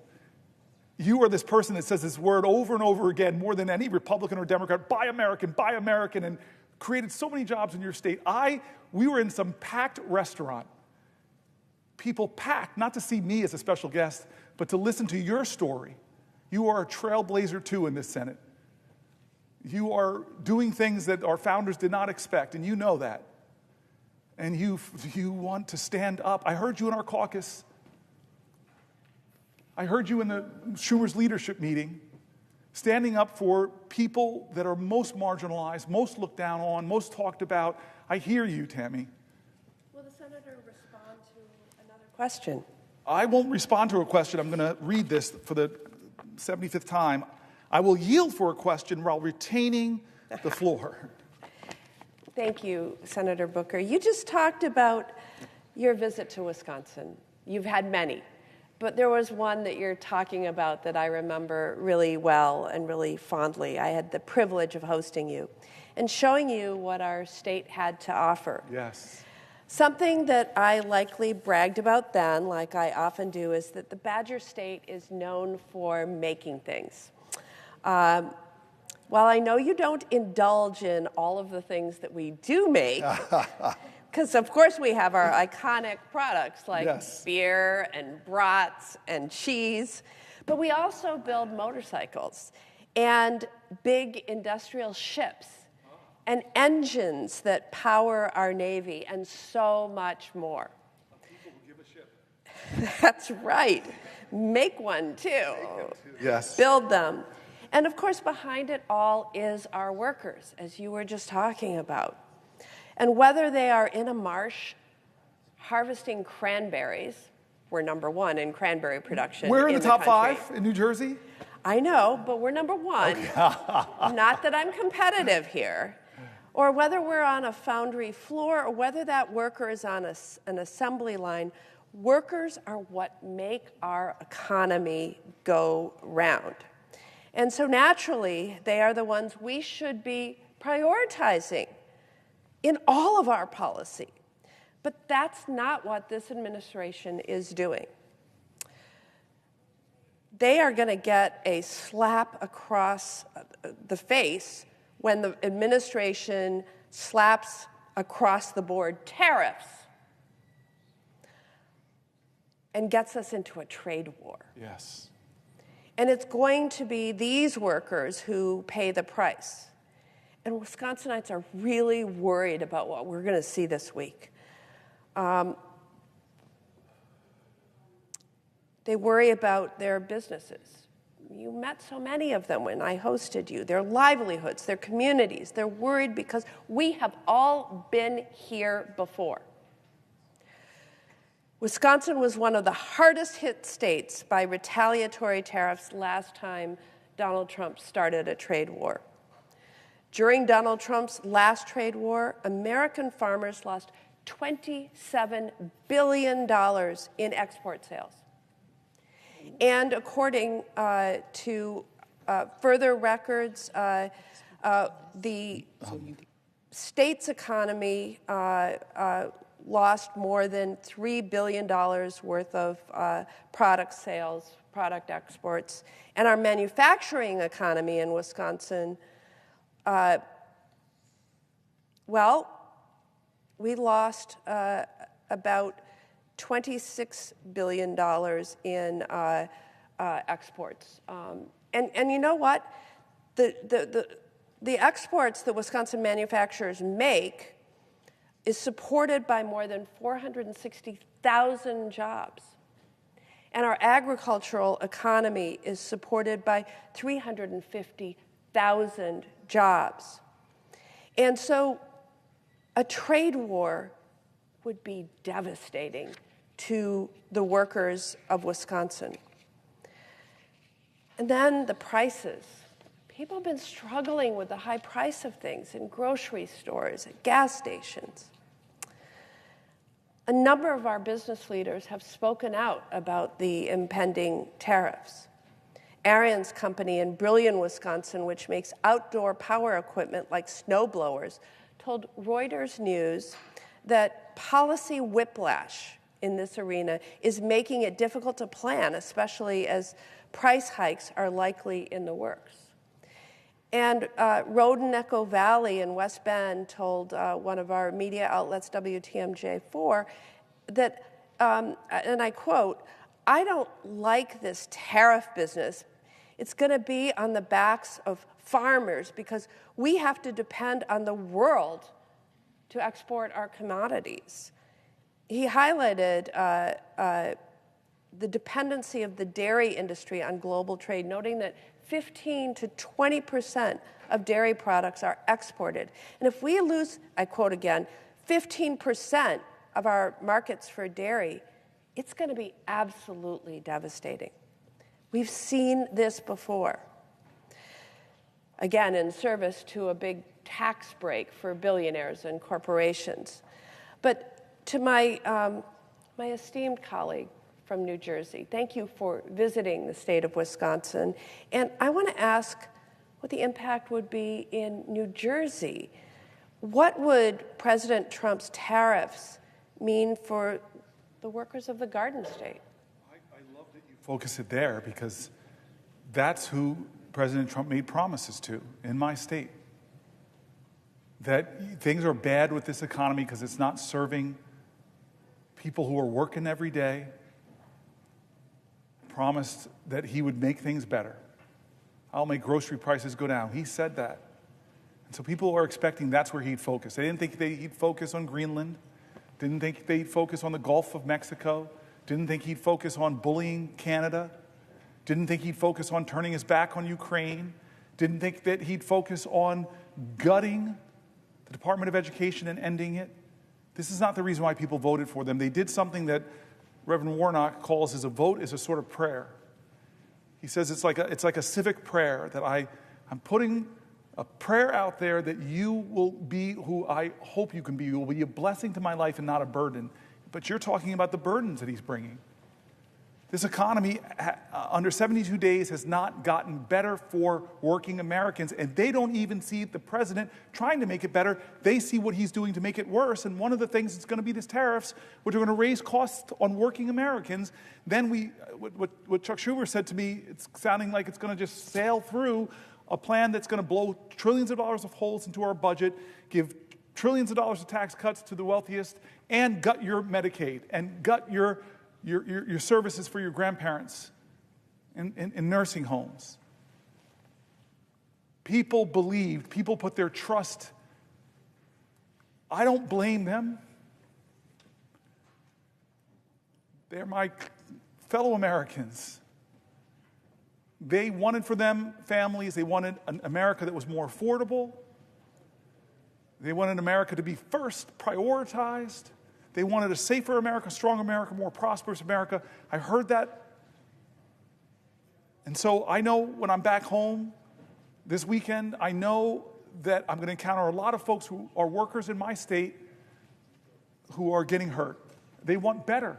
They want better from their government. And so The burden upon us and each other is, what are we going to do? Are we going to do the same old thing over and over again? Or are we going to try to do things different? Are we going to be willing to, again, get in good trouble, necessary trouble, to try to save the soul of this nation?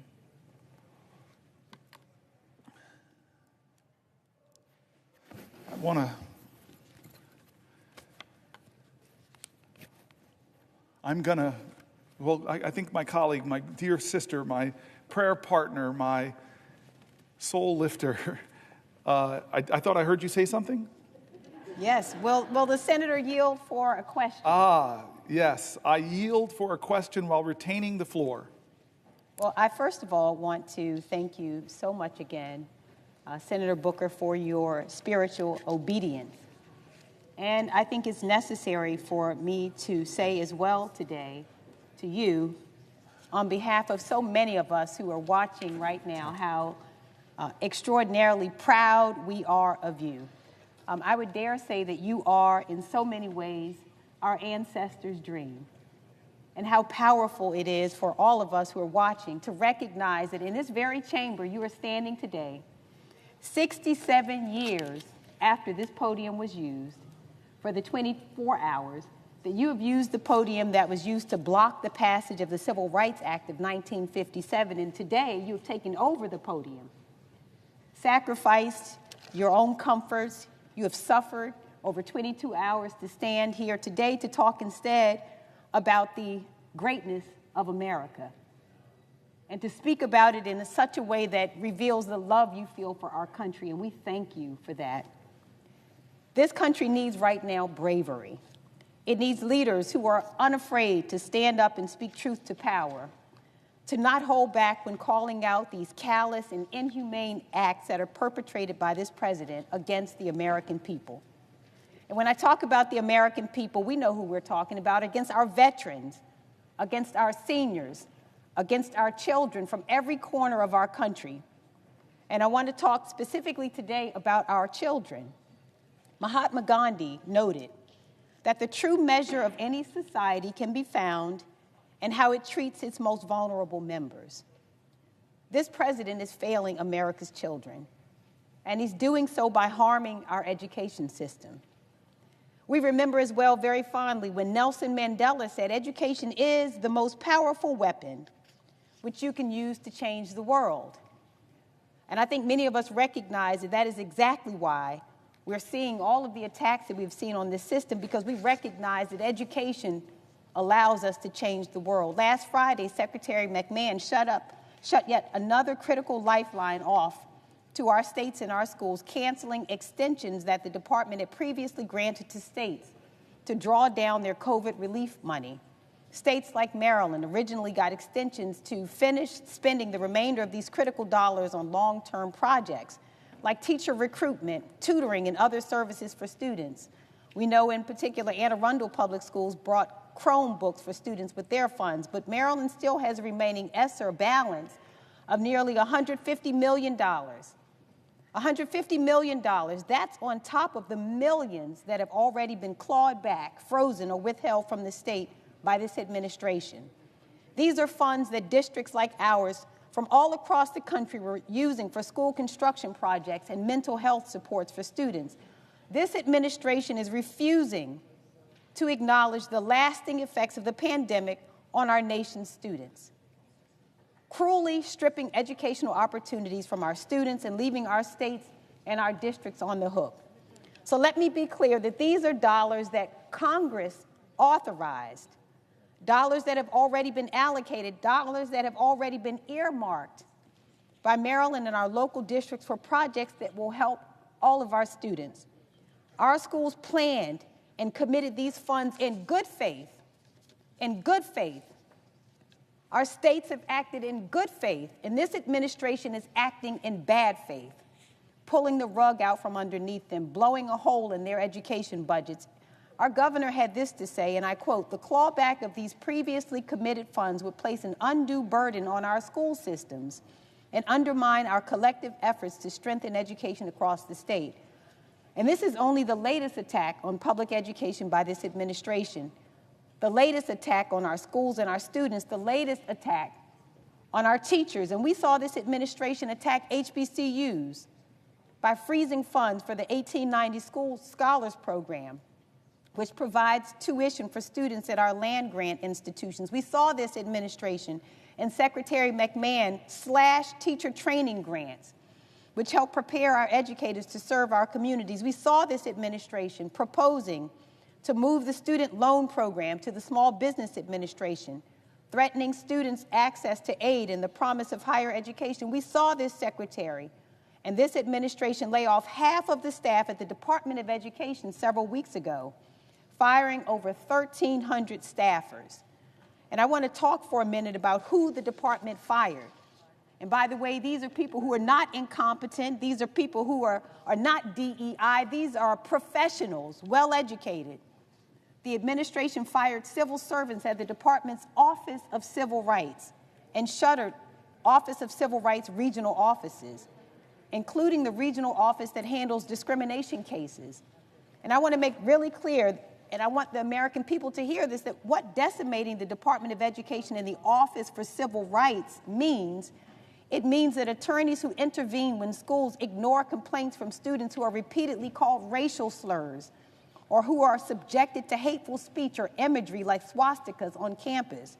It provides the technical assistance that schools need to train staff on anti-harassment practices, combat harmful behaviors, and build welcoming environments. And it holds K-12 schools and colleges that fail to keep students safe accountable. It ensures that families have recourse if their child with a disability is not being served appropriately by their district, that if a child is not getting the speech therapy or other services outlined in their individualized education program, that they will have an advocate to help them. And at the time that this administration took over, there were over 270 open Office for Civil Rights cases impacting 1.3 million students in my state alone. Without enough OCR staff to do the job, investigators' caseloads will grow to an untenable level. So we spoke to some of the lawyers that work in the division that serves Maryland schools, and all of these patriotic civil servants, all they want to do is to do their jobs. They want to combat discrimination in our schools. They want to ensure that every child has the opportunity to learn in a safe environment, and these civil servants don't know that that mission is possible, as they and so many of their colleagues are ruthlessly fired by this administration. These cuts are catastrophic. I dare say that they, like so many other decisions by this administration, are wicked. And so, Senator Booker, here is my question. What are you hearing from families in the state of New Jersey as this administration dismantles the Department of Education and slashes opportunities for students and families? I'm so grateful for the question from my friend, and that's the centering that we've been trying to do, which is, what are families in New Jersey and around America thinking? As you said, the Department of Education, and we read that earlier today, it doesn't dictate or educational policy to states, but it does do a lot to do funding for special needs kids in the states. And so I'm already hearing from parents of kids with special needs and what the impact it will have if those resources are cut. Everything from the programs that help young people afford college, to programs that I've worked with people that help schools afford advanced scientific equipment so the bright minds, the geniuses of our state and the country can have the equipment they need. This administration is cutting things that are hurting families, and we are hearing from them. We're hearing from veterans, we're hearing from the elderly, we're hearing from people that are taking care of the elderly, we're hearing from people who run our hospitals, we're hearing from people that run our universities and who talk about the science funding and the cutting of PhDs. We're hearing from people who rely on Medicare and Medicaid, who rely on Social Security. We're hearing from people that are appalled that their nation bullies smaller nations like Canada or Greenland. We're hearing from people that are shocked at what they're doing to the most vulnerable people who come to our nation, who have American children, who have American spouse, or being disappeared off of our streets, that have no criminal record. We're hearing from people that don't think it's right that a president should have a meme coin. that allows him to enrich himself, to hawk his power and position for even greater wealth. And so I've done everything I can, and I'm going to do more. I've still got a little gas in the tank to elevate those voices. Will the senator yield for a question? Before I yield, because I just keep wanting to exercise this power that I might have for a little while longer, and exercise it over a man that I have a real chip on my shoulder. He's a senator from Arizona. Yeah, he's been a military fighter pilot. He's been an astronaut, has been out of this world. But what ticks me off, sir, I've said nice things about everybody else, but I'm not saying them about you, sir. Because when I go home to New Jersey and I walk through my airport, I was a Newark mayor, my airport, I see your big bald head up in big picture of you saying New Jersey Hall of Fame, Mark Kelly. Who the heck am I? You're the senator from Arizona, but yeah, you're right, okay. You're this great, celebrated military veteran and astronaut who grew up in New Jersey, who went to high school in West Orange, whose parents were cops. And so you have the accolades in my state, and I am proud of that, and proud I get to serve with you. I still have the floor. Stop trying to speak. Well, there's rules in this place. Don't make me think the parliamentarian or the presiding officer. Thank you, sir. Senator, my apologies for the big giant... With that kind of deference, I now will yield for a question while retaining the floor. My apologies for my giant mug at Newark Airport, where I overshadow me literally. As Senator Booker knows, I did grow up in the state of New Jersey. And growing up in New Jersey, I came from a very working class family. My family didn't have a lot of money. My dad was a cop. He was a union member. From my earliest days of remembering my mom going to work, she started out as a waitress. And I remember those days after working these night shifts at these banquets, how tired she was. She would work some long hours. And then she became a secretary, but she also would work as a waitress at the same time. And this was just to make ends meet. Eventually, my mother decided that she wanted to become a police officer like my dad. But this was New Jersey in the 1970s. And for a woman to become a cop, it was really, really hard. It was practically unprecedented. And my mom had to take a written test and then a physical fitness test. And the physical fitness test, it was designed for men. And part of this test required that my mom climb over this 7-foot 2-inch wall. Now, my mother was all of about 4 feet 13 inches tall. And to help my mom out in passing this test, my dad built a replica of this wall made out of a door between 2 pine trees in our backyard. He didn't tell her he made it an inch higher at 7'3". And I'd watch my mom go out there after dinner every night and try to get over this thing. And initially, she couldn't reach the top. And when she finally could, she would usually just fall off into the dirt. But my mom, she wasn't one to give up. And eventually, she was able to get over this thing. But it took her a long time. But she practiced for months. And when she finally took this test, instead of getting over in the required 9 seconds, she got over in 4.5, much faster than almost all the men. And my mom became one of the first female police officers in northern New Jersey. And she kept that job for a long time until eventually she was injured. And by the way, it was the union that protected her rights after being injured on the job. But I remember how this job changed our lives economically. Both of my parents having good paying union jobs. It meant more money coming in the door, more money for our family, more money to play sports, It was part of what allowed my brother and me to chase our American dream, to serve in the United States Navy, and eventually both of us as astronauts at NASA. And we were able to do that because our parents worked hard and they sacrificed for us. And because of the support we had, including some really good public schools. That's harder today for a lot of families, including the school part, by the way.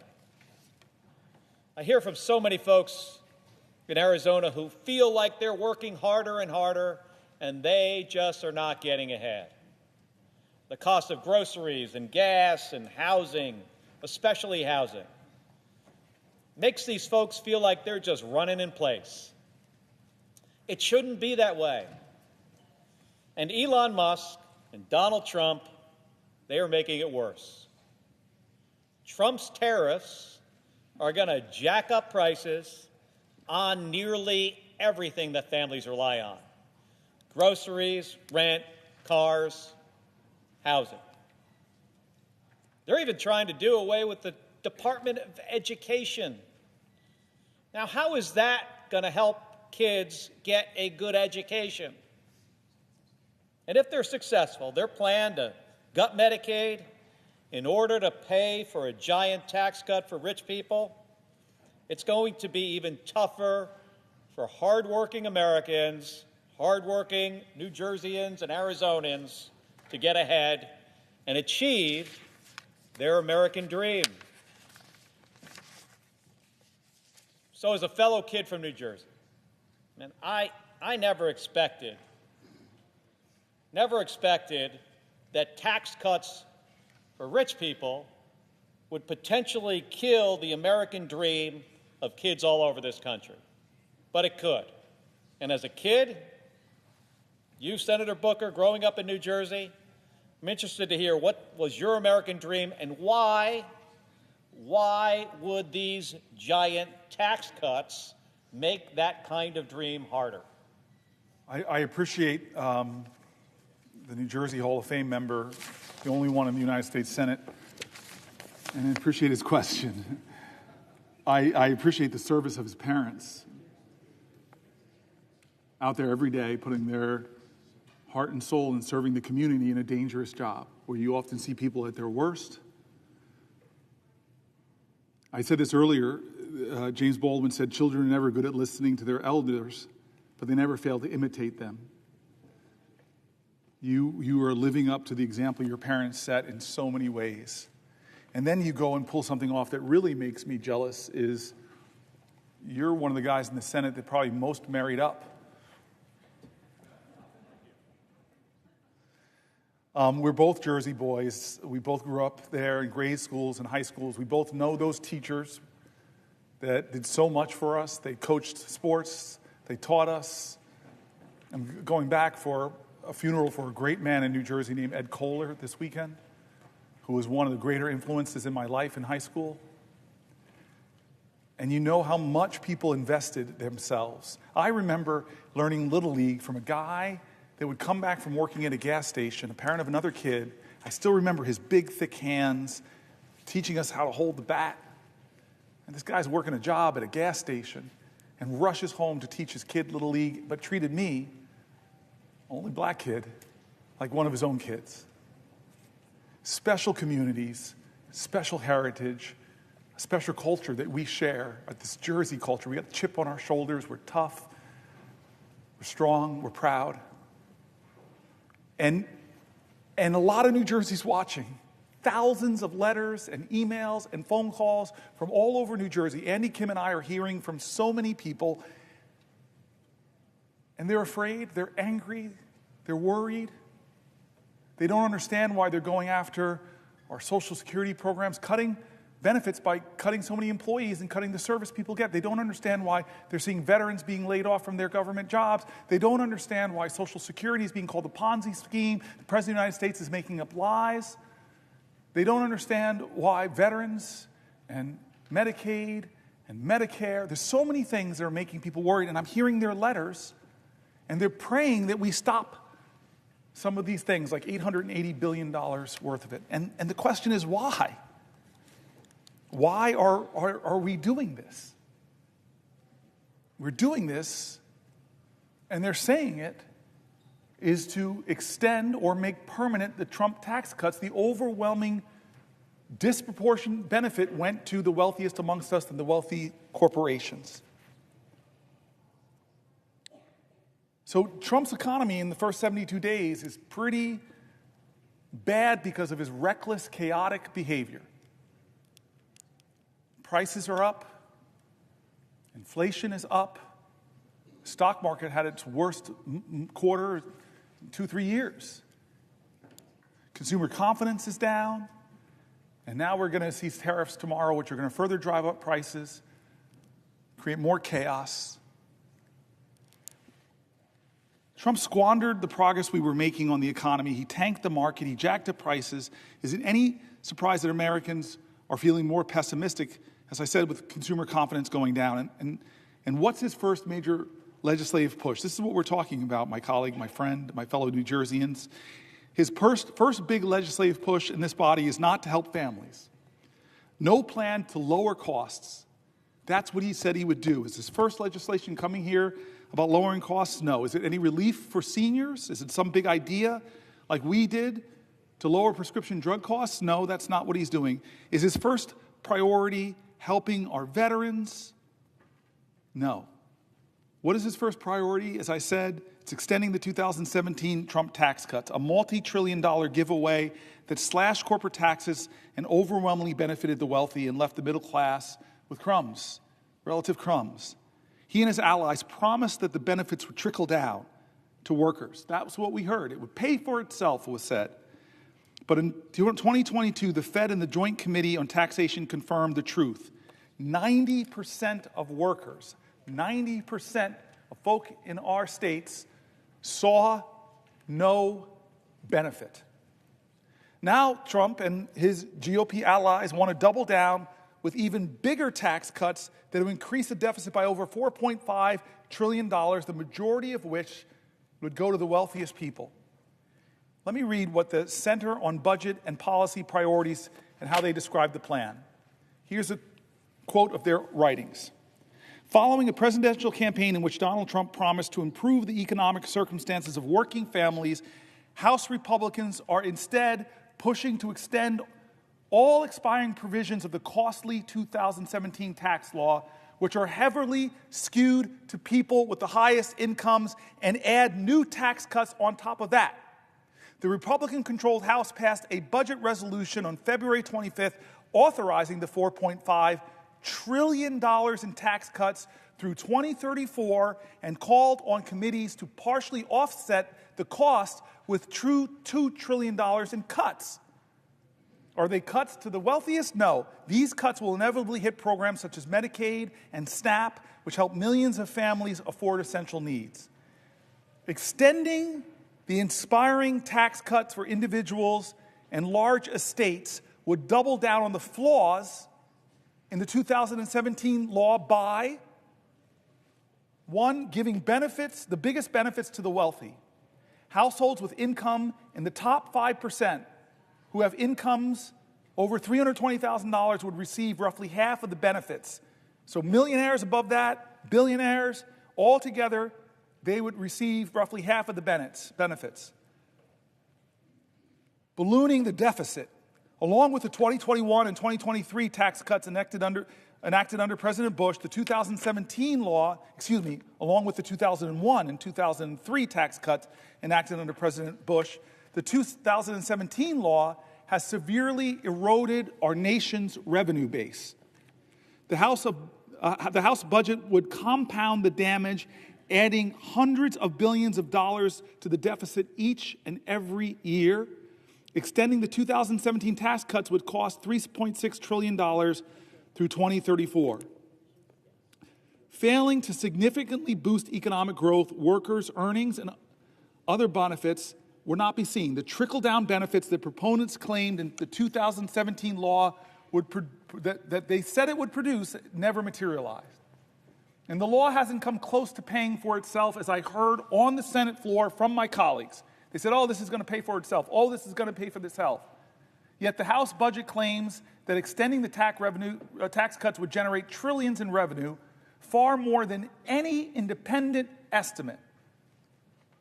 As of 2017, an alternative path is available. Congress should work towards creating a fairer federal tax system that raises more revenue from wealthy people and corporations and supports high-value investments that expand opportunity and promote more shared prosperity.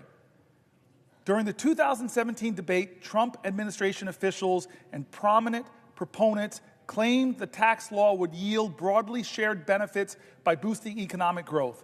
President Trump's Council of Economic Advisors claimed the centerpiece corporate tax rate cut would very conservatively lead to a $4,000 boost in household income. What a lie. But the research to date has failed to find evidence that the gains from the corporate rate trickled down to most workers. Surprise, surprise, surprise.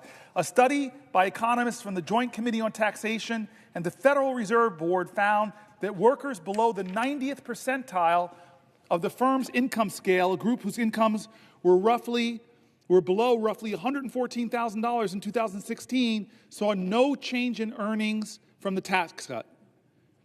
Proponents claim that the tax cuts would pay for themselves hasn't panned out either. In fact, a study by economists from Harvard, Princeton, the University of Chicago, and the Treasury Department estimate that the law's total corporate tax cuts, the rate cut as well as full expensing for capital investments and international tax charges, reduced revenue by roughly 98 cents for every dollar of tax cuts. Reduced revenue in our country by roughly 98 cents for every dollar of tax cuts, even after accounting for increases in economic activity due to those cuts.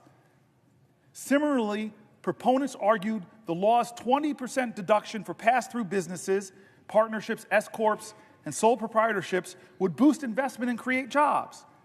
Then Treasury Secretary Steven Mnuchin, for example, argued that the deduction would be good for the economy and good for growth. But researchers have found no evidence that it provided any significant boost in economic activity and little evidence that it increased investment or broadly benefited workers, other than the owners themselves. Despite the underwhelming performance, the House Republican budget resolution assumes that in enacting a $4.5 trillion in new or extended tax cuts will produce enough additional economic growth to generate an extra $2.6 trillion in revenue through 2035. They think it's going to offset the tax cuts.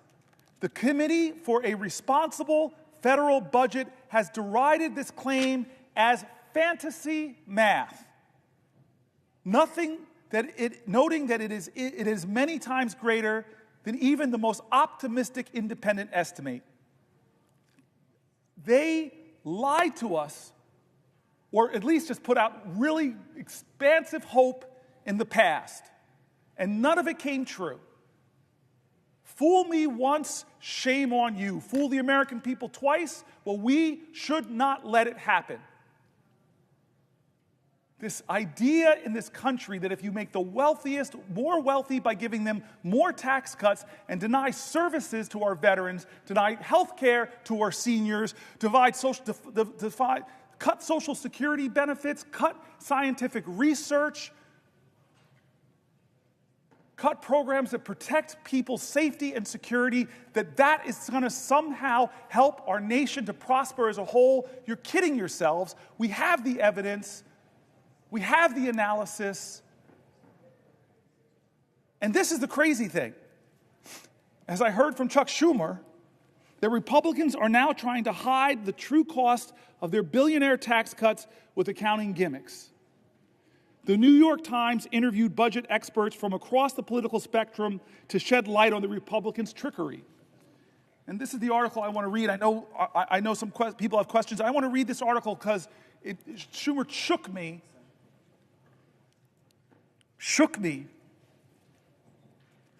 So here's the New York Times. The title of the article is "The Budget Trick the GOP Might Use to Make $4 trillion Tax Cuts Look Like They're Free." How much does a tax cut cost? It depends on what you compare it to. Republicans in Congress trying to advance a giant bill that includes $4 trillion in tax cut extensions are considering a novel strategy that would make the extension appear to be free money. The trick, budgeting with the assumption that current policies extended indefinitely into the future, even those with an expiration date like the 2017 tax cuts set to end next year, it's the difference between making the extension appear to cost $4 trillion, which is the true cost, or hiding it and say it costs nothing. Using this, quote, current policy baseline wouldn't change the bill's real effect on our deficits or debt, but it would make it easier to actually make the tax cuts lasting by sidestepping a rule governing budget reconciliation, the process Republicans are using to pass the bill. Yes, this sounds technical. That's why we've enlisted some of our Washington's top budget veterans to explain this maneuver using a metaphor. Across the ideological spectrum, nearly all of the more than 20 experts we heard from disliked changing the baseline that Chuck Schumer just came in here and said the Republicans have already decided that they're going to do it. This is outrageous. But here are the New York Times interviewed across the ideological spectrum, a whole bunch of experts from the center, from the right, from the left, and let's hear what they're saying about this gimmick. If budget reconciliation is like taking the express lanes on a highway, there's extra rules and tolls, limited stops, but it gets you where you want to go faster, using a, quote, current policy baseline for taxes is like slapping a fake license plate on your car, says Zach Moeller, director of the economic program at Third Way, which describes itself as a center-left research group. They don't like this gimmick. They think it's fakery. Here's another person using an analogy. It's like taking an expensive week-long vacation and then assuming you can spend an extra $1,000 per day forever since you are no longer staying at the plaza. That's Goldwyn, Senior Vice President and Senior Policy Director for the Committee for a Responsible Federal Budget, a nonpartisan group that tends to be hawkish on deficits. Here's another person, Jessica Riedel, Senior Fellow at the Manhattan Institute. I've worked with them in the past, a conservative research group, and the chief economist for the former Republican Senator Ron Portman of Ohio. Last year, despite being deeply in debt, I bought a $100,000 sports car. So next year, buying another $100,000 sports car is not irresponsible because I'm merely spending the same amount of money as the year before. And if I purchase only a $70,000 car, then I should be congratulated for reducing my annual spending by $30,000. A conservative think tank is basically calling this a hoax and a lie. Lying to yourself. That if I keep spending the same amount I've kept spending to drive up the costs, then I'm just doing the same thing I've done before, so it's not adding. Well, it is adding. There's no way to not call what the Republicans are trying to do a gimmick that's trying to hide the truth that they're going to add trillions of dollars to the deficits that our children, that our children's children are going to have to pay for. The debt payments alone to service the debt are going to be bigger than any of the programs we think we should be investing in, like science research or education or affordable child care or lowering prescription drug costs or expanding the child tax credit, things that we know if we invest in, we'll get some returns. But no, what they're investing in is bigger tax cuts for the wealthiest. Conservatives, independents, left-leaning folks all come to the same conclusion. Pretending $4 trillion in tax cuts will cost nothing may not be easy math. Many Republican lawmakers who are concerned about the deficit are well aware that the bill will increase the deficit by a lot. Here's the integrity call. One Republican in the House showed his integrity. One budget hawk named Massey said, I can't vote for this stuff. I'm a budget hawk. I do not want to see increased deficits. He called it what it was. I saw him in an interview say, hey, wait a minute. By your own numbers, Republican colleagues, You're driving up the deficit by trillions of dollars, and you're making the rich richer, and you're leaving future generations more bankrupt. So this article assumes that this was all going to be decided by the Senate parliamentarian who advises legislators on chamber rules. This parliamentarian, I thought, could rule that the current policy baseline isn't allowed, forcing the Republicans to have to make a choice, overruling or replacing my friend, parliamentarian, somebody that on both sides of the aisle we respect. It's very rarely done. I've been here for 13 years. We've had the same parliamentarian. But that doesn't mean Republicans won't try, this article assumes, and I guess they did try. They found a way around the parliamentarian. They found a way around the rules of the Senate. They found a way around the ideals of reconciliation and the Byrd rule. They are deciding that the way we're going to do this is break the Senate and make up our own rules. This is how they're going to get a bill through that gives $1 trillion of tax cuts to the wealthiest in our country who are doing very well. Let's not hate on other Americans. I celebrate success. God bless you. But you don't need tax cuts, especially not that are going to be given to you on the backs of the poor, on the backs of our elders, on the backs of our children, on the backs of expectant mothers, on the backs of my mom's, your mom's Social Security. What does it say about our values and our priorities to allow that to happen? Who are we, America, if you don't think this is a moral moment where the character of our country is being tested?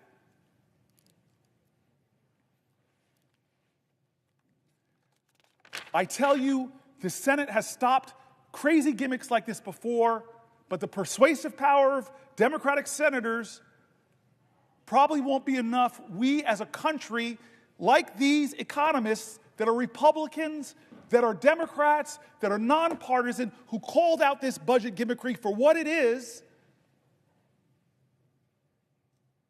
when is it enough? When they came after journalists, when they came after colleges and universities, research and science, when they came after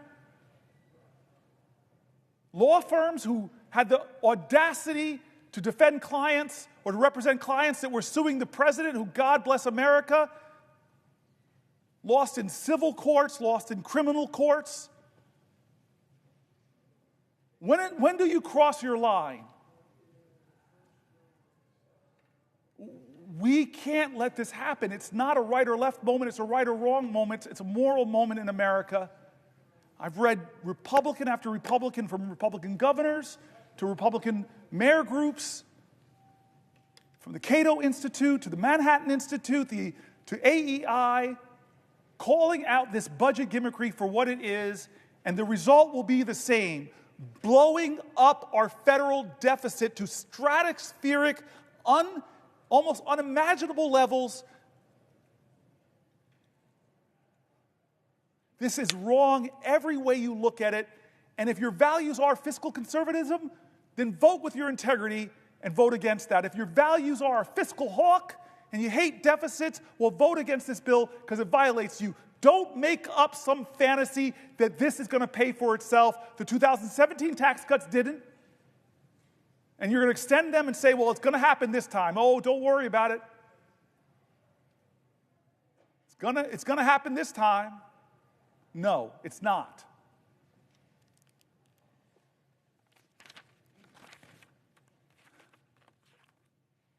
Here's an article. Donald Trump built a national debt so big that it'll weigh down the economy for years. One of President Trump's lesser-known but profoundly damaging legacies will be the explosive rise in the national debt that occurred on his watch. The financial burden that he's inflicted on our government will wreak havoc for decades, saddling our kids and grandkids with debt. The national debt has risen by almost $7.8 trillion during Trump's term in office. That's nearly twice as much as what Americans owe in student loans, car loans, credit cards, and every other type of debt other than mortgages combined, according to the Federal Reserve Bank. It amounts to about $23,500 in new federal debt for every person in the country. Every person, $23,500. The growth in the annual deficit under Trump ranks as the third biggest increase relative to the size of the economy of any U.S. presidential administration, according to the calculation by a leading Washington budget maven, Eugene Sterleel, I'm pronouncing the name wrong, co-founder of the Urban Brookings Tax Policy. And unlike George W. Bush and Abraham Lincoln, who oversaw the larger relative increases in deficits, Trump did not launch 2 foreign conflicts or have to pay for a civil war. In peace times, he's number 3. Not the reason you want to be like Lincoln. Economists agree that we needed massive deficit spending during COVID-19 crisis to ward off an economic cataclysm.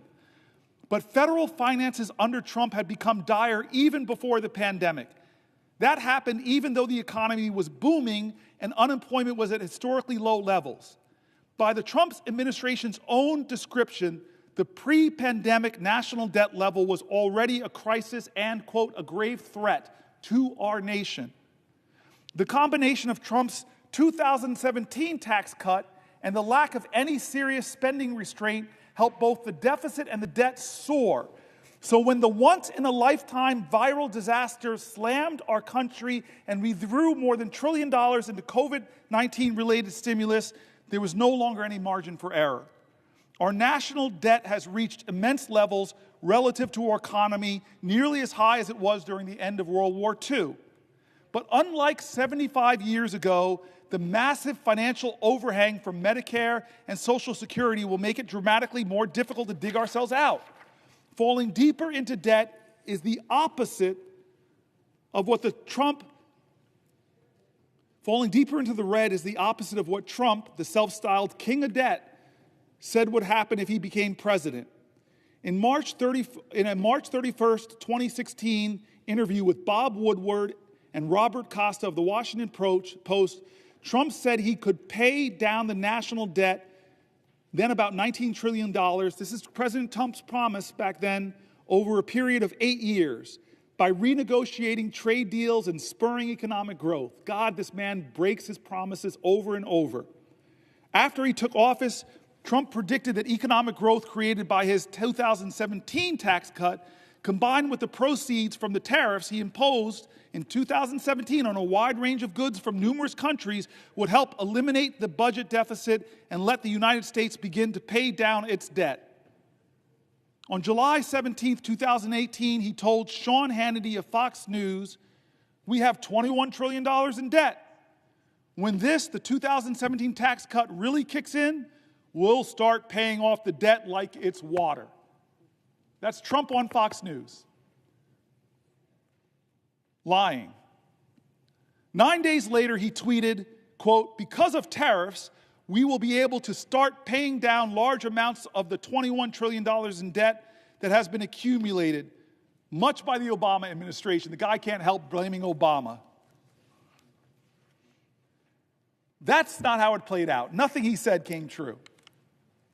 When Trump took office in January of 2017, the nonpartisan Congressional Budget Office was projecting that the federal deficit would be 2% to 3% of our gross domestic product during Trump's term. Instead, the deficit reached nearly 4% of gross domestic product in 2018 and 4.6% in 2019. There were multiple culprits. Trump's tax cuts, especially the sharp reduction in the corporate tax rate to 21% from 35%. Again, I was here, a lot of my colleagues were here. The big business groups were coming in asking for 25% from 35%. And Trump said, nah, you're asking me for 25, I'm going to give you 21%. Cut your taxes even more. It took a big bite out of federal revenue. The CBO estimated in 2018 that the tax cut would increase deficits by about $1.9 trillion over 11 years.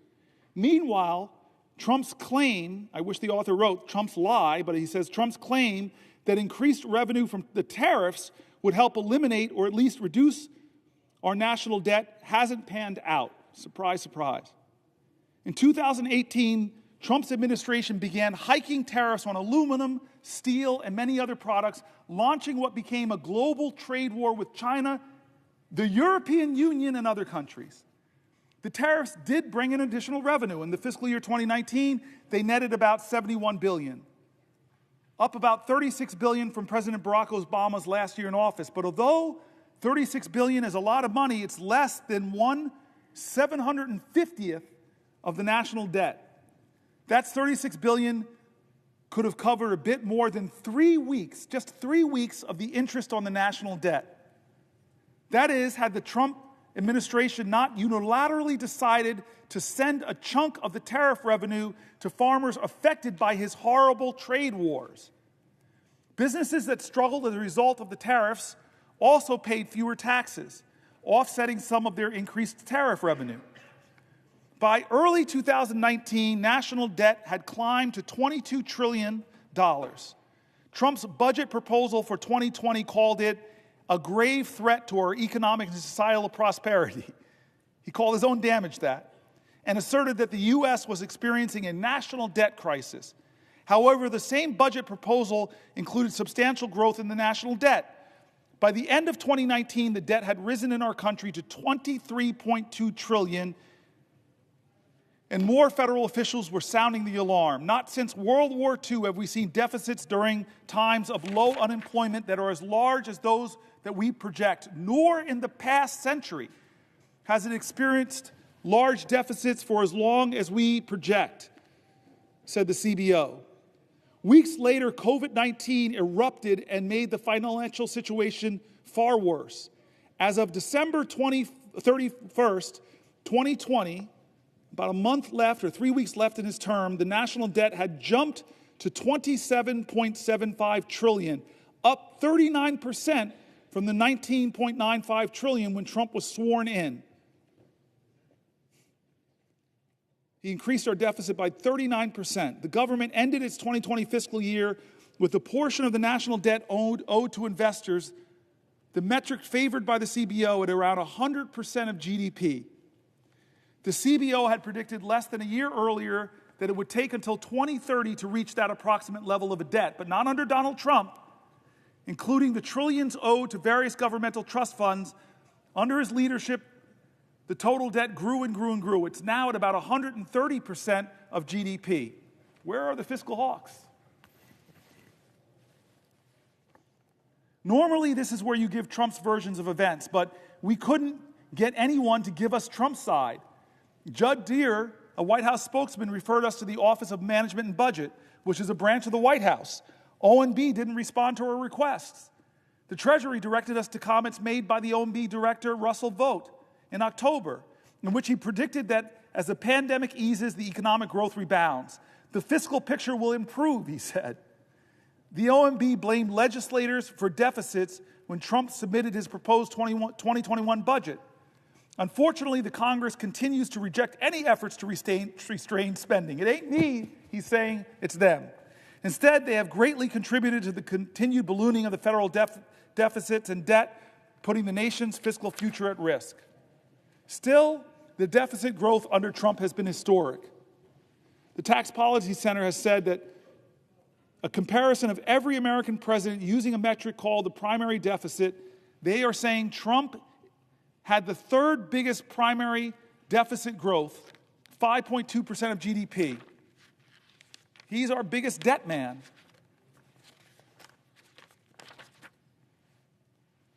Deficits have ballooned under this president because of his tax scam, of his lies about his tax bill in 2017, none of which came true. It didn't pay for itself. It didn't close the deficits. It blew up our deficits. The benefits didn't go to working people. The benefits, as it says, over 90% would go to wealthier Americans and corporations. Even some Republicans have been calling out the hypocrisy. One of our colleagues, Rand Paul, in 2018, I can't, in all honesty, Rand Paul says, in all good faith, just look the other way because my party is now complicit in these deficits. The other thing is there's a huge hypocrisy factor. Republicans lambasted President Obama to no end for trillion-dollar deficits, and now they have to put forward a multi-trillion-dollar deficit. Mick Mulvaney, Trump's former chief of staff, said in 2020, "My party is very interested in deficits when there is a Democrat in the White House. The worst thing in the whole world is deficits when Barack Obama was president. Then Donald Trump became president, and we're a lot less interested in deficits as a party. We don't care at this point." And here's a guy I've mentioned numerous times, Thomas Massie, a Republican member of the House, said earlier this year about Republicans, "We have no plan whatsoever to balance the budget other than growth. But what they're proposing is going to make deficits worse." This is what our president is trying to do with the complicity of a lot of people who call themselves deficit hawks, who call themselves fiscal conservatives. They're going to try to blow it through here, gaming the system, creating some kind of scam to obscure the real cost of this, when we all know, them on the Republican side, us on the Democratic side, we all know the truth about these tax increases and what they're going to do, how much they're going to cost. But we're going to play a game, it looks like here, unless more Americans speak up. Republican and Democrat, people who know numbers, who know what we're doing to future generations in this country. This is wrong, and I say again, this is not right or left. It is right or wrong. This is a moral moment in America. What are we going to do? I'm so glad my friend, the senator from Hawaii, is here.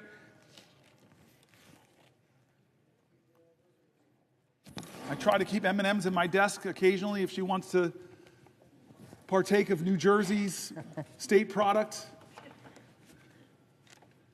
The M&M was invented in Newark. Truth?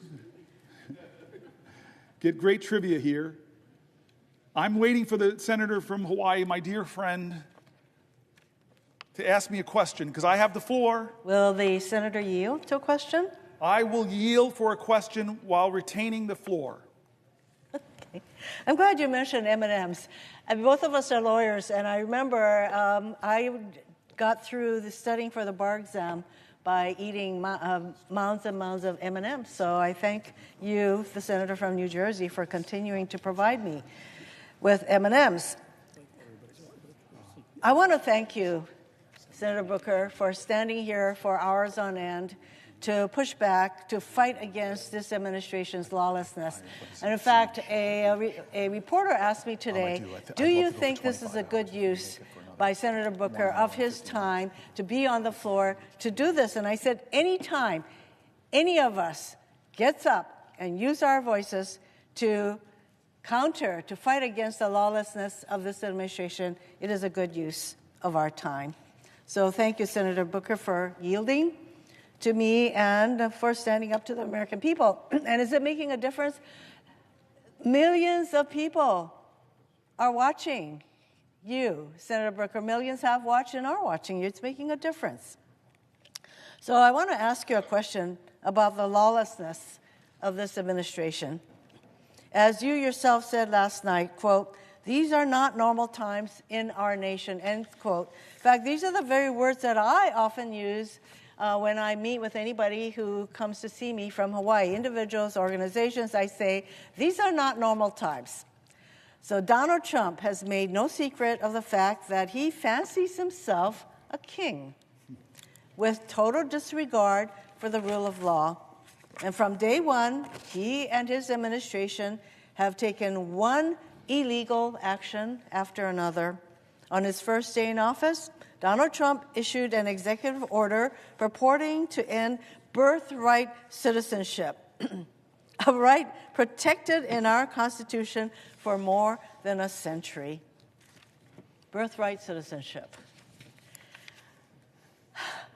He tried to unilaterally freeze federal funding for everything from cancer research to disaster aid, funding that had already been appropriated by Congress and that the executive branch is required by law to spend. It is not as though it's up to the president to decide what programs he's going to release money for.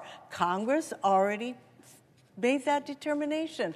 By law, he is supposed to expend these funds. But again, He thinks he's the king. He can do whatever he wants. So he's put a freeze on these funds.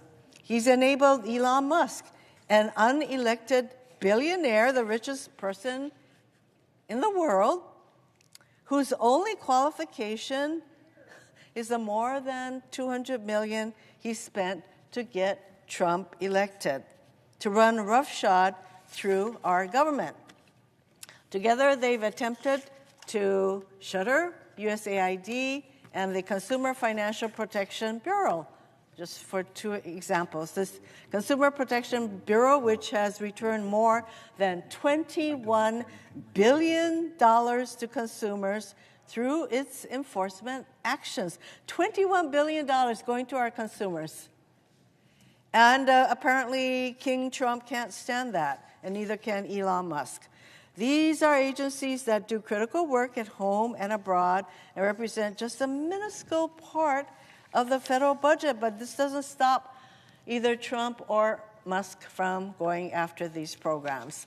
And Musk's so-called Doge team has gained access to sensitive databases and payment systems across our government containing the personal information of millions of Americans. So he has access to the Treasury Department database, all our Social Security numbers, our tax payments, all of that. He is running roughshod until stopped by a court on these databases. And they've done all this without any transparency or accountability whatsoever, meaning we still don't know the full extent of where Doge has been or what they've done. Trump has launched an all-out assault on our federal workforce. He attempted to fire tens of thousands. He actually fired them who are on probationary status overnight, and only for courts to order them, these thousands and thousands of federal employees in probationary status, to be reinstated weeks later. Talk about chaos. Talk about sowing fear. So now he's attempting to reclassify whole swaths of federal employees to strip them of civil service protections and, in some cases, eliminate their ability to bargain collectively. He fired Department of Justice and FBI officers for seemingly no other reason than their involvement in January 6 cases they were assigned to as rank-and-file officials, not as though these people at DOJ and FBI had a choice in the kind of cases they were going to be assigned. They were assigned January 6 cases, and the names of these people, there's some 6,000 FBI and DOJ employees who worked on January 6 cases, and there's a fear that those names would be disclosed. He's going after schools, from kindergartners to universities, as part of his war on diversity, equity, and inclusion. There are many examples of the kind of government overreach that they are exercising through their effort to ferret out what they call diversity, equity, and inclusion, which actually, that is a positive. Don't we want to be inclusive? So I want to give you just one example. There was a teacher in Idaho who had a poster in her classroom that said, "Everyone is welcome here." And there were handprints, different colors, white, black, yellow, handprints. And she was told she had to take this poster down, and that if the handprints were all white handprints, she could have kept the poster up, but she was told she had to take this poster in her classroom that says, "Everyone is welcome here." She took it down at first, but she felt so bad about it that she put it back up, and then she was told by the powers that be at her school that she had a certain amount of time to take this poster down, and otherwise there will be disciplinary action. That is the kind of government overreach that is a hallmark of this administration. To date, the Trump administration has withheld millions of dollars from hand-picked colleges and universities. conditioning the funding on unreasonable demands meant to bring these colleges to their knees. So he's starting with Harvard, Columbia, there's probably a whole long list of colleges that he's threatened to withdraw hundreds of millions of dollars from. They've slashed funding or staffing at the Department of Education. In fact, they would like to dismantle the Department of Education, which is responsible for administering billions in funding for low-income students, students with disabilities, and something as critical as school lunch for kids. Every single state in our country relies on the funding they receive from the U.S. Department of Education.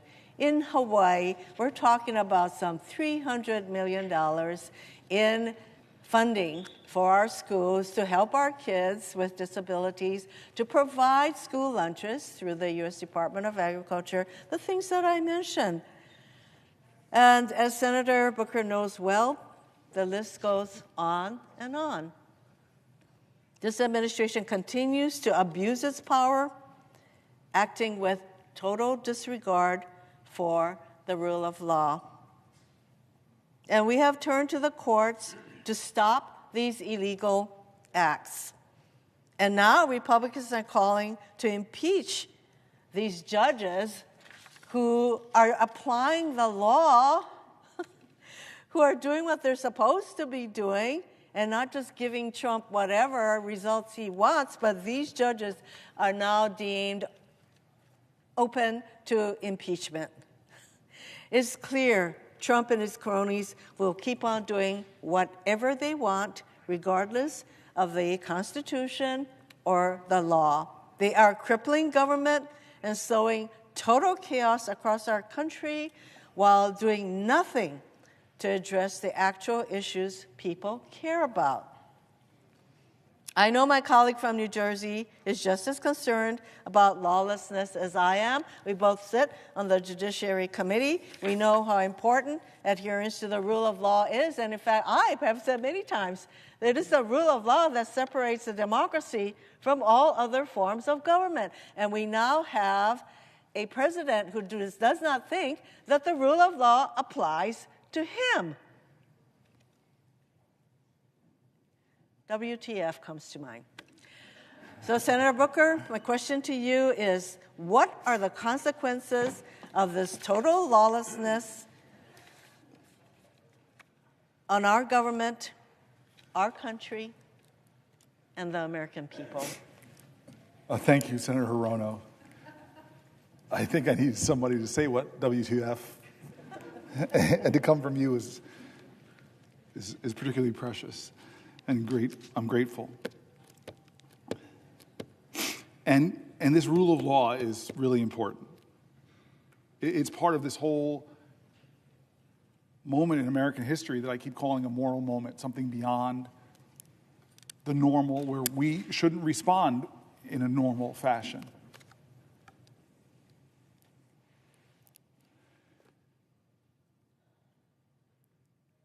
This is a moment where judges rule in his favor, and he praises them. They just don't rule for him.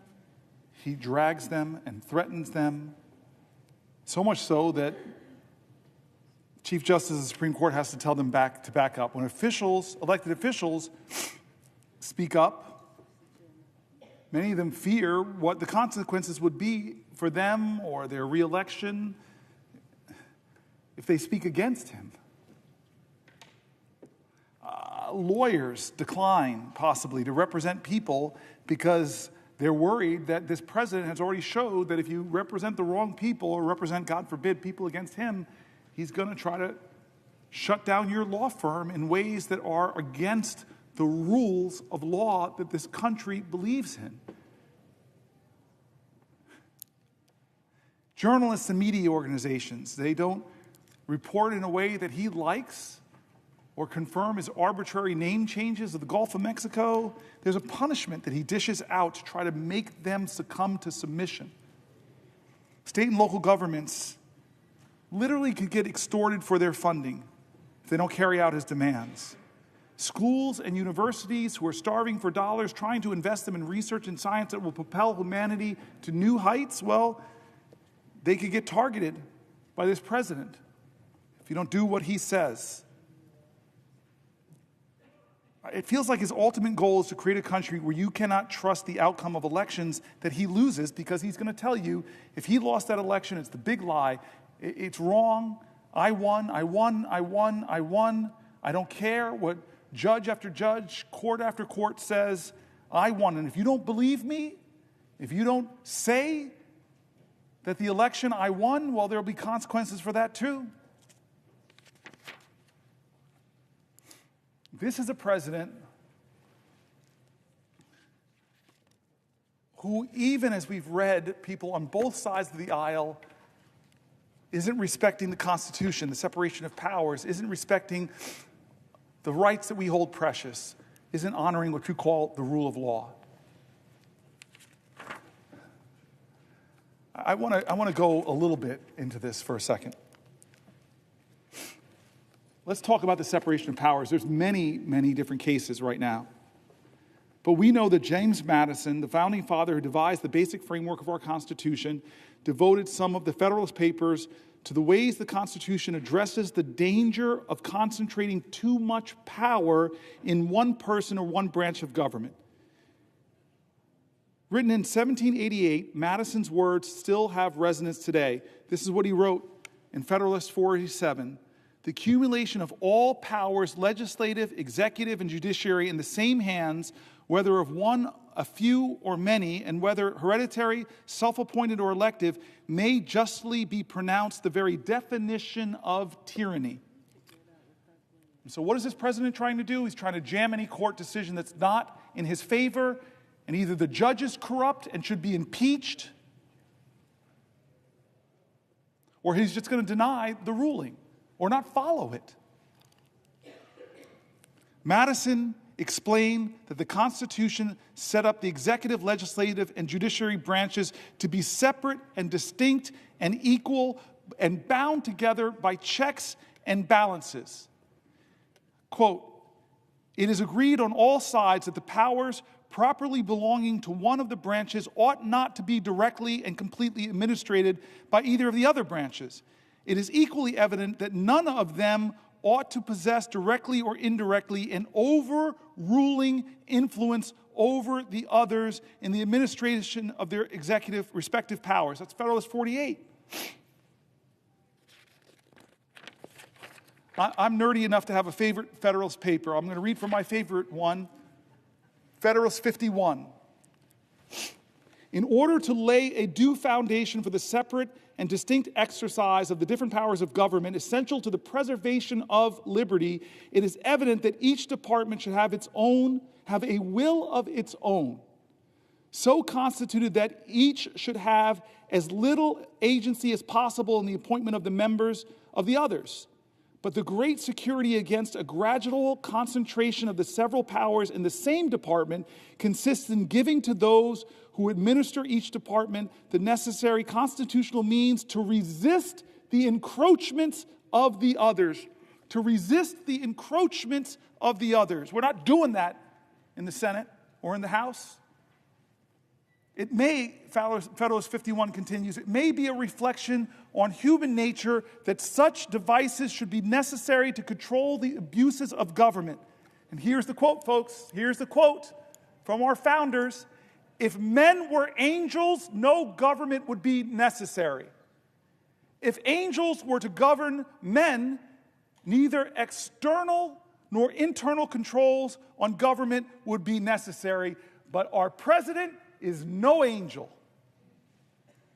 In framing a government, this is 51 continuing, in framing a government which is to be administered by men over men, the great difficulty lies in this. You must first enable the government to control the government, and in the next place oblige it to control itself.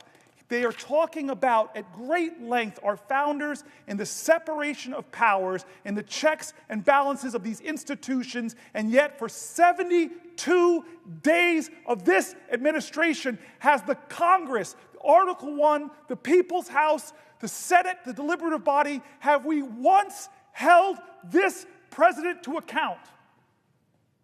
The most powerful man in the world and the richest man in the world have taken a battle axe to the Veterans Association, a battle axe to the Department of Education, a battle axe to the only agency solely focused on protecting consumers against big banks and other factors that might abuse them, bringing it down. Congress established the Department of Education. Congress established the Consumer Finance Bureau. Congress.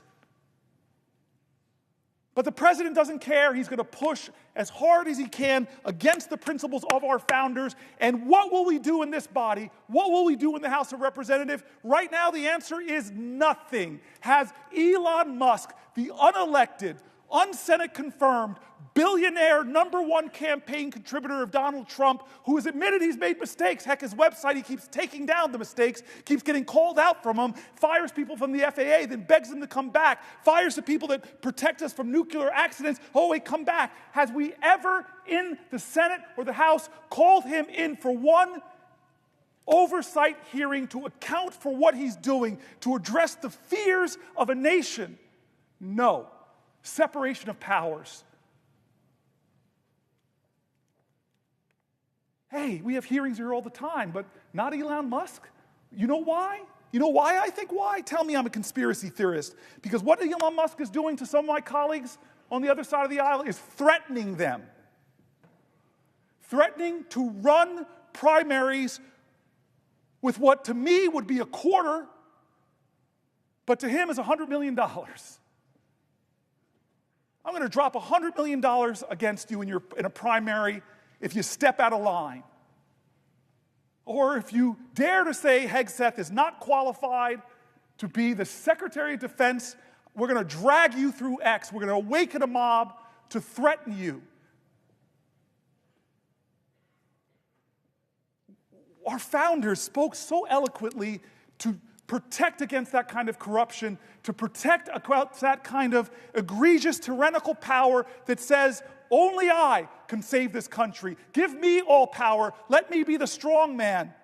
And we know who he respects on the global stage. I was stunned. I thought it was a joke during the election when he said his favorite leader is Viktor Orban, whose rollback democratic principles, whose concentrated power. I see, who does he choose to call a dictator? The man who is trying desperately to lead his country in defense against the authoritarian dictator and preserve his democracy? Or does he call the dictator a dictator? No. Simple test. Most high school students would simply pass it, but no. He calls a hero a dictator. Do we have any conversations about that in an informal capacity? To talk about the Ukrainian war, which I know people on both sides of the aisle. Mazie Hirono brings up the separation of powers. Why is history's lesson so relevant today? Why do we study history? Why did I learn that in high school, that you study history so you don't repeat the mistakes of the past? You study history to gain inspiration and insight and courage against tough times. You study history to be inspired by heroes who stood up against despots, who sacrificed themselves. What is the lesson in history? How is it relevant to us today? Because the separation of powers between the branches of government has allowed our democracy to thrive for nearly 250 years. And now we have a person in power that's barely being checked. And if the courts check him, what he does to the courts? In the 9 weeks or 10 weeks since Donald Trump was inaugurated, there have been more than 140 federal lawsuits filed challenging his actions. I don't know if another president has, in my lifetime, ever has had 140 federal lawsuits in about 9 weeks. It's a staggering figure. We should consider it a staggering figure. He must be the most sued president in U.S. history. Somebody should fact check that. But at least in my lifetime, I don't remember Reagan, don't remember Bush, don't remember Obama or Clinton or Biden being dragged into court in the first 9 weeks so many times and losing case after case. He may have a record for the most lawsuits filed by a president himself, because he's a guy that says he loves to sue folks. In support of the big lie, he did so many lawsuits and lost them all. The lawsuits against Trump and his administration are not frivolous. Federal judges appointed by Republican presidents and Democratic presidents alike have found Trump's executive actions illegal, temporarily pausing many of them too. Trump's executive actions and the outcomes of these lawsuits have a direct effect on Americans. These lawsuits challenge Trump. Here are some of the examples, folks. And I'm wondering where the American people stand on these lawsuits, not the people who are blindly loyal to him because they believe the lies that he so artfully, creatively, and convincingly tells, but just tell me, where do you stand on these issues? Attacks on veterans who have served our country in the military and civil services. Well, there are lawsuits challenging his right to attack our veterans. There's lawsuits challenging Trump on his attacks on government agencies that protect your grandmother from online scams. I don't know where you stand with the grandmas getting scammed, to defend them or the president.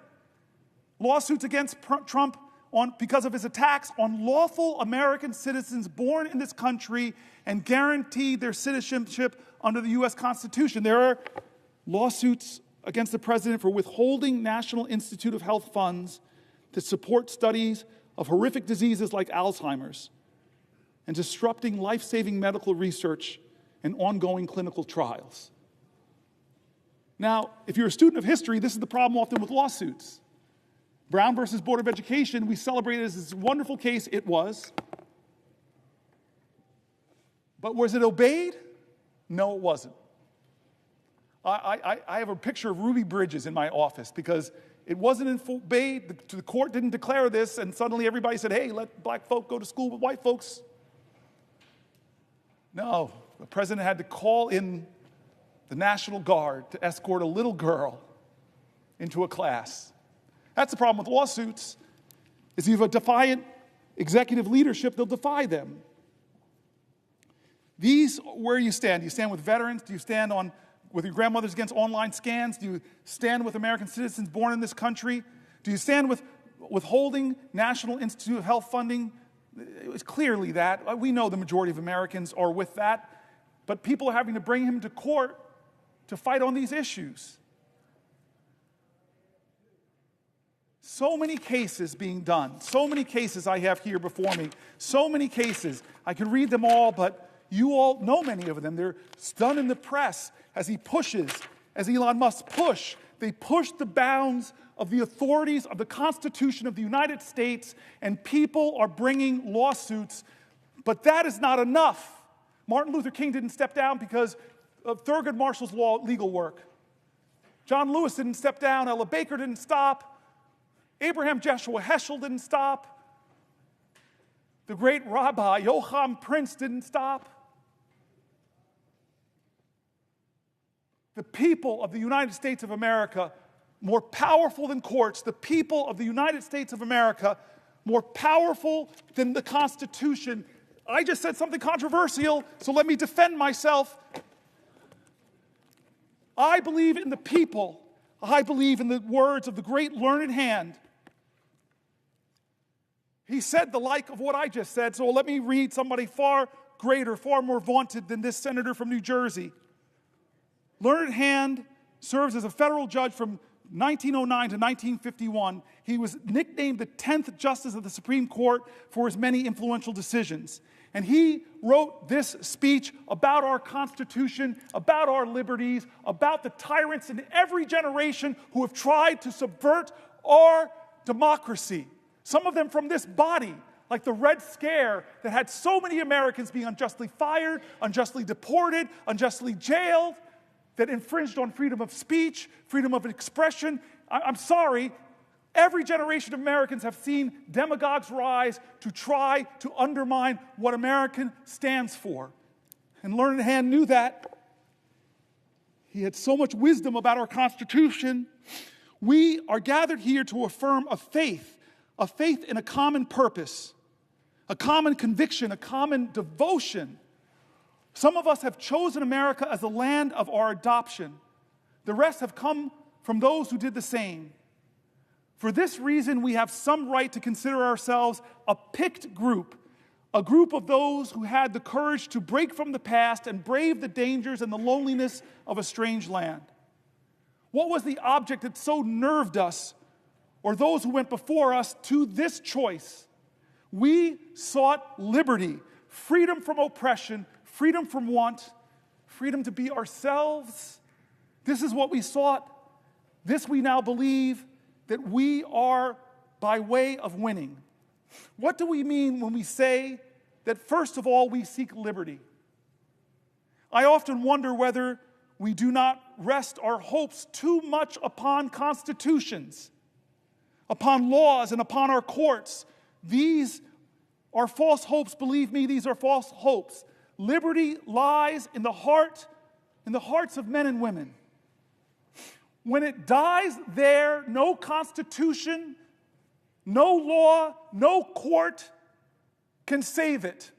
No constitution, no law, no court can even do much to help it. While it lies in our hearts, there it needs no constitution, no law, no court. And what is this liberty which must lie in the hearts of men and women? Please, please, please listen to what he writes next. What is this liberty which must lie in the hearts of us Americans? This is what he says next. It is not the ruthless, the unbridled will. It is not freedom to do as one likes. That is the denial of liberty and leads straight to its overthrow. A society in which men recognize no check upon their freedom soon becomes a society where freedom is a possession of only a savage few, as we have learned in this country to our sorrow. What then is the spirit of liberty? I cannot define it. I can only tell you my own faith. The spirit of liberty is the spirit which is not too sure that it is right.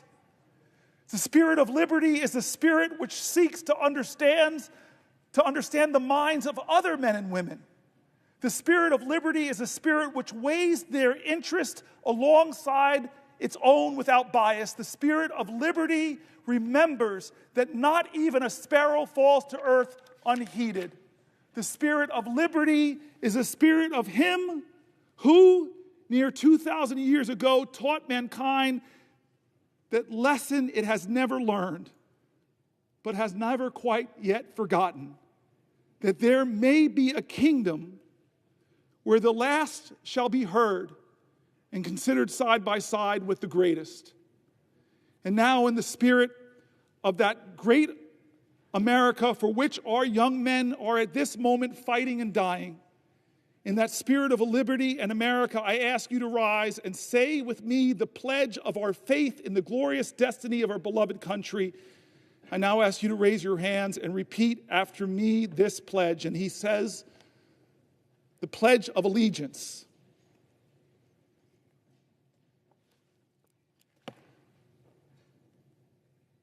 He believed that the Constitution dies if the spirit of it dies in the hearts of men and women. I will tell you,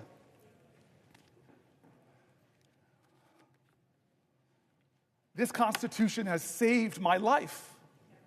It made my life because people marched to make real on the promise of our democracy. People bled to make real on this democracy. When some people told us that this Constitution didn't apply for us, this body, Republicans in America stood up and said, no, President Johnson, we're going to do amendments. We saw the 13th Amendment, the 14th Amendment, the 15th Amendment would guarantee my ancestors finally full citizenship in the United States of America and the protections of the Constitution. I am here in this body because of past generations that fought to uphold the Constitution, not because the Constitution was real to them, but because they brought reality and hope and love and promise to the Constitution. They were Americans that said, like Langston Hughes, America never was America to me, but I swear this oath, America will be. They loved this country so much even when it didn't love them back. I am here because of that. I'm the fourth black person popularly elected to this body because of generations that believed so much in this document that they were going to make it real. It lived in them. I quoted earlier today. It's worth quoting here again. The great Margaret Chase Smith, a U.S. Senator from Maine, a Republican, in her famous Declaration of Conscience speech, delivered on June 1st, 1950. Thank you, my good senator friend White House, because Lord knows I would have slipped and fallen on my tuchus and have ended this long filibuster because I fell to the floor. That's what you mean when the brother has your back. What did this Republican say in a time of tyranny in her times, in a time where the Constitution stopped living in people's hearts, where people believed that whipped up fears of others by demagogues, where people believed the fear that they heard again and again on the radio, that we should fear other Americans, when people believed their fear justified them inhibiting the greatness of the Constitution. What's that old saying from one of our great leaders of the past? If you're willing to give up your liberty in order to ensure your security, you will lose them both. And so here was this courageous Republican who, in a time that demagogues were whipping up fear, where First Amendment rights were being trampled, where people were being intimidated into silence, where people were afraid to go up against the big and the powerful and the rich, where people were being deported from our country, where Jews were being deported and accused of being communists as justification to take them out of the country because they didn't have permanent legal status. Yeah, that's our history. What did she stand up and say in the Senate? This Republican putting her own career at risk to call out Senator McCarthy. She said, I don't believe the Republican Party is in any sense a party of fear. I do believe that the Republican Party has made an alliance, though, with the four horsemen of fear. The fear of communists, the fear of labor unions, the fear of the future, and the fear of progress. There are people fear-mongering now. There are people trying to tell Americans to hate Americans, either with the great dear leader or you're a danger and an enemy. And it's not just Democrats that are being drugged. There are being other Republicans. I saw it happen. I saw it happen to one of our vice president's daughters, a congresswoman. I saw it happen to colleagues of mine like Jeff Flake, like John McCain, like Corker, who stood up in this body and told the truth about dear leader, and they saw the consequences politically. You want to talk about where the Constitution lives and defending the Constitution? First, make it real in your heart, like those women did before the amendment that granted them the right to vote, who loved this country so much. You want to know where the Constitution lives in your heart? I just met with extraordinary men and women who are Native Americans to this country. Were here before any of us. They love this country so much, even with the sins against them. You want to know where the Constitution lives? Let it live in the hearts of all Americans now, and ask yourself, is the leader of our country, is he living the Constitution in his heart? Because his learned hand says it's not braggadocious, it's not mean, it is loving, it is kind, it is expansive. We are Americans.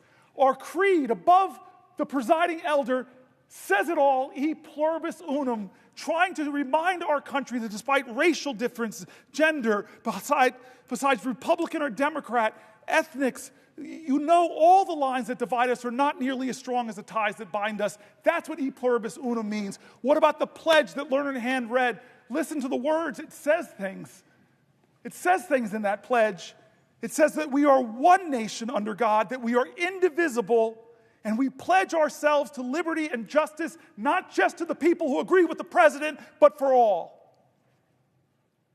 God bless my courageous colleagues who have spoken out in the past and suffered the consequences. The liberty and the Constitution lives in their hearts. They put patriotism over politics. We are in this moral moment now.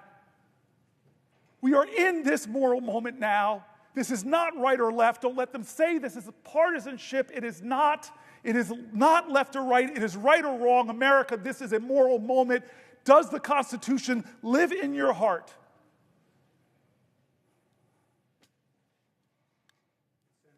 A question. Before I yield, I love this power trip. It's the only time in 13 years that I've really felt this power. I don't have to let my colleagues speak.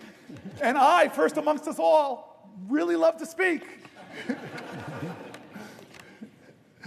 I just want to say thank you to Chris Murphy. I repeated this 10, 15 hours ago, but I just want to tell the story, and then I'll let you go, Chris. 9 years ago on this floor, after the Pulse shooting, we called Chuck Schumer, Chris and I saw a moment, he saw a moment that we couldn't do business as usual. We just said, how can you have this mass shooting, yet another mass shooting, and this body just go on as business as usual? It's why I'm standing here right now. And we agreed, with the Chuck Schumer's help, that we would get control of the Senate. And Chris Murphy went down to that desk, and I promised him, I'll be with you, I'll stand with you, I won't sit down, we'll go as long as we possibly can. And he began a filibuster 9 years ago, and it lasted 15 hours, and he still had fuel in the tank. I know he did. I was a hurting guy. I told you my back was hurting, my feet were hurting. But we had a direct end when Mitch McConnell agreed to give us votes on common sense gun safety, which I think every American, most gun owners agree on, just universal background checks. And it failed to get 60 votes in the Senate, but you stood, and I stood with you. And he said to me days ago, if you're going to do this, brother, I will be your aide-de-camp this time, and you've been with me. You have been with me far past 15 hours. You've been with me for 23 hours and 49 minutes.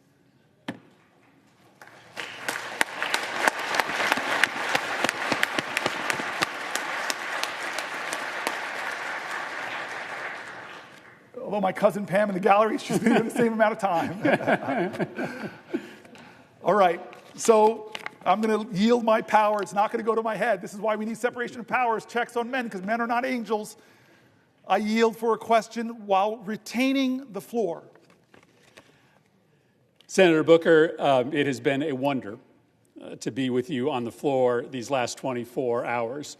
You indeed did something extraordinary and performed a sympathy filibuster with me 9 years ago, where as I stood at that desk for 15 hours, you stood on the Senate floor.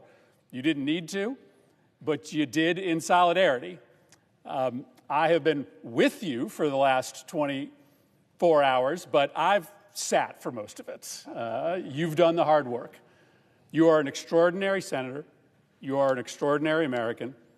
And I think I can say on behalf of everyone in this chamber and many people in the gallery, you are an extraordinary friend. And so I think all of us feel privileged to be here with you at this moment of peril, this moment of danger, this moment of opportunity for the nation, but also this moment of history. On August 28, 1957, at about 8:45 p.m., Strom Thurmond took this floor. And he took the floor with the intent of trying to block the 1957 Civil Rights Bill. This was the most significant, really the only civil rights bill that had been before the United States Senate in 90 years. Most famously, about 10 years before, when he was running for president as a Dixiecrat, he had said, "There's not enough troops in the Army to force the Southern people to break down segregation and admit the Negro race into our theaters, into our swimming pools, into our homes, and into our churches." And he sat on this floor for just over 24 hours, and he made the case for why this nation should continue to segregate black and white. He started, in fact, by reading every single state's voting rights laws. Every single state's laws he read into the record, apparently as proof that every state adequately protected all of its voters and that no additional laws were necessary. He had friends in his cause to preserve segregation that came down to the floor and asked him long questions to give him breathers. At the end of that 24 hours, at around 9 p.m. the following night, he could go no longer. His final words in his 24-hour record-breaking filibuster were, "I expect to vote against the bill." But within hours, the bill passed. It became law. It established the Office of Civil Rights at the Department of Justice. It was not nearly enough, but it broke 90 years of inaction. What you have done here today, Senator Booker, couldn't be more different than what occurred on this floor in 1957.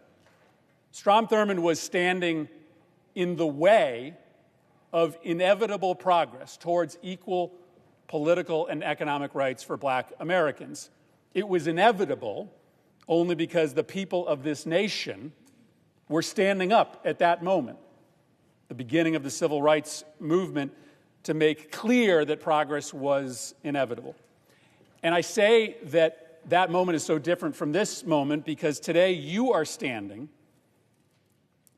in the way not of progress, but of retreat. You are standing in the way of retreat from the rule of law, retreat from our commitment to provide care to the most vulnerable, retreat from our common cause, at least we used to be in common cause, that we would have zero tolerance from corruption at the highest levels of government. And you have recognized rightly that this multifaceted retreat from everything that makes this country so special, and the speed of that retreat over the last 71 days, it is an exceptional moment. You've said that word over and over again. It is not normal what this administration has been doing to rob from us the values that used to unite left and right in this nation. And so you made this bold decision to engage in an exceptional tactic, to declare 24 hours ago that you were going to stand on this floor for as long as you could to try to raise the specter of failure in our fight against this retreat for our colleagues and for the American public. The exceptional nature we have heard so eloquently from you over the course of the last 24 hours, the massive transfer of wealth in this reconciliation bill from the poor and the middle class to the wealthy, the industrial-scale harassment of journalists, of universities, of law firms, the destruction of the independence of the Department of Justice, the destruction of the American knowledge economy and the research economy, the use of the White House in violation of the Constitution to make those in power richer. You have laid out the case. And it's funny, I remember this from 9 years ago. When you're sitting in your spot, you haven't moved in 24 hours, you have no idea what's happening outside of this building. You don't actually know how many people in this country have engaged in the conversation that you started 24 hours ago. On one social media platform alone, there have been 150 million clicks on your live stream. This is a country of 300 million Americans. You have been able to pique a conversation here amongst our colleagues, who we need to stand with us eventually against this retreat, and across this country. And I think we are here as we reach a pivotal hour to just say thank you for having the courage, the audacity to bring us on this journey. And so my question is pretty simple. I think you will find when you finally leave this chamber that you have done something extraordinary, that you didn't solve the problem, that we are still a long ways from being able to successfully beat back this retreat, but that you have accomplished something extraordinary. And so I guess that's just my question.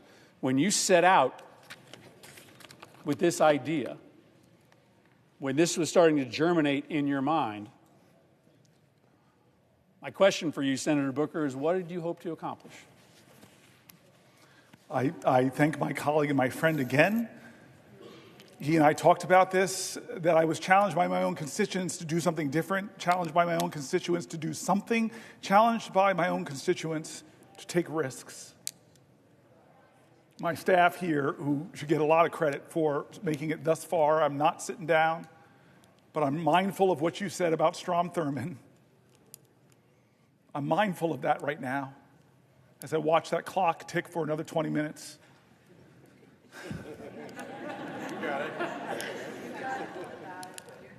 I'm grateful for my staff. I'm grateful for the parliamentarians, the clerks. I'm grateful for the Republican presiding officers. I don't know if I want to out Curtis on the note that the good senator on the presiding officer, forgive me, on the note he sent me, but this is the kind of specialness in this place that I love. I want to tell a few connecting stories. I think some of my colleagues know a few of these, but I want to explain why I started this whole 24 hours talking about John Lewis and good trouble. 60 years ago, when he was on the Edmund Pettus Bridge, he shook New Jersey as he shook the nation. When Bloody Sunday happened, there was a white guy on a couch in New Jersey who was watching TV and was so shaken. This lawyer said, I got to go to Alabama. He realized he couldn't afford a plane ticket. So this man slumped back down on his couch, and then he said, at a moral moment in America, I'm not going to let my inability to do everything undermine my determination to do something different. And he got up and said, okay, it was a meager calculation, but it was different. I can afford 1 hour a month of pro bono work. And he called around and he found this woman named Lee Porter, who was heading up an organization called the Fair Housing Council, and said, can you use a lawyer? And she's like, hallelujah, thank you, Jesus. Yeah, we need some help. And they worked together and they designed a sting operation where they would send black families in areas of New Jersey that would not sell homes to black people, where usually the best public schools were. And if they were told the house was sold, they'd send a white couple behind them to expose that the house was still for sale and expose all of this. Well, they had a lot of success getting things written about the severe housing discrimination in my state. And he said that after about 4 years,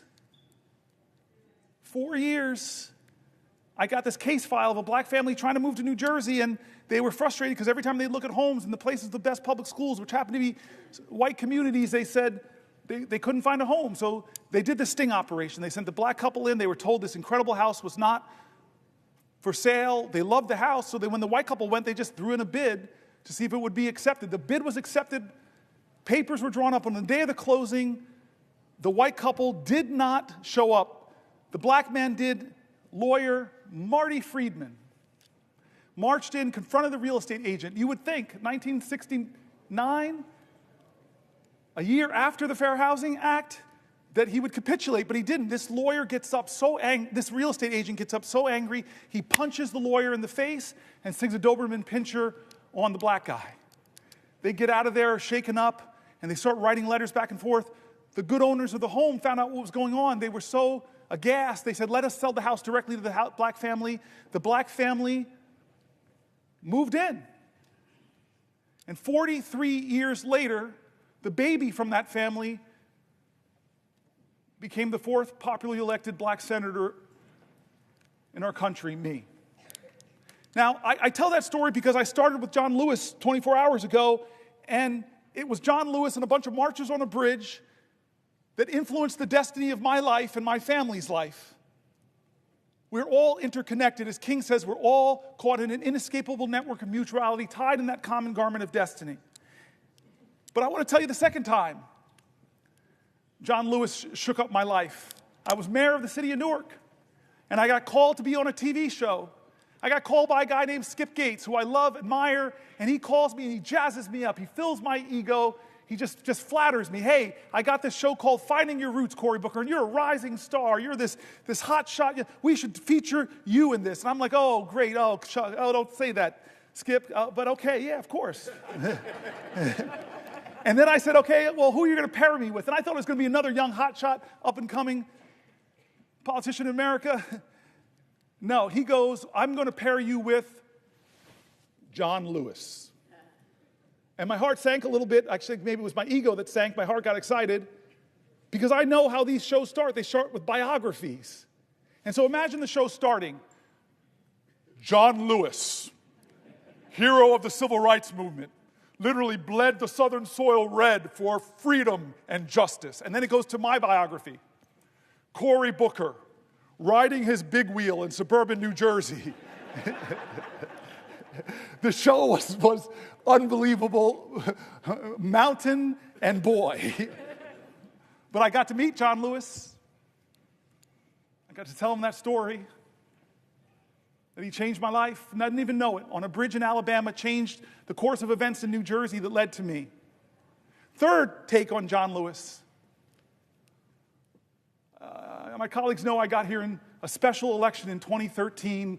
What all my colleagues might not know is I came here with a broken heart. My mom and I came here with a broken heart because I was elected in October, sworn in October, but also in October, my dad died of Parkinson's. That's why I got choked up reading these letters from people with Parkinson's.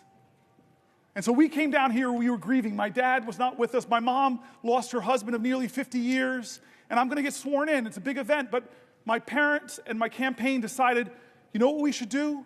Right before you get sworn in or brought over here to be escorted to the president, vice president, that you should go and sit with John Lewis.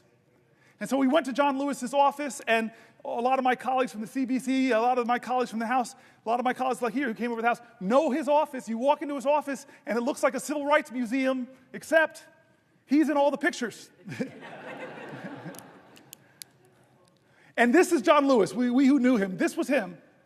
Mountain of a man. He had already prepared eggs and grits, a good Southern breakfast, and wouldn't let my mom and I get up, and he serves us all, and he humbly is saying, this is why I marched, this is why I sacrificed for history-making days like this. He told us how special this was for him. He told me that he would be right here where my friends are sitting, watching me get sworn in, and how proud he was going to be. In a sense, he stood in for my dad on this floor.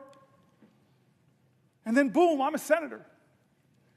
I find colleagues and friends here, and I find a lot of colleagues and friends in the CBC.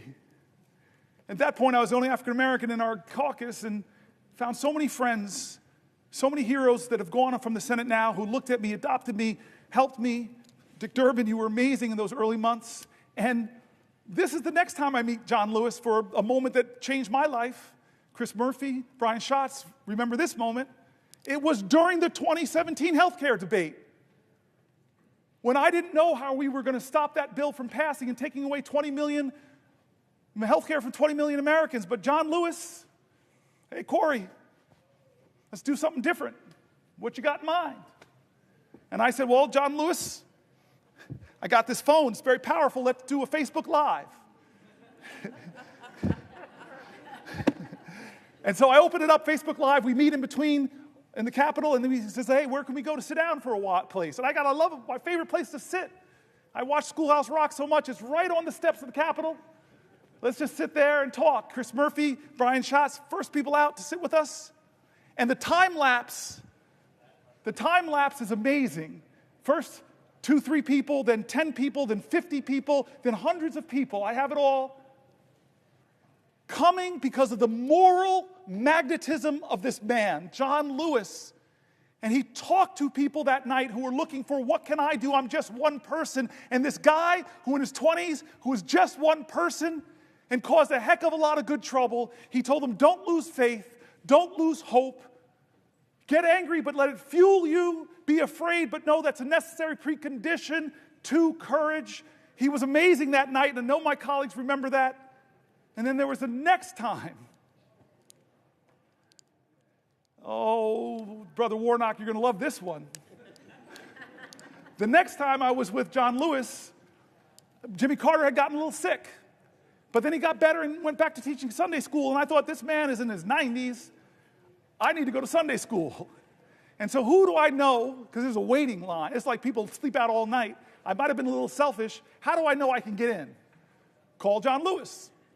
I say, hey, I got this great idea. Why don't we go to Jimmy Carter to watch him teach Sunday school? So I have the singular greatest road trip. I fly into Atlanta, we get into a car, and we drive all those hours to Plains, Georgia. Indeed, people were waiting outside, but it's John Lewis. Come on in. We sit in the front row. I must be in the front row. And we sit down. And then this marvelous, incredible moment comes. Somebody comes and says, Congressman Lewis, Senator Booker, the President, First Lady would love to see you beforehand. It's my first time meeting President Jimmy Carter. But I walk in, I'm sort of on the sidelines. These two men are hugging each other. He and the First Lady. And the two of them whisper for a second, and Jimmy Carter walks over to me and says, I hear you're thinking about running for President of the United States. And he does something incredible. He says, I think you should run, but only if you run, and he pokes my heart, only if you run from here. The last time of the powerful moments I've had in my life with that man, that so many of us have had these powerful moments, the last time happened because of a man named Michael Collins. I know there are people in this room that got the same phone call I got, that it won't be long now, that John Lewis is going to pass very soon. He can't speak, but I know he would want you to have your moment to say goodbye to him. And what do I do? What do I do? To say goodbye to a man that's a legend in my life, a legend in our nation. What do you do to say goodbye to him? I wasn't prepared. I can't say I said anything eloquent.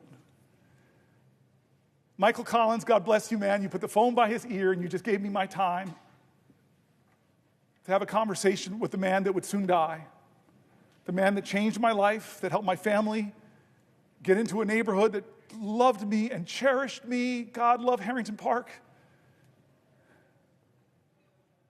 The man who stood in for my father when heaven brought him home. The man that showed me on the steps of this Capitol how powerful the people are. It wasn't about him, it was about them. The man that brought me to see a president who flattered every senator's ego, tell them what they want to hear, run for president. And so I said everything I could, but the last thing I said I remember very well. I said, I love you. I said, I love you. And I said, John, I know you're going to be in heaven looking down on us. And I promise you, John Lewis, that I will do everything possible, that we'll do everything possible to make you proud.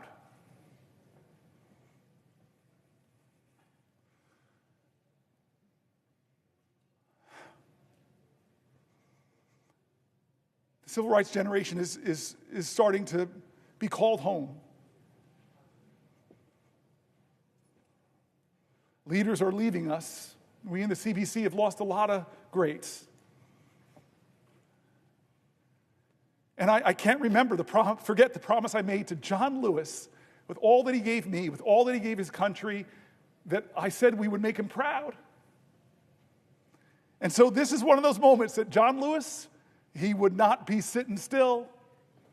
He would call me up and say, you still got that Facebook thing? I go, no, I don't really use Facebook anymore. But there's a thing called TikTok or...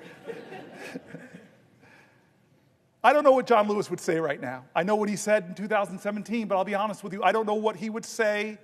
But John Lewis would say something. He would do something. He wouldn't treat this moral moment like it was normal. John Lewis knew what King said, that what we have to repent for, all of us here will have to repent for, is not just the vitriolic words and violent actions of so-called bad people. What we will have to repent for in our day and age is the appalling silence and the inaction of good people. This is our moral moment. This is when the most precious ideas of our country are being tested, where the Constitution, and the question is being called, where does the Constitution live? On paper or in our hearts? This is the moment. Generations get them. We're on a crossroads here, folks. Healthcare is on the balance. Veterans are on the balance. Priorities are on the balance. Where's our priorities, America? More tax cuts disproportionately going to the wealthy? Greater budget deficits in the trillions and trillions of dollars? Or are we going to do something different like John Lewis would call us to do? He would call us to get into good trouble, necessary trouble, save the soul of America. But you all know John. Don't hate each other. Don't let anybody pull you so low as to hate them. I said this about the presiding elder. Different parties, but he showed me an act of kindness during this speech. He and I have talked about energy policy. He has amazing ideas. I want to partner with him. Don't hate anybody. Did the folks in Birmingham, did Martin Luther King, Fred Shuttlesworth, Dorothea Cotton, James Bevel, did they bring bigger dogs and bigger fire hoses to match the sheriff's? Bull Connor, thank you. I've been standing here a long time. They didn't do that. They were creative artists of activism. They called to the conscience of a country. They challenged our moral imagination, not to focus on hate, but focus on what is possible in America if we redeem the dream, if we dream America anew. That generation in their 20s and 30s, that's what they demanded. Martin Luther King didn't go to the March on Washington with a list of grievances against the racists in our country. He went there and called to the conscience of a country. He said he had a dream. That's what we need in our generation. Vision now. That's what we need in our generation. A vision to redeem the dream, to call our country together. Yes, there is a man in the White House who's the most powerful man in the land, and his partner is the richest man in the world. But as long as this is a democracy, that we can still protect the power of the people is greater than the people in power if they use their power. As a great African-American woman author once said, the most common way people give up their power is not realizing they have it in the first place. I've been calling out names, folks, to tell them they have power. I read the stories of Deanna, of Wendy and Cassie, of Tanya, of Cameron, of Jean, of Susan, of Edna, of Randy, of Dylan, of Teresa, of Pamela, of Sally, of Mike, of Carol, of Rosemary, of Danielle, of Judith, of Elizabeth, of Sandra, Alicia, Maggie, Nibel, Laura, Michael, Robin, Mary, Allison, Ash, Roseanne, Carrie, Samantha P., Raphael, Will, Anthony, Sean, and so many more. I read their stories here because while we were elected, they are the power of our country. I've made mistakes. We all have. Both parties have a lot of mistakes to account for. The ballast of this country, what will anchor us to our ideals, what will call us to new heights, lift our heads, lift our hopes, what will call us to rise is each other. We need each other. We need a greater love in this country. We need a greater fight in this country. We need a greater determination. We can't act as if this is normal times. These people's stories that I wrote were calling out for help. Senator, help me. Someone help me. I'm in danger of losing my health care. Someone help me. I'm a veteran. Look what happened to me. It's not fair. I fought for this country. Help me, help me. I'm worried about my Social Security. And the rural office I go to is being closed. Help. People calling out for help. And what Americans do when people are calling out for help? They built an infrastructure. The greatest project ever, called it the Underground Railroad, where Quakers, white folks, joined with black folks to shuttle people to freedom. What did they do when people were worried and fearful? They called people together from across our country. Let's have a conference. Let's go to Seneca Falls. What did they do when they faced violence? Well, look at the people at Stonewall who stood up, who pushed back, who organized, who won.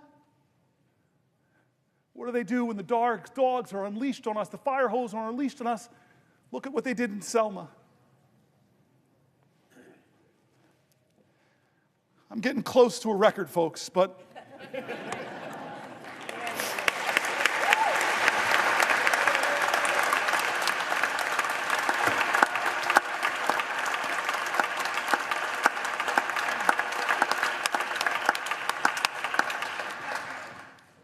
there's a room here in the Senate named after Strom Thurmond.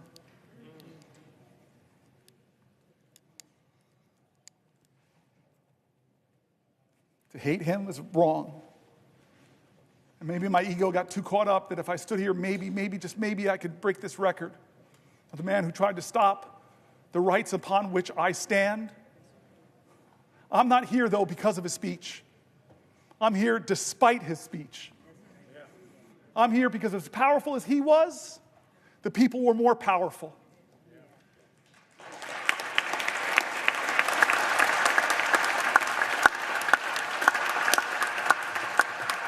But I remind you, all those people who believe like me that we've got to redeem the dream, turn again to John Lewis, because you all know the story, my colleagues, of when the man that beat him savagely, drew blood, cracked bones. Decades later, he was a congressman. That man brought his grandson with him to ask for forgiveness from John Lewis. I heard about this story when I was in the car in Georgia with him. What did you do, John? This man that so viciously beat you, wounded you, bruised you, battered you. What did you do when he came to ask you for forgiveness? What did you do? And a good Christian man of faith, simply said, every one of us needs mercy. Every one of us needs redemption. I forgave him. I hugged him. We wept. And I looked at the boy. This nation needs you too.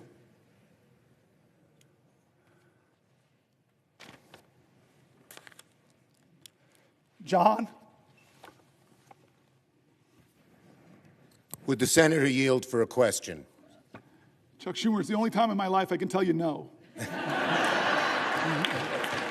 I just want to tell you a question. Do you know you have just broken the record? Do you know how proud this caucus is of you? Do you know how proud America is of you?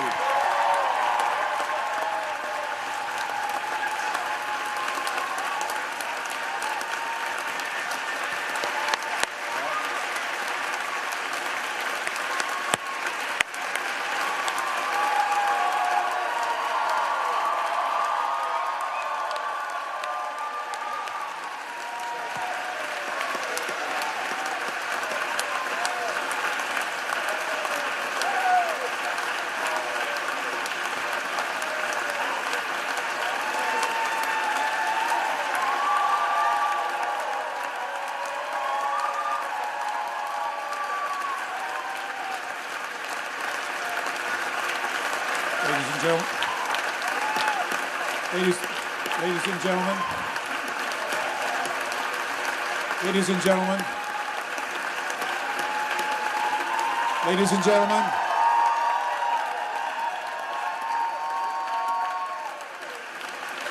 order. The chair does not wish to take away from this moment, but I think the best way to honor this great accomplishment to our guests in the gallery to make a rare exception and let you stand to show your appreciation. I will not constrain my fellow senators. Thank you. I'm Chuck Schumer. I have yielded for a question, and you asked me, did I know? I know now.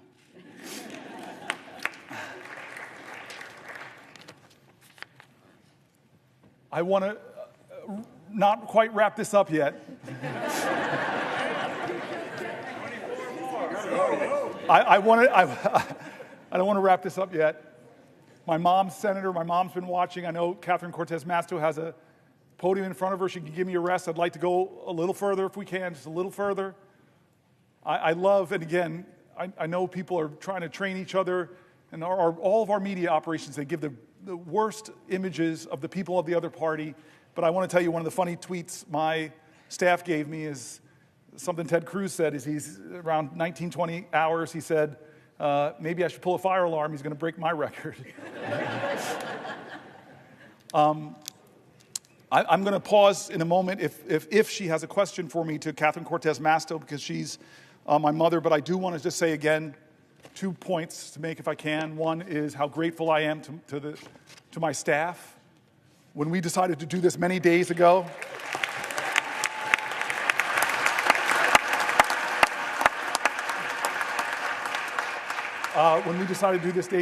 they were like, we have to do this.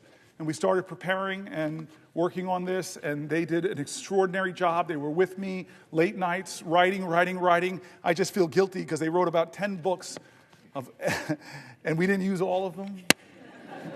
They were really substantive stuff, pulling from Republicans and Democrats in critique of this moment, pulling from Democrats and Republican governors that were saying, do not cut Medicaid. States that know, as my colleagues do, that have a trigger, that if the Medicaid funding goes below 90%, they stop the Medicaid expansion. My staff really worked hard to not make this just Democratic voices, to make it people in our country, that Republicans and Democrats, you heard mentioned in the speech, the Cato Institute, the Manhattan Institute, all people who are honest arbiters and are saying that what Trump is doing is wrong, that a budget like this that blows massive holes in our deficit, it will be something our children are trying to pay for. And what are they ultimately paying for that's caused this big deficit? It's trillions of dollars of tax cuts that people like Doge, multi-billionaire Musk will benefit from, but children won't. They did such a good job bringing together authorities on both sides of the aisle. I just want to thank them. I want to thank my cousin Pam and my family. Cousin Pam, like Chris Murphy, was here for the whole time. I want to thank Chris Murphy again.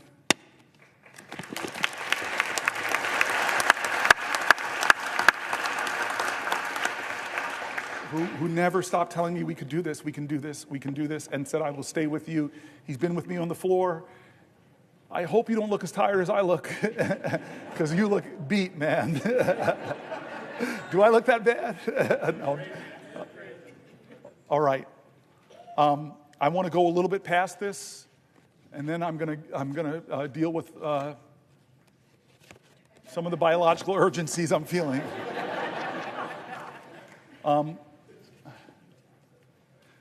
But I'm going to wait here because I have the power, I have the floor. Somebody has to ask me, perhaps from my mom's state, the way that's supposed to work. So will the good senator from New Jersey yield for a question? My mom would be so upset with me, my Aunt Marilyn, my Uncle Butch, my Aunt Shirley, all the people that are your constituents, not mine. They would be upset with me if I didn't yield to you for a question while retaining the floor. Well, first of all, Senator Booker, I have to say, we in Nevada are so proud of you. We are proud to be Nevada Strong. You are one of us.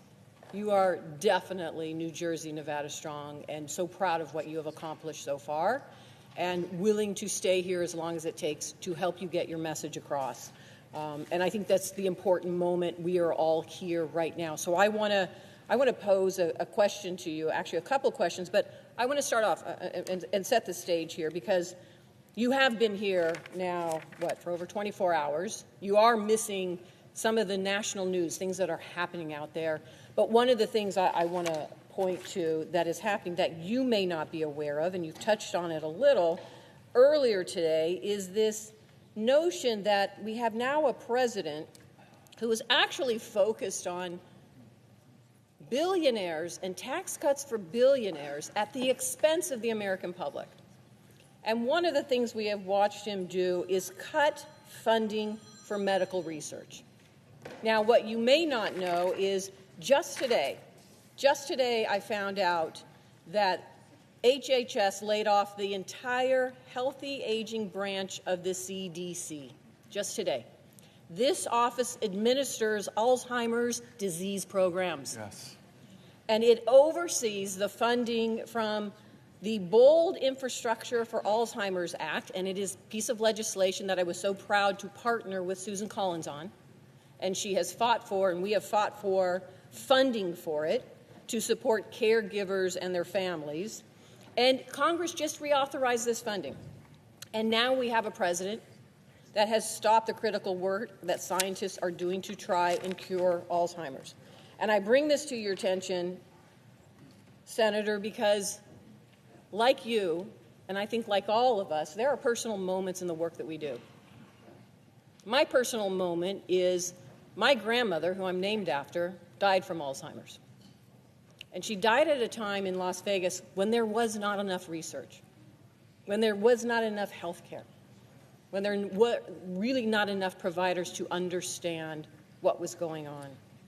And so for many of us, this fight, not only is it personal, but we recognize the impact that it has outside the Beltway in so many families and lives across the country. And that's what this is about. In Nevada, as of 2023, there are 49,000 people, 65 and older, are living with Alzheimer's.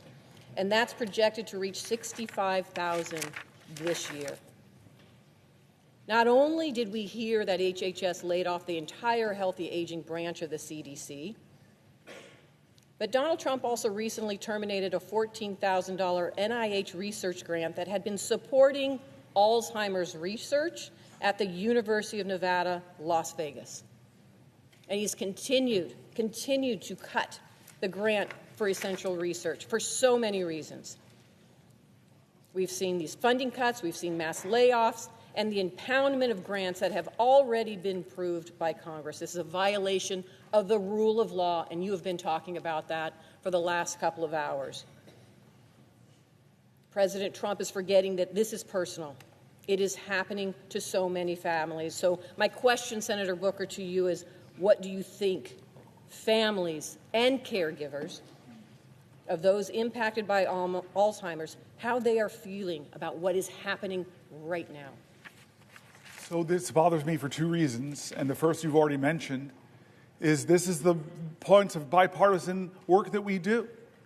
I talked about Chris Murphy and the bipartisan gun bill that lots of people here worked on with Senator Cornyn and others, and how upset my state is that some of that community violence intervention money that I worked so hard to get in that bill is being clawed back by a president. There are people in this room, I know so many of you, and I know on the other side, that have done such great work to work with our colleagues to find common ground and get really important programs passed that bring resources to families. And it's being clawed back by our president, not with consultation, not with a hearing, not with a discussion of even why you would target Alzheimer's research. That is a violation of the separation of powers. And I wish my Republican colleagues would hold more hearings about that. These are programs that they like. I saw that with USAID. I worked with Marco Rubio on some of that programs and those investments that are now been cut and clawed back. So it's a separation of powers issues. It's an offense to the common goals that we share in this community of leaders. But the second reason it bothers me is an article I read hours ago by Fareed Zakaria. And he talked about what's happening to a nation that cuts so dramatically what is one of the best taxpayer investment dollars in biomedical sciences. If you're an investor, and I told you there's an investment that every dollar you invest, you would get $5 back for your economy, folks would be invested in that vehicle. Well, that's NIH funding. Every dollar you invest, who would cut a profit center? It's not just a profit center, though. The outcomes, the discoveries could change the lives of people who are suffering in your nation and around the world. But he's attacking them. I read all these universities from around the country. This shows you how magnanimous I'm trying to be. I even read stories from USC. I'm sorry, rival. That all of these universities are cutting their postdocs, cutting their PhDs, cutting the lending, because they don't know, as Donald Trump threatens, the direct costs they're stopping. And Fareed Zakaria said so painfully to all Americans with Americans' pride, as we are doing that, China, who, when they had that Cultural Revolution, they first went after their universities. Now, modern China, their government is doing the opposite. They're trying to out-America us. They're massively increasing their investments in scientific research because they know if they get ahead of us on quantum computing, all of our subs can be located, and God knows what could happen. They could, any kind of cryptology they could break. They know if they get ahead of us on scientific research, the power and advantage it will give them, so they're doubling down. But what are we doing in America? We're tolerating a president that is cutting the funding that will predict who defines the future and what values will define those futures. Will they be democratic values, or will it be the values of the country that's competing with us to beat us, and right now we're giving them a head start? And then the final reason that question bothers me is because my father died of Parkinson's, and he had Parkinson's-related dementia. And I know what that's like.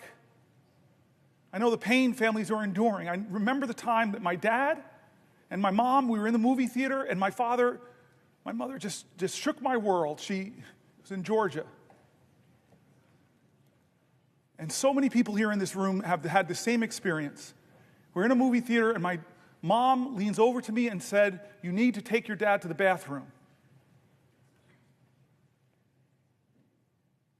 I never imagined the years of my dad as a 2-year-old and 3-year-old taking me to the bathroom, that one day I'd have to take him. And so in this Atlanta movie theater, in the middle of a movie, which I was like, okay, it's time for me to do this ritual that so many families know. I pick my dad up, who's shuffling with his Parkinson's. I'm not seeing any light in his eyes that he's there. I'm just letting him hold me, and he's shuffling into the bathroom. And then we get to a public bathroom. His hands are shaking. He's standing in front of the urinal. And then I realize I got to unbuckle this man's pants. So many families know this, and my ego, I'm sorry, I was leaning over and I'm saying, wait a minute, I'm in a public bathroom, leaning over, I'm buckling another man's pants. Please, please, God, don't let somebody come in. And as if God heard my call, someone walked in. And I hear the person walk, and I'm like, just please keep walking. Go into a stall, please keep walking. And then suddenly I hear the feet walk past me and stop. And then the man turns around and says, "Oh my God, Cory Booker." And then I look up at my dad, and I see the clarity in his eyes. He is 100% there, and he's grinning and loving my mortified embarrassment. Alzheimer's is devastating so many American families who are watching the loved one of their lives diminish. And we're cutting funding. Donald Trump is cutting funding, democratically, bipartisanly approved. So forget the separation of powers. It's important. It's so important. If that doesn't get you, then maybe think about the competition with China. If that doesn't get you, if those two don't get you, America, then think about the millions of Americans struggling with Alzheimer's, the struggles it does to those families. This is a moral moment, America. This is going to define the character of our country for years and years to come. Has the Senate called a hearing on your bipartisan funding, Senator? No. Have we done our oversight responsibility? Have we checked, as I read from the Federalist Papers, as our founders wanted us to do, is to check the executive, be the check at the executive that balances our governmental powers? No, we're not checking that executive. With Signalgate, I have heard from Republicans that serve in Congress of the 535 with us. I know other colleagues here have heard. They're mortified. You talked about that. Mortified about that. And again, it's not partisan. The Biden administration made foreign policy mistakes. Obama made foreign policy mistakes. Reagan, when I was growing up, I was hearing about the Iran-Contra scandal. So I'm not going to be one of those people that the pristine, perfect Democrats. We've made mistakes. We've made failings. We've let the public down. We have some reckoning in our own party that we're working on right now. But that doesn't say that you should just be one of these people that says, well, Biden did it. No, you should be a leader of character that says there's something wrong here. And in fact, it could point to real problems in the national security of our country and the laws that we established. One of those laws is very simple. You're supposed to preserve records. How can a signal chain that disappears not be a violation of the law of this land? Is there a hearing on that? Head of the Intel Commission, not a hearing at all. Where are the checks and balances spelled out in the Constitution? We are derelicting our duties here in the Senate. We really are. And the consequences of that is the very national security of our country. How many times do you think this was the first time they created a signal chat? Or is this a pattern of practice? You're a really rational man. I keep looking at you, Mark. You're my leader on these issues. Or Jack Reed. No, this indicates a real problem, and the Senate, the United States Senate, should get to the bottom of it.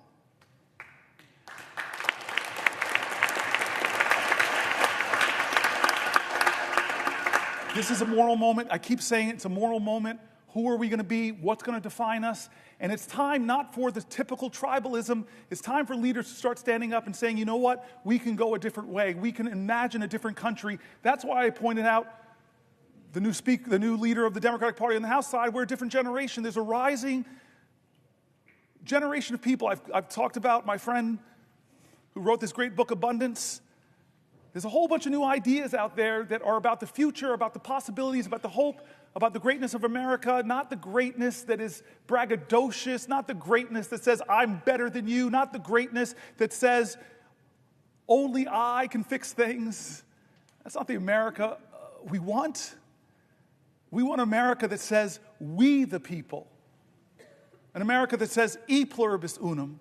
An America says that our history shows that rugged individualism and self-reliance are important values, but rugged individualism didn't beat the Nazis. It didn't take us to the moon. We did that together, America.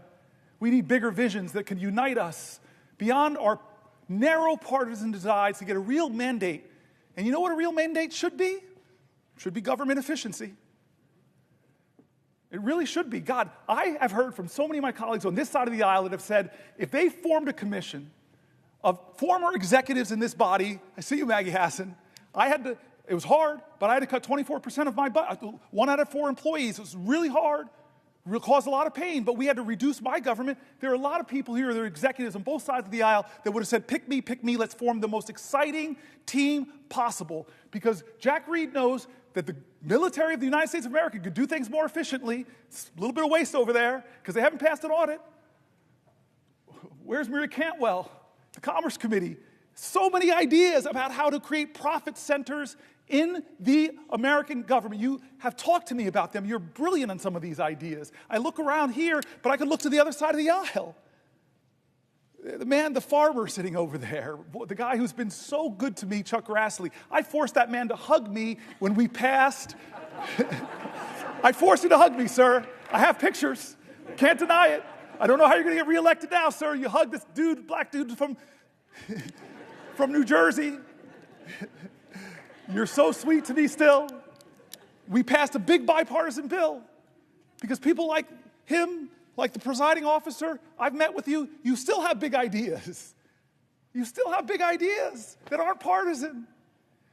If President Trump, from his inaugural address to his first speech before a joint session of Congress said, enough, there are big ideas in this country, I want the best, I want people to come together, I'm tired of us talking down at each other, it's time for us to come together and imagine ways to create real abundance in America for all Americans. I trust the genius of America, the kindness and the decency, but this president doesn't do that. He violates all of our common senses of decency. And don't say it doesn't happen, folks.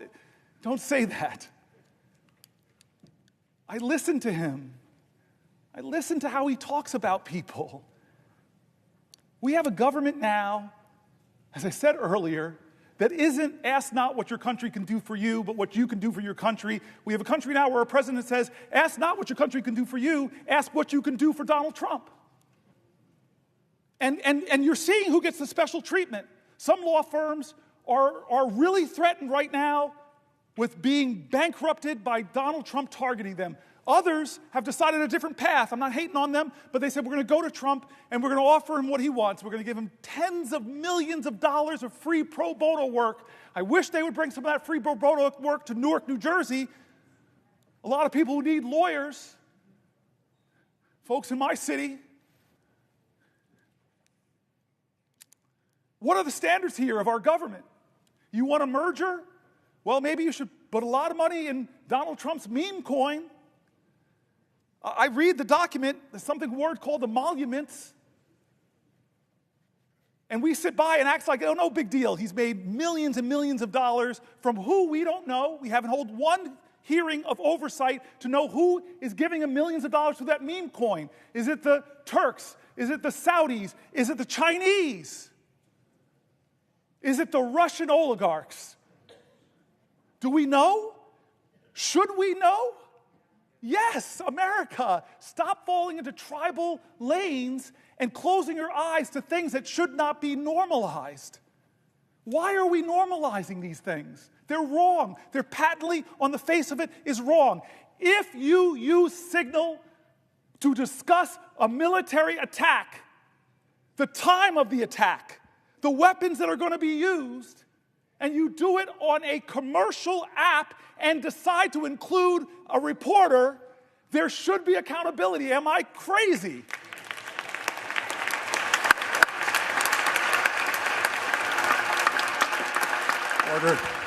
Order.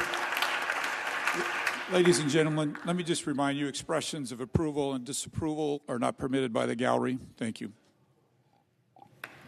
He was forced to say that. Look at you, defiant man.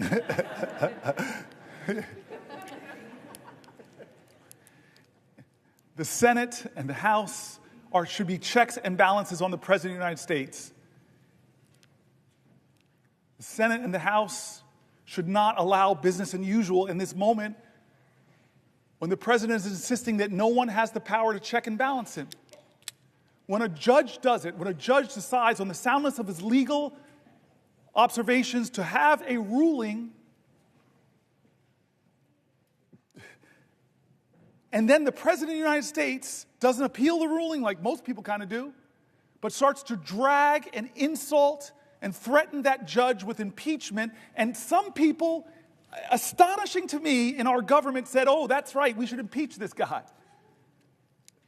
That's not a question of left or right, that's a question of right or wrong.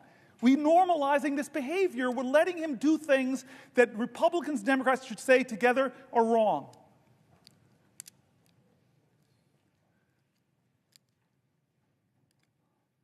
And so I want to say, I'm going to stop soon.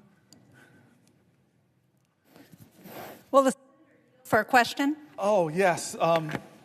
God bless you. I will yield for a question while retaining the floor. Thank you. I want to start, before I get to my question, with just saying how proud I am, how proud we all are of you. And I think I'm old enough to remember Strom Thurmond's filibuster. I can remember being in high school and seeing the news every night and the reporters coming from the steps of the Capitol because they were filibustering the Civil Rights Bill. And what I'm proud of is that your focus on democracy and the opportunities that democracy opens up for all of our rights, in my mind, cancels out what Strom Thurmond did to prevent African Americans and others from getting the rights they deserve in this country. So I'm proud of that.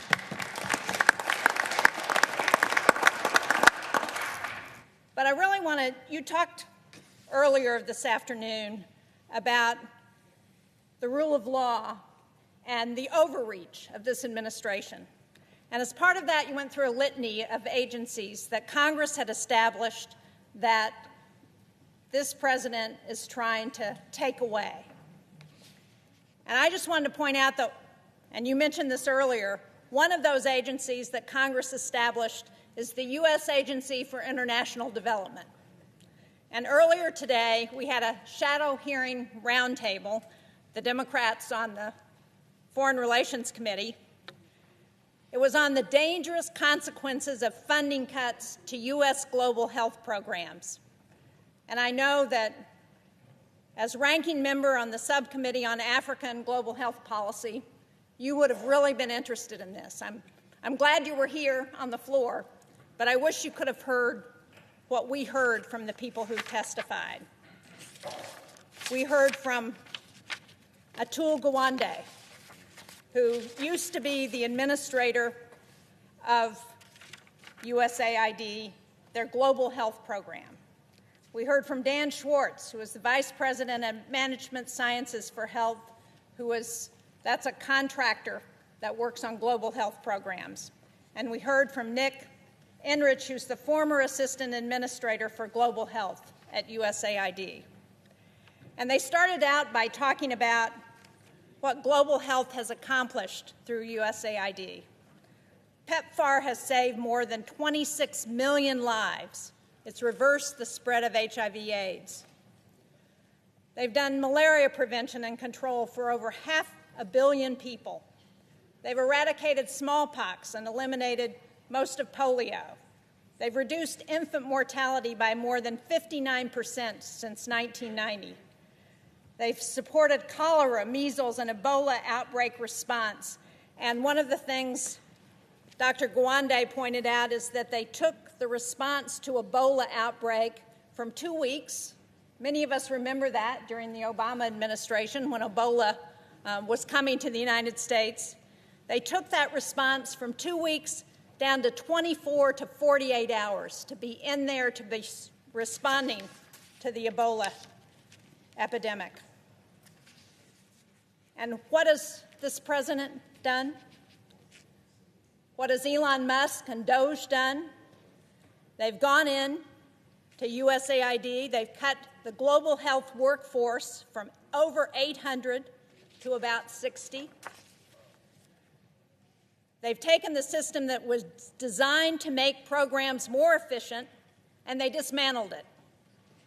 And when the Inspector General Paul Martin reported on food rotting in ports, he was fired. USAID has been the largest civilian ground force to address global goals. As Dr. Gawande said, what we learned from USAID is that prevention is a whole lot more efficient and a lot cheaper than emergency treatment. He said that what we spend on global health through USAID has been $9 a household in America in a year. $9. Think about what we've done with that $9. And as they were going through the litany of programs that have been cut, the one that caught my eye was 75% of the pandemic threat comes from diseases jumping from animals to humans. That program has been terminated. 75% of the threat of future pandemics. So, as we think about rule of law and the overreach of this president, would you agree with me that there has been no consultation with Congress about any effort to move USAID into the Department of State, and that because Congress created this agency, Congress has got to be involved in reauthorizing whatever comes next, and that this president and his Doge boys need to understand that before they take any more steps at USAID? Yes, yes, yes. You and I both know that in a bipartisan way we created some of these programs principally to keep America safe. Many of us remember that dramatic hearing where Trump's Secretary of Defense, James Mattis, sat before the American people when they were discussing the budgets for USAID and the State Department. And John Mattis knew the power of those programs to keep us safe. You mentioned infectious diseases. Well, we live in a world where an infectious disease anywhere is a threat to public health everywhere. So pulling our scientists out of the fight against Ebola, pulling our scientists out of drug-resistant tuberculosis fights, it makes no sense. And then, in terms of our safety, he just simply said, if you cut these programs, buy me more bullets, because our fight's to spread democracy. There are nations in Africa, for example, where the Chinese are trying to influence a different way of life. That's why so many African countries now won't criticize China for things that the rest of the world say are bad, because they owe them so much debt, they're so engaged, they're so overplaying the fact. Chris Coons said something, I think it was Chris Coons said something painful earlier about Myanmar. This horrific thing. America, the most generous country on the planet, when there's a crisis, we lead the rest. I've sat in meetings in a bipartisan way with ambassadors from other countries where we had the moral authority to tell them, you're not doing enough. And in the Myanmar crisis right now, as Chris Coons said, who's standing there? Not Americans. We don't have the capacity anymore to help. In a horrific crisis like that, but the Chinese government's there. Again, it's what defines us. I keep saying this is not a left-right moment. This is a moral moment, and we tell our truth with what we do with our resources. And here's the thing. When you poll people and ask them how much money you spend on USAID, they say, oh, it must be 10% of the American budget. It must be 5% of the American budget. It's around 1% or less. A penny of what tax dollars you send down to Washington goes to help us make sure that around the globe we're countering the hard power of some countries with the power of our light and our soft power. We have been the envy of the world, where people see and know how special America is, because we live the value of every major religion, that we're going to love our neighbors, we're going to be there for you in your times of need. And we all know, with a terrorist group from far away did the most horrific attack, that in a lot of these countries, terrorist groups are trying to counter the democratic governments there. Look in the Sahel region. Look what's happening. When I was in Nigeria, I was shocked to say what they're talking about, instabilities in the north, the threats of terrorism in the north. I'm going to go for 7 more minutes and stop, but I want to use these last 7 minutes to return one more time to the people of my state and actually other states who demanded we do things different, who asked for help. Before I do, I just want to thank Mike Lee today. He's my partner in antitrust, a specialty of my friend Amy Klobuchar. And I don't know if you got my text, but you got it, where I said to you, I'm kind of going to the floor to hold it for as long as I can. And I may not make our first subcommittee together on antitrust, where we have a lot of common ground. So I'm sorry I missed it today. I know you'll fill me in, but I know my friend filled in. Thank you. So I want to close back where we started, about us, about why I'm here.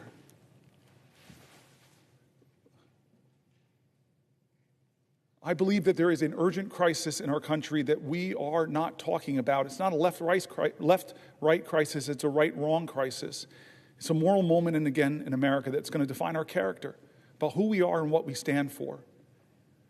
There's a threat to the bedrock commitments we've made to each other as a country. People are threatening that bedrock commitment of Social Security. They're calling it a Ponzi scheme. They're making up absolute lies about it.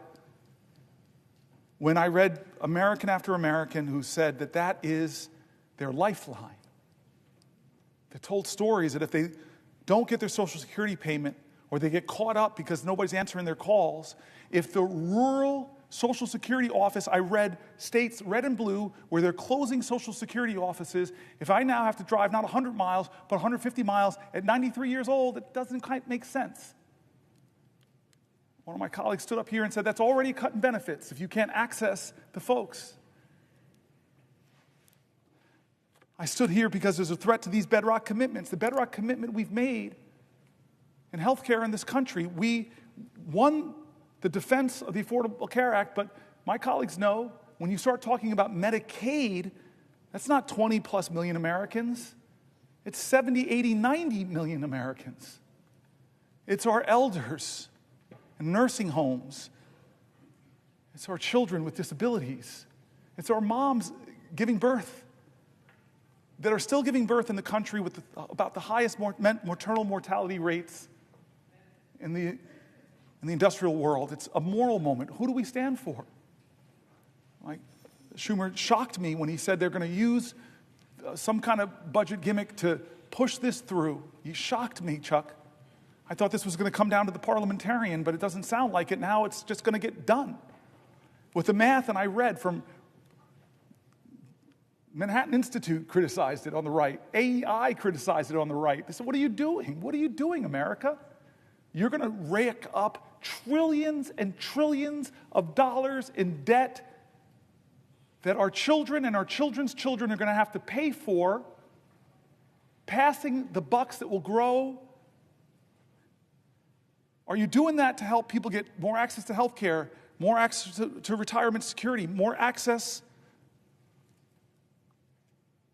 to the things we believe in, big ideas like universal child care, paid family leave? No, we're doing that in order to renew the tax cuts that I read conservative budget folks, moderate budget folks, all across the spectrum who said it will blow up our deficit.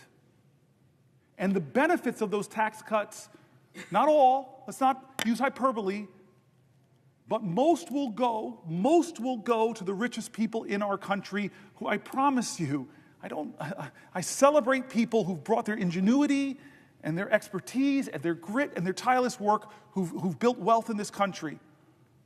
Should not be us versus them, but I'm telling you that those folks do not need another tax cut. And the corporations who came here, you all remember, and said we would like a 25% rate.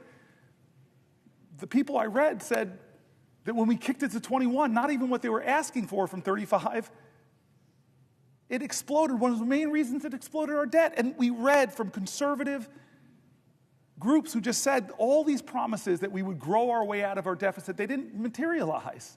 All the promises that were made. Trump, for those who don't remember or weren't here when I read it, was going around telling folks that, oh, my tariffs, this is 2017, my tariffs, the money that I get, that will be what we could pay down the debt. The math that they did was that would account for about 1/750th of the debt at that time. But he used that money to try to compensate the farmers that he was hurting with his tariffs. This is a moral moment, and people are getting hurt, and people are afraid because of the threats to Medicaid cuts. There were people writing in and said $880 billion would devastate me, but even small cuts to services, my whole family, fragile architecture of our finances, if you just pull out the transportation money that my disabled child uses, that will crumble my financial world. And so when you talk about the bigger cuts, we know the math. Many states who expanded Medicare have a trigger that if it goes below 90%, all the Medicare expansion goes off in that state and millions of Americans will be hurt. That's not right, guys. That's not right. And so this is the choices we have before us. Our veterans and the VA. I'm mad at you now. You made me get very emotional with your story. We read John McCain's story. We read the stories of the poems of the unknown soldier looking over us and saying, what are you doing to the Gold Star families? What are you doing to the veterans? Are you living up to your promises that you made? Well, right now, with the cuts of tens of thousands, over 80,000 veterans who work for the VA, but even more, because about 20% or so of all federal workers are veterans. And we read stories from veterans in America who are shaken by what's happening, who are losing their jobs, but yet all they want to do is serve. They're not what they're being called. They're not leeches. They're not criminals. They shouldn't be degraded for wanting to continue to serve their nation. This is what we're talking about, our veterans, our seniors, our health care, our financial security going forward. I asked the question to all those people who voted for Donald Trump, who believed in him that he would lower your grocery prices. I asked you, look at your financial self. Are you better off than you were 72 years ago financially? Well, the answer for most people who believed in him is no, because he didn't set out to do anything to lower prices. He set out to rename the Gulf of Mexico, to threaten Canada, to say I'm going to take over Greenland. He's done a lot of things, 140 executive orders. Many of them actually drive up your costs, make it more expensive to enroll in the ACA, reduce a lot of the tax credits there. He's increased your costs. He's taxed your bedrock services. Stock market tumbles, your 401k accounts are less. Inflation is up. Consumer confidence is down. This is what the voices we brought into this chamber, the voices of our constituents, red states, blue states, the voices of Democrats and Republicans, Republican governors, Democratic governors. We brought all the people that are saying, no, this is a moral moment, not left or right, right or wrong. And so I've tried over the last 25 hours and 1 minute to center the conversation back on what will we do of good conscience. People who are saying, I served this country, I risked my life, shouldn't be able to keep my job. People who are saying, this country once made itself the envy of the world because we invested in high-quality education for every child. I don't like what's going on at the end of the Department of Education. People who are saying, I worked harder than I ever have, but the prices on everything in my life are getting higher. People who are saying that the America I learned about in school, the one where people's rights are protected, the people are saying that why are we yet again going through another healthcare battle that threatens millions of people, the people are saying that I'm worried about the financial security and the future of my country, the voices of folks. And so I end by saying simply this, where I started was John Lewis. I don't know how to solve this. I don't know how to stop us from going down this road. Chuck Schumer's now told me that they're greasing the skids to do these things. I'm sorry. But I know who does have the power. The people of the United States of America. The power of the people is greater than the people in power. It is time to heed the words of the man I began this whole thing with, John Lewis. I beg folks to take his example of his early days where he made himself determined to show his love for his country at a time the country didn't love him, to love this country so much, to be such a patriot that he endured beatings savagely on the Edmund Pettus Bridge, at lunch counters, on freedom rides. He said he had to do something. He would not normalize a moment like this. He would not just go along with business as usual. He wouldn't know how to solve it. But there's one thing that he would do that I hope we all can do that I think I did a little bit of tonight.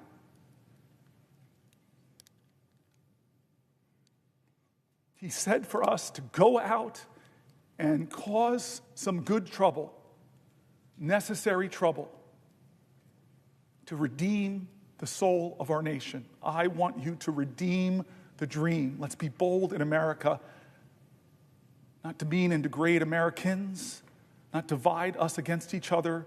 Let's be bolder in America with a vision that inspires, with hope that starts with the people of the United States of America. That's how this country started. We, the people. Let's get back to the ideals that others are threatening. Let's get back to our founding documents, that those imperfect geniuses had some very special words at the end of the Declaration of Independence. It was one of the greatest in all of humanity declarations of interdependence. When our founders said we must mutually pledge to each other our lives, our fortunes, and our sacred honor. We need that now from all Americans. This is a moral moment. It's not left or right, it's right or wrong.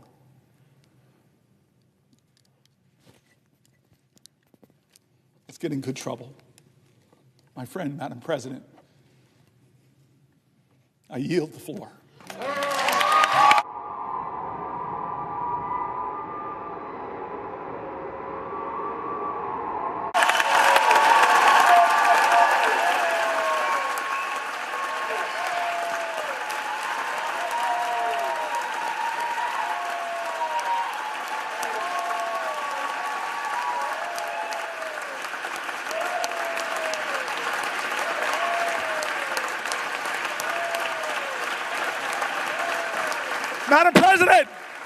Madam President, thank you to the pages, thank you to the parliamentarian staff, thank you to the clerks, thank you to the doorkeepers. There are so many people that make this place special. I kept you up all night, kept you up 24 hours. I just want to say thank you. Thank you, everybody.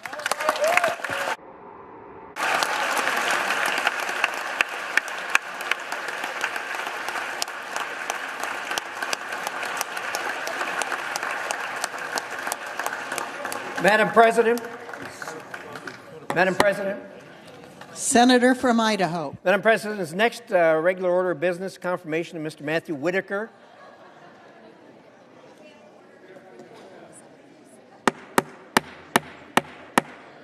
Order in the Senate, please. Order in the galleries. Madam President, is the next regular order of business confirmation of Mr. Matthew Whitaker to be ambassador to NATO? So that's the next order of business up.